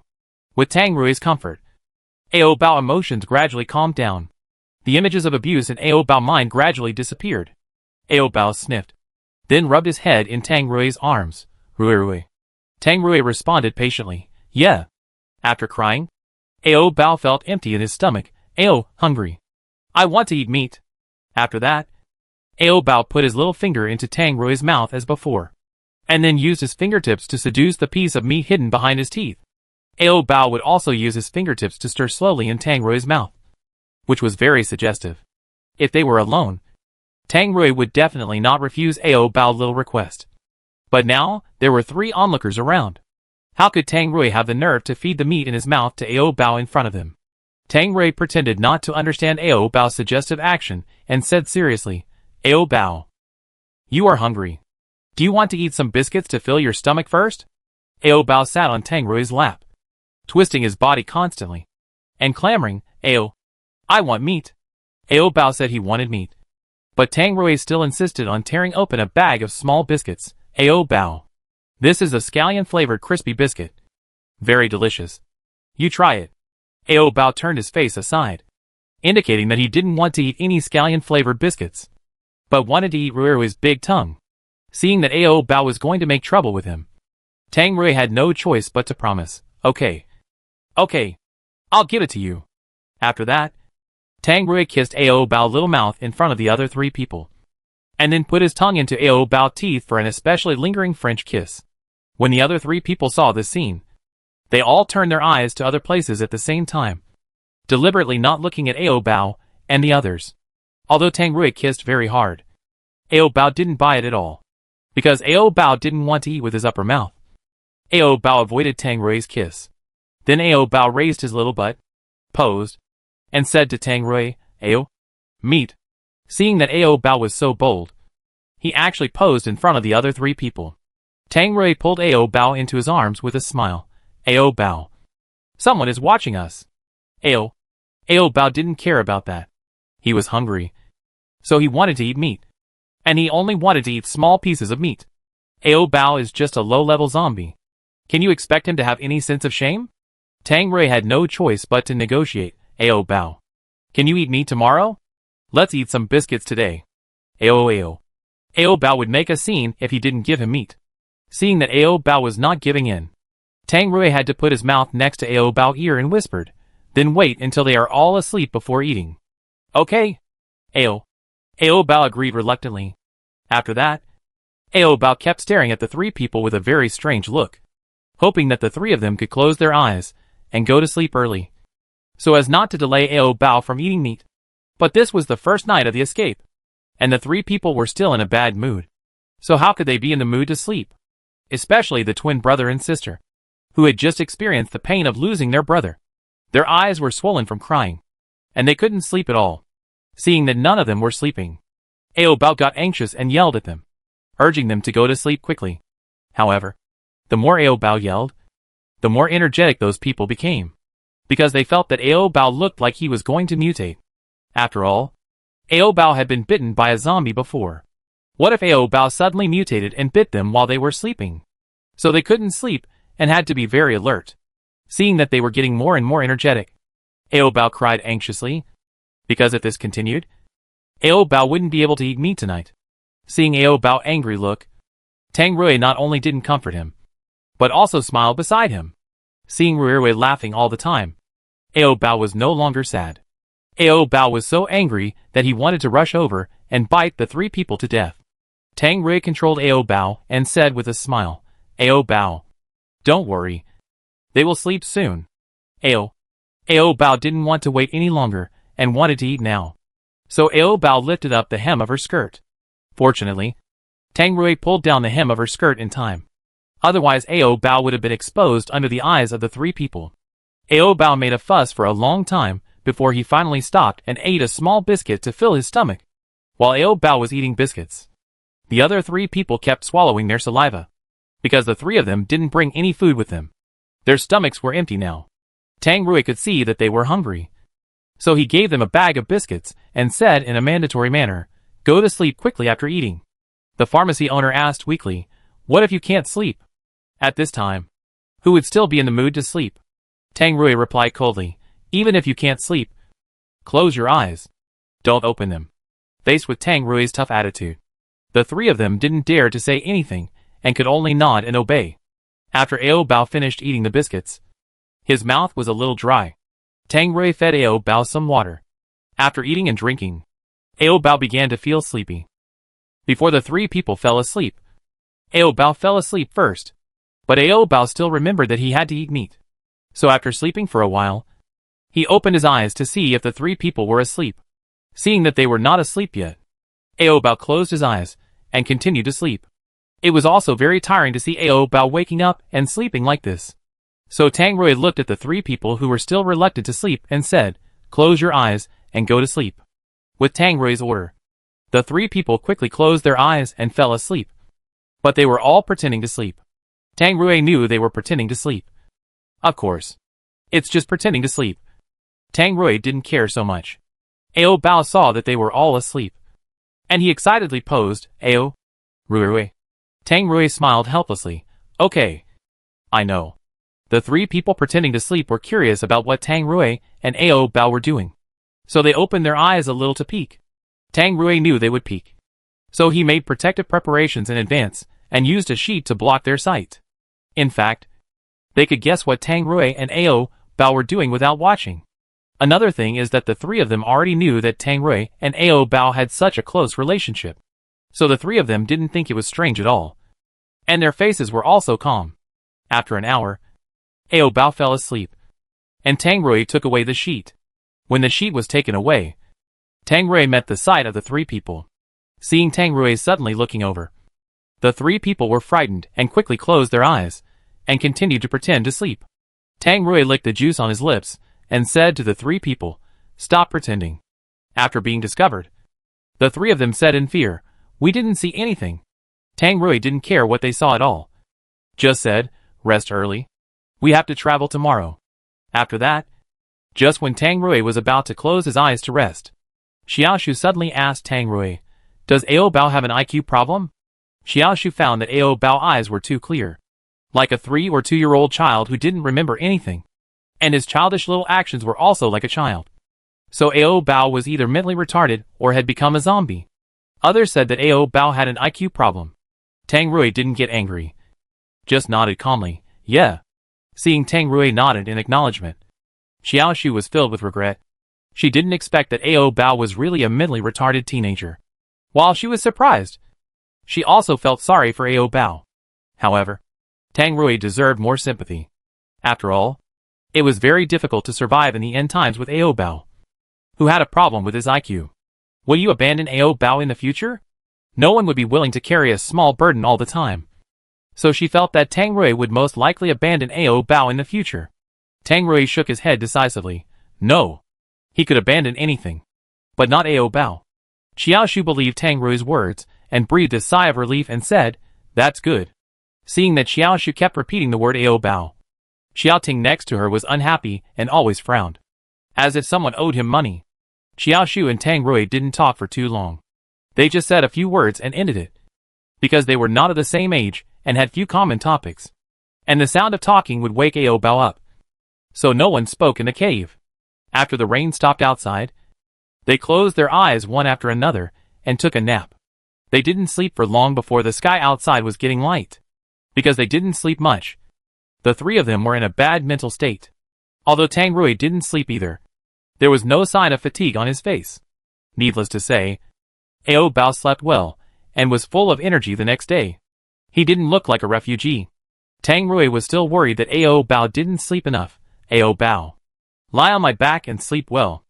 Ao Bao held a lollipop in his mouth and swung his thin legs back and forth. "Ao. No. Ao Bao looks like he doesn't look sleepless now. Tang Rui is just worrying about nothing. Xiaoshu is very sleepy now, and doesn't want to hurry." When she heard Tang Rui let Ao Bao sleep on his back, Xiaoshu showed naked envy. Tang Rui's back is so thick, it should be very comfortable to sleep. Xiaoshu dared to ask, "Can I sleep on your back for a while?" Before Tang Rui himself refused. Ao Bao and Xiaoting expressed their opposition together. Ao Bao quickly lay on Tang Rui's back, telling Xiaoshu that this position is his, and no one can grab it. Xiaoting said directly to his sister, "I can also carry you." Xiaoshu looked at Xiaoting's thin body with disdain. Xiaoting is a thin and tall type, with no muscles on his body, and looks like he can be blown away by a gust of wind. Tang Rui, on the other hand, is a muscular type, tall and strong, and also very handsome, with sharp features and a righteous face, which can give people a strong sense of security. This is also the first time that Xiaoshu has seen the advantages of Tang Rui. She suddenly likes this kind of muscular uncle. Although Ao Bao is very cute and makes people want to suck him to death. If you want to survive in the end times, you still have to find a safe, reliable and strong man, so that you can live long and comfortably. Xiaoshu felt that her heart was beating for someone else again, and this person was Tang Rui. Xiaoshu blinked at Tang Rui, hoping that he would agree to carry her for a while, because she was a little girl. Tang Rui is not a person who will pity women, so he decisively rejected Xiaoshu. "Get lost." Xiaoshu. No man had ever said "get lost" to her, which made Xiaoshu feel extremely frustrated. Tang Rui didn't even look at Xiaoshu, and he took Ao Bao away. Ao Bao turned his head back, looked at Xiaoshu, and bared his teeth at her, because Ao Bao knew that Xiaoshu was his love rival. He must not be too polite to her, and must be fierce. Ao Bao opened his mouth as wide as possible, showing his 2 rows of milk teeth, so that she could see how scary he was. Although Ao Bao was trying hard to show his fierceness, Xiaoshu's attention was not on Ao Bao at all. Xiaoshu was now thinking about how to make Tang Rui agree to carry her. As she was thinking, Xiaoshu didn't pay attention to the road, and then she accidentally twisted her ankle. In fact, it was just a slight twist. It didn't hurt at all, and it didn't affect her walking at all. But Xiaoshu still pretended that the injury was very serious, frowning and crying in pain. Tang Rui saw that the three people behind him hadn't caught up for a long time, and there must be something wrong. So he turned back with Bao on his back to see what was going on. When he walked over and took a look, he found out that Xiaoshu had twisted her foot. Seeing Tang Rui coming, Xiaoshu immediately pretended to be pitiful. Uncle, can you carry me? I can't walk anymore. I've said it before. Tang Rui doesn't have any sympathy for women. So even if Xiaoshu's lower body was completely paralyzed, Tang Rui might not carry her. What's more, Bao didn't allow Tang Rui to carry others. Tang Rui rejected her again, and said ruthlessly, let your brother help you walk. Or find a cane. Don't waste time. Tang Rui's heartless look made Xiaoshu cry. At this time, the drugstore owner next to him volunteered, little sister, how about I carry you on my back? The drugstore owner was full of fat and looked greasy. Xiaoshu shook her head and refused, no. I'll walk by myself. Xiaoshu was pretending, so it was okay for her to walk by herself. But since she had already pretended, she could only continue pretending. So Xiaoshu could only limp and walk slowly behind everyone. Except for Xiaoshu, who was a woman. The others were all men. Men were generally rough and could not detect Xiaoshu's little tricks. Only Bao could keenly feel that Xiaoshu wanted to snatch his Rui. Afraid that Rui would be snatched away, Bao's eyes were always vigilantly staring at Xiaoshu. As long as Xiaoshu had the slightest movement, Bao would quickly hug Rui. Bao was just looking at Xiaoshu vigilantly. But this scene fell into Tang Rui's eyes, and it became Bao and Xiaoshu looking at each other affectionately.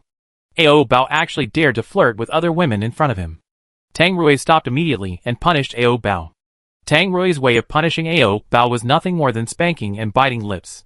Another way was to not give him meat. Considering that Bao was afraid of pain now, spanking was omitted. Tang Rui first bit Bao lips hard twice, and then deliberately threatened, no meat from today on. Bao happened to be fascinated by Rui's tongue recently. If he didn't give him meat, he would be greedy to death. For his own sexual happiness, Bao shouted hard, no. Rui. No. Tang Rui is jealous now.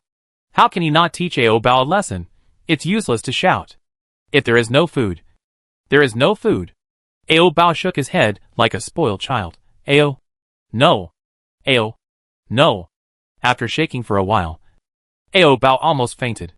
But Tang Rui still didn't let go. This made Bao anxious. So he could only vent his anger on Xiao. Bao was seen pinching his Xiao fiercely in broad daylight. Bao knew that Rui usually felt the most sorry for Xiao. So he wanted to pull Xiao off to vent his anger.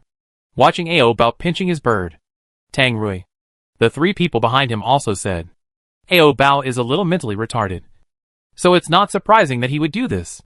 Tang Rui was also used to it. After all, this was not the first time that Bao bullied Xiao. Bao, stop it. Bao didn't let go. He just wanted to use Xiao to threaten Rui. Meat. If Bao didn't give Bao meat in the future, then Bao would tear Xiao off. In the end, Tang Rui compromised. Okay. I take back what I said before. I'll give you meat. You can eat as much as you want. Only then did Bao let go of Xiao. If Tang Rui dared not to give him meat in the future, then Bao would continue to use this trick today to threaten him. And it would definitely work every time.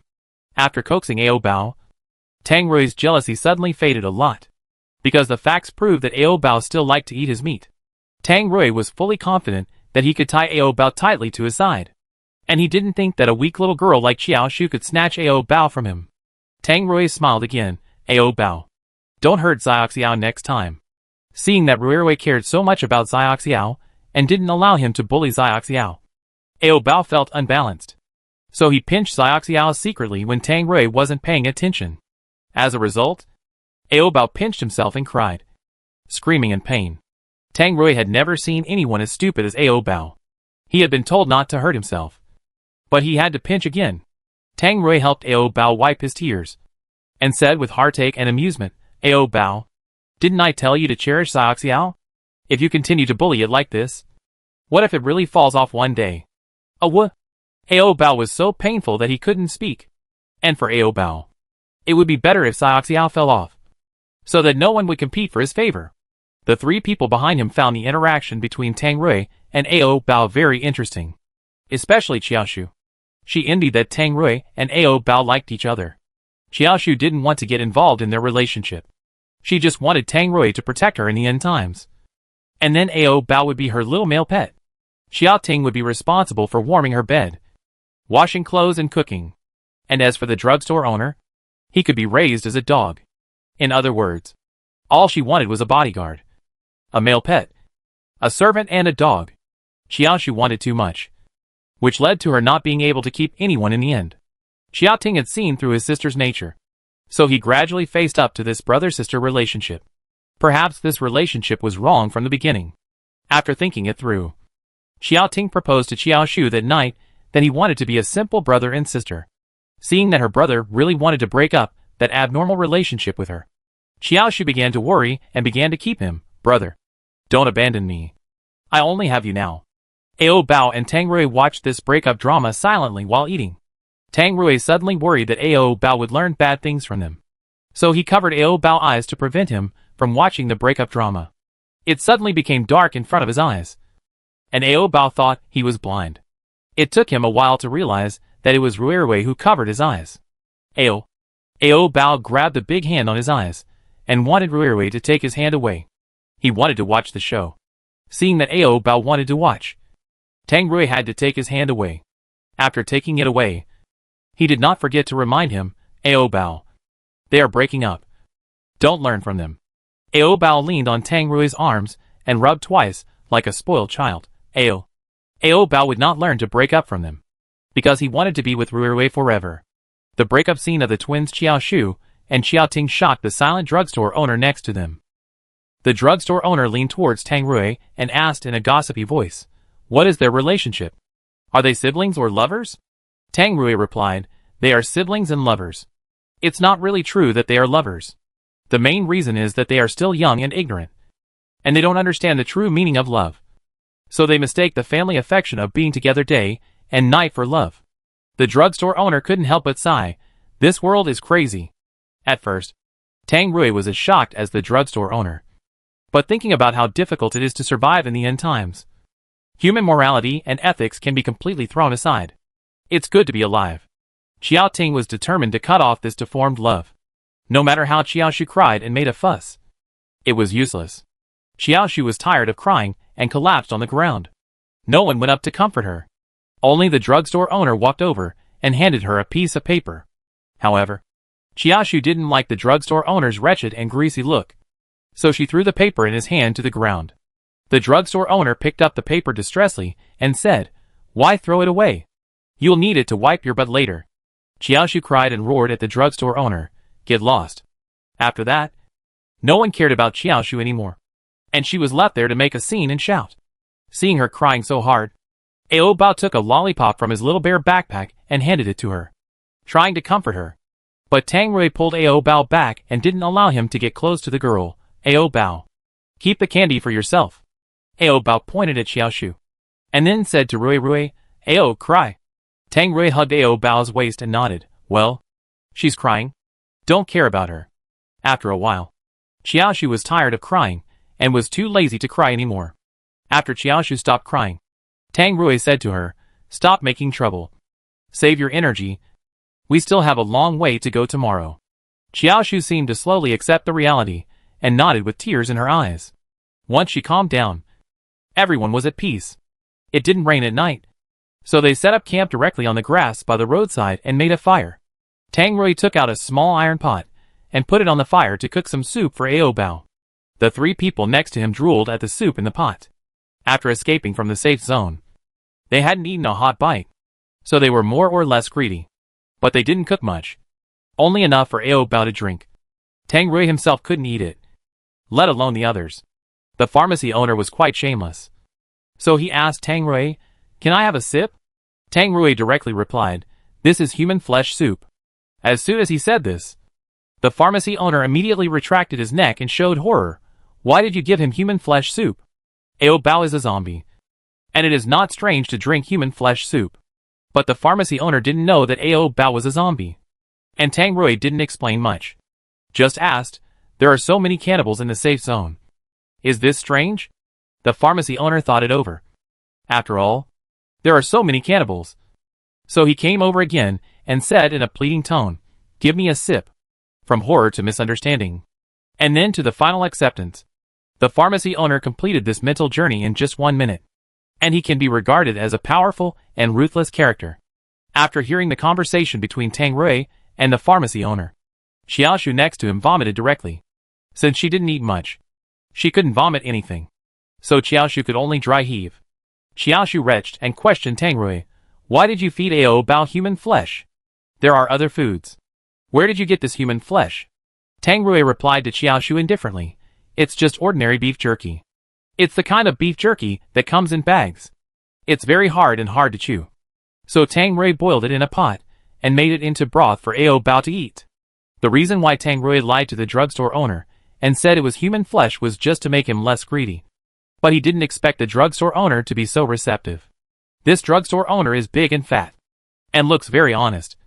But it's hard to say what kind of person he is in his heart. Ao Bao drank up a pot of beef jerky soup by himself. Not long after drinking it, Tang Rui hurriedly took Ao Bao to pee behind the bushes to prevent Ao Bao from peeing in his pants later. When it was late at night, everyone slept around the fire. Just when everyone was fast asleep, several zombies slowly surrounded them. The drugstore owner slept closest to the zombies, so he was unfortunately bitten by the zombies. The drugstore owner felt the pain and woke up immediately. When he saw several zombies surrounding him, he was scared and screamed loudly. His voice woke everyone up, except Ao Bao. Tang Rui was the first to react after hearing the noise, and quickly got rid of the low-level zombies. After killing the zombies, Tang Rui looked at the pharmacy owner and asked, "Are you hurt?" Facing Tang Rui's murderous eyes, the pharmacy owner knew that if he admitted that he was bitten by a zombie, he would definitely be beaten to death by Tang Rui on the spot.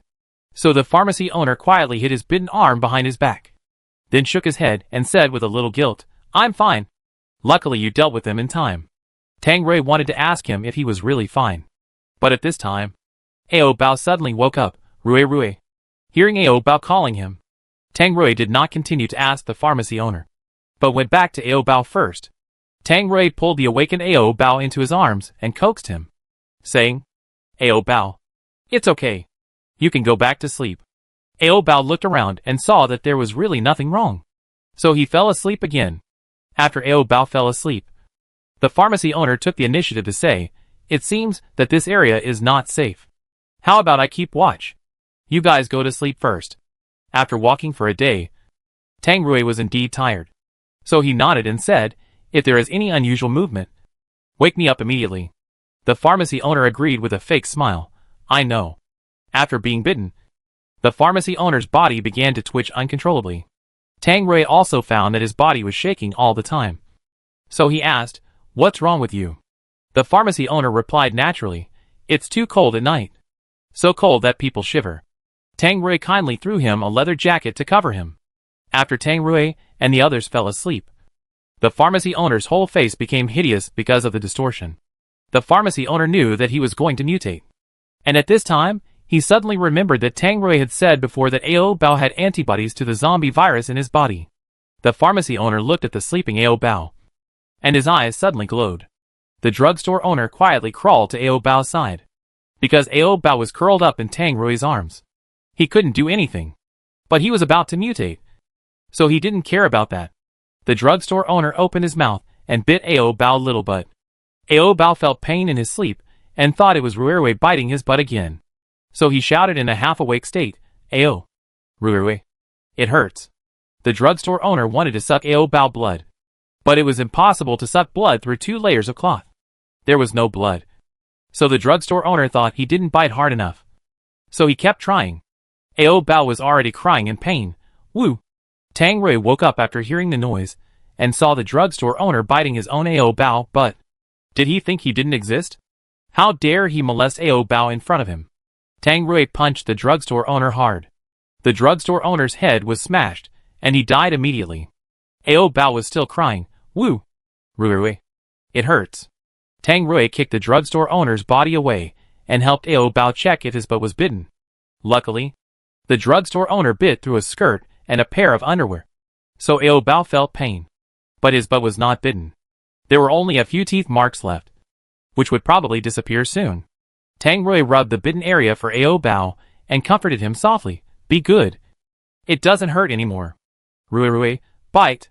Ao Bao felt very wronged. Rui actually bit his butt with such great force. Ao Bao was so sleepy that he thought Rui bit him. Tang Rui didn't know whether to laugh or cry. Ao Bao, I didn't bite you. However, this drugstore owner is really something. He had to bite Ao Bao, but instead of anywhere else. Tang Rui got angry just thinking about it. So he punched the drugstore owner's body a few more times. The twin brother and sister heard the noise, woke up, and saw Tang Rui beating the drugstore owner at first sight. Seeing the drugstore owner beaten beyond recognition and his brains splattered, the twin brother and sister's faces turned blue with fear. Seeing that the brother and sister were scared, Tang Rui not only did not comfort them, but also warned them, anyone who dares to defile Ao Bao will end up like this. If you don't want to die, you'd better be honest. Hearing Tang Rui's words, Xiaoshu immediately gave up her good impression and love for Ao Bao in her heart. It was still the most important thing to stay alive. After venting his anger on the corpse of the drugstore owner and warning the twins, Tang Rui returned to Ao Bao again. Rui rub. Ao Bao still felt pain, so he wanted Rui to rub him. Tang Rui took out a tube of ointment from his backpack and applied some medicine to Ao Bao's injured butt. While applying the medicine, he did not forget to rub Ao Bao a few times. Ao Bao felt comfortable after being rubbed, and then he collapsed in Tang Rui's arms, lazily not moving, because he had not slept enough. Ao Bao began to snore after a while. Tang Rui stopped rubbing Ao Bao after he fell asleep. Now except Ao Bao, no one else was sleepy anymore. Especially Xiaoshu and her brother and sister were so scared that they didn't dare to sleep at all, because the bloody body of the drugstore owner was still lying by the fire. Just looking at this bloody scene can scare away all the sleepyheads. Looking at the brother and sister who were huddled together in fear, Tang Rui said expressionlessly, "Don't be too afraid of me. As long as you behave yourself, I will never hurt you." Tang Rui is a principled person and will not hurt others for no reason. Xiaoshu looked at the corpse of the drugstore owner, swallowed a few times, and then asked fearfully, "You really won't do anything to us? As long as you don't have any ideas about Ao Bao, everything will be fine." Ao Bao is Tang Rui's only bottom line. Xiaoshu shrank into Xiao Ting's arms, then took the initiative to admit her mistake and said, "I'm sorry. I shouldn't have been friendly with Ao Bao before." Tang Rui threw a tree root into the fire. "You can correct your mistakes. Then I don't blame you for the past. But from today on, don't talk to Ao Bao anymore." Xiaoshu nodded like a chicken pecking at rice. I know. In fact, Xiaoshu and Ao Bao didn't talk much, because Xiaoshu couldn't understand what Ao Bao said. After chatting with Xiaoshu, Tang Rui hugged Ao Bao and continued to sleep, resting his energy. Xiaoshu and Xiao Ting couldn't sleep, so they whispered about whether to part ways with Tang Rui. If they stayed with Tang Rui, their lives would definitely be in danger. But if they left Tang Rui, they would also face life danger, because they had no strength at all. After discussing for a long time, they finally decided to follow Tang Rui. The next day, Tang Rui was eager to hurry on before it was even light. Xiaoshu and the other two couldn't sleep anyway, so instead of just leaning on the tree stump and staring blankly, they might as well set off as soon as possible. After walking for 2 or 3 days in a row, Xiaoshu had a lot of blisters on her feet, and it was so painful that she couldn't walk. In order to take care of Xiaoshu's blistered feet, Tang Rui had to rest several times on the way. Tang Rui also took an anti-inflammatory and antiseptic ointment from Ao Bao's space and gave it to her, and taught her how to use the thorns to prick the blisters. Seeing Rui's concern for that woman, Ao Bao was a little jealous, so Ao Bao always pouted, looked unhappy, and bared his teeth at Xiaoshu from time to time. Once Ao Bao couldn't bear it anymore, so he suddenly pounced on Xiaoshu and bit her when Tang Rui was not paying attention. Fortunately, Xiaoshu reacted quickly and dodged in time, so she was not bitten by Ao Bao. Xiaoshu didn't know that Ao Bao wanted to bite her to death. She thought Ao Bao just wanted to play with her. So she said, "Ao Bao, Tang Rui doesn't allow you to play with me." Ao Bao didn't say anything, just bared his teeth, and then pounced on her again. Xiaoshu got up from the ground and ran forward quickly, with Ao Bao chasing her from behind. On the surface, they seemed to be just chasing and playing with each other. But in fact, Ao Bao was serious about wanting to bite this woman to death. It was just that she ran too fast, and Ao Bao could hardly catch up. Seeing that he could not catch up, Ao Bao was so angry that he sat on the ground and cried angrily. Tang Rui heard the crying and rushed over to take a look. Seeing Ao Bao sitting on the ground and rolling around, Tang Rui strode over, picked him up from the ground, and asked, Ao Bao, what's wrong? Are you bullied? Ao Bao pointed at Xiao Shu, who had already run a long way with his little hand. Ao run. Tang Rui didn't quite understand what Ao Bao meant. At this time, Xiao Shu ran over to explain to Tang Rui, Ao Bao wanted to play with me, but I refused, so he rolled on the ground. Hearing this, Tang Rui's eyes instantly darkened a little, and a hint of anger rolled in his eyes. Tang Rui did not continue to pursue the truth, and directly slapped Ao Bao. Little butt, you like to play so much. Why don't you ask me to play with you? Ao Bao didn't want to play with Xiao Shu. He just wanted to bite this woman to death. But this woman ran too fast for him to catch up. Seeing that Ruirui misunderstood him, Ao Bao explained anxiously, Ao bite. Tang Rui couldn't listen to any explanation now. Slapped Ao Bao little butt again, and said angrily, you want to play? Right. I'll play with you. Then Tang Rui put Ao Bao down from his arms, and then said, Ao Bao, you run first. I'll chase you later. If I catch you, you can wait to eat Big Ruirui tonight. When Tang Rui said this, his expression was particularly scary. Ao Bao was scared just looking at him. Seeing that Ao Bao was still standing there, Tang Rui urged him, why don't you run away quickly? You need to run far away. Otherwise, if I catch you, I won't let you go. If he is caught, he will be force-fed to Ruirui tonight, which is unbearable for Ao Bao. After hearing this, Ao Bao shuddered all over, and then rushed forward, wishing to run with all his strength, and must not let Ruirui catch up with him. Otherwise his butt would suffer. After Ao Bao ran very far, Tang Rui started to chase him. Ao Bao's short legs were no match for Tang Rui. Tang Rui's long legs could match Ao Bao 3 steps with 1 step. In this way, Tang Rui was about to catch up with Ao Bao. Ao Bao looked back and saw Ruirui behind him, and he was only a few steps away from being caught. Ao Bao panicked, and then he didn't pay attention to the road, and ended up bumping into a tree. After the bump, Ao Bao was dizzy. Especially his nose was particularly painful. Seeing Ao Bao bumping into the tree, Tang Rui was heartbroken. Tang Rui quickly ran over and asked, Ao Bao, let me see if it hurts. How could it not hurt to hit the tree so hard? And Ao Bao pain nerves are very sensitive now, and the slightest pain will be magnified. This collision made Ao Bao brain nerves twitch and his little head buzz. Seeing that Ao Bao rolled his eyes in pain, Tang Rui regretted playing this game with Ao Bao, which ended up hurting Ao Bao. Tang Rui rubbed Ao Bao's forehead, which was red and swollen, and asked, Ao Bao, are you feeling better? Ao Bao couldn't care about the pain now. He was thinking whether he was being caught up. If he was, he would have to eat Ruirui tonight. Thinking of this, Ao Bao felt even more pain and couldn't help crying and shouting, Ao, I don't want to eat Ruirui. It was already very painful now. So Ao Bao didn't want to hurt his butt anymore. Tang Rui could agree to anything Ao Bao said now. Okay. I won't eat. Hearing Ruirui say that he would not feed him, Ao Bao finally felt that his face didn't hurt so much. After that, when the pain slowly passed, Ao Bao stopped crying, but his nosebleed continued. Tang Rui used a ball of tissue to plug Ao Bao's nostrils to prevent the nosebleed from flowing everywhere. After a while, Xiao Shu and Xiao Ting, the brothers and sisters, also caught up, seeing that Ao Bao had a wound on his face, as if he had hit something.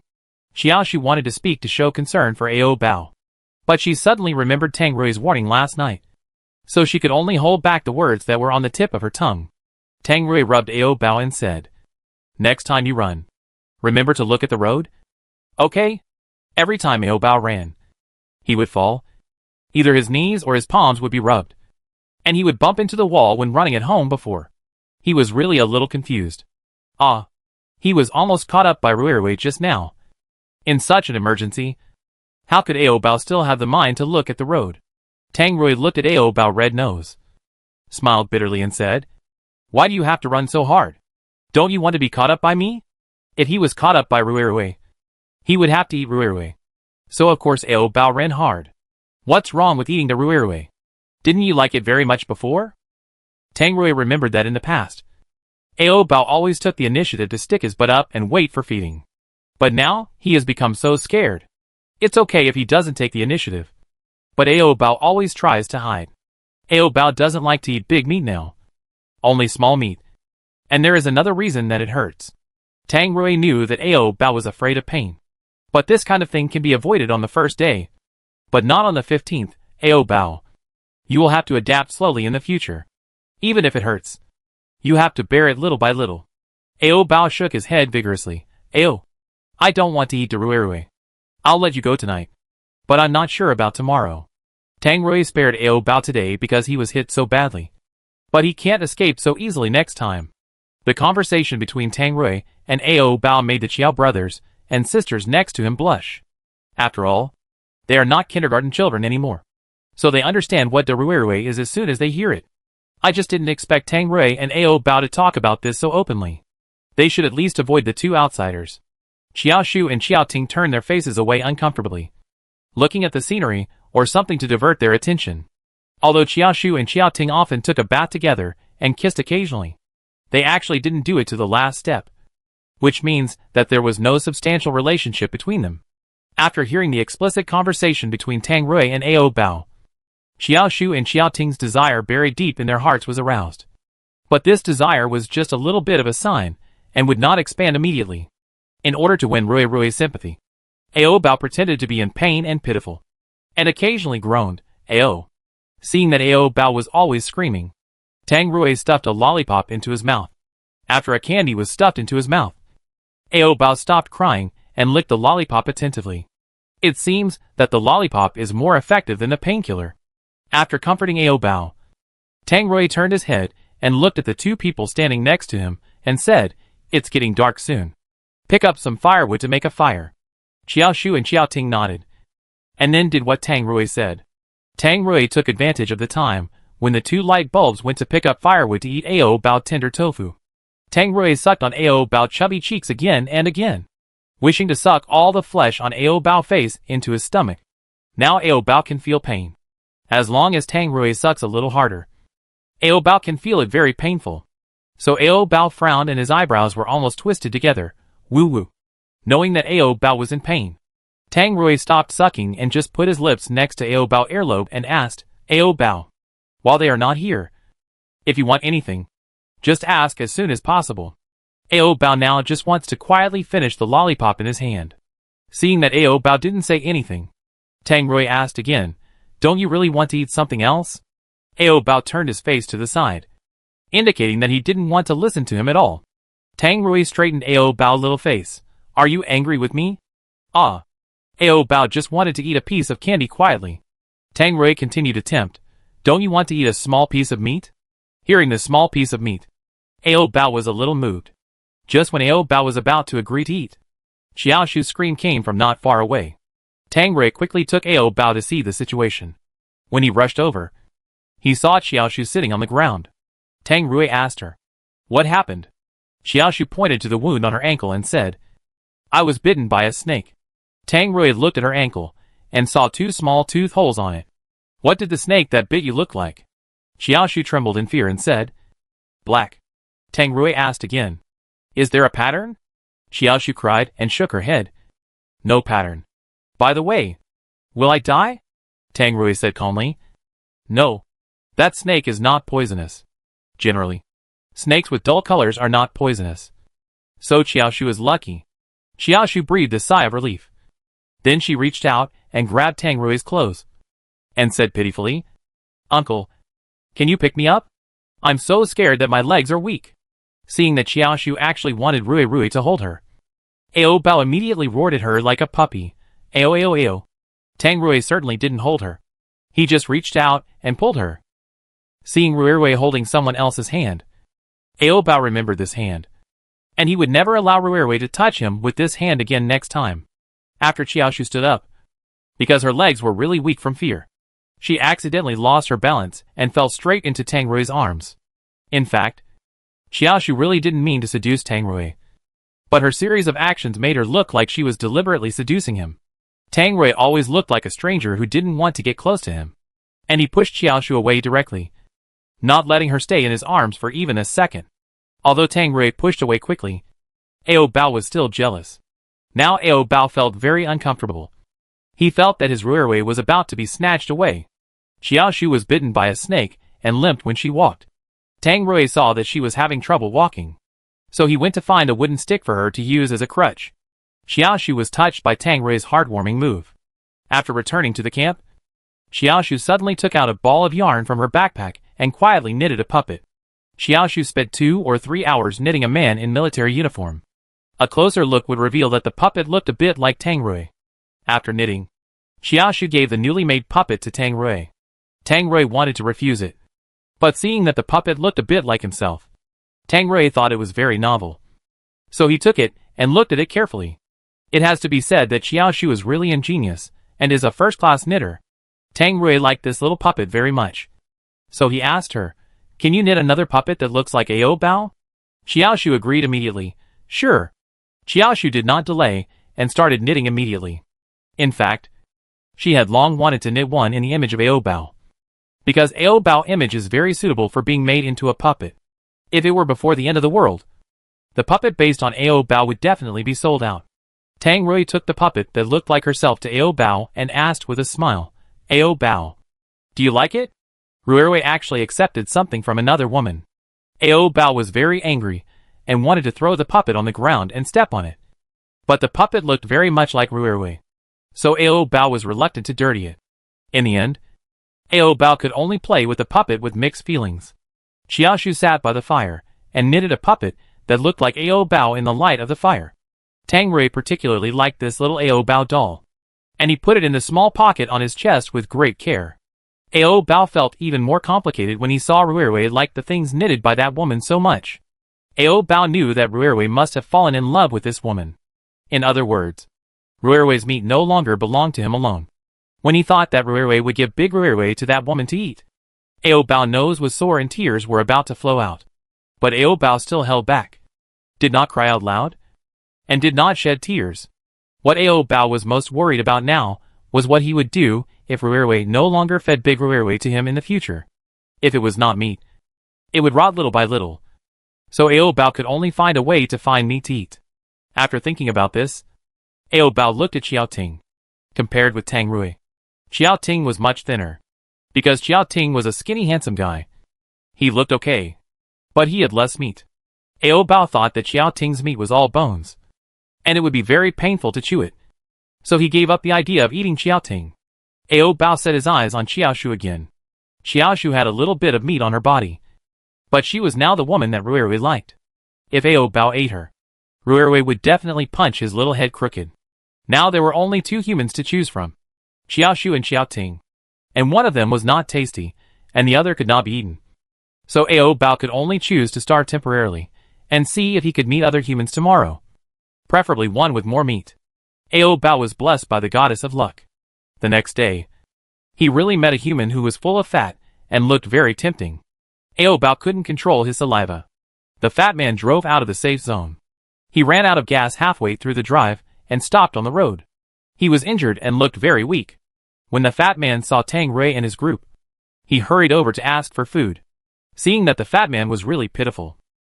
Tang Rui threw a pack of biscuits to him. The fat man started to eat voraciously before he even had time to tear open the package. In the end, he even licked a little bit of biscuit residue on his hand.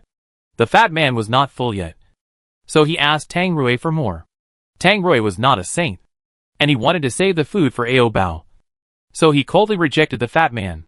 The fat man also knew that he couldn't ask for free food, so he took out a crystal core from his pocket to exchange with Tang Rui. Tang Rui also decisively exchanged 3 packs of biscuits for the crystal core. The fat man took the biscuits and went to eat aside. Tang Rui fed the crystal core he got into Ao Bao's mouth, hoping that Ao Bao would evolve soon. But Ao Bao's eyes were all on the fat man. At night, there was another fat man beside the fire. The fat man insisted on following them, and Tang Rui had no way to drive him away. Moreover, the fat man was seriously injured. If he was left on the roadside, it would be too cold-blooded and inhumane. He had collected a lot of medicines in the pharmacy before, and he might not be able to use them up in his lifetime. So Tang Rui generously gave the fat man an external medicine and asked him to treat his wound. The fat man was shot in the waist and abdomen. Although it was not fatal. The wound had been infected and worsened because it had not been treated for a long time. And applying medicine was useless now. But Fatty was still very grateful to Tang Rui for generously giving him the ointment. To express his gratitude, Fatty told Tang Rui, there is a laboratory in Changkuan Base, which has been studying the zombie virus. They have a vaccine for the zombie virus. As long as the vaccine is injected, the zombies can be transformed back into humans. This news should be good news for Tang Rui, because he can get the vaccine and inject it to Ao Bao, so that Ao Bao can become a normal human. But Tang Rui was selfish. He didn't want Ao Bao to recover his memory. So Tang Rui began to struggle repeatedly. At this time, Fatty suddenly stood up and said he was going to pee. Ao Bao took advantage of Rui's struggle and quickly followed the fat man.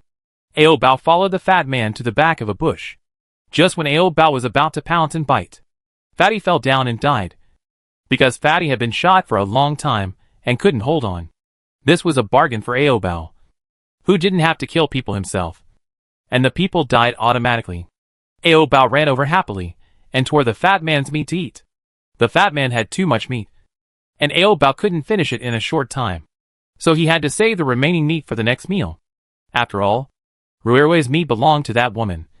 So Ao Bao could only find a way to get more meat to eat. Here, Tang Rui came to his senses and found that Ao Bao was gone. I heard from Xiao Shu and her brother and sister that Ao Bao went to pee with the fat man. Tang Rui's face sank, wondering why Ao Bao went to pee with others. When Tang Rui found Ao Bao was eating the fat man's meat, because the fat man's meat was too old. Ao Bao only broke a layer of skin after chewing for a long time. Tang Rui hurried over, picked up Ao Bao and asked, Ao Bao, are you so hungry? Didn't you just eat canned meat? Seeing the obvious bite marks on the fat man's body, Tang Rui asked again, Ao Bao, are you not full? Ao Bao had obviously given up human flesh. So why did he suddenly eat this fat man? Ao Bao pursed his lips and refused to speak, with a look of grievance on his face. Tang Rui helped Ao Bao wipe the blood from his mouth and said softly, this fat man has a lot of oil on his body. It's very greasy and not delicious. If you really want to eat meat, I will find you a piece of meat with less oil tomorrow. Tang Rui was mainly afraid that the scene of Ao Bao eating human flesh would scare the Qiao brothers and sisters. But Ao Bao didn't want to waste the meat on this fat man. Ao Bao struggled to get down from Tang Rui's arms. Tang Rui loosened his hand and let Ao Bao go. As soon as his feet landed on the ground, Ao Bao immediately turned around to eat the meat on the fat man. Just as Tang Rui said, this fat man was indeed full of oil. Ao Bao felt greasy after eating just 2 bites. When he swallowed it, he even felt a little nauseous. Ao Bao obviously didn't like to eat that pile of fat meat, but he kept stuffing it into his mouth.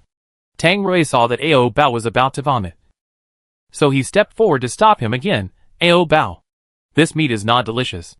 If you want to eat mine. Tang Rui put his sturdy arm to Ao Bao's mouth. Eat it. Ao Bao looked at the large and chewy muscles on Rui's arm and couldn't help crying. The meat on Rui's body no longer belonged to Ao Bao, but to that woman, because Rui had fallen in love with someone else and fell in love with Xiaoshu. That woman. Seeing that Ao Bao suddenly burst into tears, Tang Rui immediately asked in a panic, Ao Bao, why are you crying? Don't you like to eat my meat? Ao Bao cried and said in a clumsy way, intermittently, Rui, meat, for woman, to eat. Tang Rui was a little confused. What do you mean by female? At this time, Xiaoshu and Xiaoting were just coming over here. Ao Bao pointed at Xiaoshu not far away and said in a crying voice, female. Tang Rui looked in the direction of Ao Bao's finger, and then asked blankly, Ao Bao, do you want me to give her meat to eat? Why should I give it to her? She is not a zombie. Ao Bao cried and said, Ao, de Rui, give her to eat. Tang Rui was almost laughed at by Ao Bao's words. He angrily slapped Ao Bao's little butt lightly, and then said fiercely, de Rui can only be given to you. How can it be given to her? Hearing Rui say that he would only eat it for him, Ao Bao stopped crying immediately, put away his tears and asked, Ao? Really only give it to Ao Bao? Not to others? Tang Rui replied with a smile, of course, it can only be given to you. After getting Rui's guarantee, Ao Bao finally felt relieved. Now Ao Bao doesn't have to force himself to eat that disgusting pile of fat to fill his stomach. because he can eat the tendon meat that Ruirui has trained. Ao Bao happily rubbed his little head against Tang Rui's chest. Ruirui, meat. Tang Rui also wanted to give Ao Bao meat immediately, but the Chiao brothers and sisters had already walked up to him. When Xiaoshu came over, she noticed the fat man's body at first sight, and was so scared that she immediately shrank into her brother's arms. Why did he die suddenly? Tang Rui explained. He was seriously injured and won't live long. Xiaoshu asked again, and it seems that a piece of meat on his arm was bitten off. After hearing what Xiaoshu said, Ao Bao spit out the fat residue in his mouth with disgust. This fat man is so disgusting. It can't compare to Ruirui's meat at all. Tang Rui calmly replied to Xiaoshu. He was bitten by a zombie. You should stay away, and don't get too close to him. He will mutate soon. Xiaoshu and Xiaoting turned around and ran back to the fire after hearing this. As soon as the two light bulbs left, Tang Rui immediately pushed Ao Bao against the tree next to him, panting and asking, Ao Bao, do you want to eat the meat on the top or the meat on the bottom? Ao, yes, yes. Ao Bao wants both the top and the bottom. Tang Rui was not polite either.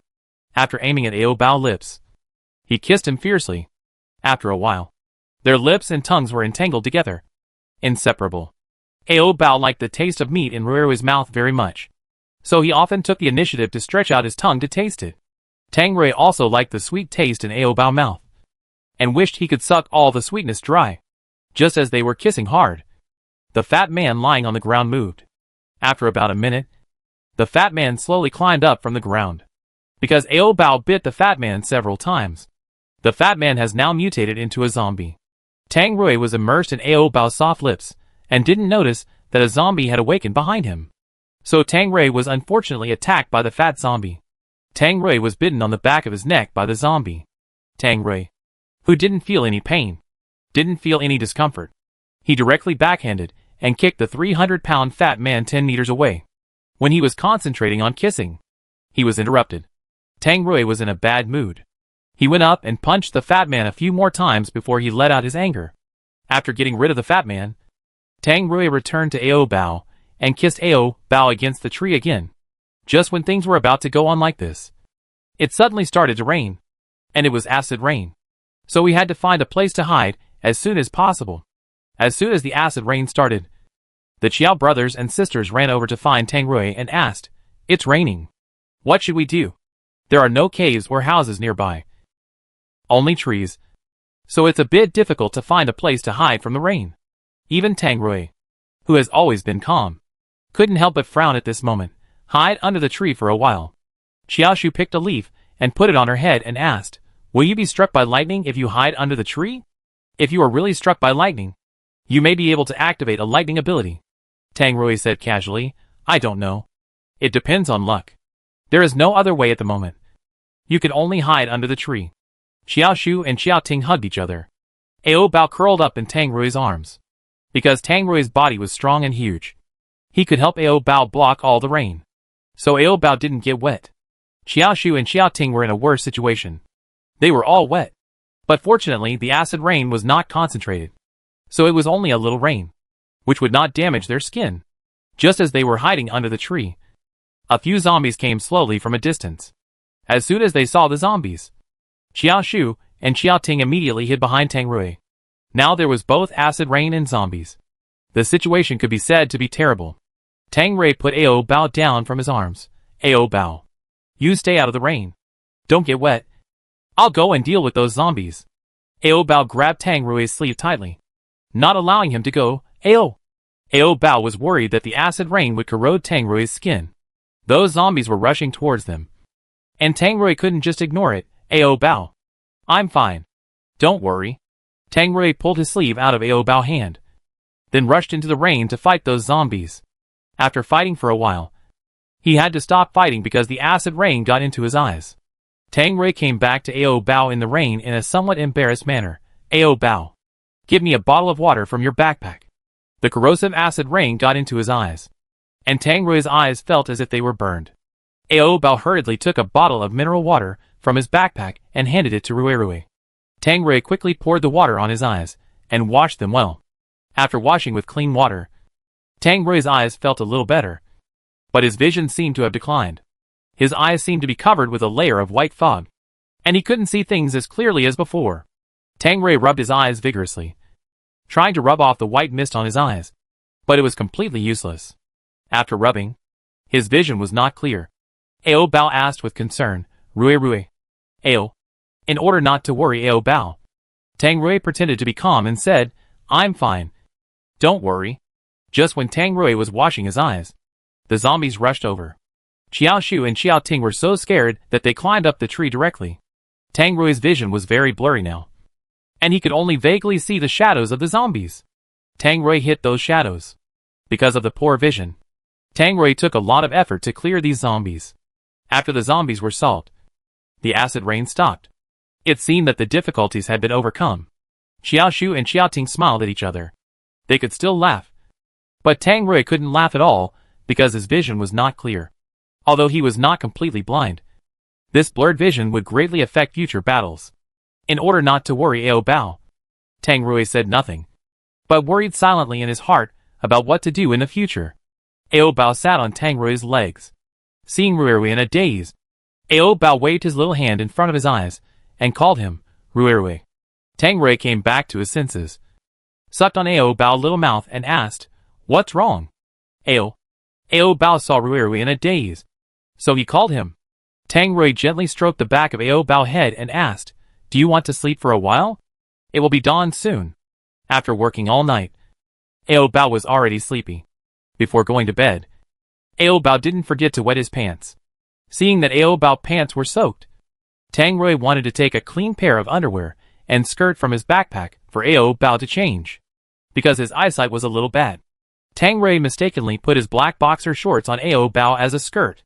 After putting it on, Tang Rui felt strange and said, Ao Bao, how did you lose so much weight all of a sudden? This skirt was very fitting before, but now it's loose when worn. Tang Rui's boxer shorts are very large, so of course they will be very loose when worn on Ao Bao. Ao Bao still doesn't understand why Rui gave him such a large pair of underwear. After a long time, Tang Rui realized that he had put the wrong underwear on Ao Bao. He actually gave Ao Bao his own underwear. Tang Rui patted his head. I made a mistake. I'll change you another one. Ao Bao seemed to notice that there was something wrong with Rui's eyes, because Tang Rui's pupils were obviously a little white. Ao Bao asked worriedly, Ao? Tang Rui turned his face away, not letting Ao Bao look at his eyes. Ao Bao, go to sleep quickly. Ao Bao leaned his little head over and stared at Tang Rui's eyes, looking at Rui's eyes that were a little white like dead fish. Ao Bao was so worried that he couldn't sleep. Ao Bao stretched out his little finger and touched Tang Rui's eyelids. Ao. Tang Rui grabbed Ao Bao's little hand, then kissed his little palm twice and said, I'm really fine. Ao Bao was worried, so he took out 2 crystal cores from his space. In Ao Bao impression, crystal cores have the effect of resurrection, so they can definitely cure Rui's eyes and make Rui's pupils return to their original ink-black appearance. Ao Bao forcefully fed the crystal core into Tang Rui's mouth. Ao, eat. Tang Rui dodged and said, I won't eat it. I'll leave it for you. Tang Rui was still thinking about using these crystal cores to help Ao Bao evolve. No matter how many crystal cores Ao Bao eats, he still looks stupid. So it's better to give the crystal cores to Rui to make Rui stronger, so that he can protect Ao Bao. Ao. Rui, eat. Ao Bao forcefully stuffed the crystal core into Tang Rui's mouth. When they arrived at the next safe zone, they would need crystal cores to buy things, so it would be a bit of a waste if he ate it. So Tang Rui spit out the crystal core in his mouth and said, Ao Bao, I really don't want to eat it. Tang Rui has self-healing ability, and his self-healing ability is super strong. It won't take a few days for his eyes to recover, so there is really no need to waste 2 crystal cores. Seeing that Rui didn't eat, Ao Bao got angry and lay on the ground, rolling around. Tang Rui saw this and quickly pulled Ao Bao up and said, Okay, I'll eat. Ao Bao smiled and fed the crystal core to Rui. After eating, Tang Rui clearly felt that his eyes had recovered a little, and his vision was much clearer than before. But it would take some time for his vision to fully recover. Tang Rui rubbed Ao Bao's little head and said, Okay, I've eaten. Ao Bao, you should go to bed too. Ao Bao found a comfortable position in Tang Rui's arms, then closed his eyes and slept peacefully. Ao Bao fell asleep, and Tang Rui also took a nap. Xiaoshu and Xiaoting also fell asleep with their heads leaning against each other. After everything around them was quiet, Ao Bao suddenly woke up. Ao Bao took out all the crystal cores in the space and counted them. After counting 3 times, Ao Bao still couldn't count how many there were. He only knew that there were so many that his 2 little hands couldn't hold them all. Then Ao Bao picked up a crystal core and stuffed it into Tang Rui's mouth. Tang Rui was not asleep, but just resting his eyes, feeling a hard little thing being fed into his mouth. Tang Rui quickly opened his eyes. As soon as he opened his eyes, he saw Ao Bao holding a bunch of crystal cores in his hand, ready to feed him. Seeing Rui suddenly wake up, Ao Bao hurriedly hid the crystal core back into the space, and then cried out guiltily, Ao. It was not the first time that Ao Bao secretly fed him a crystal core. Tang Rui was not too surprised or shocked, and he was not angry, because he knew that Ao Bao was just doing it for his own good. Tang Rui looked at the guilty Ao Bao and said, Ao Bao, I can't eat too many crystal cores at one time. I won't be able to absorb them. Ao Bao bowed his head and admitted his mistake. Ao. Tang Rui held up Ao Bao's little face. And you don't have to worry about my health. I will be fine. Ao Bao can worry about him. With this, Tang Rui feels that it is enough. Ao Bao rubbed his delicate little face on Tang Rui's callous palm. Ao Bao hopes Rui can treat him better and stop getting hurt all the time. Ao Bao will feel distressed.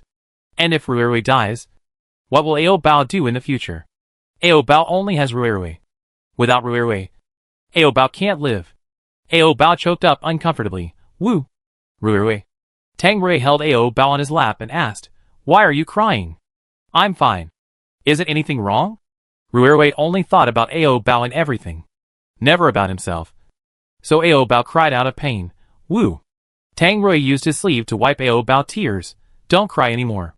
Ao Bao sobbed and took the crystal core and put it into Tang Rui's mouth. Rui eat.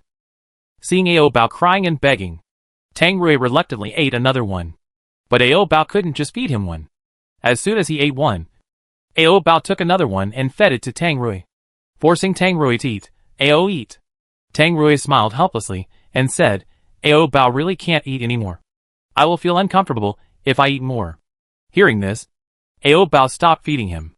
Tang Rui looked at the remaining crystal cores in Ao Bao's hand and said, Put all the crystal cores away. Don't lose them. Ao Bao obeyed and put the crystal cores back into the space.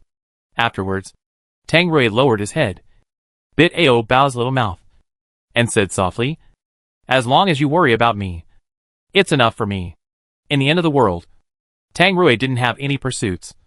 He just hoped that Ao Bao would be fine. Ao Bao kissed Tang Rui back. Rui, go to sleep. Ao Bao is smart now, and he can say more and more words. But his IQ has never improved, and it is still at the stage of 3 or 2 years old. Tang Rui seriously suspects that Ao Bao was already a little mentally retarded before the end of the world. Or maybe Ao Bao broke his brain, so his IQ stagnated. But no matter what, as long as Ao Bao is safe and sound, without broken arms and legs, and no injuries on his body, then it doesn't matter if he is a little stupid. Tang Rui doesn't care at all. Anyway, Tang Rui is willing to wipe Ao Bao, but for the rest of his life. Tang Rui patted Ao Bao on the back and said, Ao Bao, you go to sleep first. Ao Bao couldn't hold on any longer, and fell asleep with his eyes closed. When he was on the road the next day, Tang Rui had to use crutches because his eyesight had not fully recovered, and he couldn't see the road clearly, and he staggered easily when walking. Xiaoshu and Xiaoting still felt strange. Why Tang Rui suddenly started to use crutches? Tang Rui did not explain much to them, just hurried on his way silently. In order not to increase Rui's burden, Ao Bao wanted to get off Rui's back and walk by himself. Tang Rui knew that Ao Bao was very lazy and would complain of being tired after walking a few steps. So he insisted on carrying him. Ao Bao, lie on my back. Don't move. In the end, Ao Bao got off Tang Rui's back. Ao Bao held Tang Rui's big hand with his little hand and walked slowly. In order to take care of Ao Bao's short legs, Tang Rui had to take smaller steps. Otherwise Ao Bao could not keep up with his steps at all. The journey was relatively peaceful, and there were not too many zombies encountered. Tang Rui could deal with only a few scattered zombies with one hand. With Tang Rui as a bodyguard, their safety could be best guaranteed. Looking at the powerful Tang Rui, Xiaoshu became more and more amorous. Who doesn't like a man with explosive strength? And who doesn't like the feeling of being protected? Seeing Tang Rui finish the battle, and sweating all over, Xiaoshu was very considerate, and went over to give him a small handkerchief to wipe his sweat. Tang Rui immediately took a fancy to her small handkerchief, and thought that this handkerchief was just right for wiping Ao Bao, but... So Tang Rui put the small handkerchief directly into his pocket, and didn't plan to return it to Xiaoshu. Xiaoshu thought Tang Rui accepted her kindness. And she was instantly happy. Just when she was happy, Tang Rui suddenly said, "I'll leave this handkerchief for Ao Bao to wipe his butt. Ao Bao small tender, but is too delicate. So he has to use the best handkerchief to wipe it." Xiaoshu was stunned on the spot. Wipe the butt? Use her treasured handkerchief to wipe Ao Bao, but... After a long while, Xiaoshu calmed down. Anyway, she also liked Ao Bao very much. So she had no objection to using it to wipe Ao Bao butt. But she still felt a little distressed. After all, she had treasured this handkerchief for a long time. Tang Rui certainly wouldn't take someone's things for nothing. He took a large bag of wafers from his backpack to exchange for this handkerchief. When taking the food, Xiaoshu felt it was worth it. Xiaoshu gave half a bag of biscuits to her brother. After that, everyone talked and laughed along the way, and the atmosphere suddenly became harmonious. Xiaoshu no longer called Tang Rui uncle, but called him brother Tang Rui instead. This call of brother Tang Rui gave Tang Rui goosebumps. Tang Rui couldn't help but frown and said to her, "Just call me Tang Rui." Xiaoshu didn't listen, and still called Tang Rui brother. Ao Bao was very angry about this.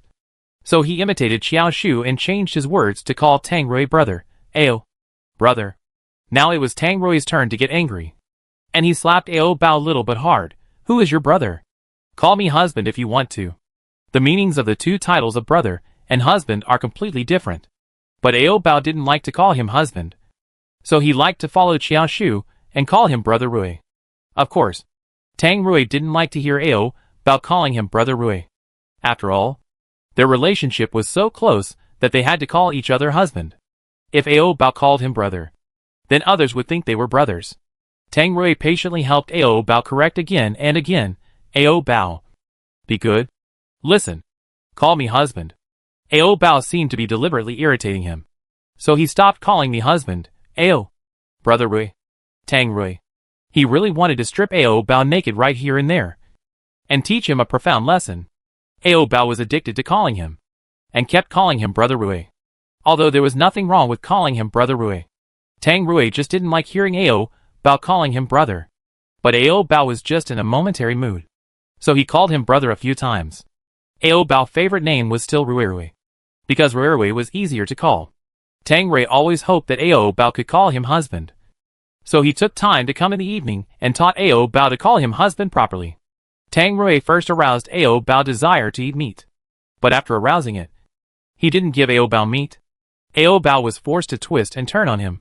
"Ao Bao, meat, eat meat." Tang Rui threatened in a despicable way.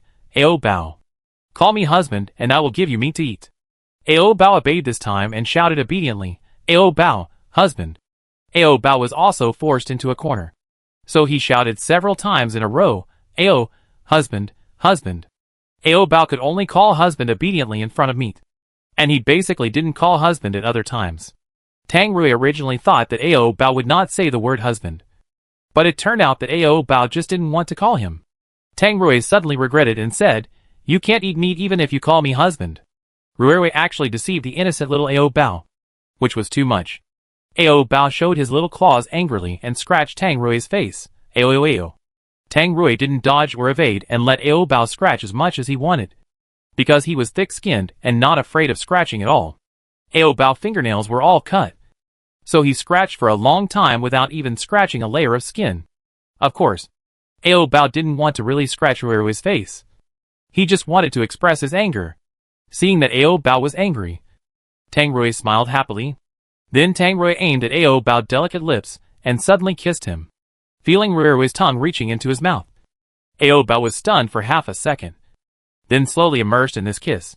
After just a few seconds of kissing, Ao Bao's eyes turned red, and he looked like he felt it. Tang Rui pulled his tongue out of Ao Bao's mouth, panting, and shouted in a low voice, "Ao Bao." In fact, Tang Rui's desire had been flourishing long ago. He just kept enduring. Ao Bao was kissed so hard that his whole body softened, and the corners of his eyes were dyed bright red, making his originally tender face more sexy and mature. Ao. Looking at Ao Bao's pure and lustful expression, Tang Rui's breathing became heavier, and the hot air he exhaled sprayed on Ao Bao's little face, which made the red on Ao Bao's face more blurred. How could Tang Rui resist the temptation of Ao Bao, who was so tender and attractive? And he quickly kissed her again. Ao Bao eats 1 to 3 lollipops every day. Eating so much candy makes Ao Bao's mouth full of sweet taste all day long. Not only is his mouth sweet, but his body is also sweet. Probably because he is pickled with candy. Tang Rui doesn't like sweet things, but the sweetness of Ao Bao's body fascinates him. The two of them kissed as if no one was around, and they seemed to have completely forgotten that there were 2 light bulbs next to them. Xiao Shu and Xiao Ting were obviously very shy, but they just couldn't bear to take their eyes away from Ao Bao and the others, and just stared at them stupidly. Fortunately, Tang Rui didn't do anything too extreme, but just kissed Ao Bao for a few minutes. After the kiss, Ao Bao was completely soft like a pool of spring water, and leaned weakly in Tang Rui's arms. But just kissing was not enough. Ao Bao tried to get up and be level with Tang Rui's eyes. Then Ao Bao put his little finger into Tang Rui's mouth to stir it. Every time Ao Bao did this, it meant that he wanted to eat the piece of meat in Tang Rui's mouth. Tang Rui gently closed his mouth, held half of Ao Bao's little finger, and asked in a vague and low voice, "Do you really want to eat this?" Ao Bao nodded vigorously. "Ah." Tang Rui stretched out his big hand, picked up Ao Bao horizontally, and took him behind the bushes. After that, Ao Bao fell asleep after eating, but Tang Rui was still holding it in. Although it was uncomfortable to hold it in, there was nothing he could do, because Ao Bao was afraid of pain. So Tang Rui could only bear it. An hour later, Tang Rui came out from behind the bushes holding the already asleep Ao Bao. Seeing that Ao Bao seemed to have fainted, Xiao Shu said to Tang Rui in an accusing tone, "You were too heavy-handed, and Ao Bao was fainted by you." Tang Rui replied casually, "Ao Bao just fell asleep." If Tang Rui really did it, then Xiao Shu and Xiao Ting would probably hear Ao Bao's screams. If they didn't hear Ao Bao's screams, it means Tang Rui didn't do it. While talking, Xiao Shu's eyes always drifted to Tang Rui's crotch. When she saw that Tang Rui's crotch was still bulging, Xiao Shu couldn't help but cover her mouth and exclaimed. Hearing Xiao Shu's exclamation, Tang Rui glanced at her and asked, "What's wrong?" "Nothing?" Xiao Shu just lamented that Tang Rui's thing was too big, seeing that his sister always secretly looked at Tang Rui's unspeakable place. Xiao Ting directly covered Xiao Shu's eyes with his hands. "Don't look. Be careful of getting sty." Xiao Shu took the hand off her eyes, pouted, and whispered to her brother, "What does it matter? He is not without pants." Seeing that his sister did not listen, Xiao Ting did not want to care about her anymore, and said angrily, "Whatever you want." Seeing that her brother seemed unhappy, Xiao Shu asked with concern, "What's wrong with you? Why are you so upset?" Xiao Ting was just a little inferior. After all, he and Tang Rui were both men, but the gap was so big. In fact, no matter which man it was, he would feel inferior in front of Tang Rui. Finding that the brother and sister opposite were secretly looking at his crotch, Tang Rui said with a gloomy face, "What are you looking at? Aren't you going to sleep?" Xiao Shu and Xiao Ting looked away in panic, and then pretended to sleep together.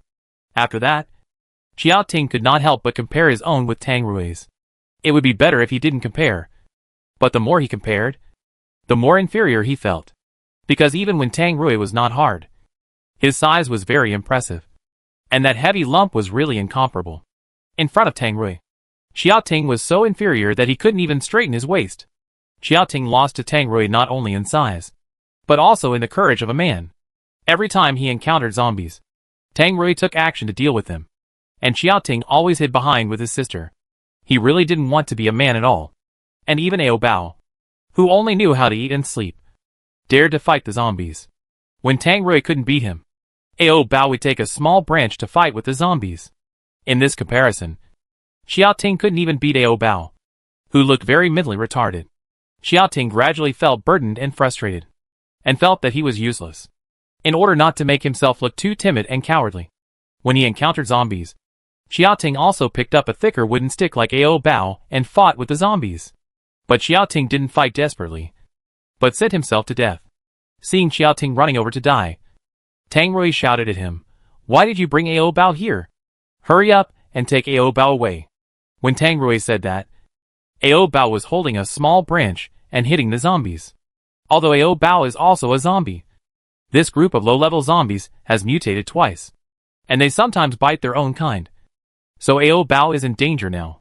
Tang Rui gritted his teeth and then shouted at Xiao Ting anxiously, I told you to take Ao Bao to hide. Can't you hear me? You actually brought Ao Bao here to die. You are really tired of living. Xiao Ting did not mean to take Ao Bao to hide, and said arrogantly, I will help you. Tang Rui kicked the zombies around him away and said angrily, Who asked you to help? Take Ao Bao away quickly. As soon as Tang Rui finished saying this, Ao Bao was bitten by the zombie. Seeing Ao Bao injured, Tang Rui's pupils instantly changed from ink black to scarlet, and his physique gradually expanded. The muscles that quickly exploded stretched his clothes to rupture. After a while, Tang Rui's clothes on the upper body were torn into strips, and the muscles hidden under the clothes could no longer be covered. They were all exposed. The exposed muscles were covered with hideous blood vessels, which burst out of the skin surface, and were extremely explosive. Seeing Tang Rui's physique suddenly expand, Xiao Ting was stunned. Tang Rui. No. To be precise, it was Bad Rui. Bad Rui ignored Xiao Ting and quickly rescued Ao Bao from the zombie's mouth. Ao Bao lay on Bad Rui's hard chest muscles and sobbed softly. Woo! Looking at the little guy sobbing in his arms. Bad Rui felt distressed. I will help you get revenge. After saying that, Bad Rui grabbed the zombie that bit Ao Bao with one hand, and then pressed the zombie down and hammered it into a ball of meat paste. Then, the other zombies were not spared, and they were all hammered into rotten meat paste by Bad Rui. After all the zombies were dealt with, Bad Rui hurried to comfort Ao Bao. Bad Rui's way of comforting was to give Ao Bao meat to eat. And when Bad Rui fed meat, he didn't care about the occasion at all, and didn't care if there were people watching next to him. So Bad Rui pulled off Ao Bao's little skirt in front of Xiao Ting. Baby, I haven't seen you for many days. Bad Rui was seriously injured before, so he had been resting. This time he finally recovered and woke up. It's been too long since we last met, and I miss him so much. Therefore, Bad Rui didn't want to waste even a second of time. He had to get intimate with Ao Bao quickly. Otherwise, he would be suffocated. Bad Rui was so direct that Ao Bao was scared and his face turned pale. Then he quickly struggled. Ao. Seeing Ao Bao fierce resistance, Bad Rui's face sank. What's wrong? Don't you miss me? Don't you miss my big guy? Let alone miss him. Ao Bao was scared just by looking at him. Ao. No. Ao. No. Bad Rui bit Ao Bao's mouth angrily. You are so naughty. You dare to say no to me. Ao Bao was so scared that he fainted in the end. Bad Rui didn't do anything yet, and Ao Bao fainted. Baby, wake up. Bad Rui gently patted Ao Bao's little face, trying to wake him up. However, Ao Bao fainted completely this time, and he couldn't wake up no matter how he called. Bad Rui had to spare Ao Bao this time. Alas, there is nothing I can do about you. Then Bad Rui helped Ao Bao put on her skirt again. Xiao Ting, who had been standing there motionless, suddenly asked Bad Rui, Who are you? Xiao Ting felt that the Tang Rui in front of him was no longer the Tang Rui he was familiar with. While helping Ao Bao put on her skirt, Bad Rui looked at Xiao Ting and said, I am Tang Rui. The man in front of him looked a bit like Tang Rui, but his personality was completely different. Xiao Ting felt that the Tang Rui in front of him was more terrifying and more dangerous. Bad Rui didn't care about other people at all. He just wanted to seize the time to be intimate with Ao Bao for a while. Even though Ao Bao had fainted, it didn't stop Bad Rui from kissing him. Bad Rui kissed and nibbled on Ao Bao's mouth, as if he was tasting a delicious meal. After a while, Ao Bao's mouth was swollen and almost bleeding from being bitten by Bad Rui. Bad Rui didn't know what moderation was, and he didn't leave until Ao Bao's mouth was broken and bleeding. Although Ao Bao was in a coma, he could vaguely feel the pain, so his little eyebrows were twisted unconsciously. Seeing Ao Bao's eyebrows moving slightly, as if he was about to wake up, Bad Rui hurriedly called him twice, Baby, wake up. Although Ao Bao could do whatever he wanted when he was in a coma, Bad Rui preferred to let Ao Bao wake up and see with his own eyes how he loved him. After calling twice, Ao Bao didn't wake up. Bad Rui took out a candy from the little bear backpack and shook the candy under Ao Bao's nose. In his confusion, Ao Bao smelled the taste of fruit candy, and his little mouth opened reflexively, wanting to eat the candy. Ao Bao opened his mouth for a long time, eating in vain, unwilling to give up. So he stretched out his hand to grab the candy. Ao Bao was about to grab the candy, but the candy was taken away by Badruerwe again. Having a brother, Badruerwe knew that Ao Bao must have woken up, but just didn't want to open his eyes. Badruerwe sucked on Ao Bao's fat face and said, "Baby, open your eyes. I'll give you a stick." Ao Bao heard the word stick vaguely, and thought that stick meant lollipop. So Ao Bao really opened his eyes, and as soon as he woke up, he kept muttering that he wanted to eat candy. Ao, stick, candy. Ao Bao wanted to say lollipop, but he didn't speak clearly, so he said it wrong. Badruerwe smiled and said, "I know you like it. I'll give it to you right away." After that, Badruerwe took Ao Bao behind the tree. Ao Bao realized that something was wrong and struggled madly. Badruerwe controlled Ao Bao with one hand. "What? Don't you want to eat? Didn't you say you wanted to eat just now?" Ao Bao glanced at Badruerwe's big brother, and was immediately frightened and his legs went weak. Ao Bao shook his head vigorously with tears in his eyes to refuse. Ao Bao couldn't handle the big Ruerwe alone. Not to mention Badruerwe's was even bigger. If Ao Bao ate it, he would have indigestion. Seeing that Ao Bao dared to shake his head to refuse him, Badruerwe's face instantly became ugly. Badruerwe clamped Ao Bao's little chin and asked angrily, "Why do you refuse me?" Ao Bao didn't say anything, just struggled hard. Seeing Ao Bao resisting him so much, Badruerwe felt very bad. He didn't care about anything and kissed Ao Bao's mouth. In fact, it was not a kiss at all. Badruerwe was just biting Ao Bao's mouth like a beast.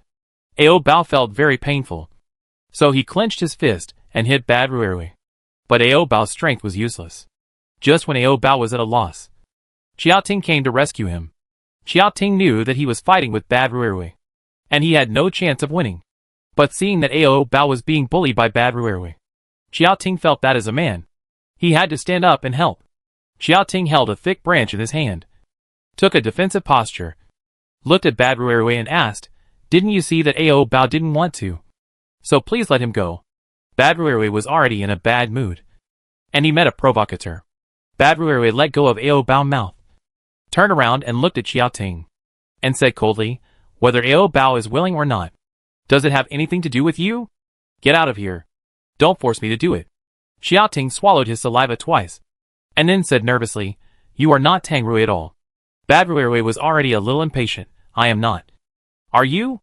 Just as Badruerwe and Xiaoting were talking, Ao Bao found an opportunity, and slipped away from Badruerwe's arms. Ao Bao was too scared to eat Badruerwe's big stick meat, so he ran away. Badruerwe reacted immediately and chased after him. It only took a few seconds for Ao Bao to be caught again. Badruerwe lifted Ao Bao with one hand, and then raised his hand, and hit Ao Bao but hard. This time, Ao Bao but was really about to be broken. Ao Bao cried so hard that his voice was almost hoarse. Seeing this, Badruerwe panicked and hurriedly wiped Ao Bao's tears. "Baby, don't cry. Don't cry." How could Ao Bao not cry when he was beaten so hard? Woo! Badruerwe took out the lollipop he had before to comfort Ao Bao. However, in this situation, it is obviously not enough to coax him with just one lollipop. At least 6 or 7 lollipops are needed, and they must be of different flavors. Badruerwe also thought of this, so he hurriedly took out all the lollipops from his backpack and let Ao Bao choose. Ao Bao cried and chose at the same time. After choosing, he asked Badruerwe to peel the lollipops for him. Ao Bao chose 5 flavors in total: lychee, cola, orange, vanilla, and pineapple. After Badruerwe finished peeling, Ao Bao stuffed 5 lollipops into his mouth. Because his mouth was too small, he could only eat 3 lollipops reluctantly.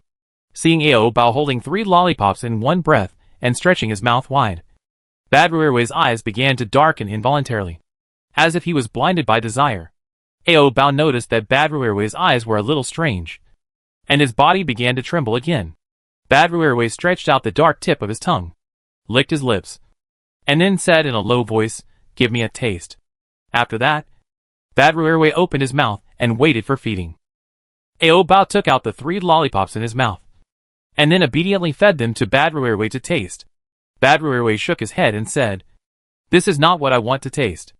Ao Bao tilted his head and asked with a confused look, "Ah?" Looking at Ao Bao's confused expression, Bad Ruerwei said in a deep voice, "Are you playing dumb with me?" "Ah?" Ao Bao really didn't know what Bad Ruerwei was talking about. Bad Ruerwei licked his lips again, and then said word by word, "I want to eat." Little Ao Bao. Bad Ruerwei has some of Tang Rui's memories. In other words, Bad Ruerwei and Tang Rui's memories are partly interlinked. And most of these interlinked memories are memories of when they were intimate with Ao Bao. Therefore, Bad Ruerwei knows a little bit about what Tang Rui did to Ao Bao. But these memories are very fragmented and not easy to piece together. Hearing Bad Ruerwei say that he wants to eat little Ao Bao didn't know whether to refuse or agree for a while. In fact, Ao Bao was more jealous because little Ao Bao was favored by Bad Ruerwei all of a sudden. Now not only Ruerwei likes Xiaoxiao, but Bad Ruerwei also likes Xiaoxiao. All the pets were taken away by Xiaoxiao, and Ao Bao has nothing. Ao Bao pursed his lips and couldn't help crying. He didn't understand why Ruerwei and the others liked Xiaoxiao. And Ao Bao was obviously much cuter than Xiaoxiao. In order to prevent Bad Ruerwei from falling in love with Xiaoxiao, Ao Bao finally decided to resist and never hand Xiaoxiao over. Ao Bao said to Bad Ruerwei firmly, "No. Ao." After being rejected by Ao Bao again and again, Bad Ruerwei's patience has been reduced to the lowest point. "I'll ask you one last time. Do you want it or not?" If Ao Bao dared to shake his head again, Bad Ruerwei would really go straight in. Because he was really afraid of Bad Ruerwei, Ao Bao had to hand over Xiaoxiao. When he saw Xiaoxiao being loved by Bad Ruerwei, Ao Bao felt very uncomfortable. Ao Bao now hates Xiaoxiao very much and wants Xiaoxiao to get out of here quickly. It's fine that Xiaoxiao took Ruerwei away, but he also took away Bad Ruerwei. Thinking of this, Ao Bao couldn't help crying again. Seeing Ao Bao crying, Bad Ruerwei thought he was unwilling. So he was a little angry, and then bit harder, leaving a circle of teeth marks on Xiaoxiao. Ao Bao rolled his eyes in pain, and his face turned pale instantly. It was Xiaoxiao who was bitten. Why did Ao Bao feel pain? Ao Bao felt wronged and felt that he was bullied by Xiaoxiao. When Ruerwei woke up, Ao Bao had to complain, saying that Xiaoxiao bit him. Xiaoxiao, this little bitch, now has a big grudge with Ao Bao. After Bad Ruerwei had bitten enough, Ao Bao also fainted from the pain. Before fainting, Ao Bao was still thinking about how to completely eradicate the little bitch Xiaoxiao. Only by getting rid of Xiaoxiao, Ruerwei would concentrate on loving only Ao Bao. After Ao Bao fainted, Bad Ruerwei also fainted. After a while, Tang Rui woke up first. As soon as he woke up, he saw Ao Bao being pressed under him, and Ao Bao seemed to be in a coma. In addition, Ao Bao clothes and skirt were very messy, and Ao Bao little mouth was also swollen, and there were ambiguous marks on his neck. Looking at these marks on Ao Bao body, Tang Rui's face sank. Xiao Shu and Xiao Ting, who were standing by, saw that Tang Rui had recovered. So they came over and asked, "Are you awake?" Tang Rui picked up Ao Bao from the ground and nodded to the siblings. "Yes." Xiao Shu breathed a sigh of relief when she saw that Tang Rui had really recovered, and at the same time said, "Just now you suddenly became a different person." And we were all shocked. Tang Rui didn't know how to explain this to Xiao Shu and the others. So he just said, "I have two consciousnesses." Xiao Shu heard about this for the first time and found it very strange. So she asked, "Will your two consciousnesses fight each other?" Tang Rui paused and said, "No. Tang Rui is the main personality, and Bad Ruerwei is just the secondary personality. If one day Tang Rui's strength surpasses Bad Ruerwei, then Bad Ruerwei will not wake up again, because Tang Rui himself has the ability to protect Ao Bao. And at that time, there is no need for Bad Ruerwei to come out to help." The sound of Tang Rui and Xiao Shu talking woke Ao Bao up. As soon as Ao Bao woke up, he started crying and complaining that Xiaoxiao, the little bitch, had hurt him, Ruerwei. But Tang Rui didn't understand at all. Ao Bao, speak slower. Ao Bao wiped his tears and said aggrievedly, Ao Bao. Ao Bao, looking at Ao Bao's aggrieved expression. Tang Rui guessed that Ao Bao might have been bullied. Tang Rui kissed Ao Bao on the face twice and asked, "Did Bad Ruerwei bully you?" Ao Bao shook his head. Ao Bao. The one who bullied Ao Bao was Xiaoxiao bitch, not Bad Ruerwei. Seeing that Ao Bao actually shook his head, Tang Rui was a little confused. He really couldn't guess who else would bully Ao Bao. Could it be Xiao Shu and Xiao Ting? Tang Rui looked at the brother and sister next to him with a sharp look. Did you bully Ao Bao? Xiao Shu and Xiao Ting shook their heads like a pendulum and firmly denied. No, not us. It seems that the two of them don't have the courage to bully Ao Bao. So who bullied Ao Bao? Tang Rui saw Ao Bao still crying. So he asked, Ao Bao? Who made you feel wronged? Show me. Ao Bao pointed to his lower body with his little finger, which was a very obvious clue. Seeing this, Tang Rui lifted up Ao Bao's skirt to take a look. It turned out that there was a circle of teeth marks on Xiaoxiao's body, and it was already red and swollen. It looked like he was bitten hard. No wonder Ao Bao cried so hard. Tang Rui looked at the injured Xiaoxiao and asked, Did Bad Ruiwei bite you? Ao Bao nodded first, then shook his head. It was true that Bad Ruiwei bit you, but it was not Bad Ruiwei who bullied Ao Bao, but Xiaoxiao. Tang Rui couldn't understand what Ao Bao meant by nodding and shaking his head. Could it be that the teeth marks were not left by Bad Ruiwei, which meant that someone else touched Ao Bao's body? The temperature on Tang Rui's face dropped to the freezing point. Ao Bao. Who bit you? Seeing Rui suddenly angry, Ao Bao was a little panicked, and replied weakly, Bad? Rui. Did it really mean that Bad Rui bit you? Then why did you shake your head just now? If the tooth mark on Xiao Xiao Ao was left by someone else, Tang Rui would probably be furious. Ao Bao once again gave a positive answer. Bad Rui bit. Fortunately, it was not someone else who bit him. The ice on Tang Rui's face melted instantly. And then he said very gently, I'll apply medicine to you. As he said that, Tang Rui took out a tube of swelling-reducing gel cream from his backpack. The cream was transparent and felt cold after applying it. It had the effect of relieving pain and repairing. Tang Rui squeezed a little on his finger first. Ao Bao. Lift up your skirt. I'll apply medicine to you. Ao Bao heard it and lifted up his skirt with his little hand. Just when Tang Rui was about to apply medicine to Xiao Xiao Ao Bao suddenly slapped Tang Rui's hand that was applying medicine away. Looking at his slapped hand, Tang Rui felt a little puzzled. What's wrong? How could Rui apply medicine to Xiaoxiao? Ao Bao was jealous, so he slapped Tang Rui's hand away and didn't allow him to apply medicine to Xiaoxiao. Ao Bao looked angry and cursed. Ao. Tang Rui didn't understand what Ao Bao cursed, but Tang Rui had guessed that Ao Bao must be angry with Xiaoxiao. After all, there has always been an irreconcilable hostility between Ao Bao and Xiaoxiao, and Ao Bao bullying Xiaoxiao has long been commonplace. There is one thing that Tang Rui really can't understand. That is, why Ao Bao always dislikes Xiaoxiao. Which man doesn't cherish his life? Only Ao Bao is thinking about how to tear Xiaoxiao off all day long, which is really stupid and foolish. Tang Rui smiled and rubbed Ao Bao's little head and said, Don't be angry with Xiao Xiao. He is still young and doesn't know much. When Rui heard this, he knew that he was speaking for Xiao Xiao. Ao Bao became even angrier, showing his little claws and scratching Rui. Ao. If Rui dared to speak for Xiao Xiao again, Ao Bao would let Xiao Xiao taste the taste of running away from home, which is the so-called uprooting. Tang Rui grabbed Ao Bao's little wrist and said with a smile, Okay. Stop making trouble. I'll apply medicine to you first.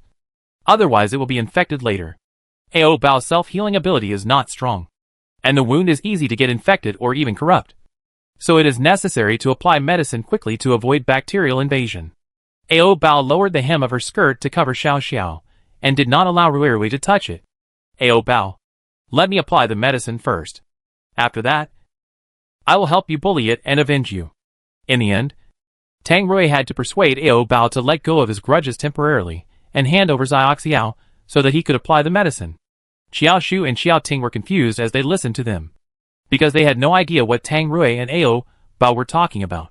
To be precise, they couldn't understand what Ao Bao was saying, because Ao Bao always said Ao and rarely said other words. The scene when Tang Rui and Ao Bao were talking was a bit like a mentally ill person talking to a mentally retarded person. In short, it was very confusing to outsiders. What confused them even more was that Tang Rui could actually understand what Ao Bao said. Xiao Shu was very curious, so she walked up and asked, Did you understand what Ao Bao said? Why can't I understand? Tang Rui replied, I understand a little bit. Tang Rui and Ao Bao have been together for a long time. So Tang Rui only needs to spend a little time to guess what Ao Bao is thinking. Can you tell me what Ao Bao said just now? Xiaoshu heard that Ao Bao was just making noises, and didn't say anything else. So she didn't believe that Tang Rui could really understand what Ao Bao meant. Tang Rui didn't want to tell others what Ao Bao meant. And what Ao Bao said was not suitable for translation to a little girl. So Tang Rui replied perfunctorily. What didn't Ao Bao say? Xiaoshu pursed her lips and whispered. I think you didn't understand what Ao Bao said at all. And you're still pretending? Her whisper was heard by Tang Rui. In order to prove that he really understood, Tang Rui relayed Ao Bao meaning to Xiaoshu. Ao Bao thinks his little brother bullied him. So he complained to me. Xiaoshu listened to. After that, he was even more confused. Ao Bao little brother bullied him. What the hell was that, huh? What does that mean? This matter was very complicated, because it involved a personal grudge between Ao Bao and Xiaoxiao. Tang Rui couldn't explain it so clearly to outsiders. So he simply said, Ao Bao has an IQ problem. Xiaoshu really didn't know what to say after Tang Rui's explanation. Xiaoshu didn't ask any more questions after that, because no matter how clearly she asked, she couldn't really understand Ao Bao's simple worldview. Except Tang Rui, who could understand what Ao Bao meant. Other people had no way of understanding how simple Ao Bao world was. Tang Rui didn't want others to see Ao Bao innocence, so he didn't want to tell Xiaoshu too much. Seeing Rui was busy talking to the woman, Ao Bao pulled his sleeve to attract his attention to himself. Tang Rui immediately looked over and asked, Ao Bao, what should we do? Rui just said that after applying the medicine, he would help Ao Bao get revenge. Ao Bao handed Xiaoxiao to Rui's palm and said, Ao. Rui, beat Xiaoxiao hard to help Ao Bao avenge his previous shame. Tang Rui couldn't break his promise, so he obeyed Ao Bao's wishes and flicked Xiaoxiao twice with his fingers. Tang Rui controlled the strength and didn't hurt Ao Bao. But Ao Bao could still vaguely feel a little pain. Ao Bao regarded this little pain as Xiaoxiao's fearless resistance. Humph! No matter how much resistance is useless, Ao Bao must make Xiaoxiao look good today. Tang Rui was worried that Xiao Xiao Ao would be swollen. So he said, Ao Bao, that's enough. Stop beating. It will be swollen soon. Ao Bao refused. Ao. It's not enough. Xiao Xiao Ao must be beaten until he cries. After all, Ao Bao cried so miserably before. So Xiao Xiao Ao must cry too. Tang Rui really had no way to deal with Ao Bao. In order to make Ao Bao happy, Tang Rui had to continue beating him. In the end, Xiao Xiao Ao was really swollen and really cried. It cried more miserably than Ao Bao, and kept shedding tears, which covered Tang Rui's hands. Tang Rui looked at the milky white tears on his hands and asked, Ao Bao, can we stop beating it now? It's already crying. Ao Bao nodded with a blush on his face. Ao, it's better to cry. Now Ao Bao has let out all the anger in his heart. Poor Xiaoxiao is still crying, and Tang Rui feels so distressed. After Ao Bao fell asleep at night, Tang Rui comforted Xiaoxiao. Unfortunately, Tang Rui was caught by Ao Bao. Rui actually took advantage of him to pamper Xiaoxiao secretly while he was asleep. Ao Bao felt betrayed. Ao Bao now seriously suspected that the person Rui really liked was Aoxiabitch. Ao Bao couldn't help it and cried in the middle of the night. While crying, he raised his little fist to hit Tang Rui. Just like a wife who was alone at home and found that her husband had cheated on her, and her emotions were very broken. Woo! Xiaoshu and Xiaoting were both woken up. Seeing Ao Bao crying so sadly, Xiaoshu and Xiaoting thought something big had happened. So they hurried over to ask, what's wrong? Tang Rui was embarrassed to tell them that he wanted to secretly give Ao Bao a blowjob, but was accidentally caught by Ao Bao. Tang Rui only said to them, Ao Bao had a nightmare. It's nothing. You go back to sleep. Ao Bao cried so hard. It didn't look like he had a nightmare at all. Xiaoshu thought that Ao Bao might have been stimulated by something. So she asked Tang Rui, did you do something to stimulate Ao Bao? Tang Rui coughed unnaturally and said, I didn't do anything. You go back to sleep. I will coax Ao Bao. Tang Rui said so. Xiaoshu had to go back with her brother and go back to sleep. And Tang Rui used his own trick to coax him. Ao Bao, don't cry.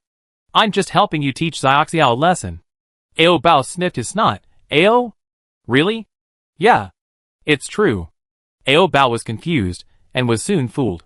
Tang Rui kissed Ao Bao on the forehead. Go to sleep. Ao Bao found a comfortable position in Tang Rui's arms, and fell asleep in just a few seconds. Tang Rui was relieved when he saw Ao Bao snoring. The temperature was very low at night, and the exhaled white mist was estimated to be only about 7 or 8 degrees. Xiaoshu and Xiaoting were so cold that they couldn't sleep at all. They had to get up and move around. Otherwise their hands and feet would be frozen, and they might not feel anything the next day. Seeing that Xiaoshu and Xiaoting couldn't sleep because of the cold, Tang Rui woke Ao Bao up and asked Ao Bao to get a quilt from the space for them. Ao Bao was confused when he slept, but he still obediently took a quilt from the space. At this time, Xiaoshu and Xiaoting discovered that Ao Bao was actually a space-based superpower user, who was really hidden. Tang Rui didn't want them to know that Ao Bao had superpowers, but there was nothing he could do about it. And since they were together all day, the siblings would eventually discover Ao Bao's superpowers. So it would be better to show them earlier so that they wouldn't have to hide it. Xiaoshu and Xiaoting were wrapped in a quilt with a fire next to them, and their body temperatures rose immediately. When they were no longer cold, Xiaoshu remembered to ask, "How long will it take to get to the safe zone?" Hearing her ask this, Tang Rui took out the map and looked at it, saying, "Soon. We'll get there in 2 more days." Xiaoshu asked worriedly, "Will the safe zone also be occupied by zombies? What should we do then?" Tang Rui put the map away and said calmly, "The wall of the safe zone is made of cement and red bricks. It is very strong and not easy to be broken by zombies." Xiaoshu breathed a sigh of relief.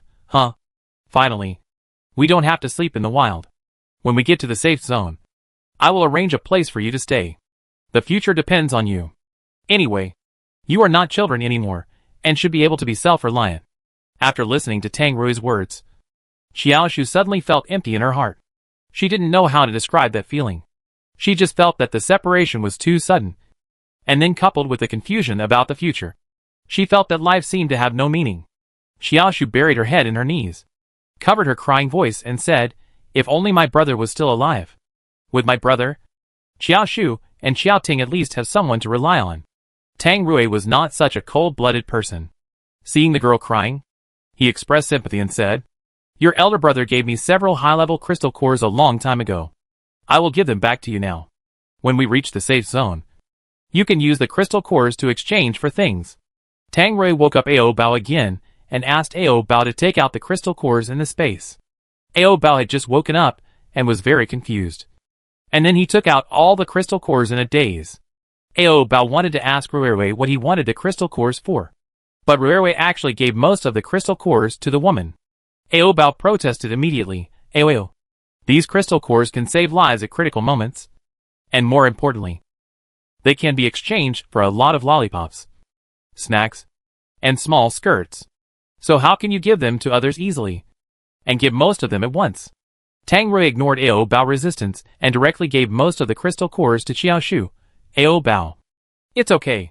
You can collect more crystal cores if you lose them. As long as Tang Rui has the strength, he can get crystal cores at any time. But it is too difficult for Xiaoshu and Xiaoting, 2 people without superpowers, to get crystal cores. Tang Rui also doesn't like to owe others things. At the beginning, the manager gave him several high-level crystal cores. Now he returns them with double the intermediate crystal cores. The favor is offset, and from now on, no one owes anything to each other." Ao Bao still minds that Ruerui generously gave the crystal cores to others. After all, these crystal cores were collected with great difficulty. Xiaoshu didn't dare to take so many crystal cores, for fear that they would be snatched away by others. So Xiaoshu only took 2 crystal cores and returned the rest to Tang Rui. "Give it back to you. We don't need so many," thinking that if Xiaoshu took too many crystal cores, it would be easy to attract others' attention, and it would be very unsafe. So Tang Rui took the remaining crystal cores and put them back in Ao Bao's space. Then Xiaoshu asked again, "Didn't the fat guy say that there is a Chongquan base that is researching a vaccine for the zombie virus?" "Yeah." Tang Rui has not forgotten this matter, and has always kept it in mind. Looking at Tang Rui's indifferent expression, as if he was not interested in the zombie virus vaccine, Xiaoshu hesitated and asked, "Don't you want to get that kind of vaccine? In this way, you don't have to be afraid of being bitten by zombies. And you can also turn your family members, who have already turned into zombies, back into humans." Xiaoshu really wants to get the vaccine, so that she can turn her eldest brother back into a human, and then the family will be reunited. Tang Rui replied calmly with one word. Yes. No one wants to become a zombie. And Tang Rui certainly doesn't want to become a zombie. But becoming a high-level zombie can double his strength. So Tang Rui didn't think about injecting himself with the vaccine. Tang Rui just wanted to inject Ao Bao to see if Ao Bao could become smarter. But if he injected Ao Bao, Tang Rui would have to bear the risk that Ao Bao might forget him or leave him, which Tang Rui couldn't afford to gamble with. So Tang Rui was still hesitating whether to go to the Changkun laboratory to get the zombie vaccine. Seeing that Tang Rui fell into silence again, Xiaoshu suddenly asked with certainty, Ao Bao is a zombie. Right. In fact, Xiaoshu saw Ao Bao eating the fat man's meat last time. It was just that she was in fear and terror at the time. So she didn't expose Ao Bao as a zombie on the spot, for fear that Tang Rui would kill her to silence her. Tang Rui raised his eyelids and glanced at Xiaoshu. After meeting Tang Rui's eyes, Xiaoshu shrank back in fear, and then promised, I won't tell anyone. I will keep it a secret for you. Tang Rui retracted his gaze and said calmly, You are sensible. Xiaoshu asked, Don't you want to get the vaccine and turn Ao Bao into a human? How could Tang Rui not want Ao Bao to become like a normal person? But becoming a normal person comes at a price. Tang Rui can't imagine the scene where Ao Bao will leave him and look for his relatives after recovering his memory. Tang Rui selfishly replied, Ao Bao is good now. Xiaoshu questioned, but Ao Bao can't even speak now. And he always wets his pants. He can't take care of himself at all. Is he good like this? Tang Rui turned his face away and said, I don't need Ao Bao to take care of himself. Because I can take care of him. Xiaoshu asked, What if you leave one day? How will Ao Bao live without the ability to take care of himself? And can you guarantee that you will take care of him for the rest of his life? Why do you suddenly say this? And what happens to Ao Bao and me has nothing to do with you. Tang Rui was a little angry, so he didn't want to continue talking to Xiaoshu. I just hope you can go with me to get the vaccine for the zombie virus, so that you can make Ao Bao a normal person, and I can make my big brother a normal person. If she didn't want her big brother to change back, Xiaoshu wouldn't have wasted so much time trying to persuade Tang Rui. Tang Rui sighed and said, I need to think about this matter again. Seeing Tang Rui wavering, Xiaoshu continued to persuade him. Now that Ao Bao has turned back to a normal person, you will feel more relaxed. You don't have to take care of him so much. Tang Rui gritted his teeth and said to Xiaoshu angrily, You don't understand at all. In this apocalypse, Tang Rui no longer has any relatives. He only has Ao Bao now. If Ao Bao also wants to leave him, he can't live at all. Xiaoshu didn't mind asking, Do you have any hidden secrets? Tang Rui said uncomfortably. Before Ao Bao turned into a zombie, he didn't know me at all. Hearing this, Xiaoshu was shocked. So when you knew Ao Bao had already mutated, right? Xiaoshu was surprised that Tang Rui would actually fall in love with the mutated Ao Bao. After all, she couldn't even hide from those zombies. So how could she fall in love with a zombie? However, a cute zombie like Ao Bao could still be considered. Tang Rui expressed his worries to Xiaoshu. If Ao Bao becomes a normal person again, he won't pester me like this. And he might even forgive me. Xiaoshu suddenly understood Tang Rui's feelings. Then when Ao Bao recovers his memory, you can pursue him again. Isn't it better? Tang Rui shook his head decisively and firmly. Ao Bao loves me now, and I don't want this love to disappear. Do you really think Ao Bao likes you? He obviously doesn't even know what love is now. Xiaoshu didn't think Ao Bao could understand what love is with his stupid look now. Tang Rui frowned. He wanted to refute, but he didn't know how to refute, because Xiaoshu's words were very right. Ao Bao IQ remained at the stage of 2 or 3 years old. Children at this stage haven't even been weaned. Can they know what love is? They definitely don't know. Tang Rui's mood suddenly became heavy. Xiaoshu asked again, You are not sure whether Ao Bao likes you, right? Tang Rui's expression froze, although he was reluctant to admit it. The fact was, yeah. Xiaoshu continued to encourage, after Ao Bao is vaccinated, he will know what love is. Tang Rui was really persuaded by Xiaoshu, so he finally agreed. I will go to find vaccines after you two are settled. If Ao Bao no longer loves him after he returns to normal, Tang Rui will choose to accept his fate, because feelings cannot be forced. And if you don't love him, you don't love him.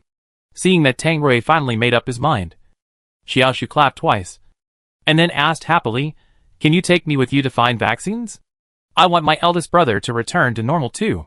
It will be troublesome to take you with me. Xiaoshu has no strength, and going with him will only hinder him. When it was daybreak, Tang Rui put out the fire with soil, and then carried Ao Bao on his back to hurry on. Ao Bao didn't get enough rest last night, and he lay on Tang Rui and slept until noon. When Ao Bao woke up, Tang Rui and his friends were planning to find a tree to sit down and eat something. Seeing Ao Bao wake up, Tang Rui broke the biscuits in his hand into 2 halves, fed half to Ao Bao, and then fed Ao Bao a can of fruit. After Ao Bao was full, he went to play by himself, picking wild flowers and catching butterflies around, and had a lot of fun. Tang Rui didn't care, just sat under the tree, watching Ao Bao play with a smile on his face. Ao Bao picked a handful of small wild flowers, and then trotted back to Tang Rui. Because he ran too fast, he accidentally fell halfway and fell flat on his face. Tang Rui saw it and immediately ran over and picked up Ao Bao. Be careful. Ao Bao was hurt by the fall, and while crying, he gave the wild flowers in his little hand to Tang Rui. Woo! Rui. Looking at the bunch of white wild flowers in Ao Bao's hand, Tang Rui suddenly remembered what Xiaoshu said last night. She said Ao Bao was too stupid and didn't understand what love was. But if she didn't understand, why did Ao Bao give him flowers? And why did she always stick to him, kiss him, and even make love with him? Tang Rui took the flowers from Ao Bao with mixed feelings. Ao Bao. You? Tang Rui was about to ask Ao Bao if he loved him, but Ao Bao ran away to play again. Tang Rui stood there in silence for a while, then returned to the tree with the bunch of wild flowers. Xiaoshu saw that he looked very disappointed, so she asked, Ao Bao gave you flowers. Aren't you happy? Happy, as long as it was given by Ao Bao. No matter what it was, Tang Rui would be happy. After lunch break, Tang Rui called Ao Bao, who was still playing with insects. When he heard Rui calling him, Ao Bao responded with an Ao, then ran over with a green soft creature in his hand. When Ao Bao came closer, Xiaoshu noticed that Ao Bao was holding a particularly fat caterpillar. She was instantly frightened and hid behind her brother. Ao Bao handed the caterpillar to Tang Rui like offering a treasure. Ao. Tang Rui took the caterpillar from Ao Bao and planned to throw it away quietly. After all, this soft thing was useless. But his action of throwing it away was seen by Ao Bao. Ao Bao was very sad. Rui actually wanted to throw away the toy he gave to Rui. Seeing that Ao Bao was about to cry, Tang Rui quickly said, Ao Bao, I like this bug very much. Ao Bao was satisfied now, and circled around Tang Rui and happily turned twice. Ao. Tang Rui originally wanted to throw the bug away, but now he definitely couldn't throw it away, so he could only put the caterpillar into an empty fruit can and keep it well. After that, Ao Bao kept holding the can of fruit in his hand, occasionally throwing 2 green leaves into the can for the caterpillar to eat. Xiaoshu really couldn't understand why such a cute creature like Ao Bao liked to play with caterpillars. In fact, Ao Bao not only played with caterpillars, but also cockroaches, ants, spiders, and anything that could move. Xiaoshu didn't dare to get close to Ao Bao anymore, and quickly hid far away. Ao Bao seemed to find that Xiaoshu was afraid of caterpillars, so he deliberately brought the can in front of Xiaoshu. Ao. Xiaoshu screamed in fear. Seeing that Ao Bao could tease a girl, Tang Rui's face changed immediately, and then he pulled Ao Bao back to his side, not allowing him to tease Xiaoshu again. This caterpillar had a bad fate. After being ravaged by Ao Bao for half a day, it died that night. Ao Bao shed 2 tears for the caterpillar and had a runny nose. Tang Rui held Ao Bao on his thighs and wiped his snot with his sleeves. It's just a caterpillar. Go catch another one tomorrow. Hearing what Rui said, Ao Bao was relieved. In order to completely forget the caterpillar, Ao Bao took out his old toys from the space to play. Ao Bao also generously gave Tang Rui a duckling that could call, Ao, play. Tang Rui did not refuse Ao Bao kindness, took the duck, and pinched it from time to time. Just because of the sound of Tang Rui pinching the duck, several supernatural beings nearby attracted their attention. They came here following the sound of the duck. They thought it was a real duck calling, and wanted to catch it and roast it. But when they came, they found it was a small yellow plastic duck, which made them happy for nothing. Those people were not polite, and sat next to Tang Rui and asked, do you want to go to the safe zone too? Seeing these people sitting next to him so familiarly, Tang Rui frowned fiercely and said coldly, go away. Tang Rui didn't want to go with strangers now, because it was too troublesome with so many people. Seeing Tang Rui's arrogant attitude, those people felt a little unhappy. One of the supernatural beings came over and pushed Tang Rui.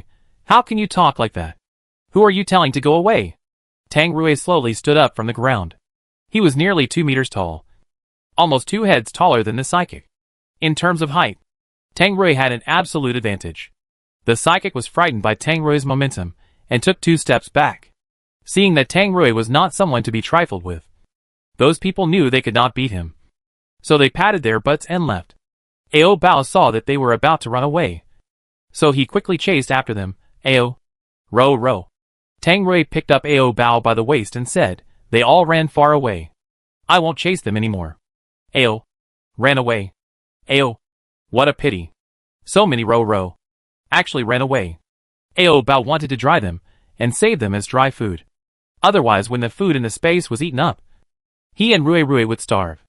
After those people ran away, they suddenly felt a little unwilling and embarrassed, thinking why they should be afraid of Tang Rui alone. So they ran back again, wanting to compete with Tang Rui.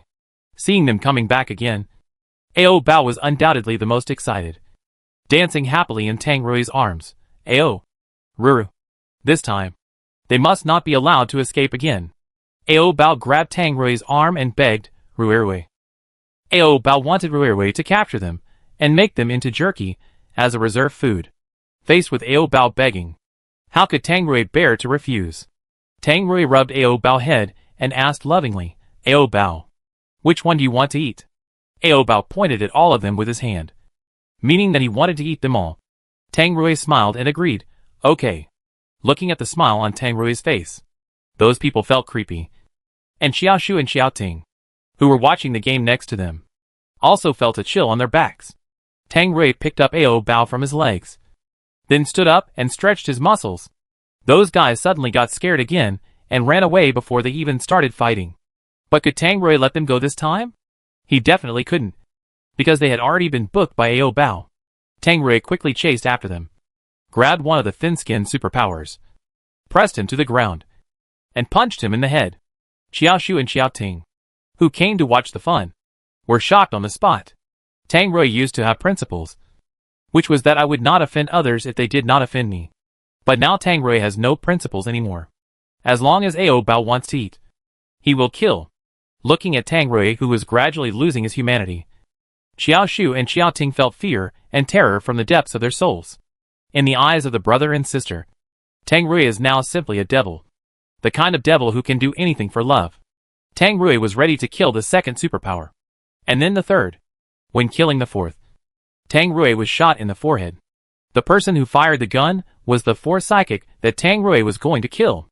This fourth psychic had fired several shots in a row before, but Tang Rui was fine, and the last bullet just hit his forehead. The crystal core in Tang Rui's brain was also hit by the bullet, although the crystal core in his head did not break. It cracked a tiny crack. After Tang Rui insisted on killing the fourth psychic, he closed his eyes and fell down. Ao Bao saw it, ran over quickly, and lay on Tang Rui crying, Woo! Rui Rui, wake up! Xiao Shu and Xiao Ting also wanted to come in to see Tang Rui's situation.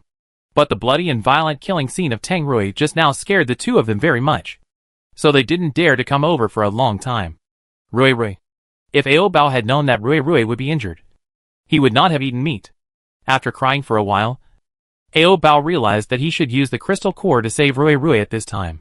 So Ao Bao took out all the crystal cores in the space and stuffed them into Rui Rui's mouth. But these crystal cores were not enough, because Rui Rui had not woken up yet. Ao Bao picked up the stone and smashed the heads of the dead psychics to get the crystal cores from their brains. After collecting the crystal cores of the psychics, Ao Bao hurried to feed Rui Rui. But after eating, Rui Rui still didn't react. Ao Bao was so anxious that he didn't know what to do. So he just cried and shook Tang Rui's body. Halfway through crying, Ao Bao suddenly remembered something. Ao Bao got up, then found a small stone and smashed it on his head. Ao Bao knew that there must be a crystal core in his head, so he wanted to smash his head with a stone, take out the crystal core inside, and give it to Rui Rui to eat. But Ao Bao is no longer the little zombie who had no sense of pain. The stone hit Ao Bao and made him cry. Although he knew it would hurt, Ao Bao kept hitting his head with stones. And each time it hit him harder and harder. His head soon started bleeding. And the blood flowed all the way to Ao Bao's neck. And finally dyed his collar red. Seeing Ao Bao hurting himself, Xiao Shu and Xiao Ting hurried over to stop him. Xiao Shu snatched the stone from Ao Bao's hand and threw it aside. She didn't understand and asked, "What are you doing?" Ao Bao ignored her, picked up the stone again, and smashed it on his little head. Who would be so cruel to himself? Xiao Shu held Ao Bao's little hand and said distressfully, "If you hit your head again, it will be broken." Ao Bao was not smart to begin with. If his brain was broken, he would probably be even more stupid. Ao Bao pushed Xiao Shu away and continued to hit his head with a stone, almost fainting from the pain.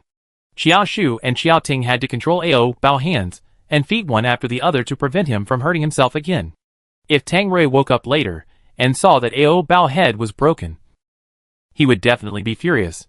Xiao Shu quickly used a cloth to wipe the blood off Ao Bao's face.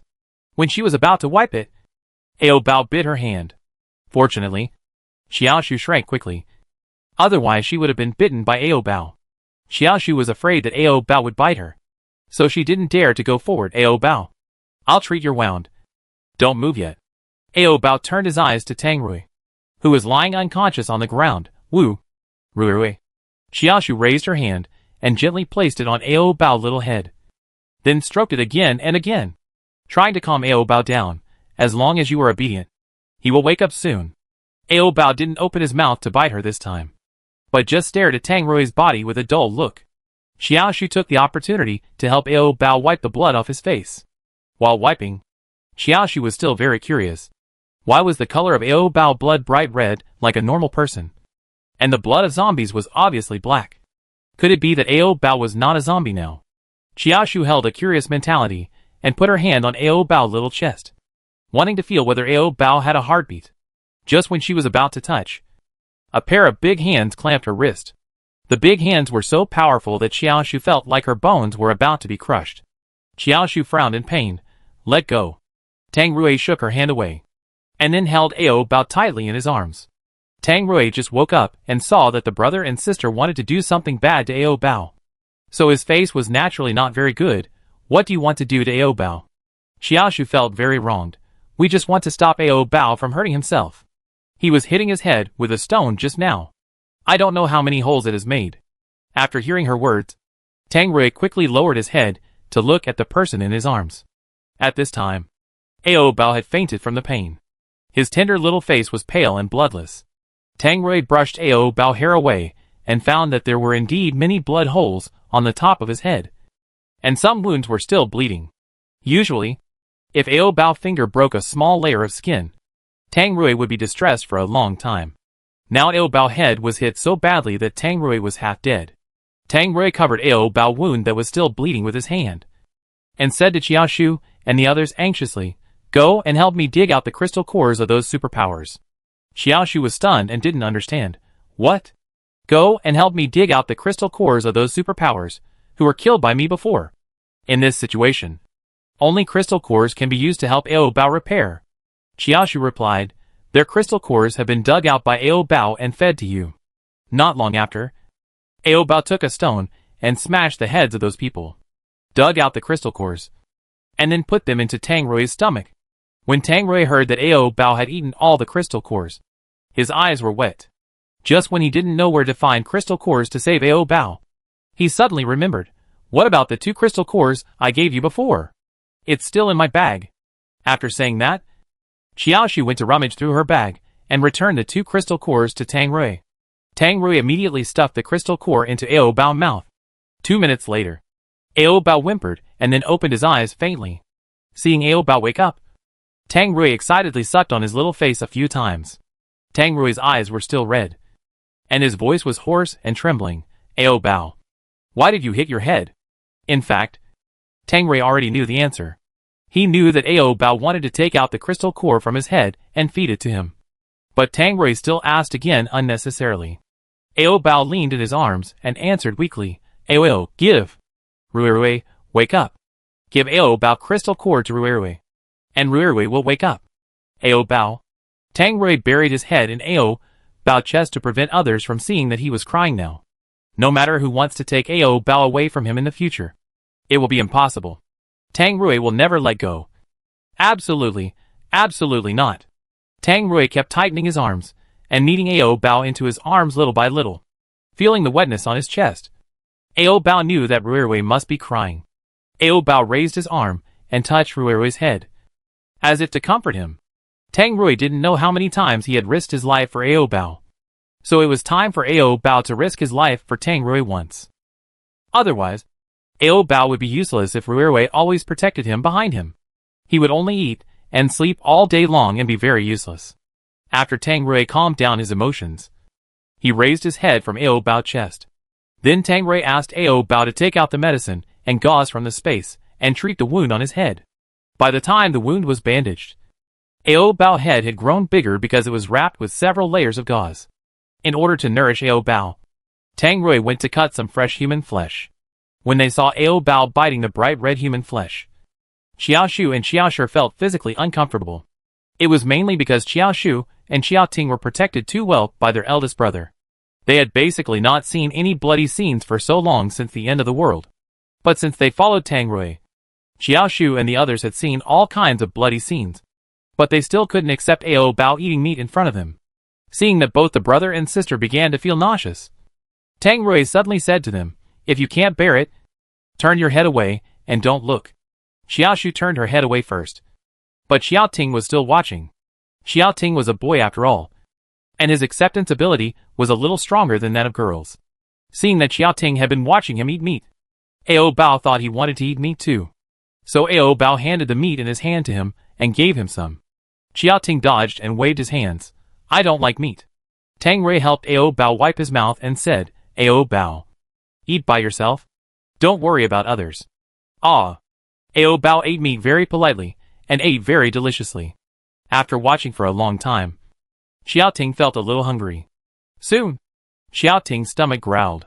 Tang Rui heard his stomach growling. So he looked up at him and said, "If you want to eat meat, go cut a piece and roast it yourself." Hearing Tang Rui's words so casually, Xiao Ting didn't seem to feel so guilty. Xiao Ting was persuaded. He took Tang Rui's knife and prepared to cut some meat to roast. At this time, Xiao Shu grabbed him, and her pretty face was full of surprise. "Brother, are you crazy? You are not a zombie." Xiao Ting was just a little greedy, because he had been eating dry food these days, and had not eaten meat for a long time. However, after listening to Xiao Shu's words, Xiao Ting suddenly woke up. Only zombies eat human flesh. But he is a human. Xiao Ting quickly returned the knife in his hand to Tang Rui. "I don't eat meat. Just some biscuits." Tang Rui handed the knife to Xiao Ting again. "Go and help me cut some meat. I want to cook some broth for Ao Bao to drink." Xiao Ting took the knife with trembling hands. "Okay." Seeing his brother being sent to cut meat, Xiao Shu couldn't accept it. She looked at Tang Rui and asked, "Don't you think you have changed? And you have become inhumane?" Xiao Shu used to like Tang Rui, a strong man. But now she only has fear and fear of Tang Rui in her heart. Tang Rui looked at her calmly and asked, "After the survivors in the ordinary zone die, do you know where they go?" Xiao Shu didn't understand. "Aren't they all thrown to feed the zombies?" Tang Rui asked again, "Then do you know where the meat for the meat dishes your eldest brother cooked for you comes from?" Xiao Shu was even more confused. "What do you want to say?" Tang Rui replied indifferently, "There are no farms in the safe zone." Xiao Shu seemed to understand something. Her pupil shrank. She lowered her head and repeated Tang Rui's words in a low voice. "There are no farms in the safe zone." No farms means no livestock. So where does the pork she eats every day come from? Xiao Shu remembered that her eldest brother used to cook a meat dish for them every day. So what she ate was not animal meat, but the meat of the survivors in the ordinary zone. Why? Xiao Shu didn't understand why the world had become so absurd. Tang Rui said expressionlessly, "There is no reason. It's all for survival." After the survivors died, they would be served on the table, and even their bone marrow would not be wasted. Tang Rui saw this with his own eyes. Xiao Shu couldn't stand it anymore, so she went to the side to vomit. After that, Xiao Shu had no appetite to eat. Even if her stomach was shrunken from hunger, she still refused to eat. The person who was inversely proportional to her was Ao Bao, who loved barbecue. Tang Rui asked while watching Ao Bao eating meat, "Ao Bao, does your head still hurt?" Ao Bao shook his head, indicating that it didn't hurt anymore. Ao Bao had eaten 2 crystal cores before, and now his wounds were healing quickly. Seeing that Ao Bao was no longer in pain, Tang Rui was relieved. He gently stroked Ao Bao's little head holding the gauze. Ao Bao, don't be so cruel to your head again. Ao Bao was so afraid of pain, but he still hit his head with a stone. It was really stupid, which made Tang Rui feel distressed.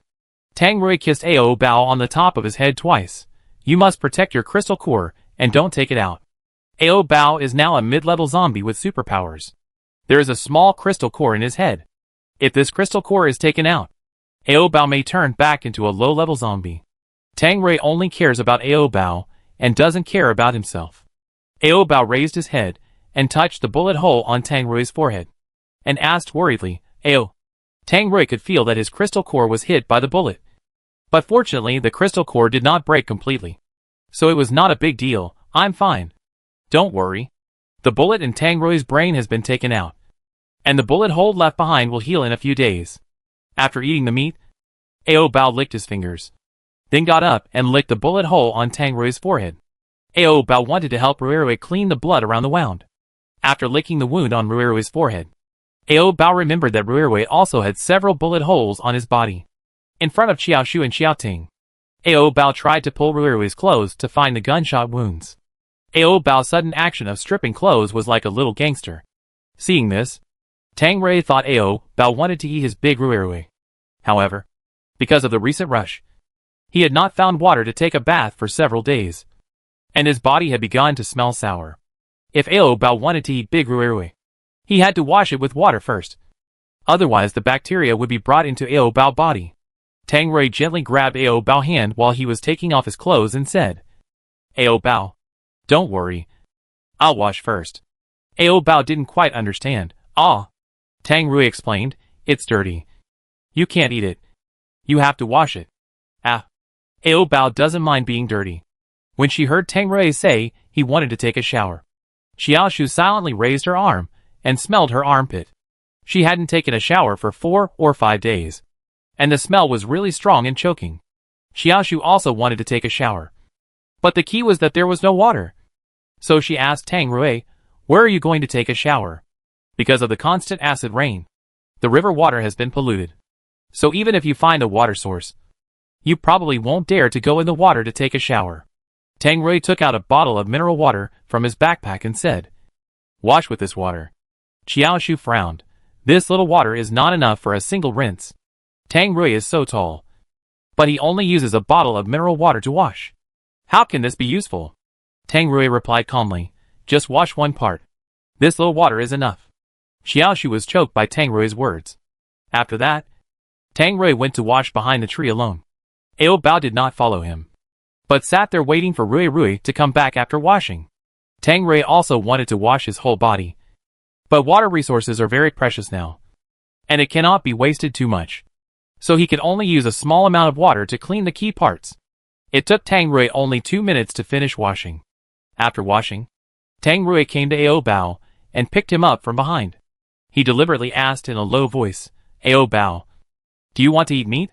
Ao Bao shook his head decisively. Ao, no meat. Ao Bao, if you don't want to eat, then why did you take off my clothes? Tang Rui thought Ao Bao wanted to eat meat, so he took off his clothes. Injury. Ao Bao just wanted to check the wound on Tang Rui's body. It was washed clean, but Ao Bao didn't eat. It seemed that the washing was in vain. Tang Rui held Ao Bao and sat down again with a bitter face, and then let Ao Bao look for wounds everywhere on his body. Ao Bao pushed Ruirui's shirt up, revealing his perfect and strong abdominal muscles, the looming mermaid line, and the very clear vest line. There was a wound a little above Tang Rui's lower abdomen. Ao Bao saw it, and quickly bent down to help clean the wound. If he went a little lower, Ao Bao would touch that indescribable part. Tang Rui's breathing quickly accelerated, and his chest rose and fell violently. At this time, there were 2 onlookers watching them without blinking. These 2 onlookers were Xiaoshu and Xiaoting. In order not to lose control in front of the 2 juniors, Tang Rui wiped his face heavily to stabilize his breathing. But in fact, Xiaoshu and Xiaoting were not concerned about whether Tang Rui was hard or not, so their attention was focused on the bullet holes on Tang Rui's body. A normal person would have died long ago after being shot with so many bullets. But Tang Rui was completely fine. Even with a bullet in the head. Is he still a normal human? Xiaoshu felt extremely scared just looking at the dense bullet holes on Tang Rui's body. And couldn't help shrinking into her brother's arms. Xiaoshu guessed that Tang Rui must be no longer a human being. But he was not a zombie either. He was probably evolved into another more powerful species. Xiaoshu and Xiaoting were both very afraid of Tang Rui now. And Tang Rui, the person involved, was suffering from the burning desire. Ao Bao. That's enough. If he keeps licking, it will get out of control. Ao Bao. The wounds haven't been licked clean enough. And there are still several wounds that haven't been licked yet. Ao Bao has to keep trying. Seeing that Ao Bao is still licking and won't listen to anything.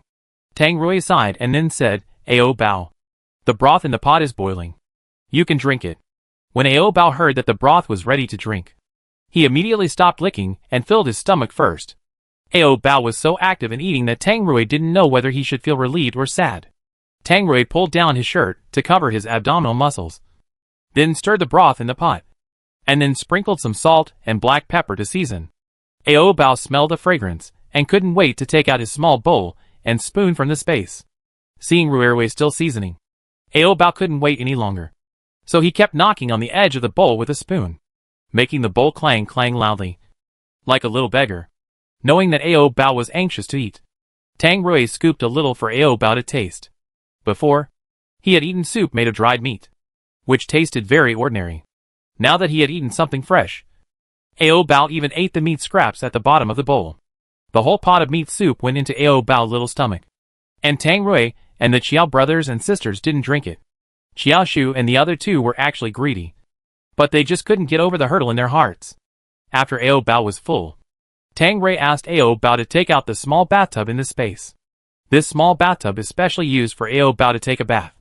After Ao Bao took out the bathtub, he took the initiative to sit in it and waited for Ruerwei to give him a bath. Tang Rui used a sheet to block Xiaoshu and the other sight, and then began to undress Ao Bao and give him a bath. Although Tang Rui himself was not very active in bathing, and basically only washed once every 2 or 3 days, he bathed Ao Bao very diligently. Because Ao Bao was a zombie. If he didn't bathe frequently, his body would rot quickly and stink quickly. Only if he bathed once a day would Ao Bao have no smell. Tang Rui poured 15 bottles of mineral water into the bathtub, and then rubbed Ao Bao's body, rubbing every part of his body very clean, ensuring that no dirt was left. Tang Rui was very particular about bathing Ao Bao, but also wasted a lot of water. Xiaoshu really didn't understand why Tang Rui was so stingy with herself, but was so good to Ao Bao that it was indescribable. Shouldn't people who can survive in the end of the world be selfish? While taking a bath, Ao Bao took out a mini duck to play with. Interestingly, this mini duck also has an inflatable swimming ring. Ao Bao accidentally let out the air while playing, so he quickly asked Ruerwei to blow it up for him. The duck was too mini, and the swimming ring was also small. Tang Rui only took half a breath to blow it up. There was still half a breath left, and Tang Rui couldn't swallow it back. So he took a breath, and the small swimming ring exploded. Just like the sound of a balloon exploding. Ao Bao looked at Tang Rui blankly. Tang Rui gave an awkward smile. Ao Bao, I'll buy you another one later. Ruerwei broke the toy. But Ao Bao didn't cry or get angry. After all, Ruerwei couldn't be blamed for this. And there were several such small swimming rings with ducks in Ao Bao's space. So it didn't matter if one was broken. Seeing that Ao Bao didn't care, Tang Rui felt relieved. It took more than half an hour to give Ao Bao a bath. After the shower, Ao Bao was full of the smell of milky shower gel. Seeing Ao Bao so refreshed after the shower, Xiaoshu was envious. She also wanted to take a shower because her body was starting to stink. But unfortunately, there was no water for her to wash. Xiaoshu couldn't stand the smell on her body, so she shamelessly asked Tang Rui for water. In the end, Tang Rui took into account that she was a girl, so he gave her a few bottles of water and asked her to wash. After getting the water, Xiaoshu was actually very surprised. She didn't expect Tang Rui to be willing to give her so many bottles of water. She thought Tang Rui would only give her half a bottle at most. Xiaoshu took the water and went to wash behind the tree. Xiaoting followed her, fearing that she would be in danger. Only Tang Rui and Ao Bao were left alone by the fire. After being licked by Ao Bao before, Tang Rui's lust was already burning. Giving Ao Bao a bath just now was undoubtedly adding fuel to the lust. Now they were alone. How could Tang Rui bear to waste the opportunity? He kissed Ao Bao's little mouth. It was Ao Bao who seduced him first. So this fire must be put out by Ao Bao himself. Tang Rui could not solve it by himself. Ao Bao liked to kiss Rui Rui because he could taste the meat in Rui Rui's mouth. It was just that Ao Bao drank a lot of meat soup just now and was full. So he had no appetite to taste meat again. Ao Bao pushed Tang Rui with his hand. Ao Bao was full and just wanted to sleep. He didn't want to eat meat anymore. Otherwise his stomach would be broken. Seeing Ao Bao pushing him, Tang Rui knew that Ao Bao might not be willing. Tang Rui panted, bit Ao Bao ear and said, Ao Bao, I have already washed it. So I can't let the bottle of water go to waste. Ao Bao, I'm full. Ao Bao also burped a little, indicating that he really couldn't eat anymore. Even if it was a small piece of meat. He didn't want to eat it. Ao Bao refused again and again. And Tang Rui was a little unhappy. Ao Bao, don't you like me anymore? Ao Bao, Ao Bao likes Rui Rui the most. No matter which part of Rui Rui's body. Ao Bao likes it. Do you really like me? You are lying to me. Right? Tang Rui bit Ao Bao's little mouth with dissatisfaction. Ao Bao is so innocent. How could he lie? Tang Rui said in a tough attitude, if you like me, don't refuse. While talking to Rui Rui, Ao Bao felt that Rui Rui was stiff. Ao Bao waved his hands in fear, trying to escape. Although Ao Bao struggled hard, he still couldn't escape Tang Rui's restraint. After all, in front of Tang Rui, a power-type mutant, Ao Bao's little strength was nothing. After being forced to eat meat, Ao Bao had 2 tears hanging from the corners of his eyes. Tang Rui used his sleeve to wipe Ao Bao's tears and comforted him softly. Ao Bao, you will get used to it slowly. Ao Bao didn't say anything, just pursed his lips, and looked very aggrieved. Although Ao Bao looked reluctant, Tang Rui couldn't stop at this time. Tang Rui stuck to Ao Bao's ear and panted and said, Ao Bao, just 10 minutes. Very quickly, Tang Rui also kept his word, and said 10 minutes. After 10 minutes, Tang Rui really didn't continue. However, in these short 10 minutes, Ao Bao suffered a lot of trauma. Ao Bao little but was sore and swollen, which was very uncomfortable. Seeing that Ao Bao was still sobbing softly, Tang Rui took a bag of rainbow candy to comfort him. Ao Bao stopped crying as soon as he got the candy. After Tang Rui and Ao Bao were done, Xiao Shu and Xiao Ting came back after washing. Xiao Shu saw that Ao Bao seemed to have cried, and his little mouth was swollen. It was obvious that he must have been abused by Tang Rui. Their current location was very close to the safe zone, and they only needed to walk for a few more hours to get there. Before dawn the next day, Tang Rui called Xiao Shu and Xiao Ting to hurry up and try to reach the safe zone at noon. Seeing that they were about to reach the safe zone, Xiao Shu and Xiao Ting were very excited. Tang Rui was also very happy that he could finally leave these 2 burdens behind. After walking for about 4 hours, they saw the wall of the safe zone, which was 7 or 8 meters high. With such a high wall, not to mention that zombies could not get in, it would be difficult for even people to escape from it. Tang Rui led the Chiao brothers and sisters to find the entrance to the safe zone. There was no guard guarding the entrance to the safe zone, only a thick concrete wall. As long as the concrete wall was pushed open, you could enter the safe zone. This was not a challenge for Tang Rui, a power-type mutant. Tang Rui pushed the concrete board open with a little effort. Then they entered the safe zone together. This safe zone was very different from what Tang Rui had imagined. Tang Rui thought it would be the same as the previous safe zone, but he didn't expect it to be the opposite. In the previous safe zone, people with special abilities and ordinary people lived separately, and the hierarchy was very strict. But in this safe zone, people with special abilities and ordinary people lived together and got along very well.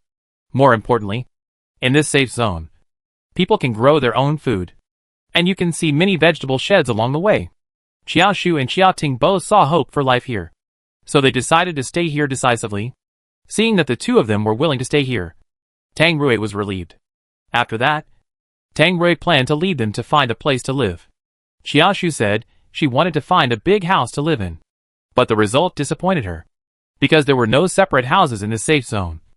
All the survivors were arranged to live in dormitories, just like living in school, sleeping on bunk beds, and 8 people sleeping in one room. The system here is similar to that of a school. Every survivor needs to get up at 7 a.m. for morning exercises. The morning exercises of ordinary people are to run and do exercises to exercise the body. The morning exercises of the superpowers are to arrange suitable exercises according to their superpower attributes to improve their combat level. After morning exercises, they have to go to the vegetable garden to water the vegetables, fertilize them, weed, and loosen the soil. The vegetables grown can be eaten by themselves. After reading the system of the safe zone, Tang Rui had the urge to stay. Because Tang Rui had lived almost this kind of life in the army before. It's just that this place is suitable for Tang Rui, but not necessarily for Ao Bao. After all, Ao Bao, a little lazy bug, usually sleeps until noon before getting up. Getting up at 7 a.m. for morning exercises is something Ao Bao definitely can't do. Moreover, they live in a dormitory arranged uniformly. If Tang Rui wants to be intimate with Ao Bao, he has to avoid other roommates. In this case, there is no private space at all. In addition, Ao Bao is used to being free and certainly doesn't like to live a life that is restricted everywhere. So Tang Rui thought about it and decided to take Ao Bao away from here, and then go to the Changkun laboratory to find the vaccine for the zombie virus to inject into Ao Bao, so that Ao Bao can become a normal human as soon as possible. Seeing that Tang Rui was about to leave, Xiaoshu quickly pulled his sleeve and asked, "If you find the vaccine for the zombie virus, can you leave one for me?" Xiaoshu still wanted to use the vaccine to turn her brother back into a normal human. This was her only obsession. Tang Rui pulled out the corner of his sleeve from her palm. "It's useless to leave one for you. It's not certain whether we can meet in the future," Xiaoshu said anxiously. "Then tell me where you are going, and I will find you when the time comes." "I don't know." Tang Rui doesn't have a definite place to settle down in his mind, so it's hard to say where he will go in the future. After saying goodbye to Xiaoshu and the others, Tang Rui turned around and left with Ao Bao on his back. Ao Bao lay on Rui's back and looked back at Xiaoshu and the others. Seeing that Xiaoshu and the others didn't follow, Ao Bao asked Tang Rui curiously, "Ao?" Ao Bao was asking Tang Rui why Xiaoshu and Xiaoting didn't come and hurry with them. Tang Rui smiled faintly and replied, "They have arrived at their destination, so they don't need to go with us anymore." Hearing this, Ao Bao still felt a little lost and sad. "Ao?" Tang Rui could hear a hint of reluctance in Ao Bao's tone. So he asked, "Ao Bao, are you reluctant to leave them?" Ao Bao was indeed a little reluctant. "I'll bring you back here after we get the vaccine." Tang Rui likes the system of this safe zone, so he will probably come back here in the future. And by the way, he will satisfy Xiaoshu's request and leave her a vaccine. Soon, Tang Rui came to the concrete wall with Ao Bao on his back. Tang Rui wanted to push the concrete wall out, but it seemed that the wall could only be pushed from the outside, and it couldn't be pushed from the inside, which meant that they couldn't get out now.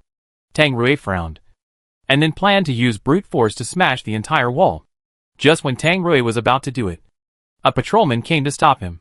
The man rushed over to stop Tang Rui and said, "If you destroy this wall, the zombies will rush in. Don't you consider the safety of other survivors?" Tang Rui looked at him calmly and asked, "How can I get out?" The man shook his head and said, "There is no way out for the time being. You can only wait for the next person to push the door open before you can get out. However, this door is very heavy, and not just anyone can push it open. So Tang Rui probably has to wait for a long time before he can get out." In the end, there was no other way, so Tang Rui had to stay in this safe zone with Ao Bao. Xiaoshu and Xiaoting saw Tang Rui coming back, and they stood there happily to welcome him. Tang Rui didn't want to see the brother and sister at all, so he asked the dormitory manager to arrange another dormitory for him and Ao Bao to live in. The dorm manager looked at the little Ao Bao in Tang Rui's arms and said, "Men and women live separately, so the little girl in your arms cannot live in the same dormitory with you." Tang Rui replied to the dorm manager, "Ao Bao is a boy." The dorm manager didn't quite believe Tang Rui's words. After all, Ao Bao was still wearing a little skirt. "Let me check it out." Before Tang Rui could speak, Ao Bao had already consciously lifted up her skirt, and was about to take Xiaoxiao out of her underwear to let the dorm manager take a closer look. Fortunately, Tang Rui stopped her in time. Otherwise Ao Bao would have been exposed under the dorm manager's nose. The dorm manager saw that Ao Bao's little underwear was bulging, and then he was willing to believe that Ao Bao was a boy. Then the dorm manager arranged the two of them in the same dormitory. There were 8 people living in a dormitory, So in addition to Tang Rui and Ao Bao, there were 6 other roommates, all of whom were superpowers. And they were about the same age as Tang Rui, all around 20 or 30 years old. When Tang Rui and Ao Bao came into the dormitory, the 6 people were walking around the room with their shirts off. Tang Rui's first reaction was to cover Ao Bao's eyes. Ao Bao can only look at his naked body, and absolutely cannot look at other people's naked bodies, so as not to pollute his eyes. When the 6 people saw that a new roommate had come, they put on their clothes out of courtesy, and then came to greet Tang Rui one by one. Tang Rui's temperament was relatively cold, and he didn't like making new friends, so he didn't communicate too much with the 6 people. After a simple response, he took Ao Bao to the bathroom to flush. When Tang Rui took Ao Bao to the bathroom, the 6 people gathered together to discuss. The beautiful boy in the man's arms looks a little familiar. Someone next to him echoed, "It looks a lot like the kidnapped boy published in the newspaper." After hearing what he said, the other people quickly tore off the old newspaper pasted on the window, and looked at it carefully, and found that the kidnapped boy in the newspaper and the boy in the man's arms just now really looked very similar. After Tang Rui came out of the bathroom with Ao Bao, the 6 people suddenly asked Tang Rui, "Are you the kidnapper?" Tang Rui was a little confused. "What do you mean?" The 6 people showed Tang Rui the newspaper. Tang Rui saw Ao Bao's photo posted on the newspaper, and the text next to it was hashtag "The young master of the Zhongzhi Consortium was suspected to be kidnapped and his whereabouts are still unknown." This newspaper was published before the end of the world, and Tang Rui met Ao Bao after the end of the world. So how could he be a kidnapper? Ao Bao saw his photo in the newspaper and waved his hands excitedly. Ao Ao. Tang Rui didn't understand why Ao Bao was so happy. At present, Ao Bao's identity has been known. At the same time, Tang Rui is also very curious about who kidnapped Ao Bao and how Ao Bao escaped from the kidnappers. Just when Tang Rui was lost in thought, Ao Bao took the old newspaper in his hand to play with it, and tore it up in a few seconds. Ao Bao, stop making trouble. Tang Rui took the newspaper fragments back from Ao Bao, pieced them together again, and continued to read the kidnapping news. Unfortunately, this news is very short and does not have too many details. So Tang Rui currently only knows that Ao Bao's identity is the young master of the Zhongzhi Consortium. Another useful information is that Ao Bao's parents are one of the top chaebols in the country, and the entire family is even involved in the political and military fields. Tang Rui guessed that Ao Bao's parents are definitely still alive. After all, their family is powerful and must have known that the zombie virus would break out early, so their family has enough time to prepare for how to deal with the arrival of the end of the world.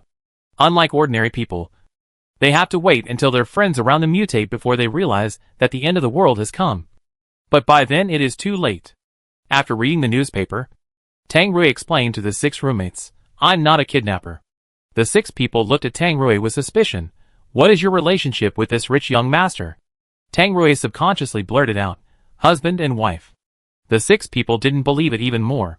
After all, Tang Rui and Ao Bao were both men, so how could they be husband and wife? Seeing that they didn't believe it, Tang Rui asked Ao Bao to call him husband in person for them to hear.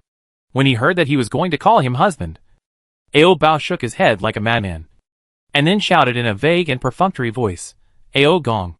Tang Rui took out a lollipop from his pocket and shook it in front of Ao Bao. Ao Bao spoke clearly this time, "Husband." "Good boy." Tang Rui gave the lollipop to Ao Bao as a reward. Tang Rui's method was at most to trick Ao Bao into shouting.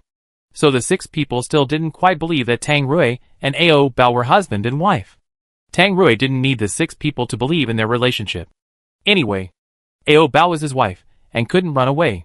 After dealing with the 6 roommates, Tang Rui found a quiet place to sit down with Ao Bao in his arms. Tang Rui now had a lot of questions to ask. "Ao Bao, do you still remember who kidnapped you?" If Tang Rui found the kidnapper, he would definitely chop the kidnapper into meat paste and avenge Ao Bao. Ao Bao shook his little head, indicating that he didn't remember such a long time ago. Tang Rui then asked, "Do you still remember what your parents look like?" Ao Bao still shook his head. Although Ao Bao is now a mid-level zombie, his IQ has not caught up, and his memory has not recovered. Tang Rui raised his head and rubbed the back of Ao Bao's head, and asked with a hint of sadness, "Ao Bao, if you remember the past, will you leave me?" Ao Bao is the young master of a consortium. And Tang Rui is just a retired soldier. The difference between their identities is very different. Tang Rui doesn't know whether Ao Bao's parents can accept him as a son-in-law. Although those identities are only before the end of the world. After the end of the world, money and power are nothing. And strength is the hard truth. But Tang Rui still feels uncertain and feels that he is not worthy of Ao Bao. Seeing Rui suddenly become sad, Ao Bao hugged his neck tightly and rubbed his rough handsome face with his chubby little face. Ao. No matter what happens in the future, Ao Bao will not leave Rui. Tang Rui knows that Ao Bao has not recovered his memory yet. So he will firmly choose him. If Ao Bao recovers his memory, then Ao Bao is likely to choose to return to his parents. Tang Rui is now confused, and he doesn't know how to choose for the future. He only knows that he can't leave Ao Bao. So he will never let Ao Bao leave. Tang Rui said, as if he had made up his mind, Ao Bao, I will work hard to become more powerful, and strive to be worthy of you, so that your parents will not oppose us. If they still oppose, then I will not be polite to them. Ao Bao doesn't care so much. He just wants Rui to be by his side. At night, after Tang Rui coaxed Ao Bao to sleep, he quietly got up to exercise alone, tied iron blocks on his hands and feet, and then went for a night run. However, there was a curfew at night, and people were not allowed to go out casually. So Tang Rui could only climb the stairs from the first floor to the top floor, and then walk down from the top floor. After sweating, Tang Rui went to the bathhouse to take a shower, then returned to the dormitory and hugged Ao Bao to sleep. At 6:30 the next morning, the bell rang. As soon as the other 6 roommates heard the bell, they got up from their beds one after another. Tang Rui also woke up. Only Ao Bao was not awakened. The 6 roommates were still asleep and went to the playground to gather in a daze. A few minutes later, Tang Rui came late with Ao Bao on his back. The others were standing there. Only Ao Bao was sleeping on Tang Rui's back like a sloth. The instructor who was training them came to Tang Rui and said seriously, put him down. Tang Rui did not listen to him and put Ao Bao down. The instructor felt that Tang Rui was challenging his authority, and immediately yelled at Tang Rui, since you are here, you must obey orders. The instructor spoke so loudly that Ao Bao woke up successfully. As soon as he opened his eyes, he saw the instructor yelling at Rui. Ao Bao bared his little milk teeth and yelled back for Rui, Aoho. The instructor was also angry, pointing at Ao Bao's nose and yelling, get down right now.